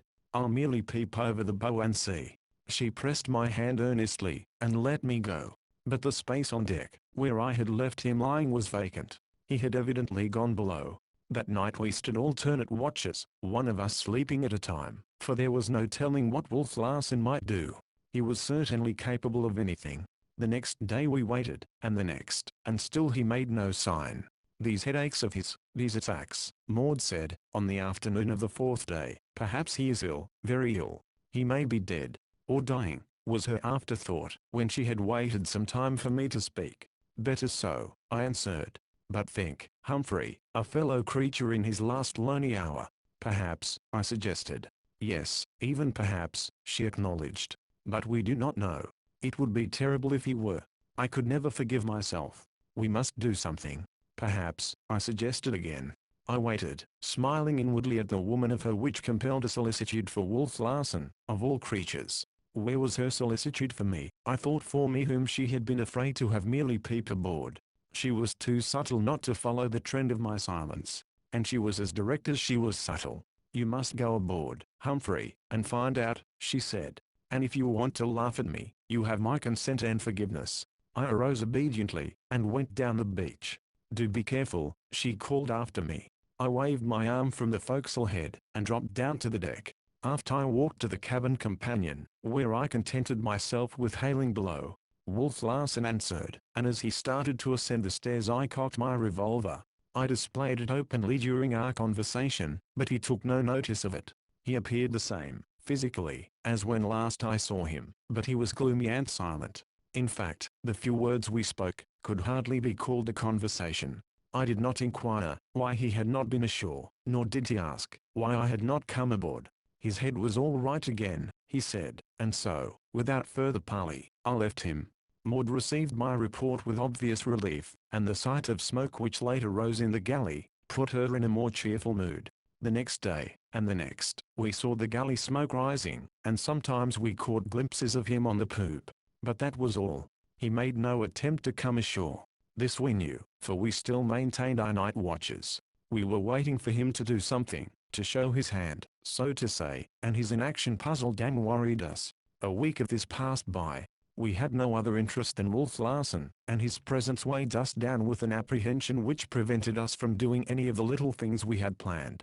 But at the end of the week the smoke ceased rising from the galley, and he no longer showed himself on the poop. I could see Maud's solicitude again growing, though she timidly and even proudly, I think, forbore a repetition of her request. After all, what censure could be put upon her? She was divinely altruistic, and she was a woman. Besides, I was myself aware of hurt at thought of this man whom I had tried to kill, dying alone with his fellow creature so near. He was right. The code of my group was stronger than I. The fact that he had hands, feet, and a body shaped somewhat like mine, constituted a claim which I could not ignore. So I did not wait a second time for Maud to send me. I discovered that we stood in need of condensed milk and marmalade, and announced that I was going aboard. I could see that she wavered. She even went so far as to murmur that they were non-essentials, and that my trip after them might be inexpedient. And as she had followed the trend of my silence, she now followed the trend of my speech, and she knew that I was going aboard, not because of condensed milk and marmalade, but because of her, and of her anxiety, which she knew she had failed to hide. I took off my shoes, when I gained the forecastle head, and went noiselessly aft in my stocking feet. Nor did I call this time from the top of the companionway. Cautiously descending, I found the cabin deserted. The door to his stateroom was closed. At first I thought of knocking, then I remembered my ostensible errand, and resolved to carry it out. Carefully avoiding noise, I lifted the trapdoor in the floor and set it to one side. The slop chest, as well as the provisions, was stored in the lazarette, and I took advantage of the opportunity to lay in a stock of underclothing. As I emerged from the lazarette I heard sounds in Wolf Larsen's stateroom. I crouched and listened. The doorknob rattled. Furtively, instinctively, I slunk back behind the table, and drew and cocked my revolver. The door swung open, and he came forth. Never had I seen so profound a despair as that which I saw on his face, the face of Wolf Larsen, the fighter, the strong man, the indomitable one. For all the world like a woman wringing her hands, he raised his clenched fists and groaned. One fist unclosed, and the open palm swept across his eyes, as though brushing away cobwebs. God! God! He groaned, and the clenched fists were raised again to the infinite despair with which his throat vibrated. It was horrible. I was trembling all over, and I could feel the shivers running up and down my spine and the sweat standing out on my forehead. Surely there can be little in this world more awful than the spectacle of a strong man in the moment, when he is utterly weak and broken. But Wolf Larsen regained control of himself by an exertion of his remarkable will. And it was exertion. His whole frame shook with the struggle. He resembled a man on the verge of a fit. His face strove to compose itself, writhing and twisting in the effort till he broke down again. Once more the clenched fists went upward and he groaned. He caught his breath once or twice and sobbed. Then he was successful. I could have thought him the old Wolf Larsen, and yet there was in his movements a vague suggestion of weakness and indecision. He started for the companionway, and stepped forward quite as I had been accustomed to see him do, and yet again, in his very walk, there seemed that suggestion of weakness and indecision. I was now concerned with fear for myself. The open trap lay directly in his path, and his discovery of it would lead instantly to his discovery of me. I was angry with myself for being caught in so cowardly a position, crouching on the floor. There was yet time. I rose swiftly to my feet, and, I know, quite unconsciously assumed a defiant attitude. He took no notice of me, nor did he notice the open trap. Before I could grasp the situation, or act, he had walked right into the trap. One foot was descending into the opening, while the other foot was just on the verge of beginning the uplift. But when the descending foot missed the solid flooring, and felt vacancy beneath, it was the old Wolf Larsen and the tiger muscles that made the falling body spring across the opening, even as it fell, so that he struck on his chest and stomach, with arms outstretched, on the floor of the opposite side. The next instant he had drawn up his legs and rolled clear. But he rolled into my marmalade and underclothes, and against the trapdoor. The expression on his face was one of complete comprehension. But before I could guess what he had comprehended, he had dropped the trapdoor into place, closing the lazarette. Then I understood. He thought he had me inside. Also, he was blind as a bat. I watched him, breathing carefully so that he should not hear me. He stepped quickly to his stateroom. I saw his hand miss the doorknob by an inch, quickly fumble for it, and find it. This was my chance. I tiptoed across the cabin, and to the top of the stairs. He came back, dragging a heavy sea chest, which he deposited on top of the trap. Not content with this, he fetched a second chest, and placed it on top of the first. Then he gathered up the marmalade and underclothes, and put them on the table. When he started up the companionway, I retreated, silently rolling over on top of the cabin.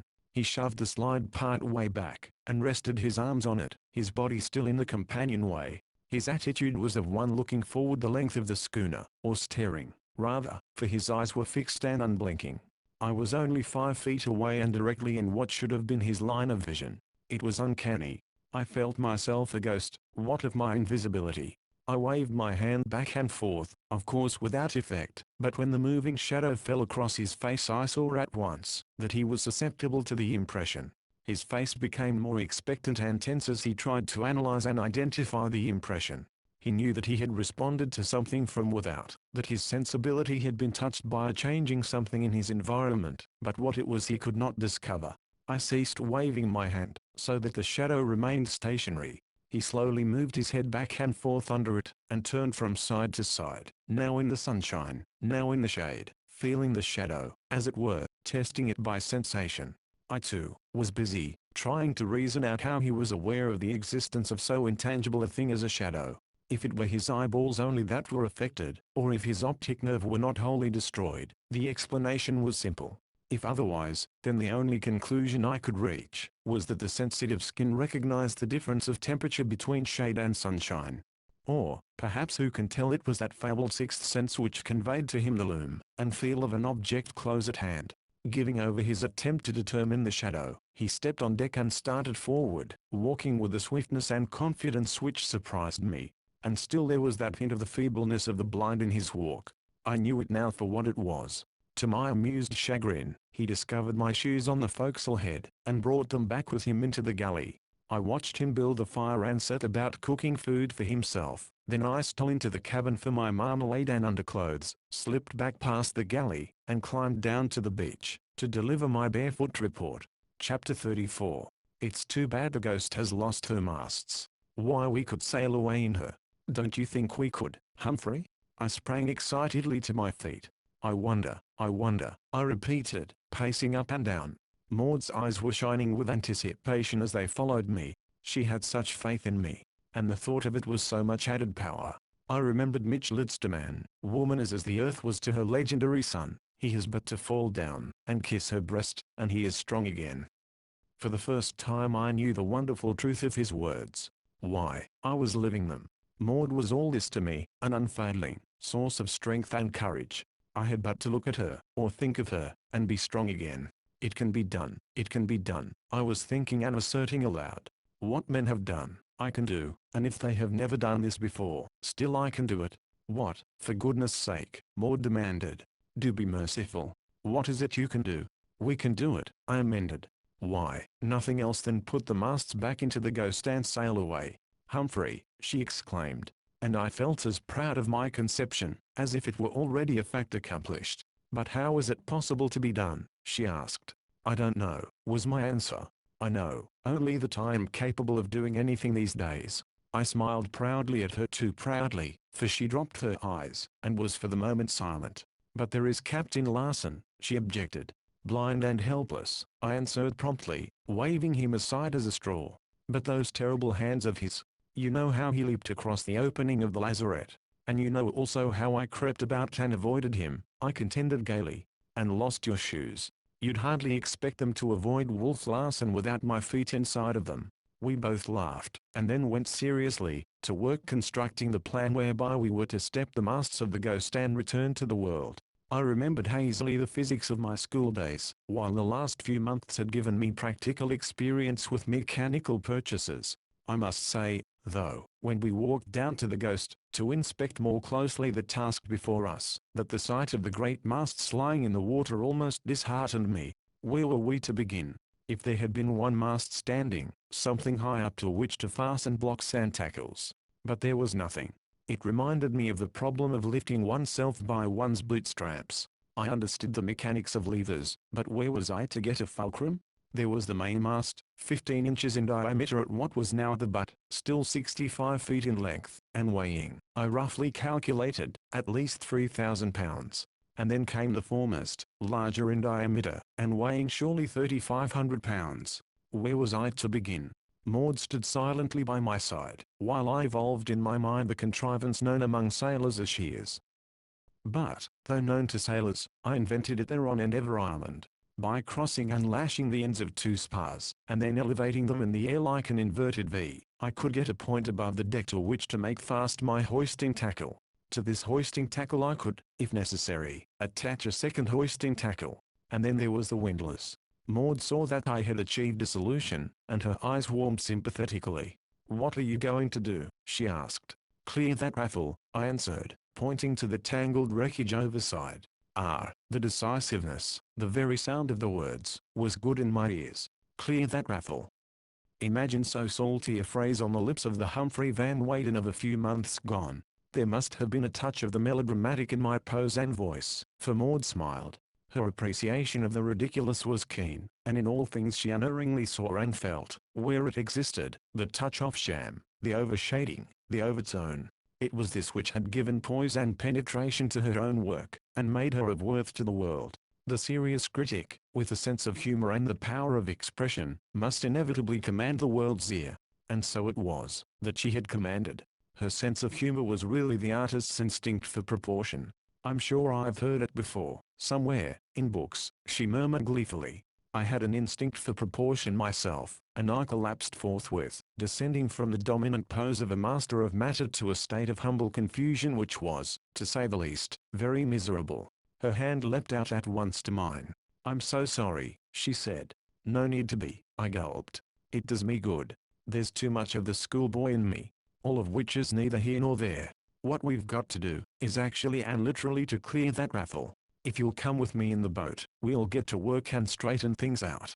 Back quote when the topmen clear the raffle with their clasp knives in their teeth, she quoted at me, and for the rest of the afternoon we made merry over our labor. Her task was to hold the boat in position, while I worked at the tangle. And such a tangle, halyards, sheets, guys, downhauls, shrouds, stays, all washed about and back and forth and through, and twined and knotted by the sea. I cut no more than was necessary, and what with passing the long ropes under, and around the booms and masts, of unreeving the halyards and sheets, of coiling down in the boat, and uncoiling in order to pass through another knot in the bight, I was soon wet to the skin. The sails did require some cutting, and the canvas, heavy with water, tried my strength severely, but I succeeded before nightfall, in getting it all spread out on the beach to dry. We were both very tired, when we knocked off for supper, and we had done good work too, though to the eye it appeared insignificant. Next morning, with Maud as able assistant, I went into the hold of the Ghost to clear the steps of the mast butts. We had no more than begun work when the sound of my knocking and hammering brought Wolf Larsen. "Hello below," he cried down the open hatch. The sound of his voice made Maud quickly draw close to me, as for protection, and she rested one hand on my arm while we parleyed. "Hello on deck," I replied. "Good morning to you. What are you doing down there?" he demanded. "Trying to scuttle my ship for me?" "Quite the opposite, I'm repairing her," was my answer. "But what in thunder are you repairing?" There was puzzlement in his voice. "Why, I'm getting everything ready for re-stepping the masts," I replied easily, as though it were the simplest project imaginable. "It seems as though you're standing on your own legs at last, Hump," we heard him say, and then for some time he was silent. "But I say, Hump," he called down. "You can't do it." "Oh, yes, I can," I retorted. "I'm doing it now. But this is my vessel, my particular property. What if I forbid you?" "You forget," I replied. "You are no longer the biggest bit of the ferment. You were, once, unable to eat me, as you were pleased to phrase it, but there has been a diminishing, and I am now able to eat you. The yeast has grown stale." He gave a short disagreeable laugh. "I see you're working my philosophy back on me for all it is worth. But don't make the mistake of underestimating me. For your own good I warn you. Since when have you become a philanthropist? I queried.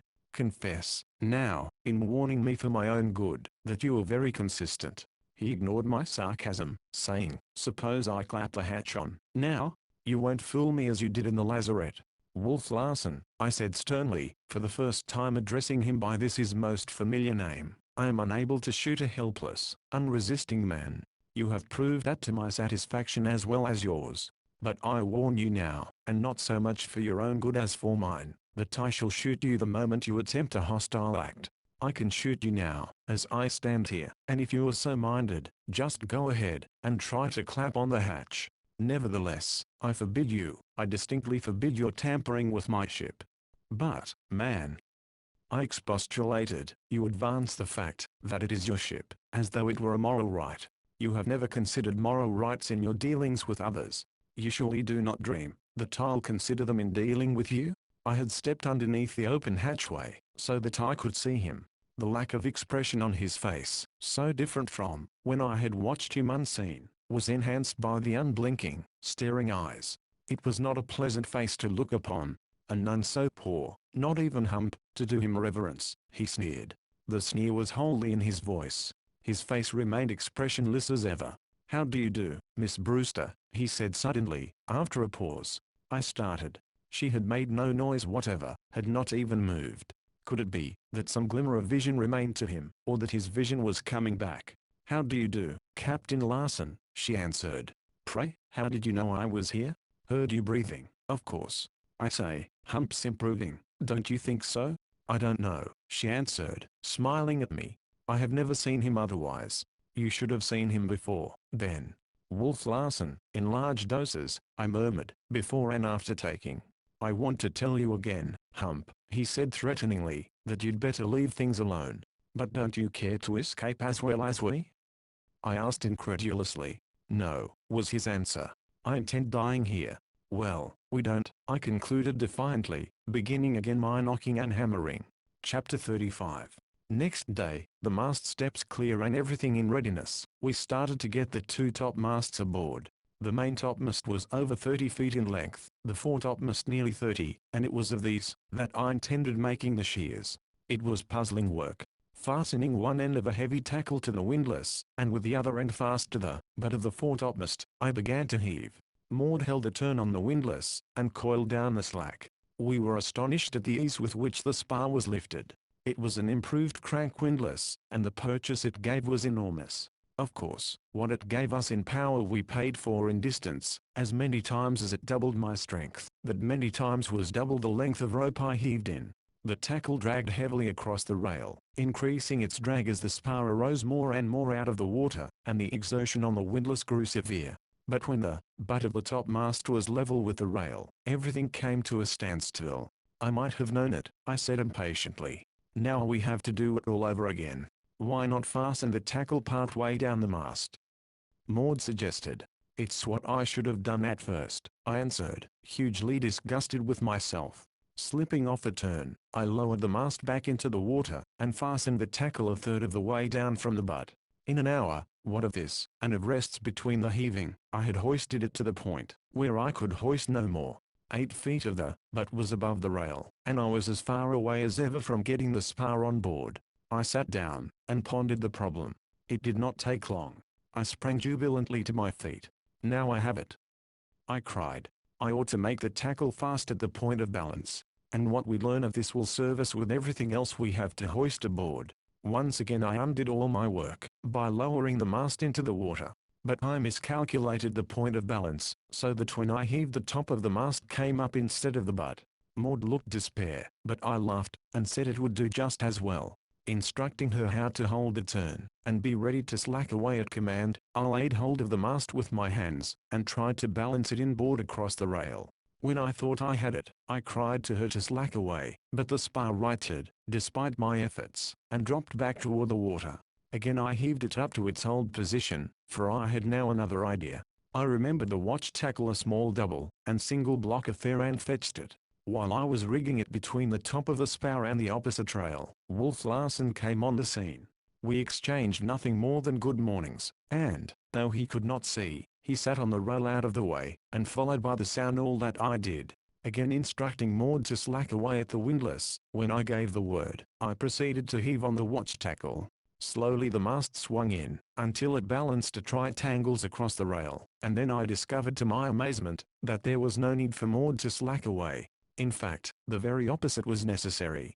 Making the watch tackle fast, I hove on the windlass, and brought in the mast, inch by inch, till it stopped tilted down to the deck and finally its whole length lay on the deck. I looked at my watch. It was 12 o'clock. My back was aching sorely, and I felt extremely tired and hungry. And there on the deck, was a single stick of timber to show for a whole morning's work. For the first time I thoroughly realized the extent of the task before us. But I was learning. The afternoon would show far more accomplished. And it did, for we returned at 1 o'clock, rested and strengthened by a hearty dinner. In less than an hour I had the maintopmast on deck, and was constructing the shears, lashing the two topmasts together, and making allowance for their unequal length. At the point of intersection I attached the double block of the main throat halyards. This, with a single block and the throat halyards themselves, gave me a hoisting tackle. To prevent the butts of the masts from slipping on the deck, I nailed down thick cleats. Everything in readiness, I made a line fast to the apex of the shears, and carried it directly to the windlass. I was growing to have faith in that windlass, for it gave me power beyond all expectation. As usual, Maud held the turn while I heaved. The shears rose in the air. Then I discovered I had forgotten guy ropes. This necessitated my climbing the shears, which I did twice, before I finished guying it fore and aft, and to either side. Twilight had set in by the time this was accomplished. Wolf Larsen, who had sat about, and listened all afternoon, and never opened his mouth, had taken himself off to the galley, and started his supper. I felt quite stiff across the small of the back, so much so that I straightened up with an effort and with pain. I looked proudly at my work. It was beginning to show. I was wild with desire, like a child with a new toy, to hoist something with my shears. I wish it weren't so late, I said. I'd like to see how it works. Don't be a glutton, Humphrey, Maud chided me. Remember, tomorrow is coming, and you're so tired, now that you can hardly stand. And you? I said, with sudden solicitude. You must be very tired. You have worked hard and nobly. I am proud of you, Maud. Not half so proud as I am of you, nor with half the reason, she answered, looking me straight in the eyes for a moment with an expression in her own manner dancing, tremulous light which I had not seen before, and which gave me a pang of quick delight. I know not why, for I did not understand it. Then she dropped her eyes, to lift them again, laughing. If our friends could see us now, she said. Look at us. Have you ever paused for a moment to consider our appearance? Yes, I have considered yours, frequently, I answered, puzzling over what I had seen in her eyes, and puzzled by her sudden change of subject. Mercy, she cried. And what do I look like, pray? A scarecrow, I'm afraid, I replied. Just glance at your draggled skirts, for instance. Look at those three-cornered tears. And such a waist. It would not require a Sherlock Holmes to deduce that you have been cooking over a campfire, to say nothing of trying out seal blubber. And to cap it all, that cap. And all that is the woman who wrote back quote a kiss endured. She made me an elaborate and stately courtesy, and said, as for you, sir. And yet, through the 5 minutes of banter which followed, there was a serious something underneath the fun which I could not but relate to the strange and fleeting expression I had caught in her eyes. What was it? Could it be that our eyes were speaking beyond the will of our speech? My eyes had spoken, I knew, until I had found the culprits out and silenced them. This had occurred several times. But had she seen the clamor and the man understood? And had her eyes so spoken to me? What else could that expression have meant, that dancing, tremulous light, and a something more which words could not describe? And yet it could not be. It was impossible. Besides, I was not skilled in the speech of eyes. I was only Humphrey Van Weyden, a bookish fellow who loved. And to wait and win love, that surely was glorious enough for me. And thus I thought, even as we chaffed each other's appearance, until we arrived ashore and there were other things to think about. It's a shame, after working hard all day, that we cannot have an uninterrupted night's sleep, I complained, after supper. But there can be no danger now, from a blind man, she queried. I shall never be able to trust him, I averred, and far less, now that he is blind. The liability is, that his part helplessness will make him more malignant than ever. I know what I shall do tomorrow. The first thing, run out a light anchor and kedge the schooner off the beach. And each night, when we come ashore in the boat, Mr. Wolf Larsen will be left a prisoner on board. So this will be the last night we have to stand watch, and because of that it will go the easier. We were awake early and just finishing breakfast as daylight came. Oh, Humphrey! I heard Maud cry in dismay and suddenly stop. I looked at her. She was gazing at the ghost. I followed her gaze, but could see nothing unusual. She looked at me, and I looked inquiry back. The shears, she said, and her voice trembled. I had forgotten their existence. I looked again, but could not see them. If he has, I muttered savagely. She put her hand sympathetically on mine, and said, you will have to begin over again. Oh, believe me, my anger means nothing. I could not hurt a fly. I smiled back bitterly. And the worst of it is, he knows it. You are right. If he has destroyed the shears, I shall do nothing except begin over again. But I'll stand my watch on board hereafter, I blurted out a moment later. And if he interferes. But I dare not stay ashore all night alone, Maud was saying, when I came back to myself. It would be so much nicer, if he would be friendly with us and help us. We could all live comfortably aboard. We will, I asserted, still savagely, for the destruction of my beloved shears had hit me hard. That is, you and I will live aboard, friendly or not with Wolf Larsen. It's childish, I laughed later, for him to do such things, and for me to grow angry over them, for that matter. But my heart smote me, when we climbed aboard, and looked at the havoc he had done. The shears were gone altogether. The guys had been slashed right and left. The throat halyards which I had rigged, were cut across through every part. And he knew I could not splice. A thought struck me. I ran to the windlass. It would not work. He had broken it. We looked at each other in consternation. Then I ran to the side. The masts, booms, and gaffs I had cleared were gone. He had found the lines which held them, and cast them adrift. Tears were in Maud's eyes, and I do believe they were for me. I could have wept myself. Where now was our project of remasting the ghost? He had done his work well. I sat down on the hatch combing, and rested my chin on my hands in black despair. He deserves to die, I cried out, and God forgive me, I am not man enough to be his executioner. But Maud was by my side, passing her hand soothingly through my hair, as though I were a child, and saying, there, it will all come right. We are in the right, and it must come right. I remembered Michelet, and leaned my head against her, and truly I became strong again. The blessed woman was an unfailing fount of power to me. What did it matter? Only a setback, a delay. The tide could not have carried the masts far to seaward, and there had been no wind. It meant merely more work to find them, and tow them back. And besides, it was a lesson. I knew what to expect. He might have waited and destroyed our work more effectually, when we had more accomplished. Here he comes now, she whispered. I glanced up. He was strolling leisurely along the poop on the port side. Take no notice of him, I whispered. He's coming to see how we take it. Don't let him know that we know. We can deny him that satisfaction. Take off your shoes, that's right, and carry them in your hand. And then we played hide and seek with the blind man.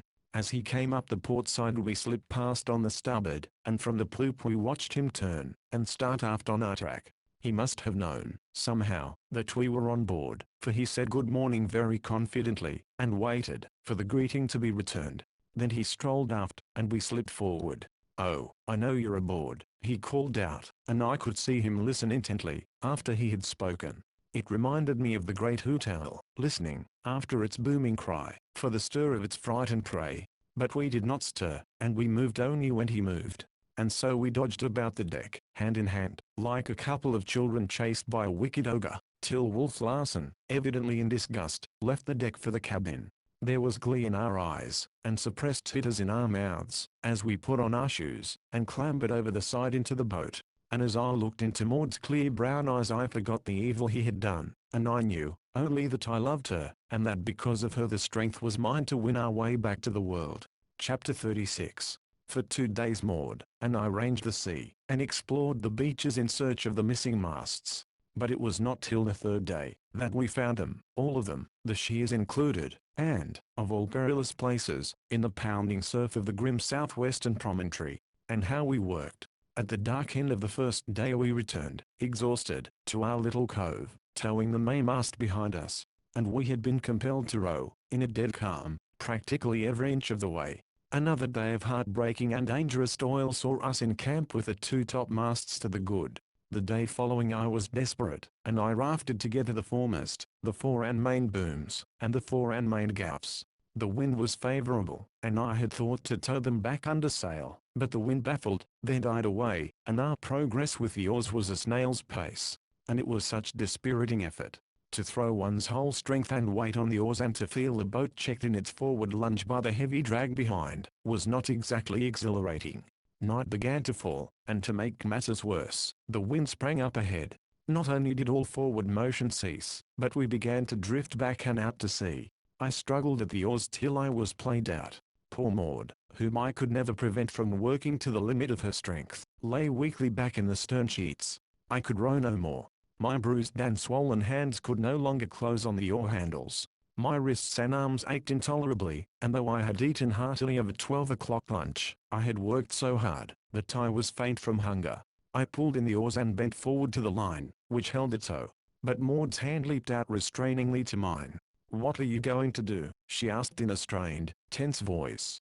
"Cast it off," I answered, slipping a turn of the rope. But her fingers closed on mine. "Please don't," she begged. "It is useless," I answered. "Here is night and the wind blowing us off the land. But think, Humphrey, if we cannot sail away on the Ghost, we may remain for years on the island for life even. If it has never been discovered all these years, it may never be discovered. You forget the boat we found on the beach," I reminded her. "It was a seal hunting boat," she replied, "and you know perfectly well that, if the men had escaped they would have been back, to make their fortunes from the rookery. You know they never escaped." I remained silent, undecided. "Besides," she added haltingly, "it's your idea, and I want to see you succeed." Now I could harden my heart. As soon as she put it on a flattering personal basis, generosity compelled me to deny her. Better years on the island than to die tonight, or tomorrow, or the next day, in the open boat. We are not prepared to brave the sea. We have no food, no water, no blankets, nothing. Why, you'd not survive the night without blankets. I know how strong you are. You are shivering now." "It is only nervousness," she answered. "I am afraid you will cast off the masts in spite of me." "Oh please, please, Humphrey, don't," she burst out, a moment later. And so it ended, with the phrase she knew, had all power over me. We shivered miserably throughout the night. Now and again I fitfully slept, but the pain of the cold always aroused me. How Maud could stand it was beyond me. I was too tired to thrash my arms about and warm myself, but I found strength time and again, to chafe her hands and feet to restore the circulation. And still she pleaded with me, not to cast off the masts. About 3 in the morning she was caught by a cold cramp, and after I had rubbed her out of that she became quite numb. I was frightened. I got out the oars, and made her row, though she was so weak I thought she would faint at every stroke. Morning broke, and we looked long in the growing light for our island. At last it showed, small and black, on the horizon, fully 15 miles away. I scanned the sea with my glasses. Far away in the southwest I could see a dark line on the water, which grew even as I looked at it. "Fair wind!" I cried in a husky voice I did not recognize as my own. Maud tried to reply, but could not speak. Her lips were blue with cold, and she was hollow-eyed, but oh, how bravely her brown eyes looked at me. How piteously brave. Again I fell to chafing her hands, and to moving her arms up and down and about until she could thrash them herself. Then I compelled her to stand up, and though she would have fallen, had I not supported her, I forced her to walk back and forth the several steps between the thwart and the stern sheets, and finally to spring up and down. "Oh, you brave, brave woman," I said, when I saw the life coming back into her face. "Did you know that you were brave?" "I never used to be," she answered. "I was never brave till I knew you. It is you who have made me brave." "Nor I, until I knew you," I answered. She gave me a quick look, and again I caught that dancing, tremulous light and something more in her eyes. But it was only for the moment. Then she smiled. "It must have been the conditions," she said, but I knew she was wrong, and I wondered if she likewise knew. Then the wind came, fair and fresh, and the boat was soon laboring through a heavy sea toward the island. At 3:30 in the afternoon we passed the southwestern promontory. Not only were we hungry, but we were now suffering from thirst. Our lips were dry and cracked, nor could we longer moisten them with our tongues. Then the wind slowly died down. By night it was dead calm, and I was toiling once more at the oars, but weakly, most weakly. At 2 in the morning the boat's bow touched the beach of our own in a cove, and I staggered out, to make the painter fast. Maud could not stand, nor had I strength to carry her. I fell in the sand with her, and, when I had recovered, contented myself with putting my hands under her shoulders, and dragging her up the beach to the hut. The next day we did no work. In fact, we slept till 3 in the afternoon, or at least I did, for I awoke to find Maud cooking dinner. Her power of recuperation was wonderful. There was something tenacious about that lily frail body of hers, a clutch on existence, which one could not reconcile with its patent weakness. "You know, I was traveling to Japan for my health," she said, as we lingered at the fire after dinner, and delighted in the movelessness of loafing. "I was not very strong. I never was. The doctors recommended a sea voyage, and I chose the longest." "You little knew what you were choosing," I laughed. "But I shall be a different woman for the experience, as well as a stronger woman," she answered, "and, I hope, a better woman. At least I shall understand a great deal more of life." Then, as the short day waned, we fell to discussing Wolf Larsen's blindness. It was inexplicable, and that it was grave. I instanced his statement, that he intended to stay and on Endeavour Island. When he, strong man that he was, loving life as he did, accepted his death, it was plain that he was troubled by something more than mere blindness. There had been his terrific headaches, and we were agreed that it was some sort of brain breakdown, and that in his attacks he endured pain beyond our comprehension. I noticed as we talked over his condition, that Maud's sympathy went out to him more and more, yet I could not but love her for it, so sweetly womanly was it.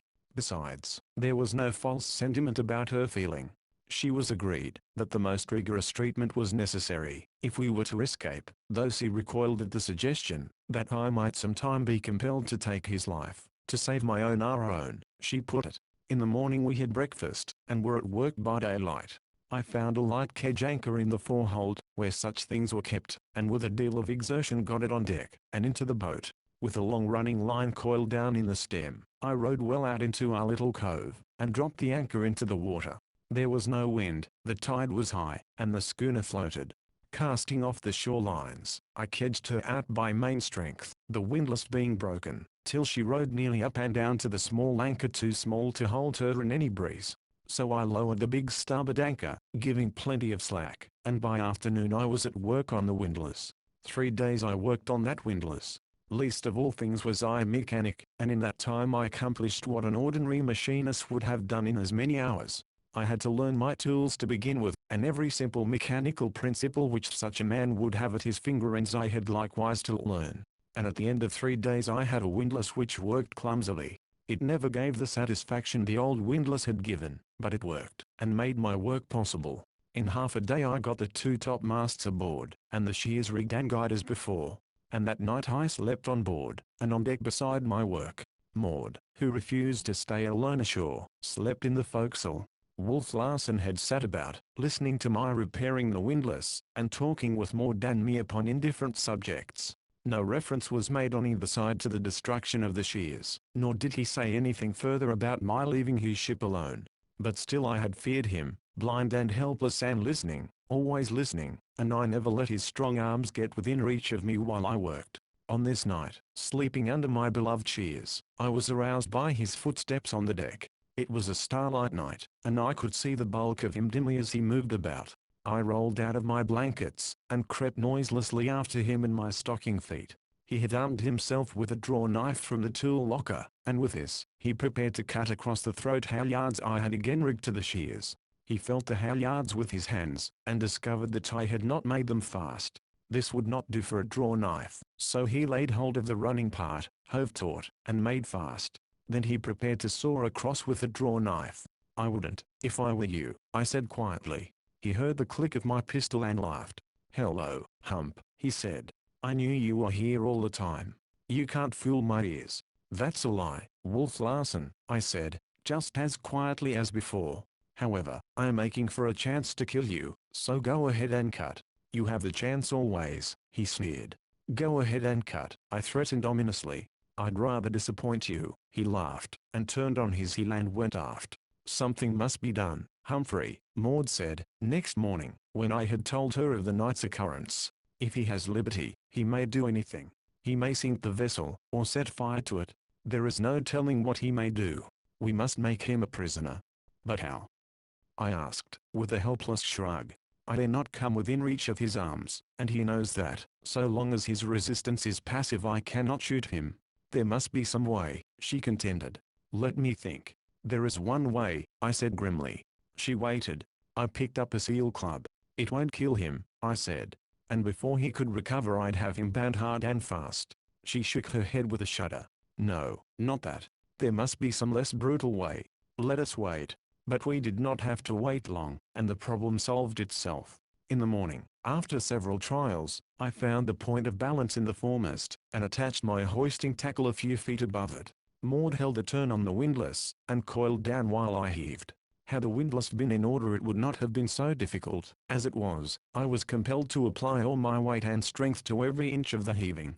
I had to rest frequently. In truth, my spells of resting were longer than those of working.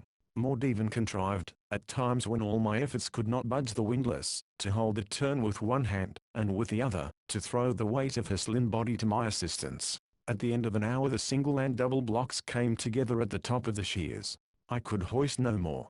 And yet the mast was not swung entirely inboard. The butt rested against the outside of the port rail, while the top of the mast overhung the water far beyond the starboard rail. My shears were too short. All my work had been for nothing.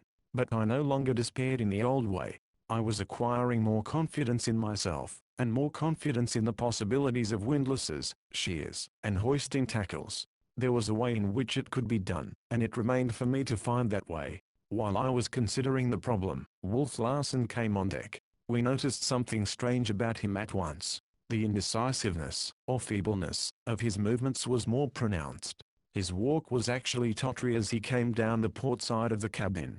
At the break of the poop period, raised one hand to his eyes with the familiar brushing gesture, and fell down the steps still on his feet to the main deck, across which he staggered, falling and flinging out his arms for support. He regained his balance by the steerage companionway, and stood there dizzily for a space, when he suddenly crumpled up and collapsed, his legs bending under him as he sank to the deck. One of his attacks, I whispered to Maud. She nodded her head, and I could see sympathy warm in her eyes.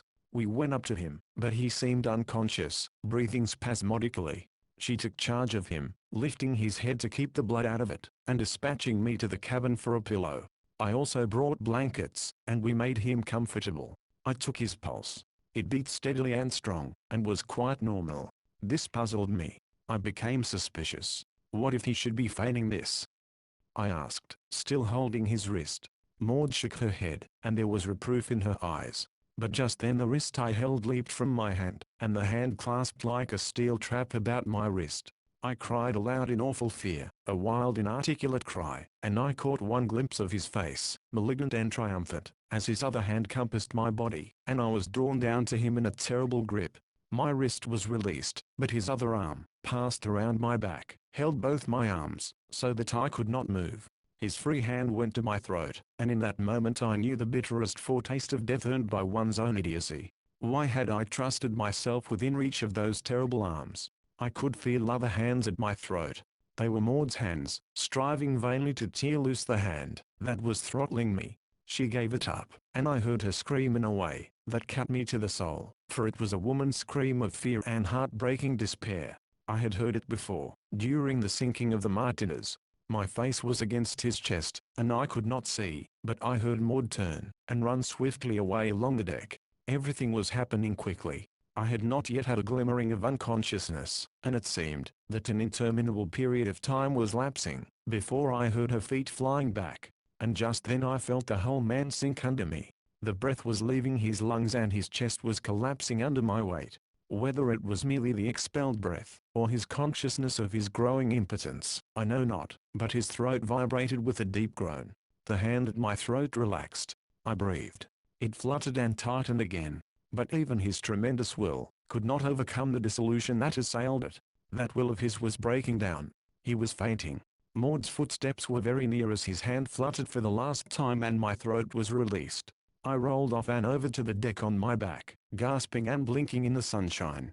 Maud was pale, but composed. My eyes had gone instantly to her face and she was looking at me with mingled alarm and relief. A heavy steel club in her hand caught my eyes, and at that moment she followed my gaze down to it. The club dropped from her hand, as though it had suddenly stung her, and at the same moment my heart surged with a great joy. Truly she was my woman, my mate woman, fighting with me, and for me as the mate of the caveman would have fought. All the primitive in her aroused, forgetful of her culture, hard under the softening civilization of the only life she had ever known. Dear woman, I cried, scrambling to my feet. The next moment she was in my arms, weeping convulsively on my shoulder, while I clasped her close. I looked down at the brown glory of her hair, glinting gems in the sunshine far more precious to me than those in the treasure chests of kings. And I bent my head, and kissed her hair softly, so softly that she did not know. Then sober thought came to me. After all, she was only a woman, crying her relief, now that the danger was past, in the arms of her protector, or of the one who had been endangered. Had I been father or brother, the situation would have been in no wise different.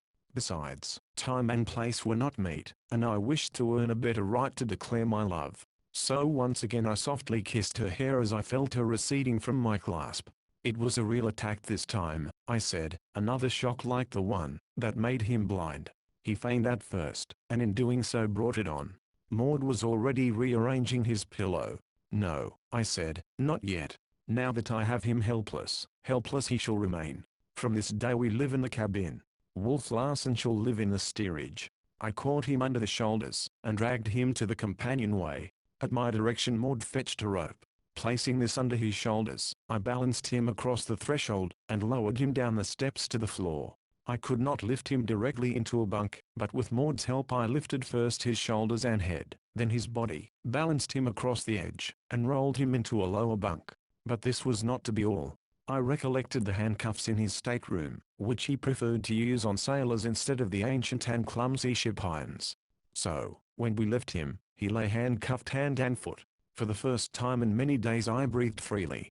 I felt strangely light as I came on deck, as though a weight had been lifted off my shoulders. I felt, also, that Maud and I had drawn more closely together, and I wondered if she too felt it, as we walked along the deck side by side to where the stalled foremast hung in the shears. Chapter 37. At once we moved aboard the Ghost, occupying our old staterooms, and cooking in the galley. The imprisonment of Wolf Larsen had happened most opportunely, for what must have been the Indian summer of this high latitude was gone, and drizzling stormy weather had set in. We were very comfortable, and the inadequate shears, with the foremast suspended from them, gave a business-like air to the schooner and a promise of departure. And now that we had Wolf Larsen in irons, how little did we need it. Like his first attack, his second had been accompanied by serious disablement. Maud made the discovery in the afternoon, while trying to give him nourishment. He had shown signs of consciousness, and she had spoken to him, eliciting no response. He was lying on his left side at the time, and in evident pain.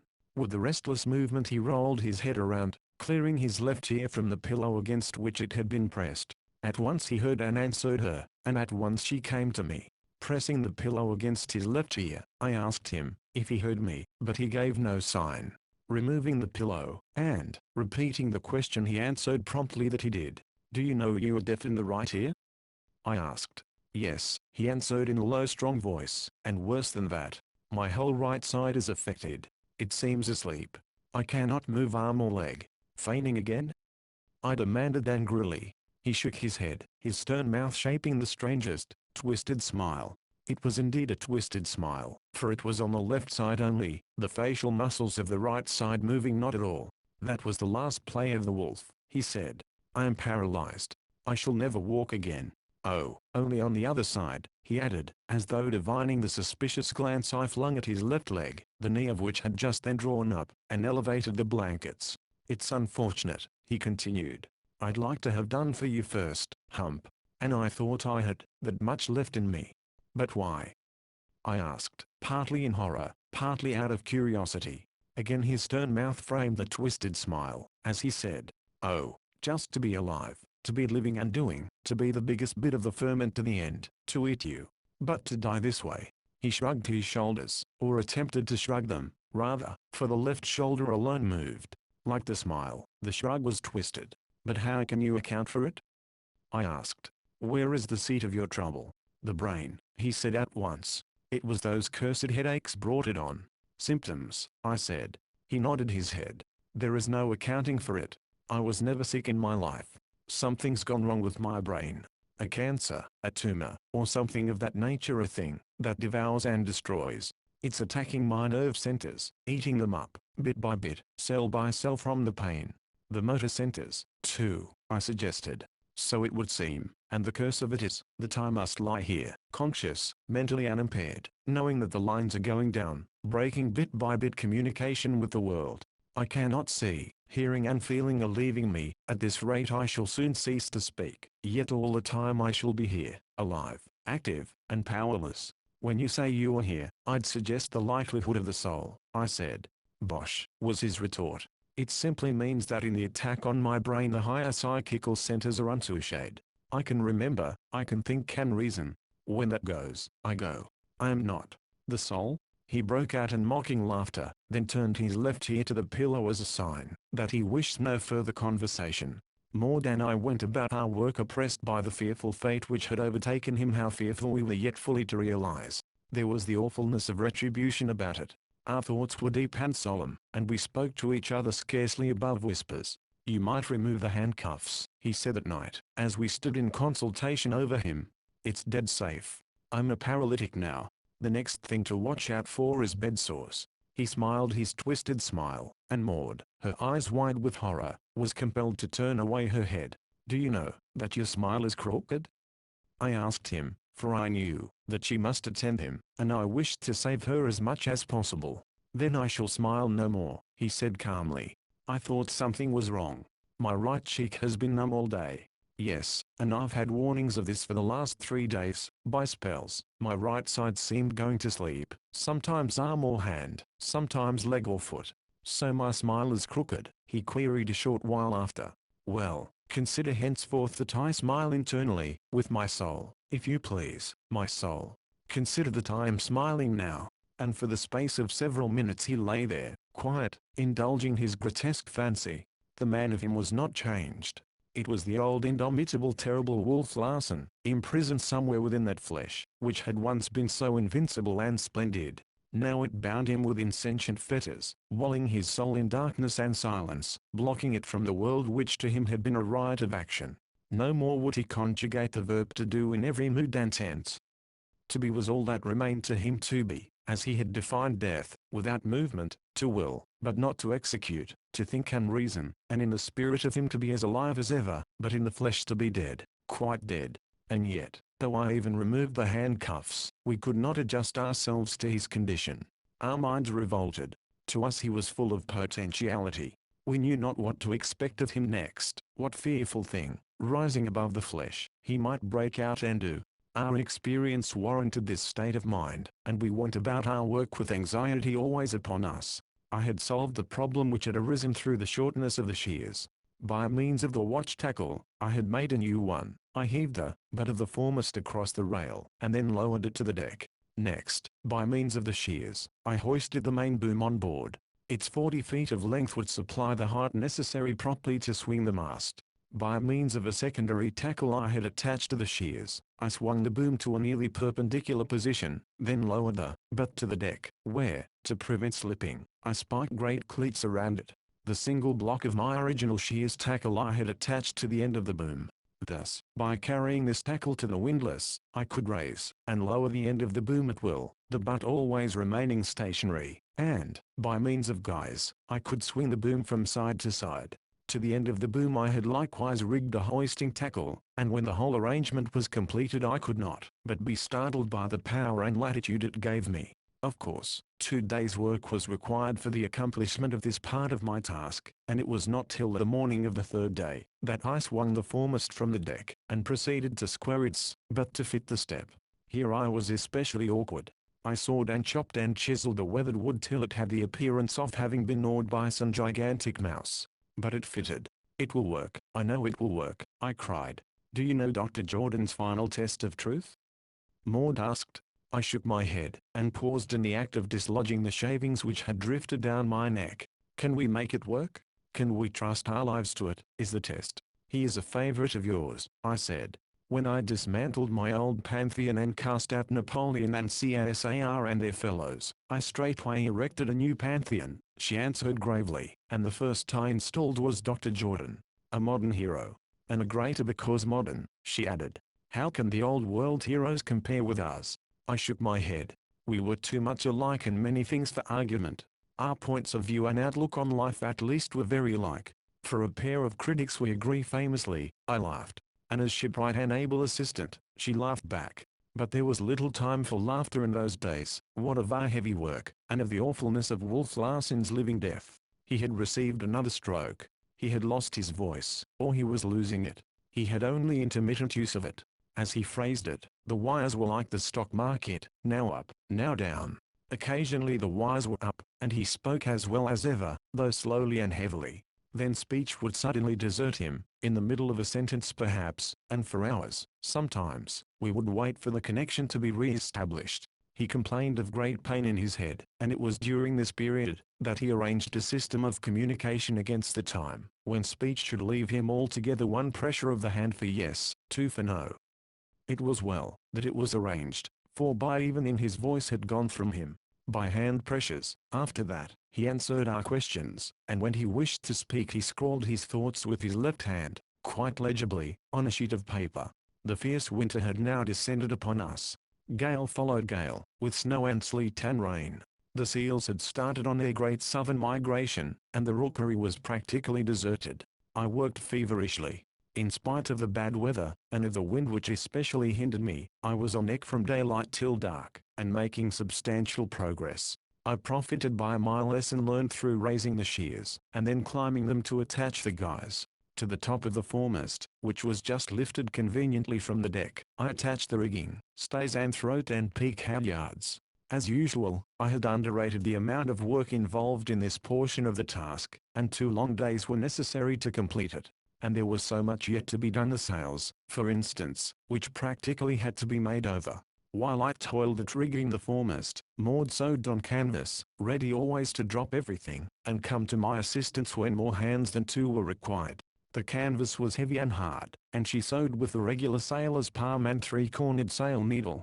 Her hands were soon sadly blistered, but she struggled bravely on, and in addition doing the cooking, and taking care of the sick man. A fig for superstition, I said on Friday morning. That mast goes in 2 days. Everything was ready for the attempt. Carrying the boom tackle to the windlass, I hoisted the mast nearly clear of the deck. Making this tackle fast, I took to the windlass the shears tackle, which was connected with the end of the boom, and with a few turns, had the mast perpendicular and clear. Maud clapped her hands the instant she was relieved from holding the turn, crying, "It works! It works! We'll trust our lives to it." Then she assumed a rueful expression. "It's not over the hole," she added. "Will you have to begin all over?" I smiled in superior fashion, and, slacking off on one of the boom guys, and taking in on the other, swung the mast perfectly in the center of the deck. Still it was not over the hole. Again the rueful expression came on her face, and again I smiled in a superior way. Slacking away on the boom tackle, and hoisting an equivalent amount on the shears tackle, I brought the butt of the mast into position directly over the hole in the deck. Then I gave Maud careful instructions for lowering away, and went into the hole to the step on the schooner's bottom. I called to her, and the mast moved easily and accurately. Straight toward the square hole of the step the square butt descended, but as it descended it slowly twisted, so that square would not fit into square. But I had not even a moment's indecision. Calling to Maud to cease lowering, I went on deck, and made the watch tackle fast to the mast with the rolling hitch. I left Maud to pull on it, while I went below. By the light of the lantern I saw the butt twist slowly around till its sides coincided with the sides of the step. Maud made fast, and returned to the windlass. Slowly the butt descended the several intervening inches, at the same time slightly twisting again. Again Maud rectified the twist with the watch tackle, and again she lowered away from the windlass. Square fitted into square. The mast was stepped. I raised a shout, and she ran down to see. In the yellow lantern light we peered at what we had accomplished. We looked at each other, and our hands felt their way and clasped. The eyes of both of us, I think, were moist with the joy of success. It was done so easily after all, I remarked. All the work was in the preparation, and all the wonder in the completion, Maud added. I can scarcely bring myself to realize that that great mast is really up and in, that you have lifted it from the water, swung it through the air, and deposited it here where it belongs. It is a Titan's task. And they made themselves many inventions, I began merrily, then paused to sniff the air. I looked hastily at the lantern. It was not smoking. Again I sniffed. Something is burning, Maud said, with sudden conviction. We sprang together for the ladder, but I raced past her to the deck. A dense volume of smoke was pouring out of the steerage companionway. The wolf is not yet dead, I muttered to myself as I sprang down through the smoke. It was so thick in the confined space, that I was compelled to feel my way, and so potent was the spell of Wolf Larsen on my imagination, I was quite prepared for the helpless giant to grip my neck in a stranglehold. I hesitated, the desire to race back and up the steps to the deck almost overpowering me. Then I recollected Maud. The vision of her, as I had last seen her, in the lantern light of the schooner's hold, her brown eyes warm and moist with joy, flashed before me, and I knew that I could not go back. I was choking and suffocating by the time I reached Wolf Larsen's bunk. I reached my hand, and felt for his. He was lying motionless, but moved slightly at the touch of my hand. I felt over, and under his blankets. There was no warmth, no sign of fire. Yet that smoke which blinded me, and made me cough, and gasp must have a source. I lost my head temporarily, and dashed frantically about the steerage. A collision with the table partially knocked the wind from my body, and brought me to myself. I reasoned that a helpless man could start a fire only near to where he lay. I returned to Wolf Larsen's bunk. There I encountered Maud. How long she had been there in that suffocating atmosphere I could not guess. Go up on deck, I commanded peremptorily. But, Humphrey, she began to protest in a queer husky voice. Please, please. I shouted at her harshly. She drew away obediently, and then I thought, what if she cannot find the steps? I started after her, to stop at the foot of the companionway. Perhaps she had gone up. As I stood there, hesitant, I heard her cry softly. Oh, Humphrey, I am lost. I found her fumbling at the wall of the after bulkhead, and, half leading her, half carrying her, I took her up the companionway. The pure air was like nectar. Maud was only faint and dizzy, and I left her lying on the deck, when I took my second plunge below. The source of the smoke must be very close to Wolf Larsen. My mind was made up to this, and I went straight to his bunk. As I felt about among his blankets, something hot fell on the back of my hand. It burned me, and I jerked my hand away. Then I understood.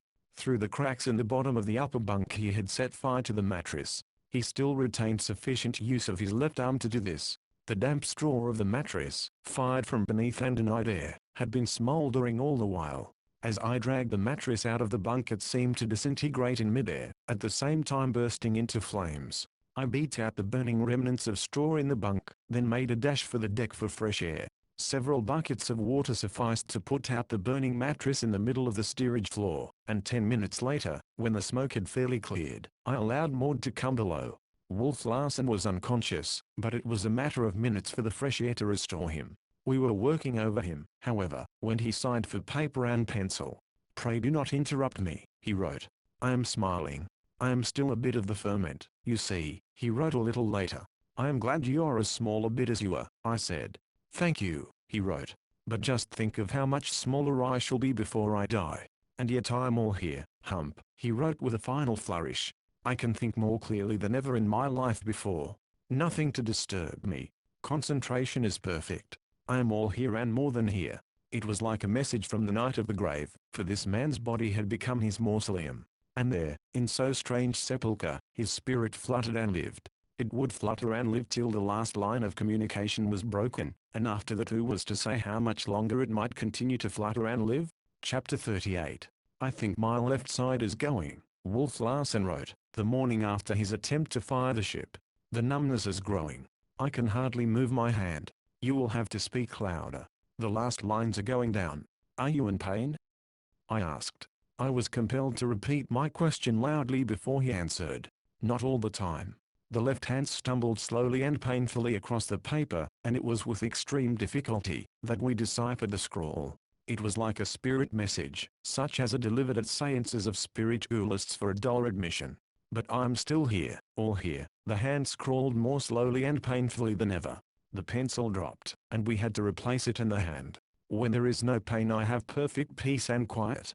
I have never thought so clearly. I can ponder life and death like a Hindu sage. And immortality? Maud queried loudly in the ear. 3 times the hand essayed to write but fumbled hopelessly. The pencil fell. In vain we tried to replace it. The fingers could not close on it. Then Maud pressed and held the fingers about the pencil with her own hand, and the hand wrote, in large letters, and so slowly, that the minutes ticked off to each letter. BOSH. It was Wolf Larsen's last word. Bosh. Skeptical and invincible to the end. The arm and hand relaxed. The trunk of the body moved slightly. Then there was no movement. Maud released the hand. The fingers spread slightly, falling apart of their own weight, and the pencil rolled away. Do you still hear? I shouted, holding the fingers, and waiting for the single pressure which would signify yes. There was no response. The hand was dead. I noticed the lips slightly move. Maud said. I repeated the question. The lips moved. She placed the tips of her fingers on them. Again I repeated the question. Yes, Maud announced. We looked at each other expectantly. What good is it? I asked. What can we say now? Oh, ask him. She hesitated. Ask him something that requires no for an answer, I suggested. Then we will know for certainty. Are you hungry? She cried. The lips moved under her fingers, and she answered, yes. Will you have some beef? Was her next query. No, she announced. Beef tea? Yes, he will have some beef tea, she said, quietly, looking up at me. Until his hearing goes we shall be able to communicate with him. And after that. She looked at me queerly. I saw her lips trembling, and the tears swimming up in her eyes. She swayed toward me, and I caught her in my arms. Oh, Humphrey, she sobbed, when will it all end? I am so tight, so tight. She buried her head on my shoulder, her frail form shaken with a storm of weeping. She was like a feather in my arms, so slender, so ethereal. She has broken down at last, I thought. What can I do without her help? But I soothed and comforted her, till she pulled herself bravely together, and recuperated mentally as quickly as she was wont to do physically. I ought to be ashamed of myself, she said. Then added, with the whimsical smile I adored, but I'm only one small woman. That phrase, the one small woman, startled me like an electric shock. It was my own phrase, my pet secret phrase, my love phrase for her. Where did you get that phrase? I demanded, with an abruptness that in turn startled her. What phrase? She asked. One small woman. Is it yours? She asked. Yes, I answered. Mine. I made it. Then you must have talked in your sleep, she smiled. The dancing, tremulous light was in her eyes. Mine, I knew, was speaking beyond the will of my speech. I leaned toward her. Without volition I leaned toward her, as a tree is swayed by the wind. We were very close together in that moment. But she shook her head, as one might shake off sleep or a dream, saying, I have known it all my life. It was my father's name for my mother. It is my phrase too, I said stubbornly. For your mother? No, I answered, and she questioned no further, though I could have sworn her eyes retained for some time a mocking, teasing expression. With the Formiston, the work now went on apace. Almost before I knew it, and without one serious hitch, I had the mainmast stepped. A derrick boom, rigged to the foremast, had accomplished this, and several days more found all stays, and shrouds in place, and everything set up taut. Topsails would be a nuisance and a danger for a crew of 2, so I heaved the topmasts on deck, and lashed them fast. Several more days were consumed in finishing the sails, and putting them on. There were only 3: the jib, foresail, and mainsail, and, patched, shortened, and distorted, they were a ridiculously ill-fitting suit for so trim a craft as the Ghost. But they'll work. Maud cried jubilantly. We'll make them work, and trust our lives to them. Certainly, among my many new trades, I shone least as a sailmaker. I could sail them better than make them, and I had no doubt of my power to bring the schooner to some northern port of Japan. In fact, I had crammed navigation from textbooks aboard, and besides, there was Wolf Larsen's star scale, so simple a device, that a child could work it.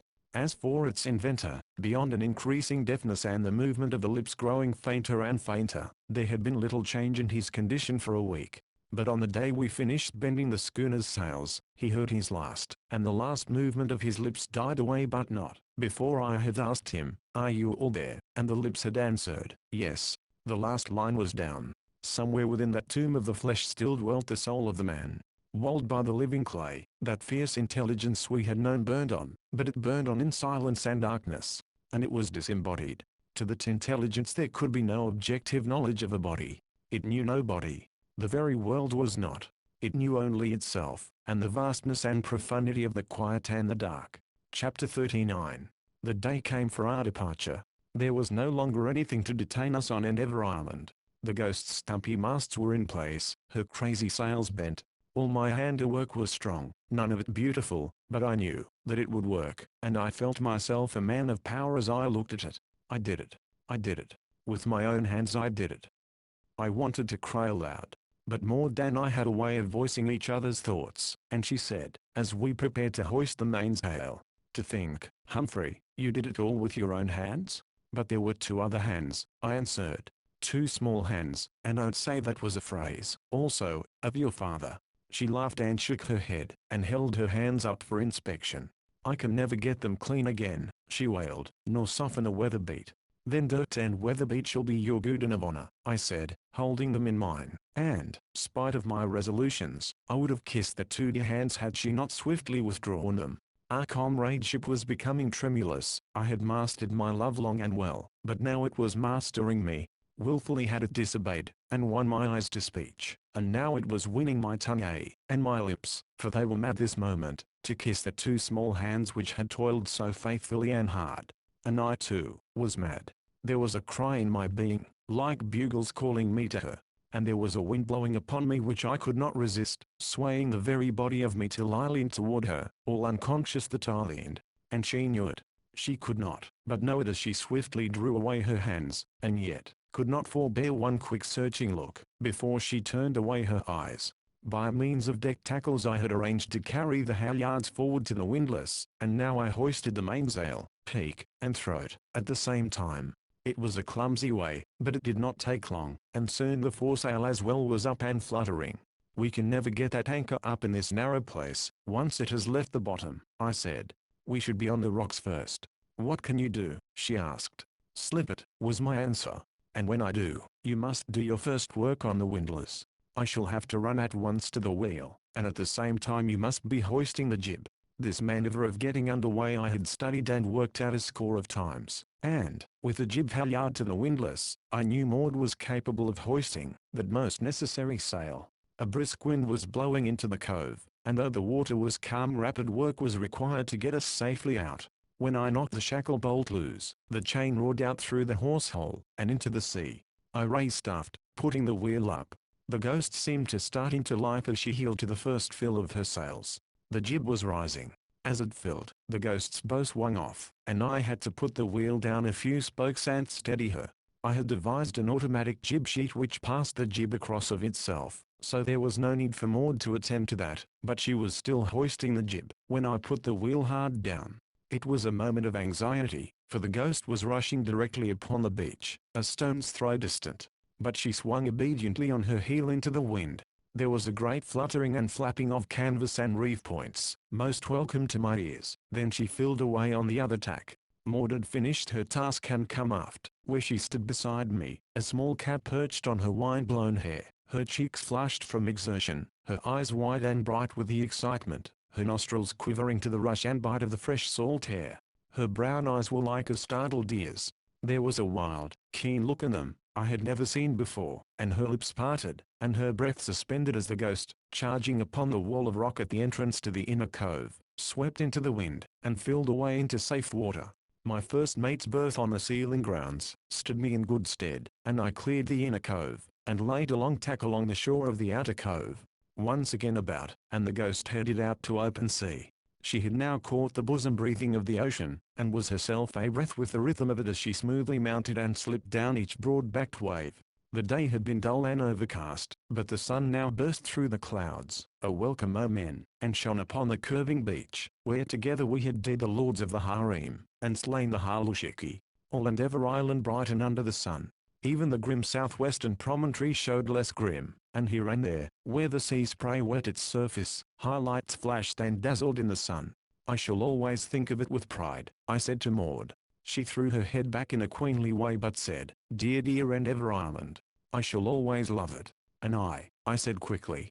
It seemed our eyes must meet in a great understanding, and yet, loath, they struggled away, and did not meet. There was a silence I might almost call awkward, till I broke it, saying, "See those black clouds to windward? You remember, I told you last night the barometer was falling. And the sun is gone," she said, her eyes still fixed upon our island, where we had proved our mastery over matter, and attained to the truest comradeship that may fall to man and woman. "And it's slack off the sheets for Japan," I cried gaily. "A fair wind and a flowing sheet, you know, or however it goes." Lashing the wheel I ran forward, eased the fore and main sheets, took in on the boom tackles and trimmed everything for the quartering breeze which was ours. It was a fresh breeze, very fresh, but I resolved to run, as long as I dared. Unfortunately, when running free, it is impossible to lash the wheel, so I faced an all-night watch. Maud insisted on relieving me, but proved that she had not the strength to steer in a heavy sea, even if she could have gained the wisdom on such short notice. She appeared quite heartbroken over the discovery, but recovered her spirits by coiling down tackles and halyards and all stray ropes. Then there were meals to be cooked in the galley, beds to make, Wolf Larsen to be attended upon, and she finished the day with the grand house cleaning attack upon the cabin and steerage. All night I steered, without relief, the wind slowly and steadily increasing, and the sea rising. At 5 in the morning Maud brought me hot coffee and biscuits she had baked, and at 7 a substantial and piping hot breakfast put new lift into me. Throughout the day, and as slowly and steadily as ever, the wind increased. It impressed one with its sullen determination to blow, and blow harder, and keep on blowing. And still the Ghost foamed along, racing off the miles till I was certain she was making at least 11 knots. It was too good to lose, but by nightfall I was exhausted. Though in splendid physical trim, a 36-hour trick at the wheel was the limit of my endurance. Besides, Maud begged me to heave to, and I knew, if the wind and sea increased at the same rate during the night, that it would soon be impossible to heave to. So, as twilight deepened, gladly and at the same time reluctantly, I brought the Ghost up on the wind. But I had not reckoned upon the colossal task the reefing of 3 sails meant for one man. While running away from the wind I had not appreciated its force, but when we ceased to run I learned to my sorrow, and well nigh to my despair, how fiercely it was really blowing. The wind balked my every effort, ripping the canvas out of my hands, and in an instant undoing what I had gained by 10 minutes of severest struggle. At 8 o'clock I had succeeded, only in putting the second reef into the foresail. At 11 o'clock I was no farther along. Blood dripped from every finger end, while the nails were broken to the quick. From pain and sheer exhaustion I wept in the darkness, secretly, so that Maud should not know. Then, in desperation, I abandoned the attempt to reef the mainsail, and resolved to try the experiment of heaving to under the close-reefed foresail.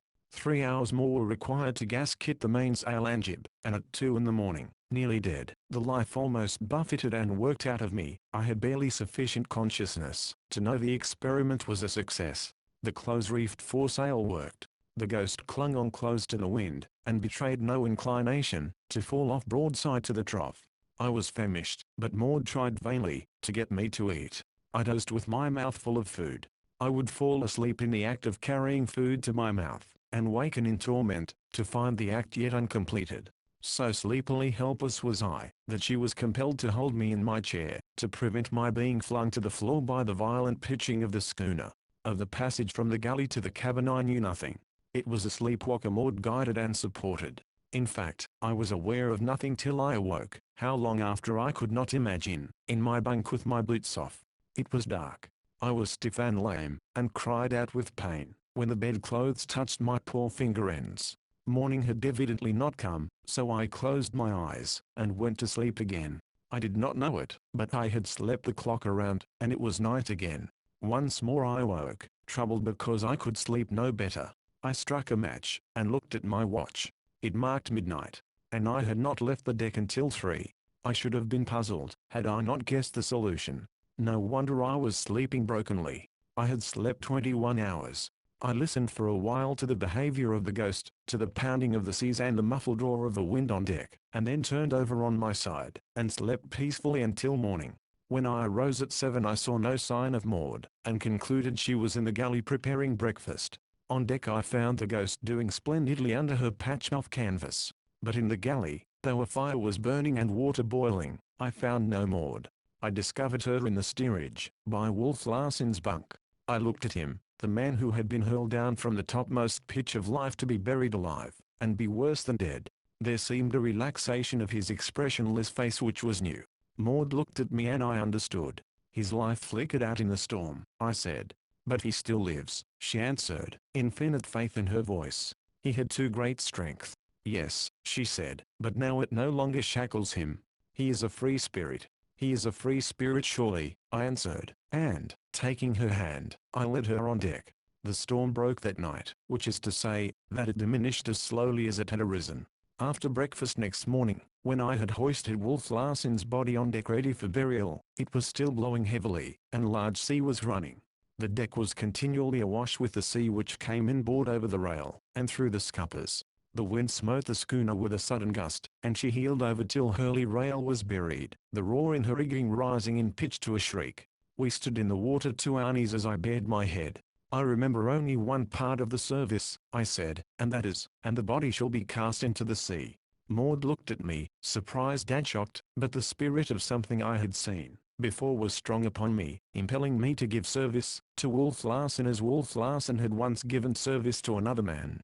I lifted the end of the hatch cover and the canvas-shrouded body slipped feet first into the sea. The weight of iron dragged it down. It was gone. Goodbye, Lucifer, proud spirit, Maud whispered, solo that it was drowned by the shouting of the wind, but I saw the movement of her lips and knew. As we clung to the lee rail, and worked our way aft, I happened to glance to leeward. The Ghost, at the moment, was uppermost on a sea, and I caught a clear view of a small steamship 2 or 3 miles away, rolling and pitching, head on to the sea, as it steamed toward us. It was painted black, and from the talk of the hunters of their poaching exploits I recognized it as a United States Revenue cutter. I pointed it out to Maud, and hurriedly led her aft to the safety of the poop. I started to rush below to the flag locker, then remembered that in rigging the Ghost, I had forgotten to make provision for a flag halyard. We need no distress signal, Maud said. They have only to see us. We are saved, I said, soberly and solemnly. And then, in an exuberance of joy, I hardly know whether to be glad or not, I looked at her. Our eyes were not loath to meet. We leaned toward each other, and before I knew it my arms were about her. Need I asked. And she answered, there is no need, though the telling of it would be sweet, so sweet. Her lips met the press of mine, and, by what strange trick of the imagination I know not, the scene in the cabin of the Ghost flashed upon me, when she had pressed her fingers lightly on my lips and said, hush, hush. My woman, my one small woman, I said, my free hand petting her shoulder in the way all lovers know though never learn in school. My man, she said, looking at me for an instant with tremulous lids which fluttered down, and veiled her eyes as she snuggled her head against my breast with a happy little sigh. I looked toward the cutter. It was very close. A boat was being lowered. One kiss, dear love, I whispered. One kiss more before they come and rescue us from ourselves, she completed, with the most adorable smile, whimsical as I had never seen it, for it was whimsical with love. The end.